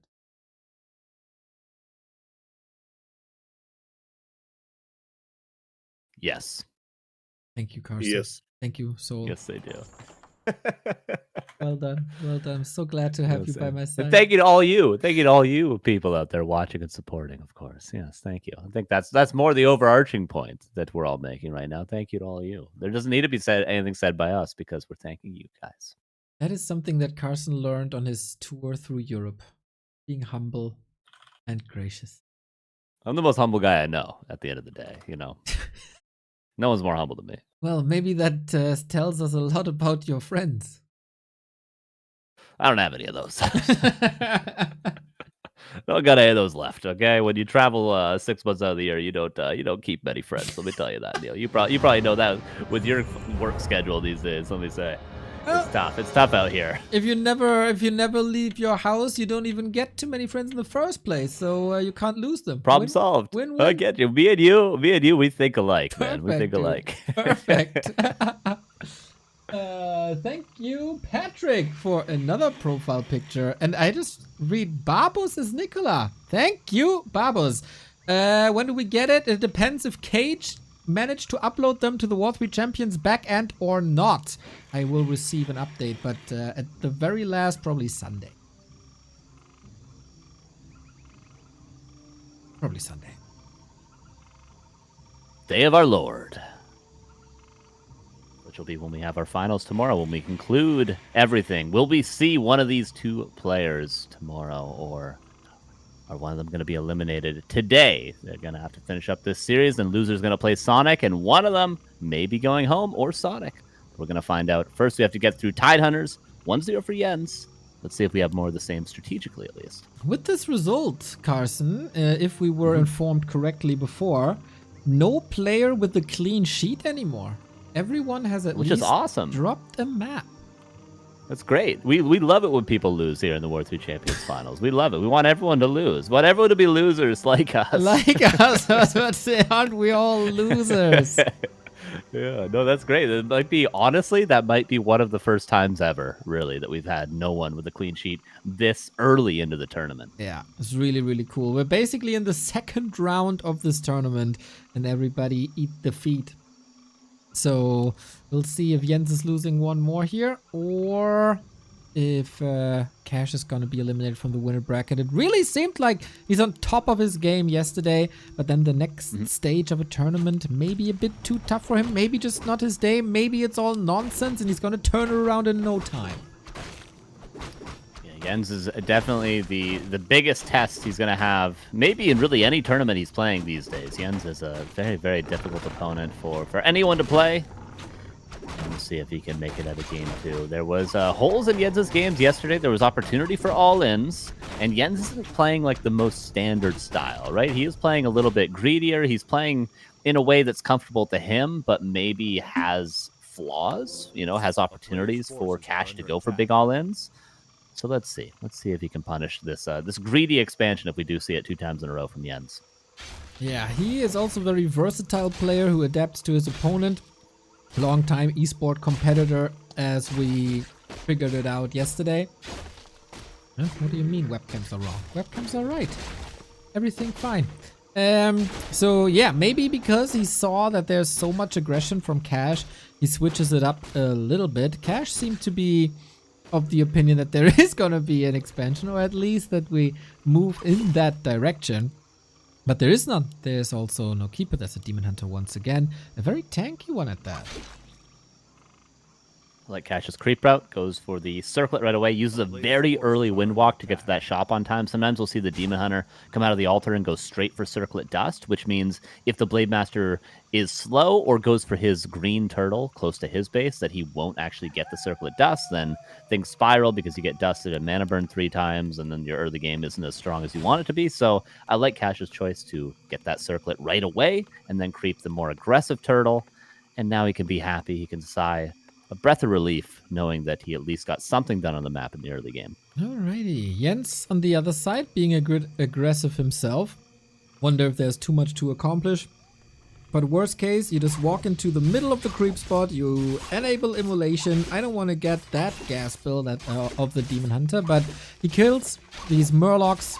Unbelievable. In the season of Murlocs here, just recklessly eliminating them for his own profit. But he gets a gift, you know? He's got pretty much a circlet in his inventory with the double rings of superiority, so he's happy with that. And that's what you call it? Well, it might be robbery, but, you know... Yeah. You gotta justify things in this day and age, okay? This is Warcraft, okay, Neo? At the end of the day. I'm a bit worried, man, spending time with you. First, you break into concerts, and now you see, like, murder or robbery as a gift. What track are you on? Things have to be done. Kill or be killed, okay? These are hard streets out here, Neo, okay? On your island, do you even have streets? We had dirt roads.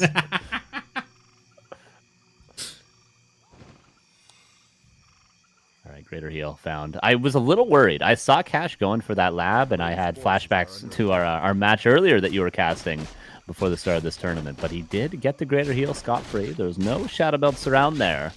So Cash, I want to say... he's accomplished a decent amount on the map so far, but the Demon Hunter at the end of the day is still level 3. That's right, and that is making him even more powerful. Blade Master inventory looking great, including the heal potion. Yeah, in case you didn't see it, Life Trapped Lyn with archers at the marketplace. It was glorious. One of the best Night Elf moves that I've seen all year. So, what are we doing with this Demon Hunter? We go to the shop, we go for boots, I guess. Or is it staff? Nope, boots it is. Feels like they both kind of evade each other and both don't have the clearest plan, but yeah, Cash is looking for the base, and that is a good call. Wow. Certainly one lore cancel is possible. Both is very ambitious, but he's not going to get out of here without losing things. Okay, the TP back. I feel like Jens could have maybe waited for the Keeper to be a bit closer before TPing back, but then he would have maybe gotten a grunt kill. But he wanted to save that lore for sure. He wanted to be a little bit safer and keep that lore alive. We're mixing in Headhunters. That has become a little bit more the norm since Night Elf spent more time on tier 2 for Dryad, so the piercing damage counted to unarmored. Demon Hunter is burning away nicely at the Shadow Hunter, so 1 hex, that's it.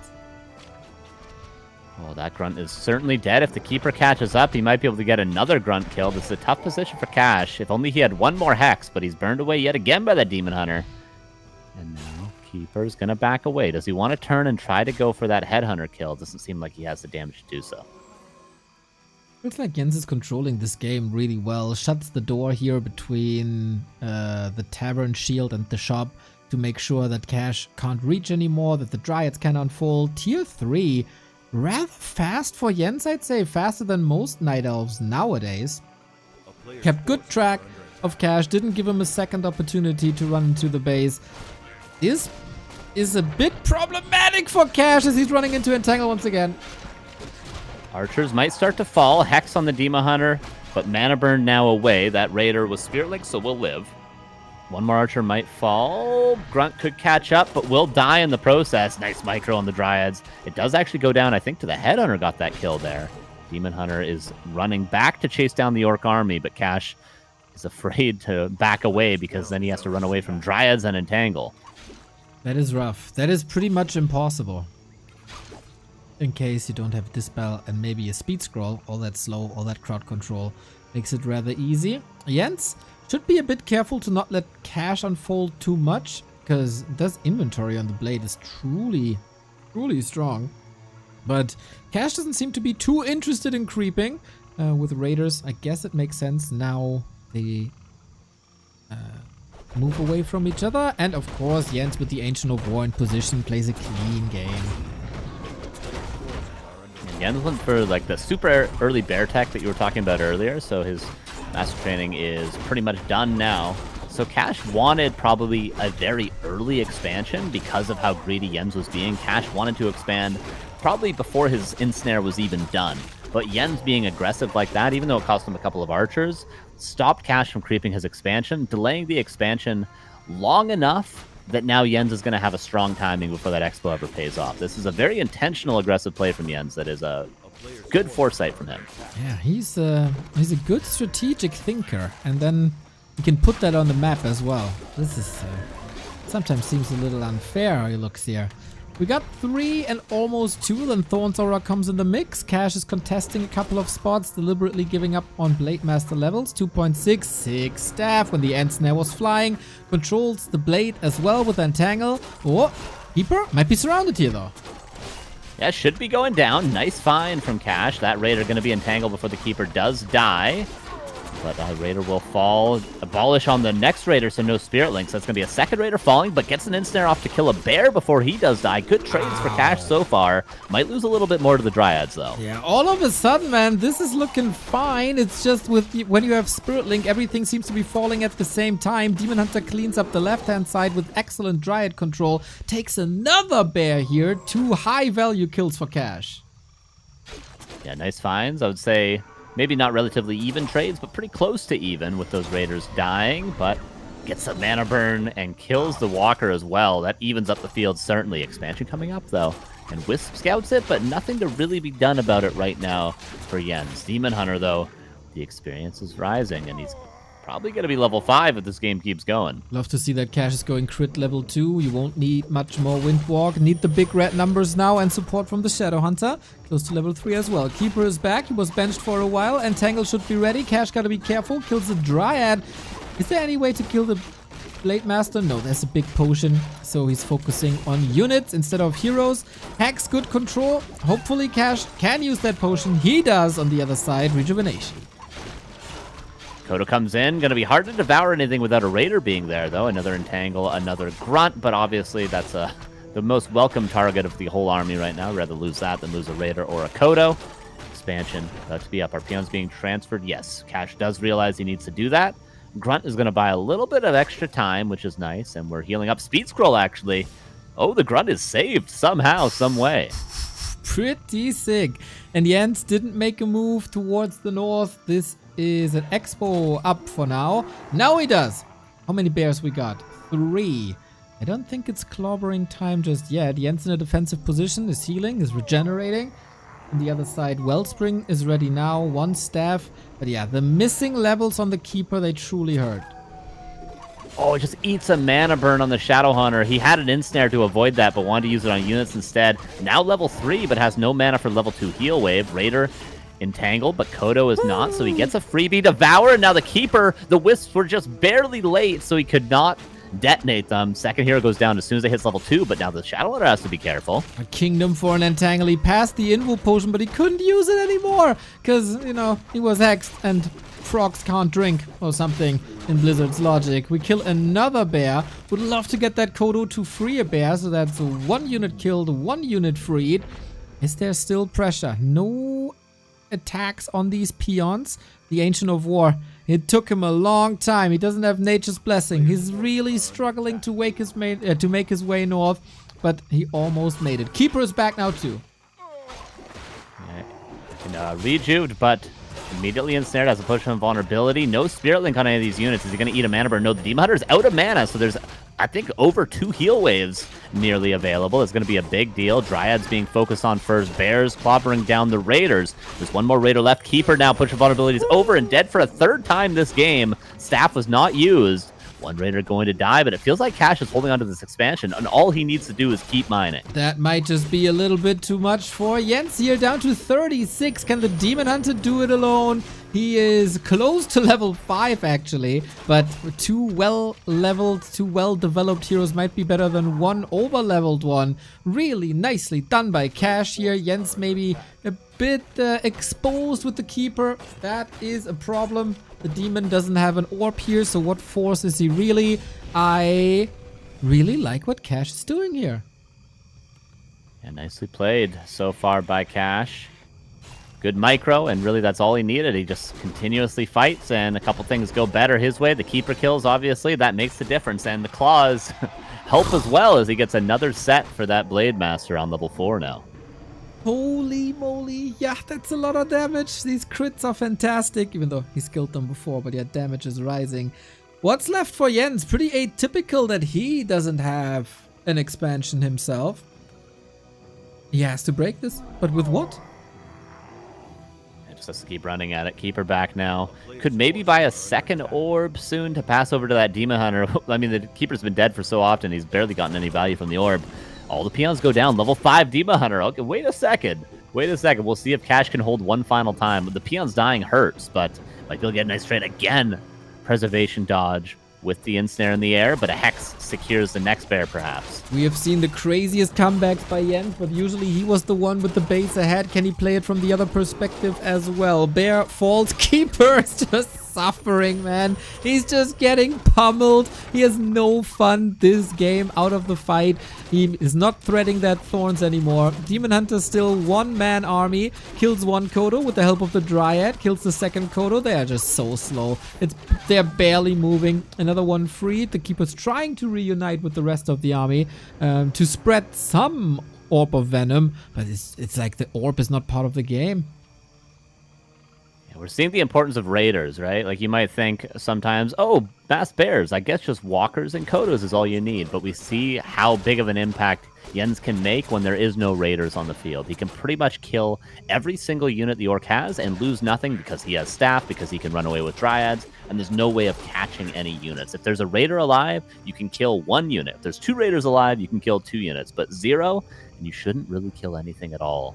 So we're seeing Jens really focus on those raiders, and because of this, he's traded pretty well the past couple times they've met on the map. Yeah, but does this really matter when you continue to be on one base? If he survives for this 7 minutes more, then of course he has the advantage by waddling the tree over. If not, well, then we go game 3 here, and the evening extends a little longer. We got a Demon Hunter who is the absolute force with an armor. Dryads are falling rather quickly. These walkers do a lot of damage to bears, of course, but against the Dryads, I feel like Cash is missing some weapons. TP swapped over to the Demon Hunter. Potion of Vulnerability now used. The crits are big, and he does force the town portal. I was getting a little worried for Cash there at the end of that fight, but luckily he forces the TP. Needs to get a heal scroll. Needs to get mana on that Shadow Hunter right away. And Jens, we know what he needs to do. Just keep on pushing, brother. Hell yeah, super aggressive. This is really not how I used to seeing him, but it's cool that he adds more flavors to his Warcraft dish. Cash needs time. I don't know. Jens is not giving it to him. Cash didn't buy a heal scroll either, and didn't get the Potion of Invulnerability. And now he's got to hold with what he has. His Blade Master very exposed. Every time he crits, the Thorns Aura crits back. Shadowhunter has 1 heal wave, but maybe 1 more hold is needed for Cash to secure this game. Every time he crits, I get this feeling. You gonna do a TikTok dance to that song. A little bit of healing would be nice for Cash for sure. But who needs healing when you have damage? Oh man, this Demon Hunter, a 1-man army. TP forced again, but the Shadow Hunter Spirit Link, can he abolish? Oh! The Demon Hunter stays! The Demon Hunter stays, level 6! Block with the Kodo. Is there a raider? Is there one coming out? No, it's only 50% done production. Shadow Hunter's dead. Demon Hunter level 6 said he escapes on his own. Man, if he was in range of that TP, the Shadow Hunter lives, and Cash probably wins, because look how bruised the Night Elf army is. There was a viewer in chat this afternoon called Pierre Parks or something. He said a Demon Hunter is not a good hero. Well, that's that's an opinion you could have, I suppose. If he has that opinion one more time in my chat, he's going to be banned for life. This is crazy how much Jens is getting done with the Demon Hunter. Yeah, absolutely insane. It's been a huge carry with that Immolation level 3 in the middle of everything, and Cash just really refusing to get a heal scroll. I mean, I know it's been hard. I know it's been a high-pressure game. They fought like probably a dozen times at this point, but Needs a heal scroll, needs potion of vulnerability. Now he has double mana pot with that Shadow Hunter. But the supply is not that far ahead, and the Blade Master pressured now. Unbelievable performance. We get another Demon Hunter ultimate. So far, it has a 0% win rate. I'm sure that will change as he wipes out that blade. For now, at least he's trying to get another drink at the tavern, but denied. The bouncer won't let him in. Bears are fighting in GNL form. Does it matter? I don't think so. Superman handles the business. A lot of Night Elf units are still dying, but the Shadow Hunter can't do it on his own. Blade Master going to come back from the tavern just because of that. Metamorphosis a little under halfway over. Again, Focus Fire on the Keeper is always the way Cash can make his way back. Is there a heal scroll available? There is one at the shop, and he's 30 gold off. Maybe he's got to buy one, but the Blade Master is also about to die. Heal scroll not purchased. He bought a TP. Oh my god, and Cash is down the lower bracket. Unbelievable. It has been confirmed. A Night Elf player doesn't need much more than a Demon Hunter. Jens just proved it. Oh man. Can we take a short break? Because I need to take a shower after watching this. I feel so dirty.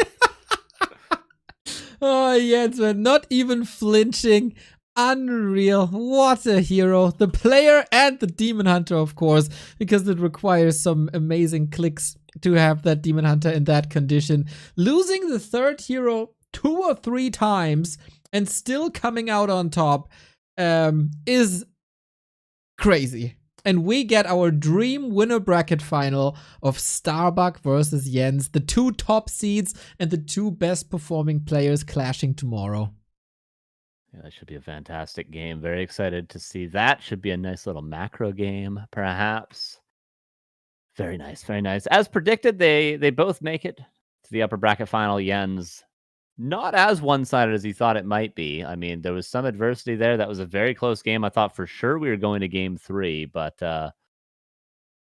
you know, if I was on my own channel right now playing ladder and watching that game or having that game played against me, you know, I'd have some words to say. But as a commentator, an unbiased commentator that does not care whether Orc or Night Elf wins, well played, Jens. Very well done. He was indeed. He oftentimes finds the win condition when other people would have tapped out many times. He is just a phenomenal competitor, and he's with us, currently muted, but surely with us. There we go.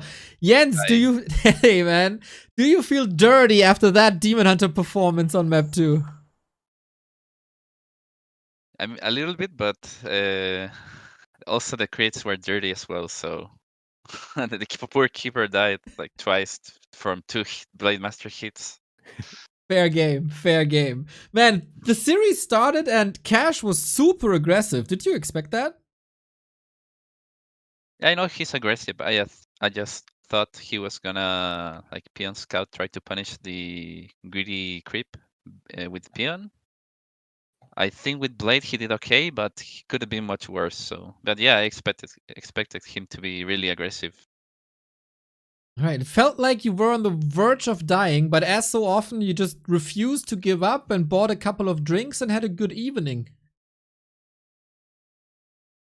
Yeah, I mean, I just tried to buy as much time, trying to kill peons, and in his expo, I tried to get to level 6, right?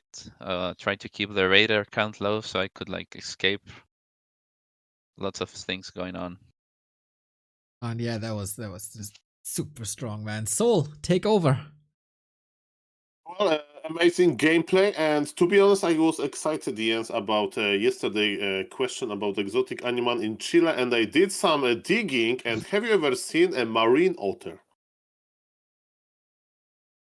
Well, I'm not sure what you mean. Okay, there is a you know there are otters. They're like mammals. They live in rivers. They look a little bit like foxes. Yeah. Otter, yeah. And there are sea otters. You know, they're quite well known, very sophisticated. Yeah. And then when I did a research, there is apparently marine otter that is exclusive to Chile. So have you ever like walked from your house and you saw one?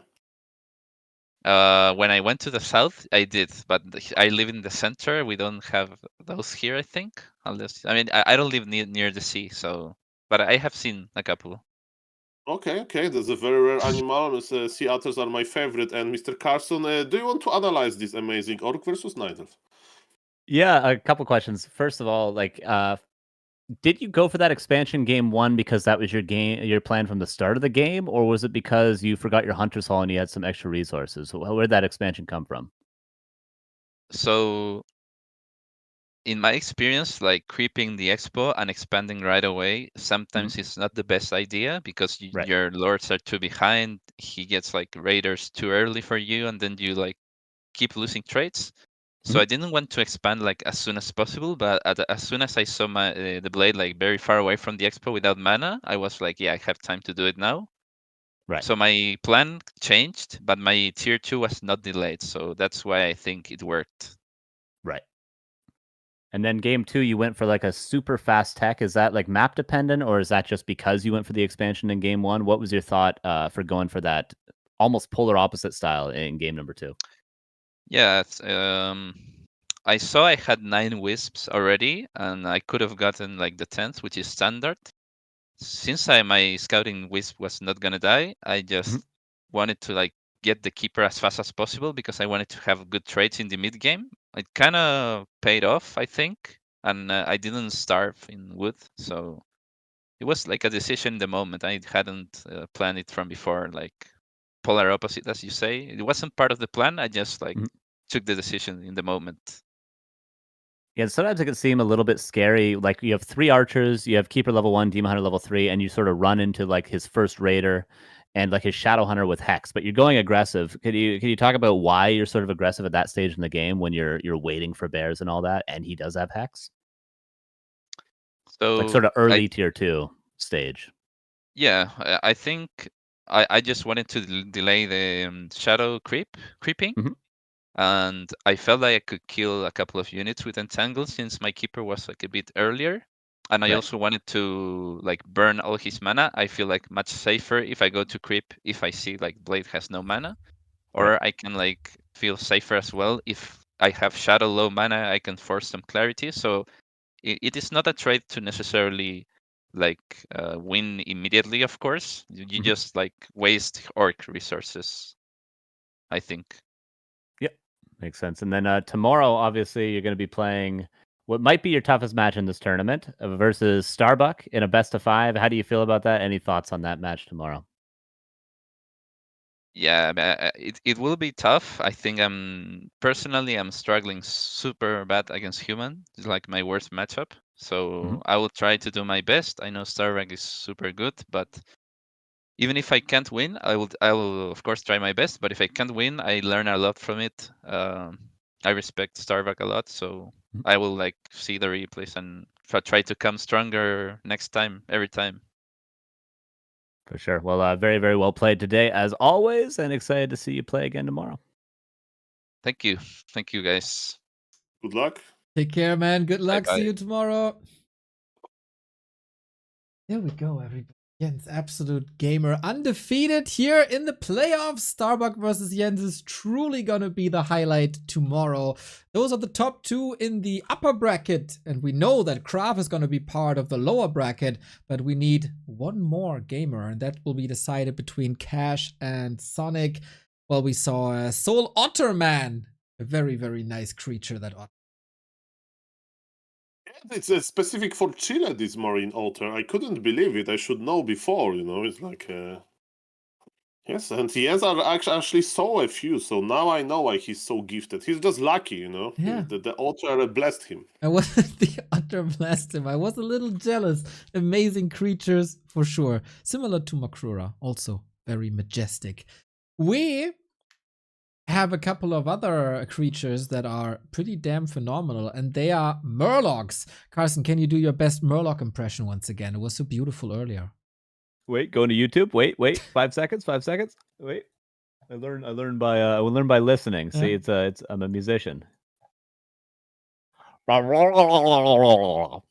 There we go, everybody. The Murlocs have arrived. Demon Hunter Murloc, Footman Murloc, Farseer Murloc, and Ghoul Murloc. You can get them for $5 a piece to your W3Champions profile. And the great thing is it adds to the prize pool and rewards the top gamers of this beautiful platform. What's so beautiful about this platform, you ask?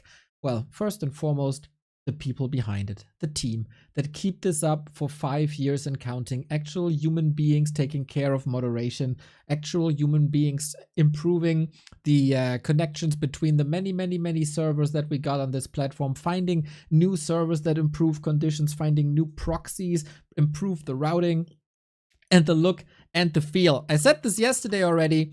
War3Champions had to release a launcher version a couple of years ago, I think by now. And let's be honest, it wasn't necessarily the most positive standout look that this launcher had. But a lot of work went into this. Big shout out to Ruigengeist and Magenta. And of course, a couple of other people, Kenshin, first and foremost, who overhauled this, and the entire look and feel of this client is now a lot better. The profile here actually lets you grind for something. You get this wonderful little league icon that's just shining straight in your face. You get all these loss streaks that you gather if you're just like me, just lined up here. It makes sounds. Click. Click. It's fantastic. So many new maps are coming into this as well. Multiple game modes, Flow TV. This server truly got everything for everyone who's partially interested in Warcraft 3. Spread some news at the top as well. They mentioned a streaming platform called Back to Warcraft, and if that is mentioned somewhere, it must be incredibly good. So if you can support this server in any way, whether that be a positive message on the Discord, or spreading the word on the socials, or financially on the homepage with a Patreon donation, just so you know they are not losing money by providing us with the best competitive environment that we ever had, that would go a long way, and we're incredibly thankful for every support that goes in there. Thank you guys. Thank you guys very much. And with that, we have one match left for the day. Loser bracket, we're going to have to eliminate one more person. We've already said goodbye to 2 people, but the third we'll have to say goodbye to as well. Will it be Cash, or will it be Sonic, the bad boy for the first time today, Neil? Yeah, late arrival, the bad boy of Warcraft, Whoop, whoop. as You're Carson doing great work. coined him. Please never stop keeping the community this much alive. Thank you, Whiskey.io. Won't do, man. Won't do. Thank you. Central also, thank you for the sub. Appelio Tess MTG, thank you for the 4-month. Your support here towards us, of course, greatly appreciated as well. Long streaming hours here this weekend. Lots of Orga, mostly done by Soul8man, by the way. Never forget to follow this man. Incredible coverage of all the smaller tournaments in the early hours when I'm too tired. You will get Warcraft with your morning coffee here at Soul8man. I put it out, a shout out in the Twitch chat. This guy needs 1 million followers, and you can be one of them. If you follow now, in a couple of years, you will say, I was one of the first 10,000 followers this guy had. This guy is going to be big on Twitch and on TikTok and on YouTube. Be a first, be an early adopter. And now we adopt the wonderful gameplay of Cash and Sonic. You can be the high school colleague of Mark Zuckerberg or something. Thank you for this. And let me tell you, Carson is killing with the map vetoes. I'm basically just looking at the Twitch chat while Carson is just spamming the messages. So thank you for that, Mr. Carson. Definitely organization job as well. And thank you guys. Yeah, that's right, amazing. Neo. That's right, Neo. You're welcome. We're taking turns here, okay? Your turn was next, but since you're such a loud mouth now, I'm going to skip that one. This is Warcraft, okay? We already discussed this. We have dirt roads here on the island, okay? Hey, Mr. Carson, let's focus on this game. Let me tell you what goes through the orc mind if you have to face another night after what happened in the previous game. Do you have hope? I think you have hope. I think a lot of different thoughts go through your mind if you're playing one Night Elf and then you have to play Sonic next, right? I think you have to build your base differently. I think you have to think about the early game in a different way because Sonic loves, and when I say love, I mean he loves running into your base with a level 1 Demon Hunter and immolating your gold peons, which is why literally we see Cash building his base differently. His first forward burrow is not a forward burrow. It is in a different location because he's playing Sonic and not Jens. player's forces are Yeah, under this is very true. And yes, as you mentioned, Sonic likes to play immolation, and he's preparing the Gnoll camp into maybe the perfect immolation creeping. What is the perfect immolation creeping? When you hit all of the monsters from the creep again. Look at this, he's trying to maneuver them a little bit. It's going to be perfect. We'll see about that. It's pretty good. He's going to be able to at least hit 3, and Cash doesn't go for a Peon Scout. This is a big difference between him and Tsiog, right? Tsiog was always going for that Peon Scout, always playing a little bit more reactive, whereas Cash is a little bit more proactive. He's going to buy the circlet. Is he going to go straight for the Ogre Magi? I don't know if I've seen this creep route before, but hey, why not? Get a high-value creep right away, maybe even buy another item right away, too, from that marketplace. You know, you mentioned that he's not scouting. Now in the marketplace we have ring +5. Yeah, true. And it means that yes, Sonic started with the Gnoll. And yes, my mistake, he didn't go with immolation. He actually was patient to creep it, and he bought dust, and he knows. I think he knows he's going to the marketplace. He wants to punish. And there was a block by the frog, by the way, mana burn. Sonic can pop the dust, and look at this, as you mentioned, Sonic can be uber aggressive, and he's just offensively popping dust of appearance. He wants to mana burn again. And this is the power. I talked about this for Jens versus Cash in the last game. Like, if you get that dust early on and you find the blade, you just pop one set of dust and chase down the blade until he has 0 mana left. 0 mana, 0 health. This is an absolutely won early game by Sonic right now. Yes, Cash did get the one mana stealing, fantastic item, but Sonic doesn't have to fear anything ever again. He can freely creep. He never has to worry about the Blade Master stealing anything. Doesn't have to worry about the Blade Master being sneaky and canceling any Moonwells or lures in the future. He's going to be out of mana for a long time. Yeah, in the meantime, Sonic is creeping with only one archer. This is super greedy. It's going to be one archer build, I think. And he's so patient with the Murlocs. Maybe Sonic will buy 2 Murloc icons because he's so patient with them. And actually, the Flesh Eater is eating. Doesn't matter because we have Demon Hunter harassing Sonic. I mean, Cash is holding the door, but this Demon Hunter doesn't mind that much. Will eventually be a town portal. He's trying to force as much lumber loss by that burrow as possible. I feel like Cash could have unburrowed a while ago, though. Not really necessary, but there's the town portal. 1 more mana burn. Goes back home, and now Sonic maybe can creep something greedy. Because, again, the Blade Master's out of mana. He doesn't have to worry about a Windwalk creep steal. So he can creep as greedily as he can with 1 Archer and a Demon Hunter, at least.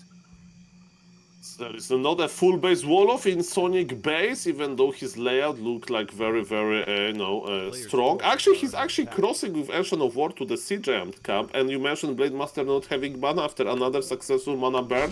That's definitely a case. We have Boot of Speed, and who is going to win? Level 2 Demon Hunter and an Archer versus level 1 Blade Master and a Ground.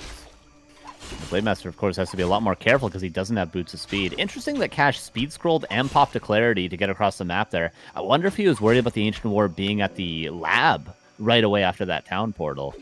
But Sonic did not have the means to do that, and now it's going to be another speed scroll forced, or is he going to have some sort of a block coming in? Shadow Hunter is about 20 seconds away, so the Demon Hunter does have to be careful. If the Shadow Hunter pops, the Demon Hunter could die at this stage. You say Demon Hunter careful and Sonic game? Like, what are you talking about?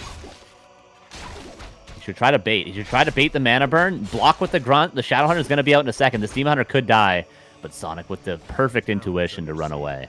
So he's like, Beastmaster. The same old yesterday, but it was a different matchup, I presume, so there is no Alchemist to stop. Is it Talons then, right? That's the trace of the Talons. Strange game, for sure, but Sonic seems to be in full control this entire time. Moonwell's going to be drank once again, but there is no bears in the future of Sonic, so the aggression will eventually hurt him. He's not going to have an easy way to heal up with daytime around the corner. But yeah, Talons will be played, and Cash should be relatively comfortable against this, but of course, back in the day when he would play against Talons, he would always do it with a Torn Chieftain second, never with a Shadow Hunter.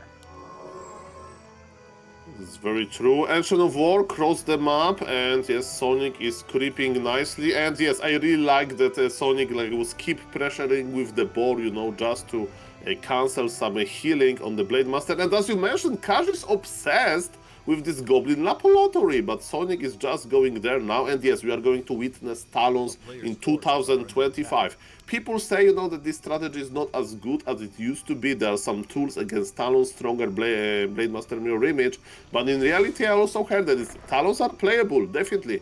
It's a little bit, you know, like Pala Rifle, this exotic strategy that can take you off guard out of the blue. Yeah, it's tough if you do play up against reinforced defenses, which we're already seeing upgraded right now. It's hard to break towers with Talons, and it's hard to keep your Demon Hunter alive, but luckily there's a staff available. But yeah, we'll see how Cash decides to play this. When I see Talons as an Orc player myself, I tend to just go, all right, you want to play this game? I'm going to hit and run for the next 40 minutes with mass towers. If that's the game you want to play, you chose the strategy. I didn't choose the strategy. You made me do this. So we'll see if Cash decides to do that, or if he decides to play a little bit more respectful, let's say. Yeah, we have Peon already at the north expansion, but Sonic is scouting with this board! This board is like providing so much information. Of course, there is a snare, so the board will go down at some point. But yes, we are awaiting for the Tinker as a third hero. We have a few Talons already. Master Talon upgrade is on the way. Sonic is a little bit under level in this game. It's got a lot of magic damage, so he can easily creep in a little bit. Fairy Fire going to help out as well. Wouldn't mind seeing, you mentioned Tinker third. Obviously the standard option for the Pocket Factory to blockade the casters, but Keeper third might be better in this day and age, especially with the possibility of hit and run. But we'll see. All remains to be seen. For now, just creeping up the first two heroes, which, as you also mentioned, very underleveled. Yes, and it's time to act because Cash is crossing the map. And remember, it's all about killing the Moonwells, probably. This run-by is just to buy time. The Org is expanding behind it, and he got one Talon, so not that dead. And if when Nidal hides inside of the base, then the Moonwells are fragile. But guys, we have a Blade Master. Is this Blade Master in trouble? I think he is. Can he kill the Beastmaster before he goes down? The Hex was fantastic on the Demon Hunter to disallow any damage. Can he sneak out the Hex? Spirit Link? Oh my god, Cash. What a play. Maybe even Sonic didn't believe that it's possible, and that's why the Blade Master was able to escape. And man, this run-by looks super deadly. This is crazy. The classic timing. This is what we used to call the Lin timing back in the day. Right around the time Master Training pops, they have Master Training, but they don't have a lot of Talons or mana on them, so you can push and kill those first few Talons that are very, very valuable because they've been the ones saving up all the mana. Classic timing, but this time with a different hero, and this is because Sonic messed up his base build. There's not supposed to be a hole on the left-hand side. It's supposed to be a full wall there. There shouldn't be a Tinker in the middle of the map alone at night. Oh no. What are you doing, Sonic? Maybe stuff. There is no stuff. Okay, Sonic is waiting for a raider. It's a very long order. It's not even surrounded. It's not. Okay, it is surrounded. Barely surrounded. How can you question Sonic's surrounds? Okay, maybe it looks imperfect, but it works. That is Sonic's sort of trademark there. Okay, Beastmaster back. Tinker going to be another 30 seconds. Cash has his expansion. Wait, what happened to the Expo? It was canceled somehow? Oh, the Tinker killed it. Oh, that's how that happened. Okay, so the Tinker was valuable. There we go. Okay, worthwhile. Mr. Tinker, and now you are excused for being in the middle of the map. Worthy sacrifice. From the night shift. Okay. Yeah, worth it. Okay. So that's a big deal for Sonic. But is he still in fighting shape? I don't think so. Like level 3 on the Shadow Hunter now, level 3 on the Blade. It's not going to get much easier. Do love the Quill Beast usage, but not able to get any more cancels. Yeah, supply favors Cash by a lot, but there's no expansion ready yet. Sonic is expanding as well. Cash is expanding, so you know they are in the fighting shape. How is the mana looking on the Spirit Walkers? Mana is looking a-okay. Blade Master wants to get this invul, but invul is already in possession of the Night Elf. There is no fresh invul in the Goblin Merchant. Okay, the game is still very open. Yeah, Sonic with some adversity, but that cancels very nice. Going for it again with the Tinker. I love this play from Sonic. This might be tough, though, this time around. Pocket Factory, if left to its own devices, will cancel this, though. And again, Cash catching out a lot of talents. There's no talent portal, Saul. This could be every talent dead. I don't care if the Expo gets canceled. Not if you don't have an army left. It means that Cash needs to fight for real, the same as Sonic. Great expansion being cancelled, Talons exposed, and as you mentioned, maybe it's not going to be the best fight. Demon Hunter is getting lower and lower. He should protect the Talons. He went back to his base with the power of the staff, but Beastmaster was left alone. And the Fairy Dragon go down. I feel like we haven't. This is our first Fairy Dragon we've seen in the entire weekend now. But it will be killed, the first and the last potentially, as the Tinker still looking around for another expansion, but Cash might just be hoping to end this game quickly now. He says, whatever, I don't need an expansion. I'm going to have crazy heroes in a second after all the experience you're feeding me, but he does need to go back to that forward shop. Tinker this time takes a safer route home. But the Beastmaster not going to be home for a while. Because the new GPS and expansion for Sonic is ready. It means that, yes, Sonic can recover even though he lost his Beastmaster. Cash, still needs to try to think about something to do. He has those raiders. I'm very scared about the raiders, right? Moonwells are very important, and yes, he wants to be aggressive. He's constantly pressuring, but Sonic is in position. Sonic has mana. Can he kill the altar? Unless there's a lot of Cyclones, he will. He could Cyclone every Raider, but they're all clumped together in such a way that Disenchant would deal with that easily. Beastmaster denied. And Cash could fight if he wants, but he's being a little bit safer, maybe, than necessary currently. Well, a little bit out of position. Somebody needs to call the Tinker because his Expo cancelling shift is coming, but he's busy in his another work. This time he is busy as a bodyguard protecting the Talons, and look at this, Talons are closely together. There is no issue here. Blade Master is in the air, Demon Hunter is dealing a lot of damage. I kinda like Sonic position here. Yeah, nice for Sonic to focus down the Walker that had full mana. Literally 100% mana Walker goes down. The other two do not have any disenchants. So every Cyclone you see is a Cyclone that has to be spent through its full duration. And Cash has no real consumables left. No mana on the Shadow Hunter with that Serpent Ward being placed down. And Sonic, the Spirit Link, is starting to work in his favor. He's going to kill a lot of units very soon. Yeah, there is so many Talons and they're in amazing shape. We can't say the same about the Orc army because it's all bruised. And now Demon Hunter can get loose. There is a defensive Serpent Ward. Blade Master! Blade Master! There is no wind walk. Could buy a TP on the Shadow and then TP the Blade out. That is one way to save him, but Cash maybe wants to keep fighting. Didn't even buy a Speed Scroll. This Blade doesn't get surrounded. We are judging here. Okay, Twitch chat, you can judge. He had 100 units. All he had to do was move them close. But still, Cash defends. Huge heal scroll there, Sol. Okay, we are fighting close to the shop. And again, Cash is counter-expanding, so it's still, the game is still open, and the Talons finally are slowly dying. There is still no Beastmaster, if I'm correct. So, you know, who needs the second hero? If you can operate with hero number 1 and hero number 3, and still the Orc army needs to kite back. Blade Master is on level 4. He has a nice permanent items, but is it enough? He hasn't even built his altar again, speaking of the Beastmaster. He's just building talons. He has no altar. He's got no altar. Give me post-game interview with Sonic. I will ask him about this. Like, Sonic, no Beastmaster bet? Yes, altar bet. Okay, to be my impression, ladies and gentlemen. Expansion's up, though, for Cash. It finally is. They're both mining on 2 bases. If I know Night Elf, this is the position in which you put down 3 Chimroosts. 3 Chimroosts? Okay. Yeah. Just for, you know, pleasure of looking at them, or you're going to produce something. Yeah, I think you might build 1 Chim out of the 3 of them, but this is a very low Orc army as well. So many units are going to die for both players. The hero levels are certainly favoring Cash right now, though. Okay, they are fighting non-stop. That's why we love Warcraft 3. Blade Master is connecting into the Tinker, but Invul was popped and supply is still even, believe it or not. Demon Hunter has another Invul. Sonic is the king of Invuls. Maybe lucky crit, not really. And the TP on Tinker as well, that was so efficient by Sonic. Very well done. Wow, yeah, kills a Walker at the tail end as well. I don't think Cash knows about the expansion.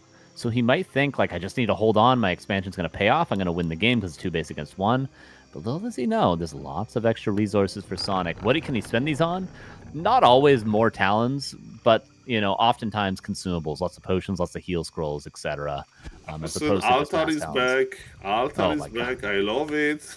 Just another 3 minutes and the Beastmaster will be back finally. Okay, the tavern. Oh There no, we he go. built it and bought it from the tavern. Okay, it's like, okay, I forgot. I need to give him something special, you know, for being benched for deadlock.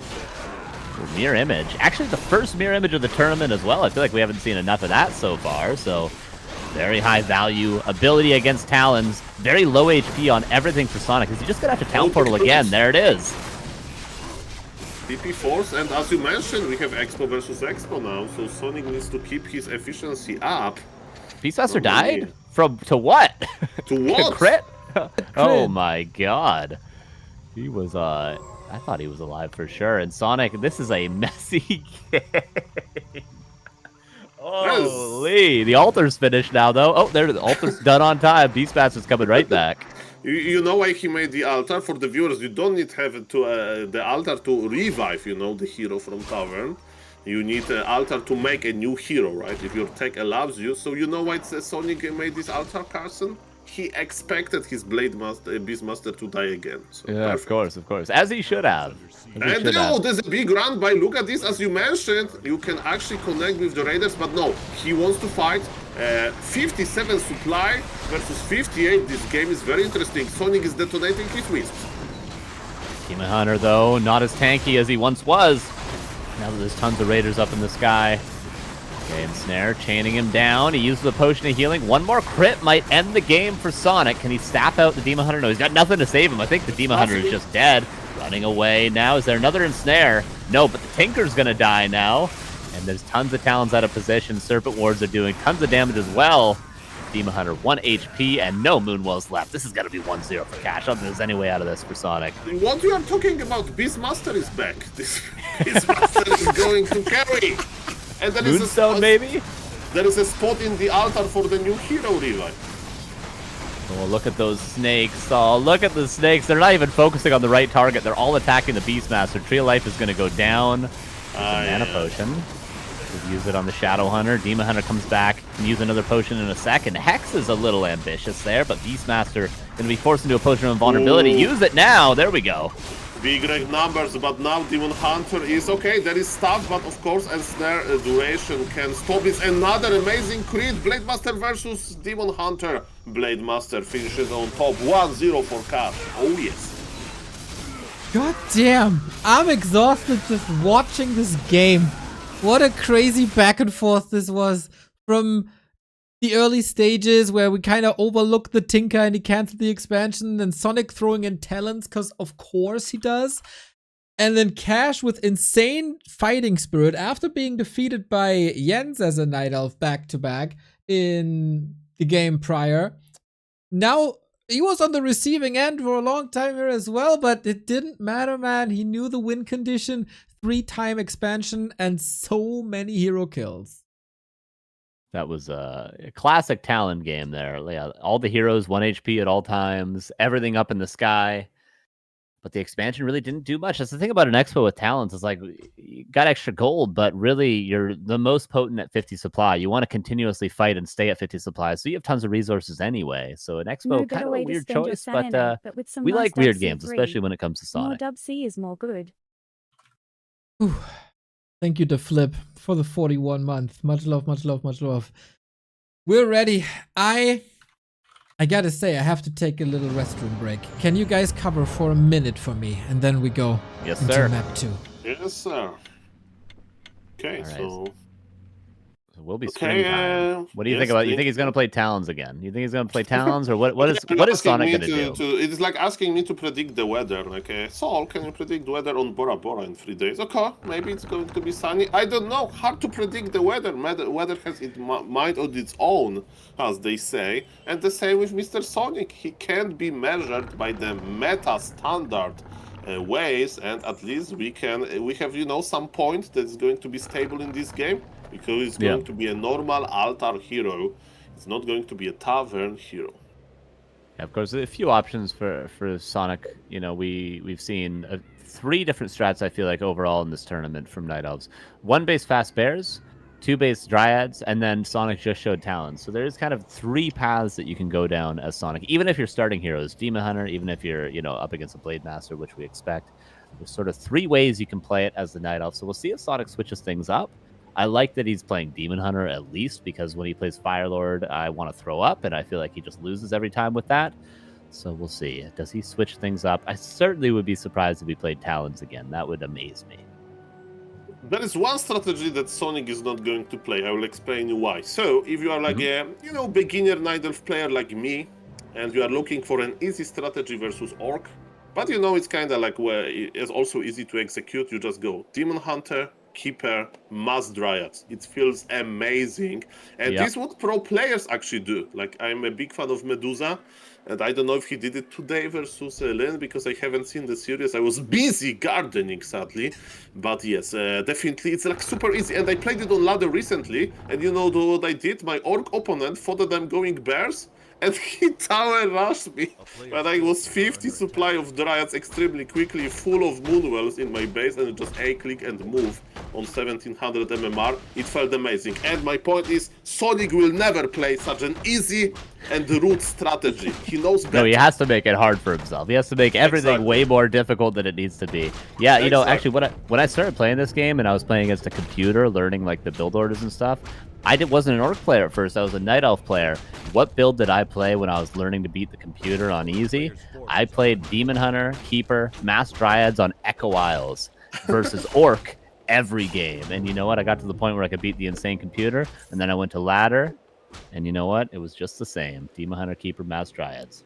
Okay, beautiful. I see that Mr. Neo is observing. Yes. Welcome back, Neo. Thank you. It was very good, very necessary, and I'm glad to be back behind. Yeah, more details. Okay. It was a very good. No. Let's go. Very okay, good big and healthy color, also.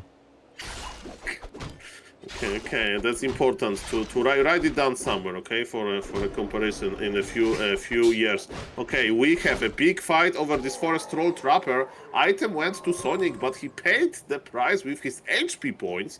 He's going back into his base to drink from the Moonwells, and he's going to be one archer again. Is it a sign that he's going to play Talos again? I don't know. I think so. On this map, talents have been used a bit more. DICE was one of the first to re-implement it. Now I've seen it from Lawlight as well, I think, yesterday. Talents on the rise here on Springtime. Hope that Cash did the homework. Very good for us. I think that was pretty entertaining last game. Man, this is the only archer. Keep it alive. I feel bad for the archer population. And yes, but maybe revenge on the ground. But remember, look at Sonic inventory, double sleepers. But it still will take some time to work on this ground. And in the meantime, look at this Ancient of War needs a repair immediately. So yes, Grant looks like a decoy. He's not denied by creeps. And Sonic bought Boots of Speed. He's coming back to his base as soon as possible. And yes, he has literally just Demon Hunter, but guys, for all of the Night Elf fans, Demon Hunter is enough. We've seen it in the hands of Jens, it definitely was. Now, can he repair again? Ancient of War would love to keep it, but there is no production anymore. Our dreams of seeing talents might be ruined, by the way. We have a Hunter's Hall. Now, Blademaster doesn't have mana. Blademaster doesn't have boots. He has a little bit of healing that might actually save him. How fast is the Demon Hunter? Okay, how fast he can buy boots? Is there any downtime? Not really! Ooh, Blademaster was down. I was a little bit skeptic about you. And no, the Blademaster can die again! There is no boots, there is Naga, no, Mr. Cash, no! Oh, dieback technology! We get so much damage, this is so many resources. He needs a potion so bad! And Sonic can't reach! Incredible! Potion used, the big save by Cash, but that cost a lifetime.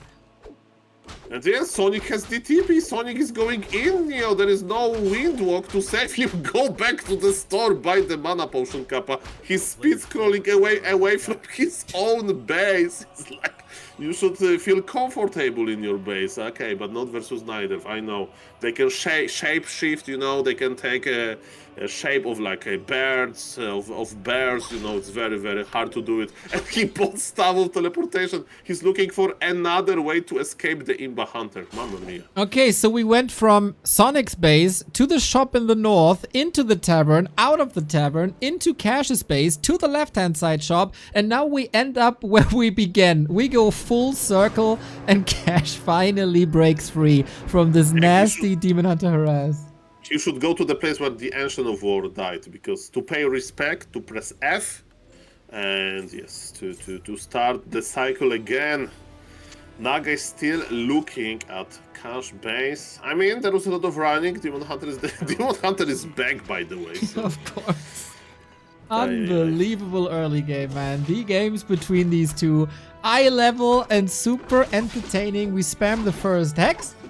Naga is, of course, a very squishy and fishy hero. Gotta take care that she's not the one getting hexed, as the boots are still on the Demon Hunter. She can't just slither away fast enough, but that's all the Shadow Hunter mana basically gone. Mr. Neo, this is an oppressive game, and I'm checking what is happening inside of the main base of Sonic. Double lore, Dryad Bear, tier 3 combination. And yes, he's very, very oppressive. Of course, there is Naga. There is a sniper Naga. She wants to cancel some killing souls. Speaking of cancellation stuff, look at this demon! He's attacking so quickly because of bonus agility and glove of haste on top of that, but the tower and totem will actually survive. I'm impressed. Very close, man. Good decision making by Cash. Well done. We get a little bit of support here. Thank you, Opson and Pillow Start, for the support and the kind words as well. So both heroes on 2 and 1, both armies underdeveloped, but Sonic, all the way he was chasing, he unfolds tier 3, so bears coming. Bears are coming indeed. And yes, the only, Sonic is definitely ahead. The only problem is Naga, right? Naga is not scaling well in the late game. The question is, can Cash take it to the late game? We'll see about that. His Blade Master is, it's healthy now, so this is important. The game is open. Sonic bought Staff of Preservation for the Naga, probably. Oh, yes. He might need that. That is almost the most normal game for Sonic, but normal would, of course, be Keeper of the Grove. He again switches it up. All games by Sonic, something new. He is indeed unpredictable. Level 3 on the Demon Hunter, full mana, full HP. That's a strong Demon Hunter, and yes, there will be absolutely no time for Cash to expand. And look at this, Sonic is charging in. He got freshly finished tier 3. Bear Master is on the way. Cash is nearby the Voodoo Lounge, You always feel safe close to the Orc Shop. You can buy the potions whenever you want. And maybe Sonic wanted to scare him a little bit. He's hanging out close to the expo, but look, in the meantime, Cash is finding some time to creep the Sasquatch camp. Okay, looking good. Sonic can't really do damage to his opponent. That's the worst time of the day for him. At least he can level up a little bit. Sells the scroll immediately. Invo potions would be advised, probably. It doesn't really matter if he needs it now. At some point, he will. This is regular bears. No orb just yet, but he gets the gold. So Orb of Venom unlocked, and both players are getting ready to fight. Oh yes, and what I can tell you, is the game open? Supply agrees, but again it's a tier 3 Nidal versus tier 2 Orc. We would love to see expansion by Cash, but maybe it's not going to be necessary. Definitely this game is looking good for Sonic, but can we agree that the previous game was also looking good? On this level it's kind of hard to, make the definite call without some huge advantage, and Cash got the important item and he's pulling back. Okay, nice. More armor, always sweet against bears and Demon Hunter. Sonic is getting... No, that's a stupid thing to say. Sonic is not getting ready for a fight. He was born ready for a fight, but he's inviting Cash to dance. So far, he doesn't accept that. Waiting for more bears. But yeah, we occupy the shop. We threaten another creep camp. Sonic seems to be in control because Cash, you mentioned the expansion, but he doesn't even, there's still creeps. He can't even put something down. And there is one wisp of Sonic, so he wants to know, he wants to have all of the information, but Blade Master slowly got level 3. Wisp is escaping. Now a Hex used, so Wisp can't detonate away, and Sonic is like, okay, aha, now you want to expand. And Cash says, yes. Duh. What are you going to do about that? Okay, let's go. Okay, let's tango, everybody. We got 2 Kodos that can eat bears. Shadowhunter not level 3 yet. That's probably the biggest downside of Cash right now. Taco Man Monkey, thank you for the 3-month. What is Sonic? Oh, Mr. Monkey. Oh, His name. oh, you know him. No, but he has a monkey in the nickname. Feel a familiar resemblance. I see, I see. I feel a resemblance to the Pit Lord. We love the Pit Lord, especially Asgalor. This is not Asgalor, it's his brother Brutalus, and he's gonna brutalize Cash. Mamma mia, and this tower and totem that barely survived the early game is down now, and look at this, Sonic is connecting into those burrows pretty well. Give Rain of Fire! Give Rain of Fire! Oh, onto the peons? No? He doesn't want to. Thought that would be a perfect position. He's not a lamer, he wants to use it in honorable way on the army. I see, you know Sonic better, it seems. The Kodo far forward, but being punished immediately. Spirit Link reapplied, Illusion Bears dealt with. But Cash's army is big, but it's suffering. Bear back, Demon Hunter in trouble. Staffed out. How much damage is the Pit Lord doing? 1,500 damage already. Yeah, wait a moment, Demon Hunter got stuffed and he doesn't have staff of teleportation. Pit Lord goes down and Mr. Cash, you know, this army needs Demon Hunter now! Yeah, he doesn't have a staff back, unfortunately. Maybe a TP would have been the better choice. Sonic is trailing. Cash is not expanding, though. Yeah, but Cash devoured two bears, so if he can keep it, maybe it's going to be an open game. We'll see about that. He needs to keep Kodo Beast alive. For that's his priority. Demon Hunter is ready for the mana burn, but the heal wave went through. This is a very close moment in the game. Again, if Cash can keep his Kodo Beast alive, there will be a chance. Is Sonic like making a micro mistakes? Blade Master has no more healing, no more sustain. There is no even speed scroll. What about the Demon Hunter? There is a shop.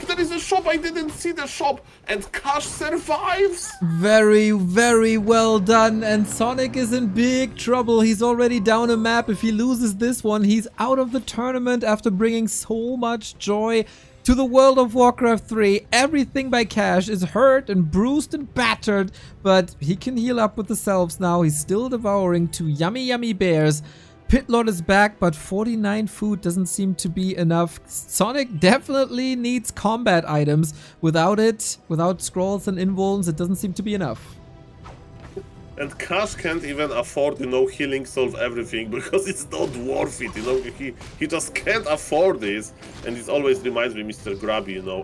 I wouldn't say rants, maybe a description of how hard is to heal with Orb because you need to spend all of your money for it. And what Cash is doing, he's going for the Naga. Okay, rejuvenation on top, no dispel. Oh, there's the dispel. And Snare crit again! 2 in a row. Cash Saint Sword knocks down the Naga. No control in this fight anymore. Demon Hunter trying to go for revenge. Yeah, Shadow Hunter. The Blade Master has a potion. Another crit on the hero, but another reju. That Pit Lord so tanky. Yeah, that was a very questionable micro move by Cash, you know. He jumped on the Nugget. One of the Kodo Beasts has fallen. He needs to do more. The Dryad is dead. What about the Demon Hunter? He was ignoring Demon Hunter for a long time, you know. It's like ignoring this one person on Discord DMing you. For a long time, it's kind of weird to answer after some time. Okay, ladies and gentlemen, what is happening now? And Sonic is taking the upper hand here. It was looking good for Cash, but this fight in a minute, very questionable. Can he go for the hero kill? Let's see.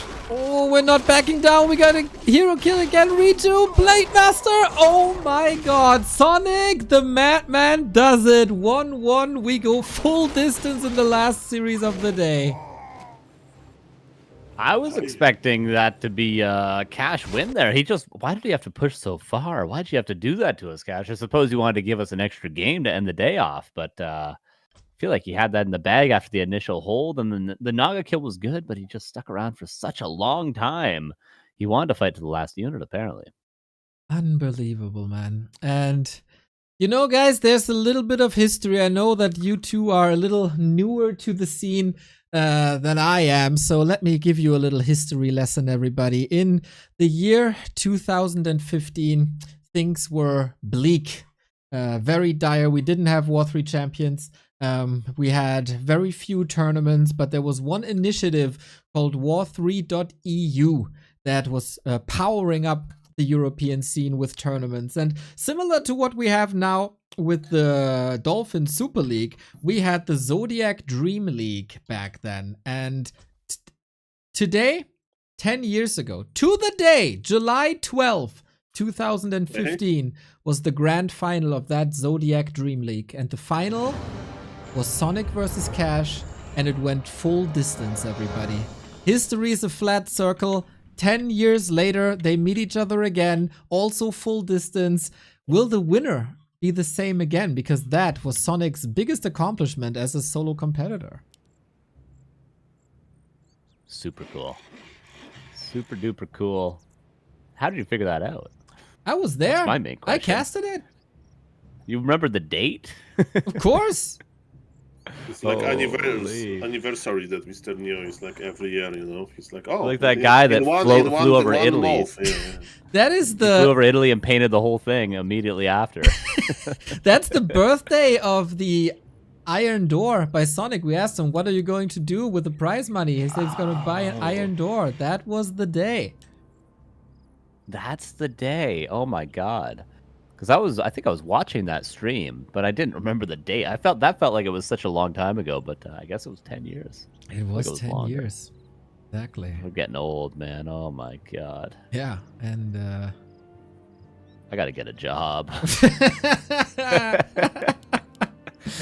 Well, you know, afterwards, lots of good things happened. WCA came back. We got the good version of NetEase, and maybe it's time for that again. True. But yeah, it's crazy that it's really to this day they meet each other again. It's pretty, and not a likely matchup either. Like, Cash doesn't play a lot of tournaments. We obviously see Sonic a lot, but for these two to meet each other is not a common thing. It's not like, oh, I can't believe Sonic is playing Hawk again. You know, it's like, oh yeah, that happens every single day. Yep. But Sonic and Cash. The other playoff participants: Hawk, Foggy, Yaws, Ente, and Awkward. All good names. Classic names. Good times. But, you know, you never realize the good times because you're always in them. You know, that's what they say. You think back to the past, but really, the good times are now, Neo. God damn, that is so wise. You should write a song about it. Yeah, maybe.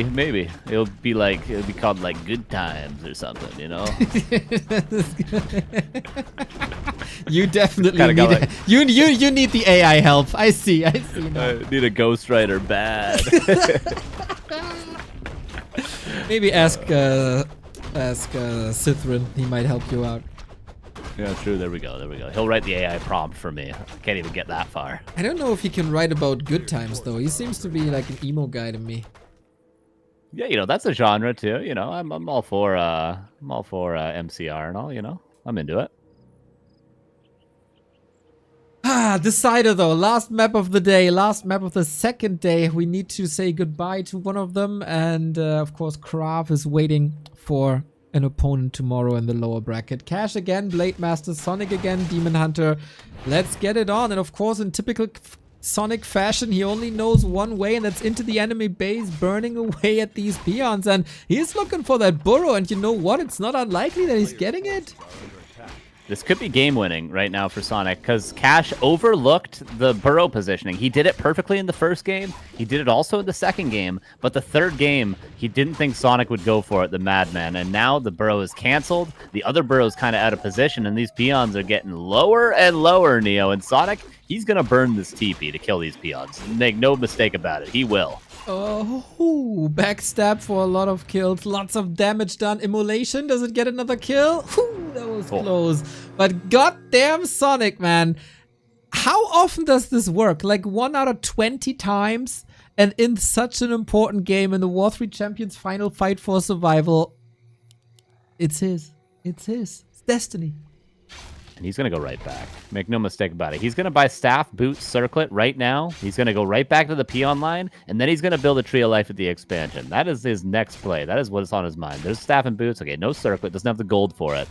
But he wants to clean up those peons. Grunt is going to blockade the way. Smart foresight from Cash. Does it require that much foresight to figure out that Sonic is coming for your throat again? Like, I feel a blind 10 man. years of preparation. A blind man with a stick can see this coming. Yeah. Okay, there's no entrance on that side, Sonic. I'm sorry, the trees have not been chopped down yet. You can't get in. You need a wisp to get in, my friend. And the staff. He got the staff. You only need that wisp. But yeah, that is indeed a little suboptimal right now. So for once in his life, Sonic goes back. Yeah, just steps back, wants to save the Hunter Saw from being canceled. Surprised Sonic didn't put down a Tree of Life after forcing the blade back. Like, even when he was in the peon line, I feel like he could have put down a Tree of Life and probably gone unpunished for it. But either way, his tech's on time, his Hunter Saw is on time, and we will see lures soon. Alrighty, looking forward to it. Cash, good recovery. Blade Master level 2, Demon Hunter level 2, Shadow Hunter coming. He's not supply blocked with the second hero. That is always incredibly important. Sonic creeping a little bit. Cash was checking the right hand side. Are you sneakily expanding? But that's not really Sonic's. Yeah, we're talking a lot about Sonic here, but I think overall Cash has played this game very well. He got both center camps. He got nice items on his blade. He didn't lose any peons to the harass. He just got a burrow canceled, which is acceptable. So all in all, I would say Cash is ahead right now, but Sonic going to go for a very aggressive Ancient War creep. That will be a big chunk of experience. Damn, that's level 3 right away. Didn't even know Starbuck was in the game. How can you leave now? Unbelievable.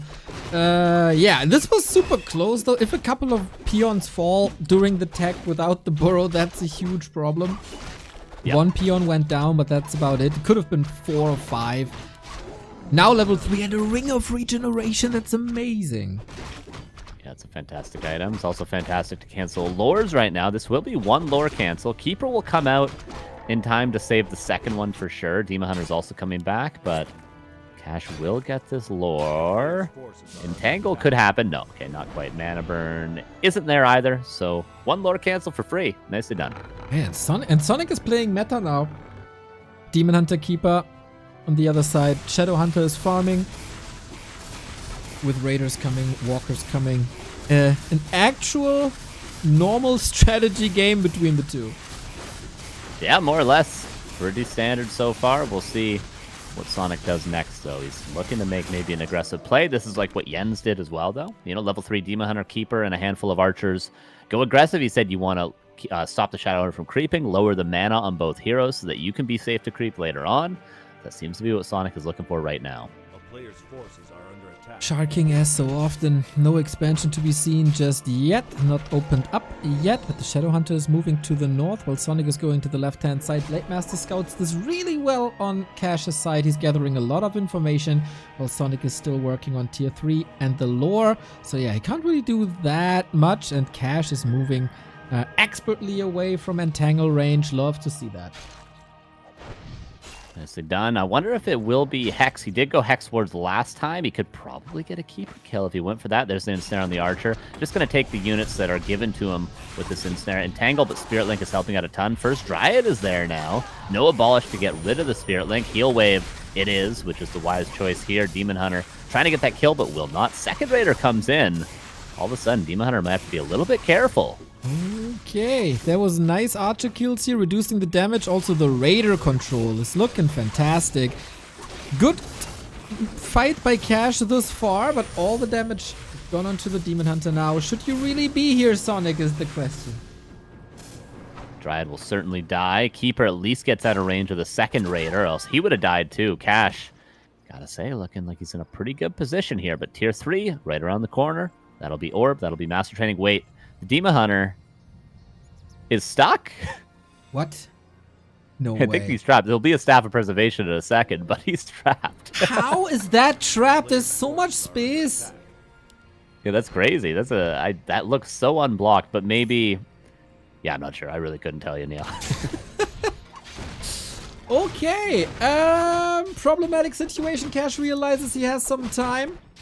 when he invests that time into an expansion. Sonic has to figure this out. Got a scout on the right-hand side. But yeah, then he has to strike with what? Master Bears, under-leveled Keeper, under-leveled Demon. This is not a level 5 to 6 Demon Hunter that carries Jens's game. Yeah, not at all. He's going to need quite a bit more, but he's getting Master Training soon. He's got Orb now. Keeper level 2, Keeper level 3 could be a big upgrade, but what do you creep for at Ancient of War is not really in position for anything unless you want to go all the way up to the corner. For now, he's just going to have to face tank creeps. Okay, that's what you gotta do. And Cash is getting closer and closer to victory, with the expansion being closer and closer to completion. Whew.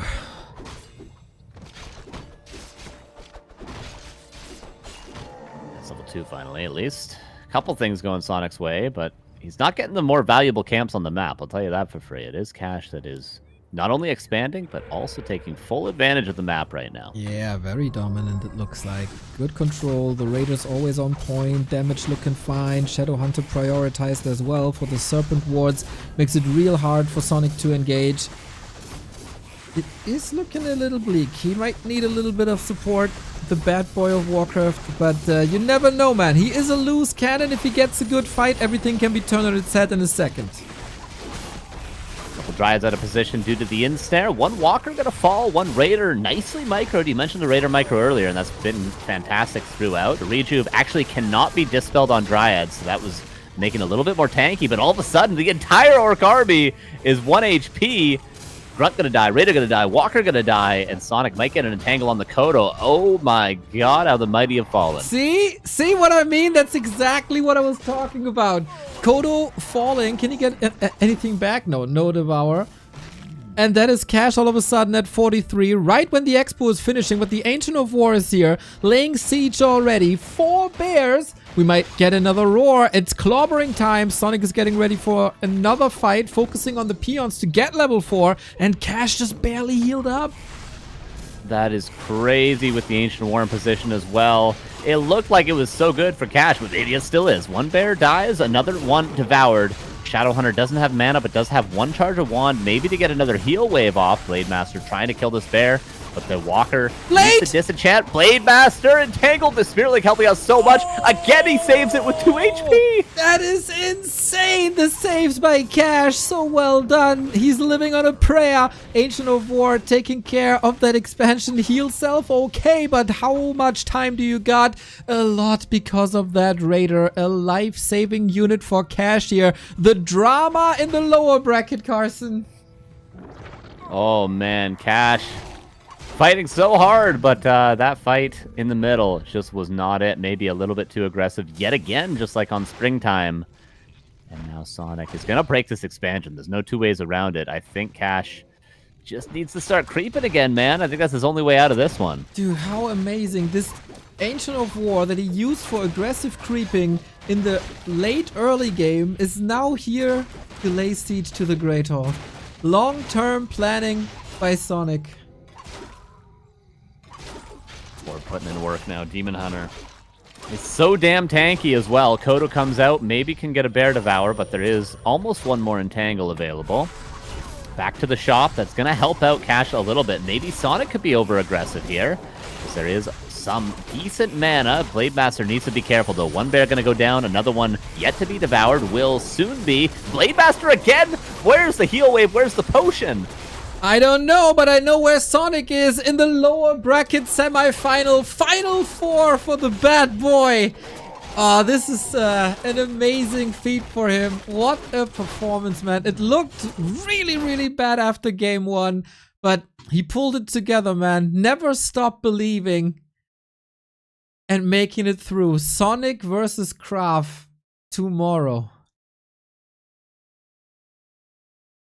Name the more like explosive duo, Sonic versus Kraft. So Neo, I tried my best, okay? I watched like thousands of games to be prepared for this casting, and I was still shocked about Kraft game. I asked him about the explanation. After explanation, I'm still shocked.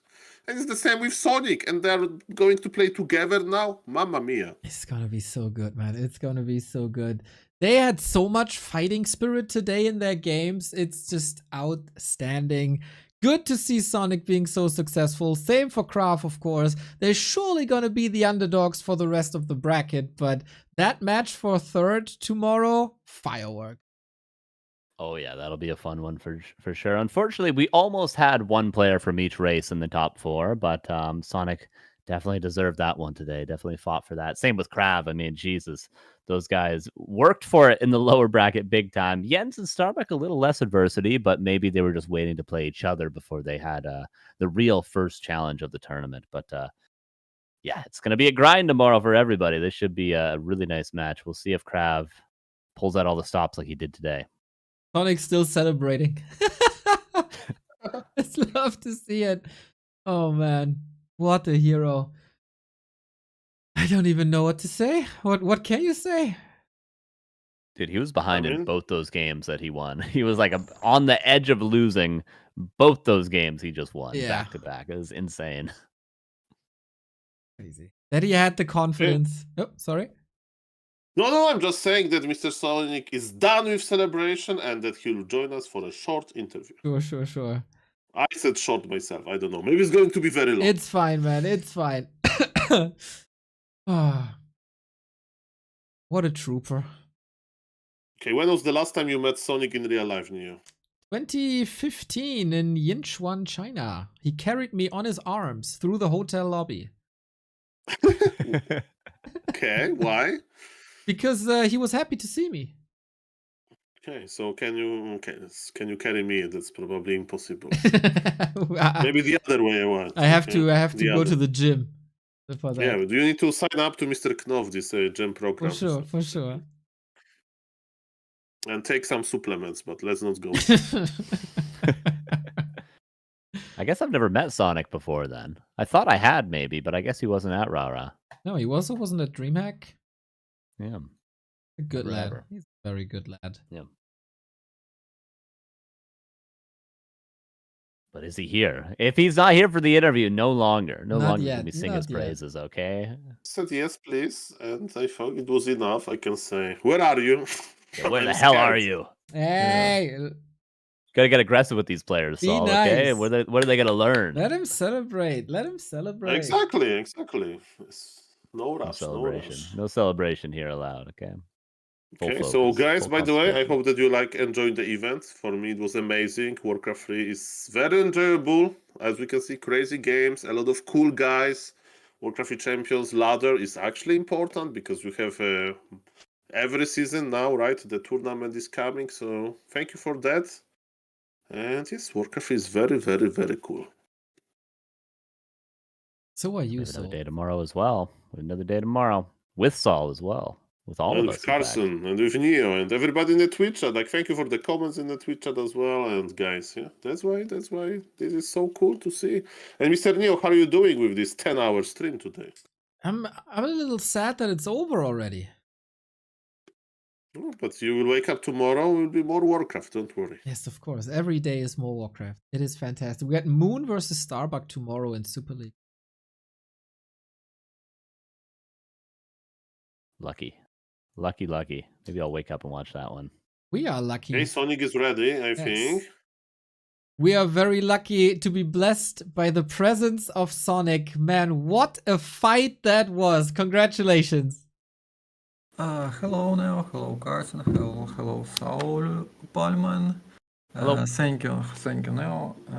It's very hard games after when you lost first game and after you must come back to winning game. Yeah, we thought that Cash had you, that he would beat you, but you never stopped fighting and you never stopped believing in yourself? Yeah, man, I can stop. I must all time давай. And that was the receipt to victory, right? Your ruthless aggression, especially in game 3, you killed his burrow. Yes, everybody know, and Garabi know what if you don't build a second burrow around peasant, Sonic will come to pounds. Everybody know. but yet he couldn't stop you from killing it. It's like when you coming to peons and no burrow, it's very, very danger to work to in late game after when you lost burrow, when you lost 2 peons or 3. I think in this game he lost two or 3 peasant in base. I don't remember. In last game. Yeah. So after when he lost this, it's just eliminations. And that's all. And that's all. Exactly. So well done, man. Soul, do you have questions for Sonic? About Talons, do you play Talons because they are like almost as good as Bear Dryad, or you just play Talons because you have so much experience? You have been playing Talons for a long time. In game number 1, it was very close. You had expansion. It almost worked, but what is your statement on Talons? How good it is? So Palman, I don't understand how I lost first game, really. Because my Tinker all-time cancelled his second expansions and very important moments in first game when Blade Master coming away around my base and I can't kill him.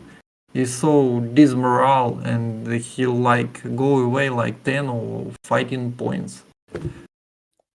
It was looking good, I agree, but Talon strong, yes? Yes, sometimes it's very strong. But when Blade Master take illusions, it's over for Talons. Yeah. Because illusions, they deal damage, they are stronger now, and you have 3 more targets to put into the air, or 2 more targets, yes. Yep. Thank you. Sonic, very well played, and always a pleasure to watch you. Thank you. So we see tomorrow again.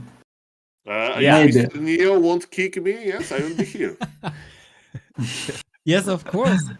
You will Neo have a lot. Okay, sorry. Sorry, you first. Neo have a lot experience how to kick people. What have you done, Neo? True. No. But not too many people recently, so I'm getting better, I think. But you will be playing against Kraft tomorrow. Will you kick Graf out of the tournament? We will see. Graf, very nice play and a lot play in W3Champions. So tomorrow we will see who will best on that or Elf. We will see. You will determine that. Sonic, you're a living legend. Thank you so much for your time. Thank you, people. Maybe see tomorrow. See you tomorrow. Today is GG. GG. Absolute legend. Oh man, I'm so happy for him, man. Top 4 finish here at the W3Champions. Great explanation as well. Just a great mood. We will see. Sonic and Kraft are gonna determine it once and for all if Undead or Night Elf is better. We will see. That is the balance discussion will be over after Sonic versus Krav best of 3 tomorrow in the lower bracket semifinal. It'll be there's no more balance. I don't want to hear any balance wide after Happy versus Kaho, 1-2-0 versus Colorful. I don't want to hear it anymore. It's determined. It's done. That'll be it. These two players, man, are so highly entertaining, and tomorrow they clash. Can you imagine the bad boy of Warcraft against Kraft, who just played Necros versus Night Elf? Like, I don't want to even begin to imagine. World might be ripped apart. It's gonna be so good. We're gonna be here for like at least 12 hours tomorrow. I think that best of 3 alone is gonna take us 2.5, and then the grand finals, best of 7, and then 2 best of 5s to determine who makes it to the grand finals. We got a nice day with some longer series. We've seen a lot of best of 3s here. 10 best of 3s so far in this tournament in the last 2 days, but now we finally get to see some longer series tomorrow. We get to see the strategies properly unfold. We had a lot of 3 gamers today. Certainly gonna have a couple 5 gamers, maybe even a 7 gamer tomorrow. It's amazing, man. Yeah. So go ahead. I want to finish. I want to kind of wrap up this day number 2 with a question. Okay, open question. Is it going to be easier for Sonic to prepare versus Kraft, or for Kraft to prepare versus Sonic? Because let me tell you, they both have a really hard job to do.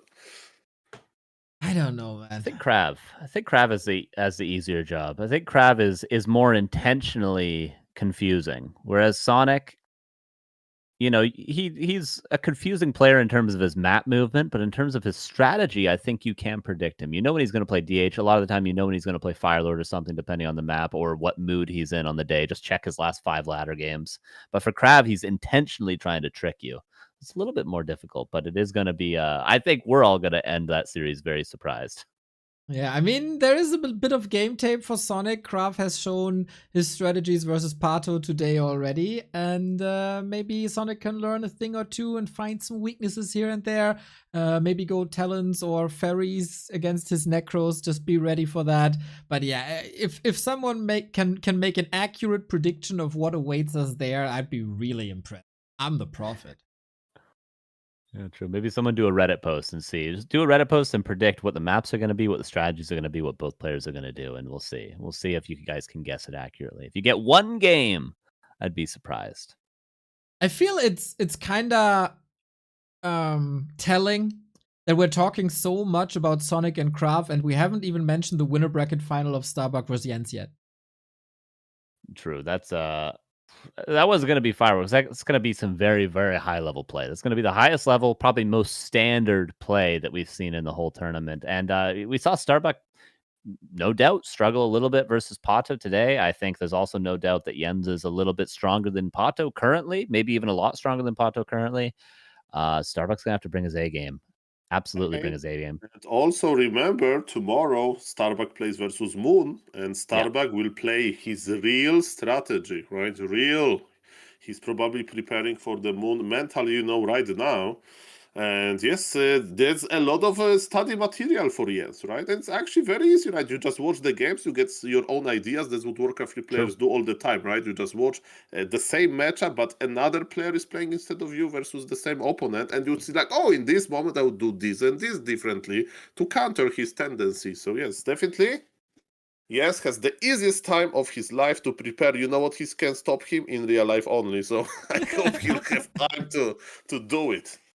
All right, yeah, that's true. That's the Super League start of the day tomorrow. Focus versus Colorful to kick things off. Then Moon versus Starbuck, very, very hyped. And Kaho versus Tsiog to close out that day. The Super League, a $28,000 tournament that's going to be here for more than 2 months. It's crazy, guys. The content of Warcraft 3 at the moment, just banger after banger. And then you have these wonderful people by your side like Soul 8man and also especially to be named Carson. I'm very glad you're back, brother. Thank you very much. It's been a pleasure. It's been a lot of fun the last 2 days. Very excited for tomorrow. Very happy to be able to cast this tournament. It timed out perfectly. I'm like, hey, I would love to cast something, please, sir. That's like, oh, perfect. 3 days. 3 days banger games. Happy. What a great welcome back into Warcraft here. Just timed it because of that. And of course, nothing would be possible without the man in the middle, Soul 8man, the son of this broadcast, putting it all together in the back. Very, very happy that you're by our side as well.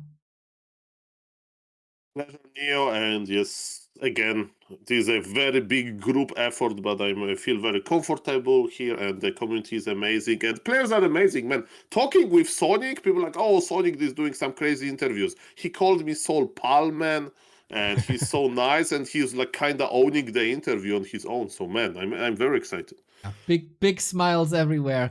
If you want to reward the player for the show they put on, you can do that over at Challenge. There we have the profile pictures available. The Murlocs have invaded, and they might invade your W3Champions profile as well.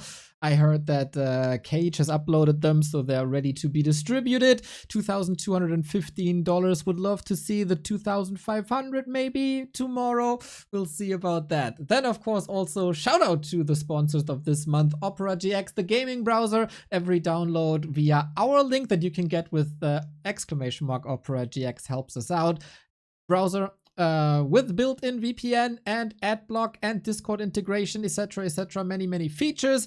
And of course, I can only exist after 10 hours of Warcraft 3 because of the second sponsor of the stream, Rogue Energy. I had the Tiger Blood today. I hope that was noticeable in the casting. Now I'm gonna put out the chill formula, though, to calm down a little bit after 10 hours of streaming. Tomorrow, same schedule, just with longer series in the W3Champions Finals. Warcraft 3 is kicking, and the games are freaking amazing. Watch it all, consume it, put it into your veins, and spread the love about this wonderful beautiful game. Thank you for tuning in. Have a wonderful Saturday night. See you tomorrow. Thank you guys. Thank you.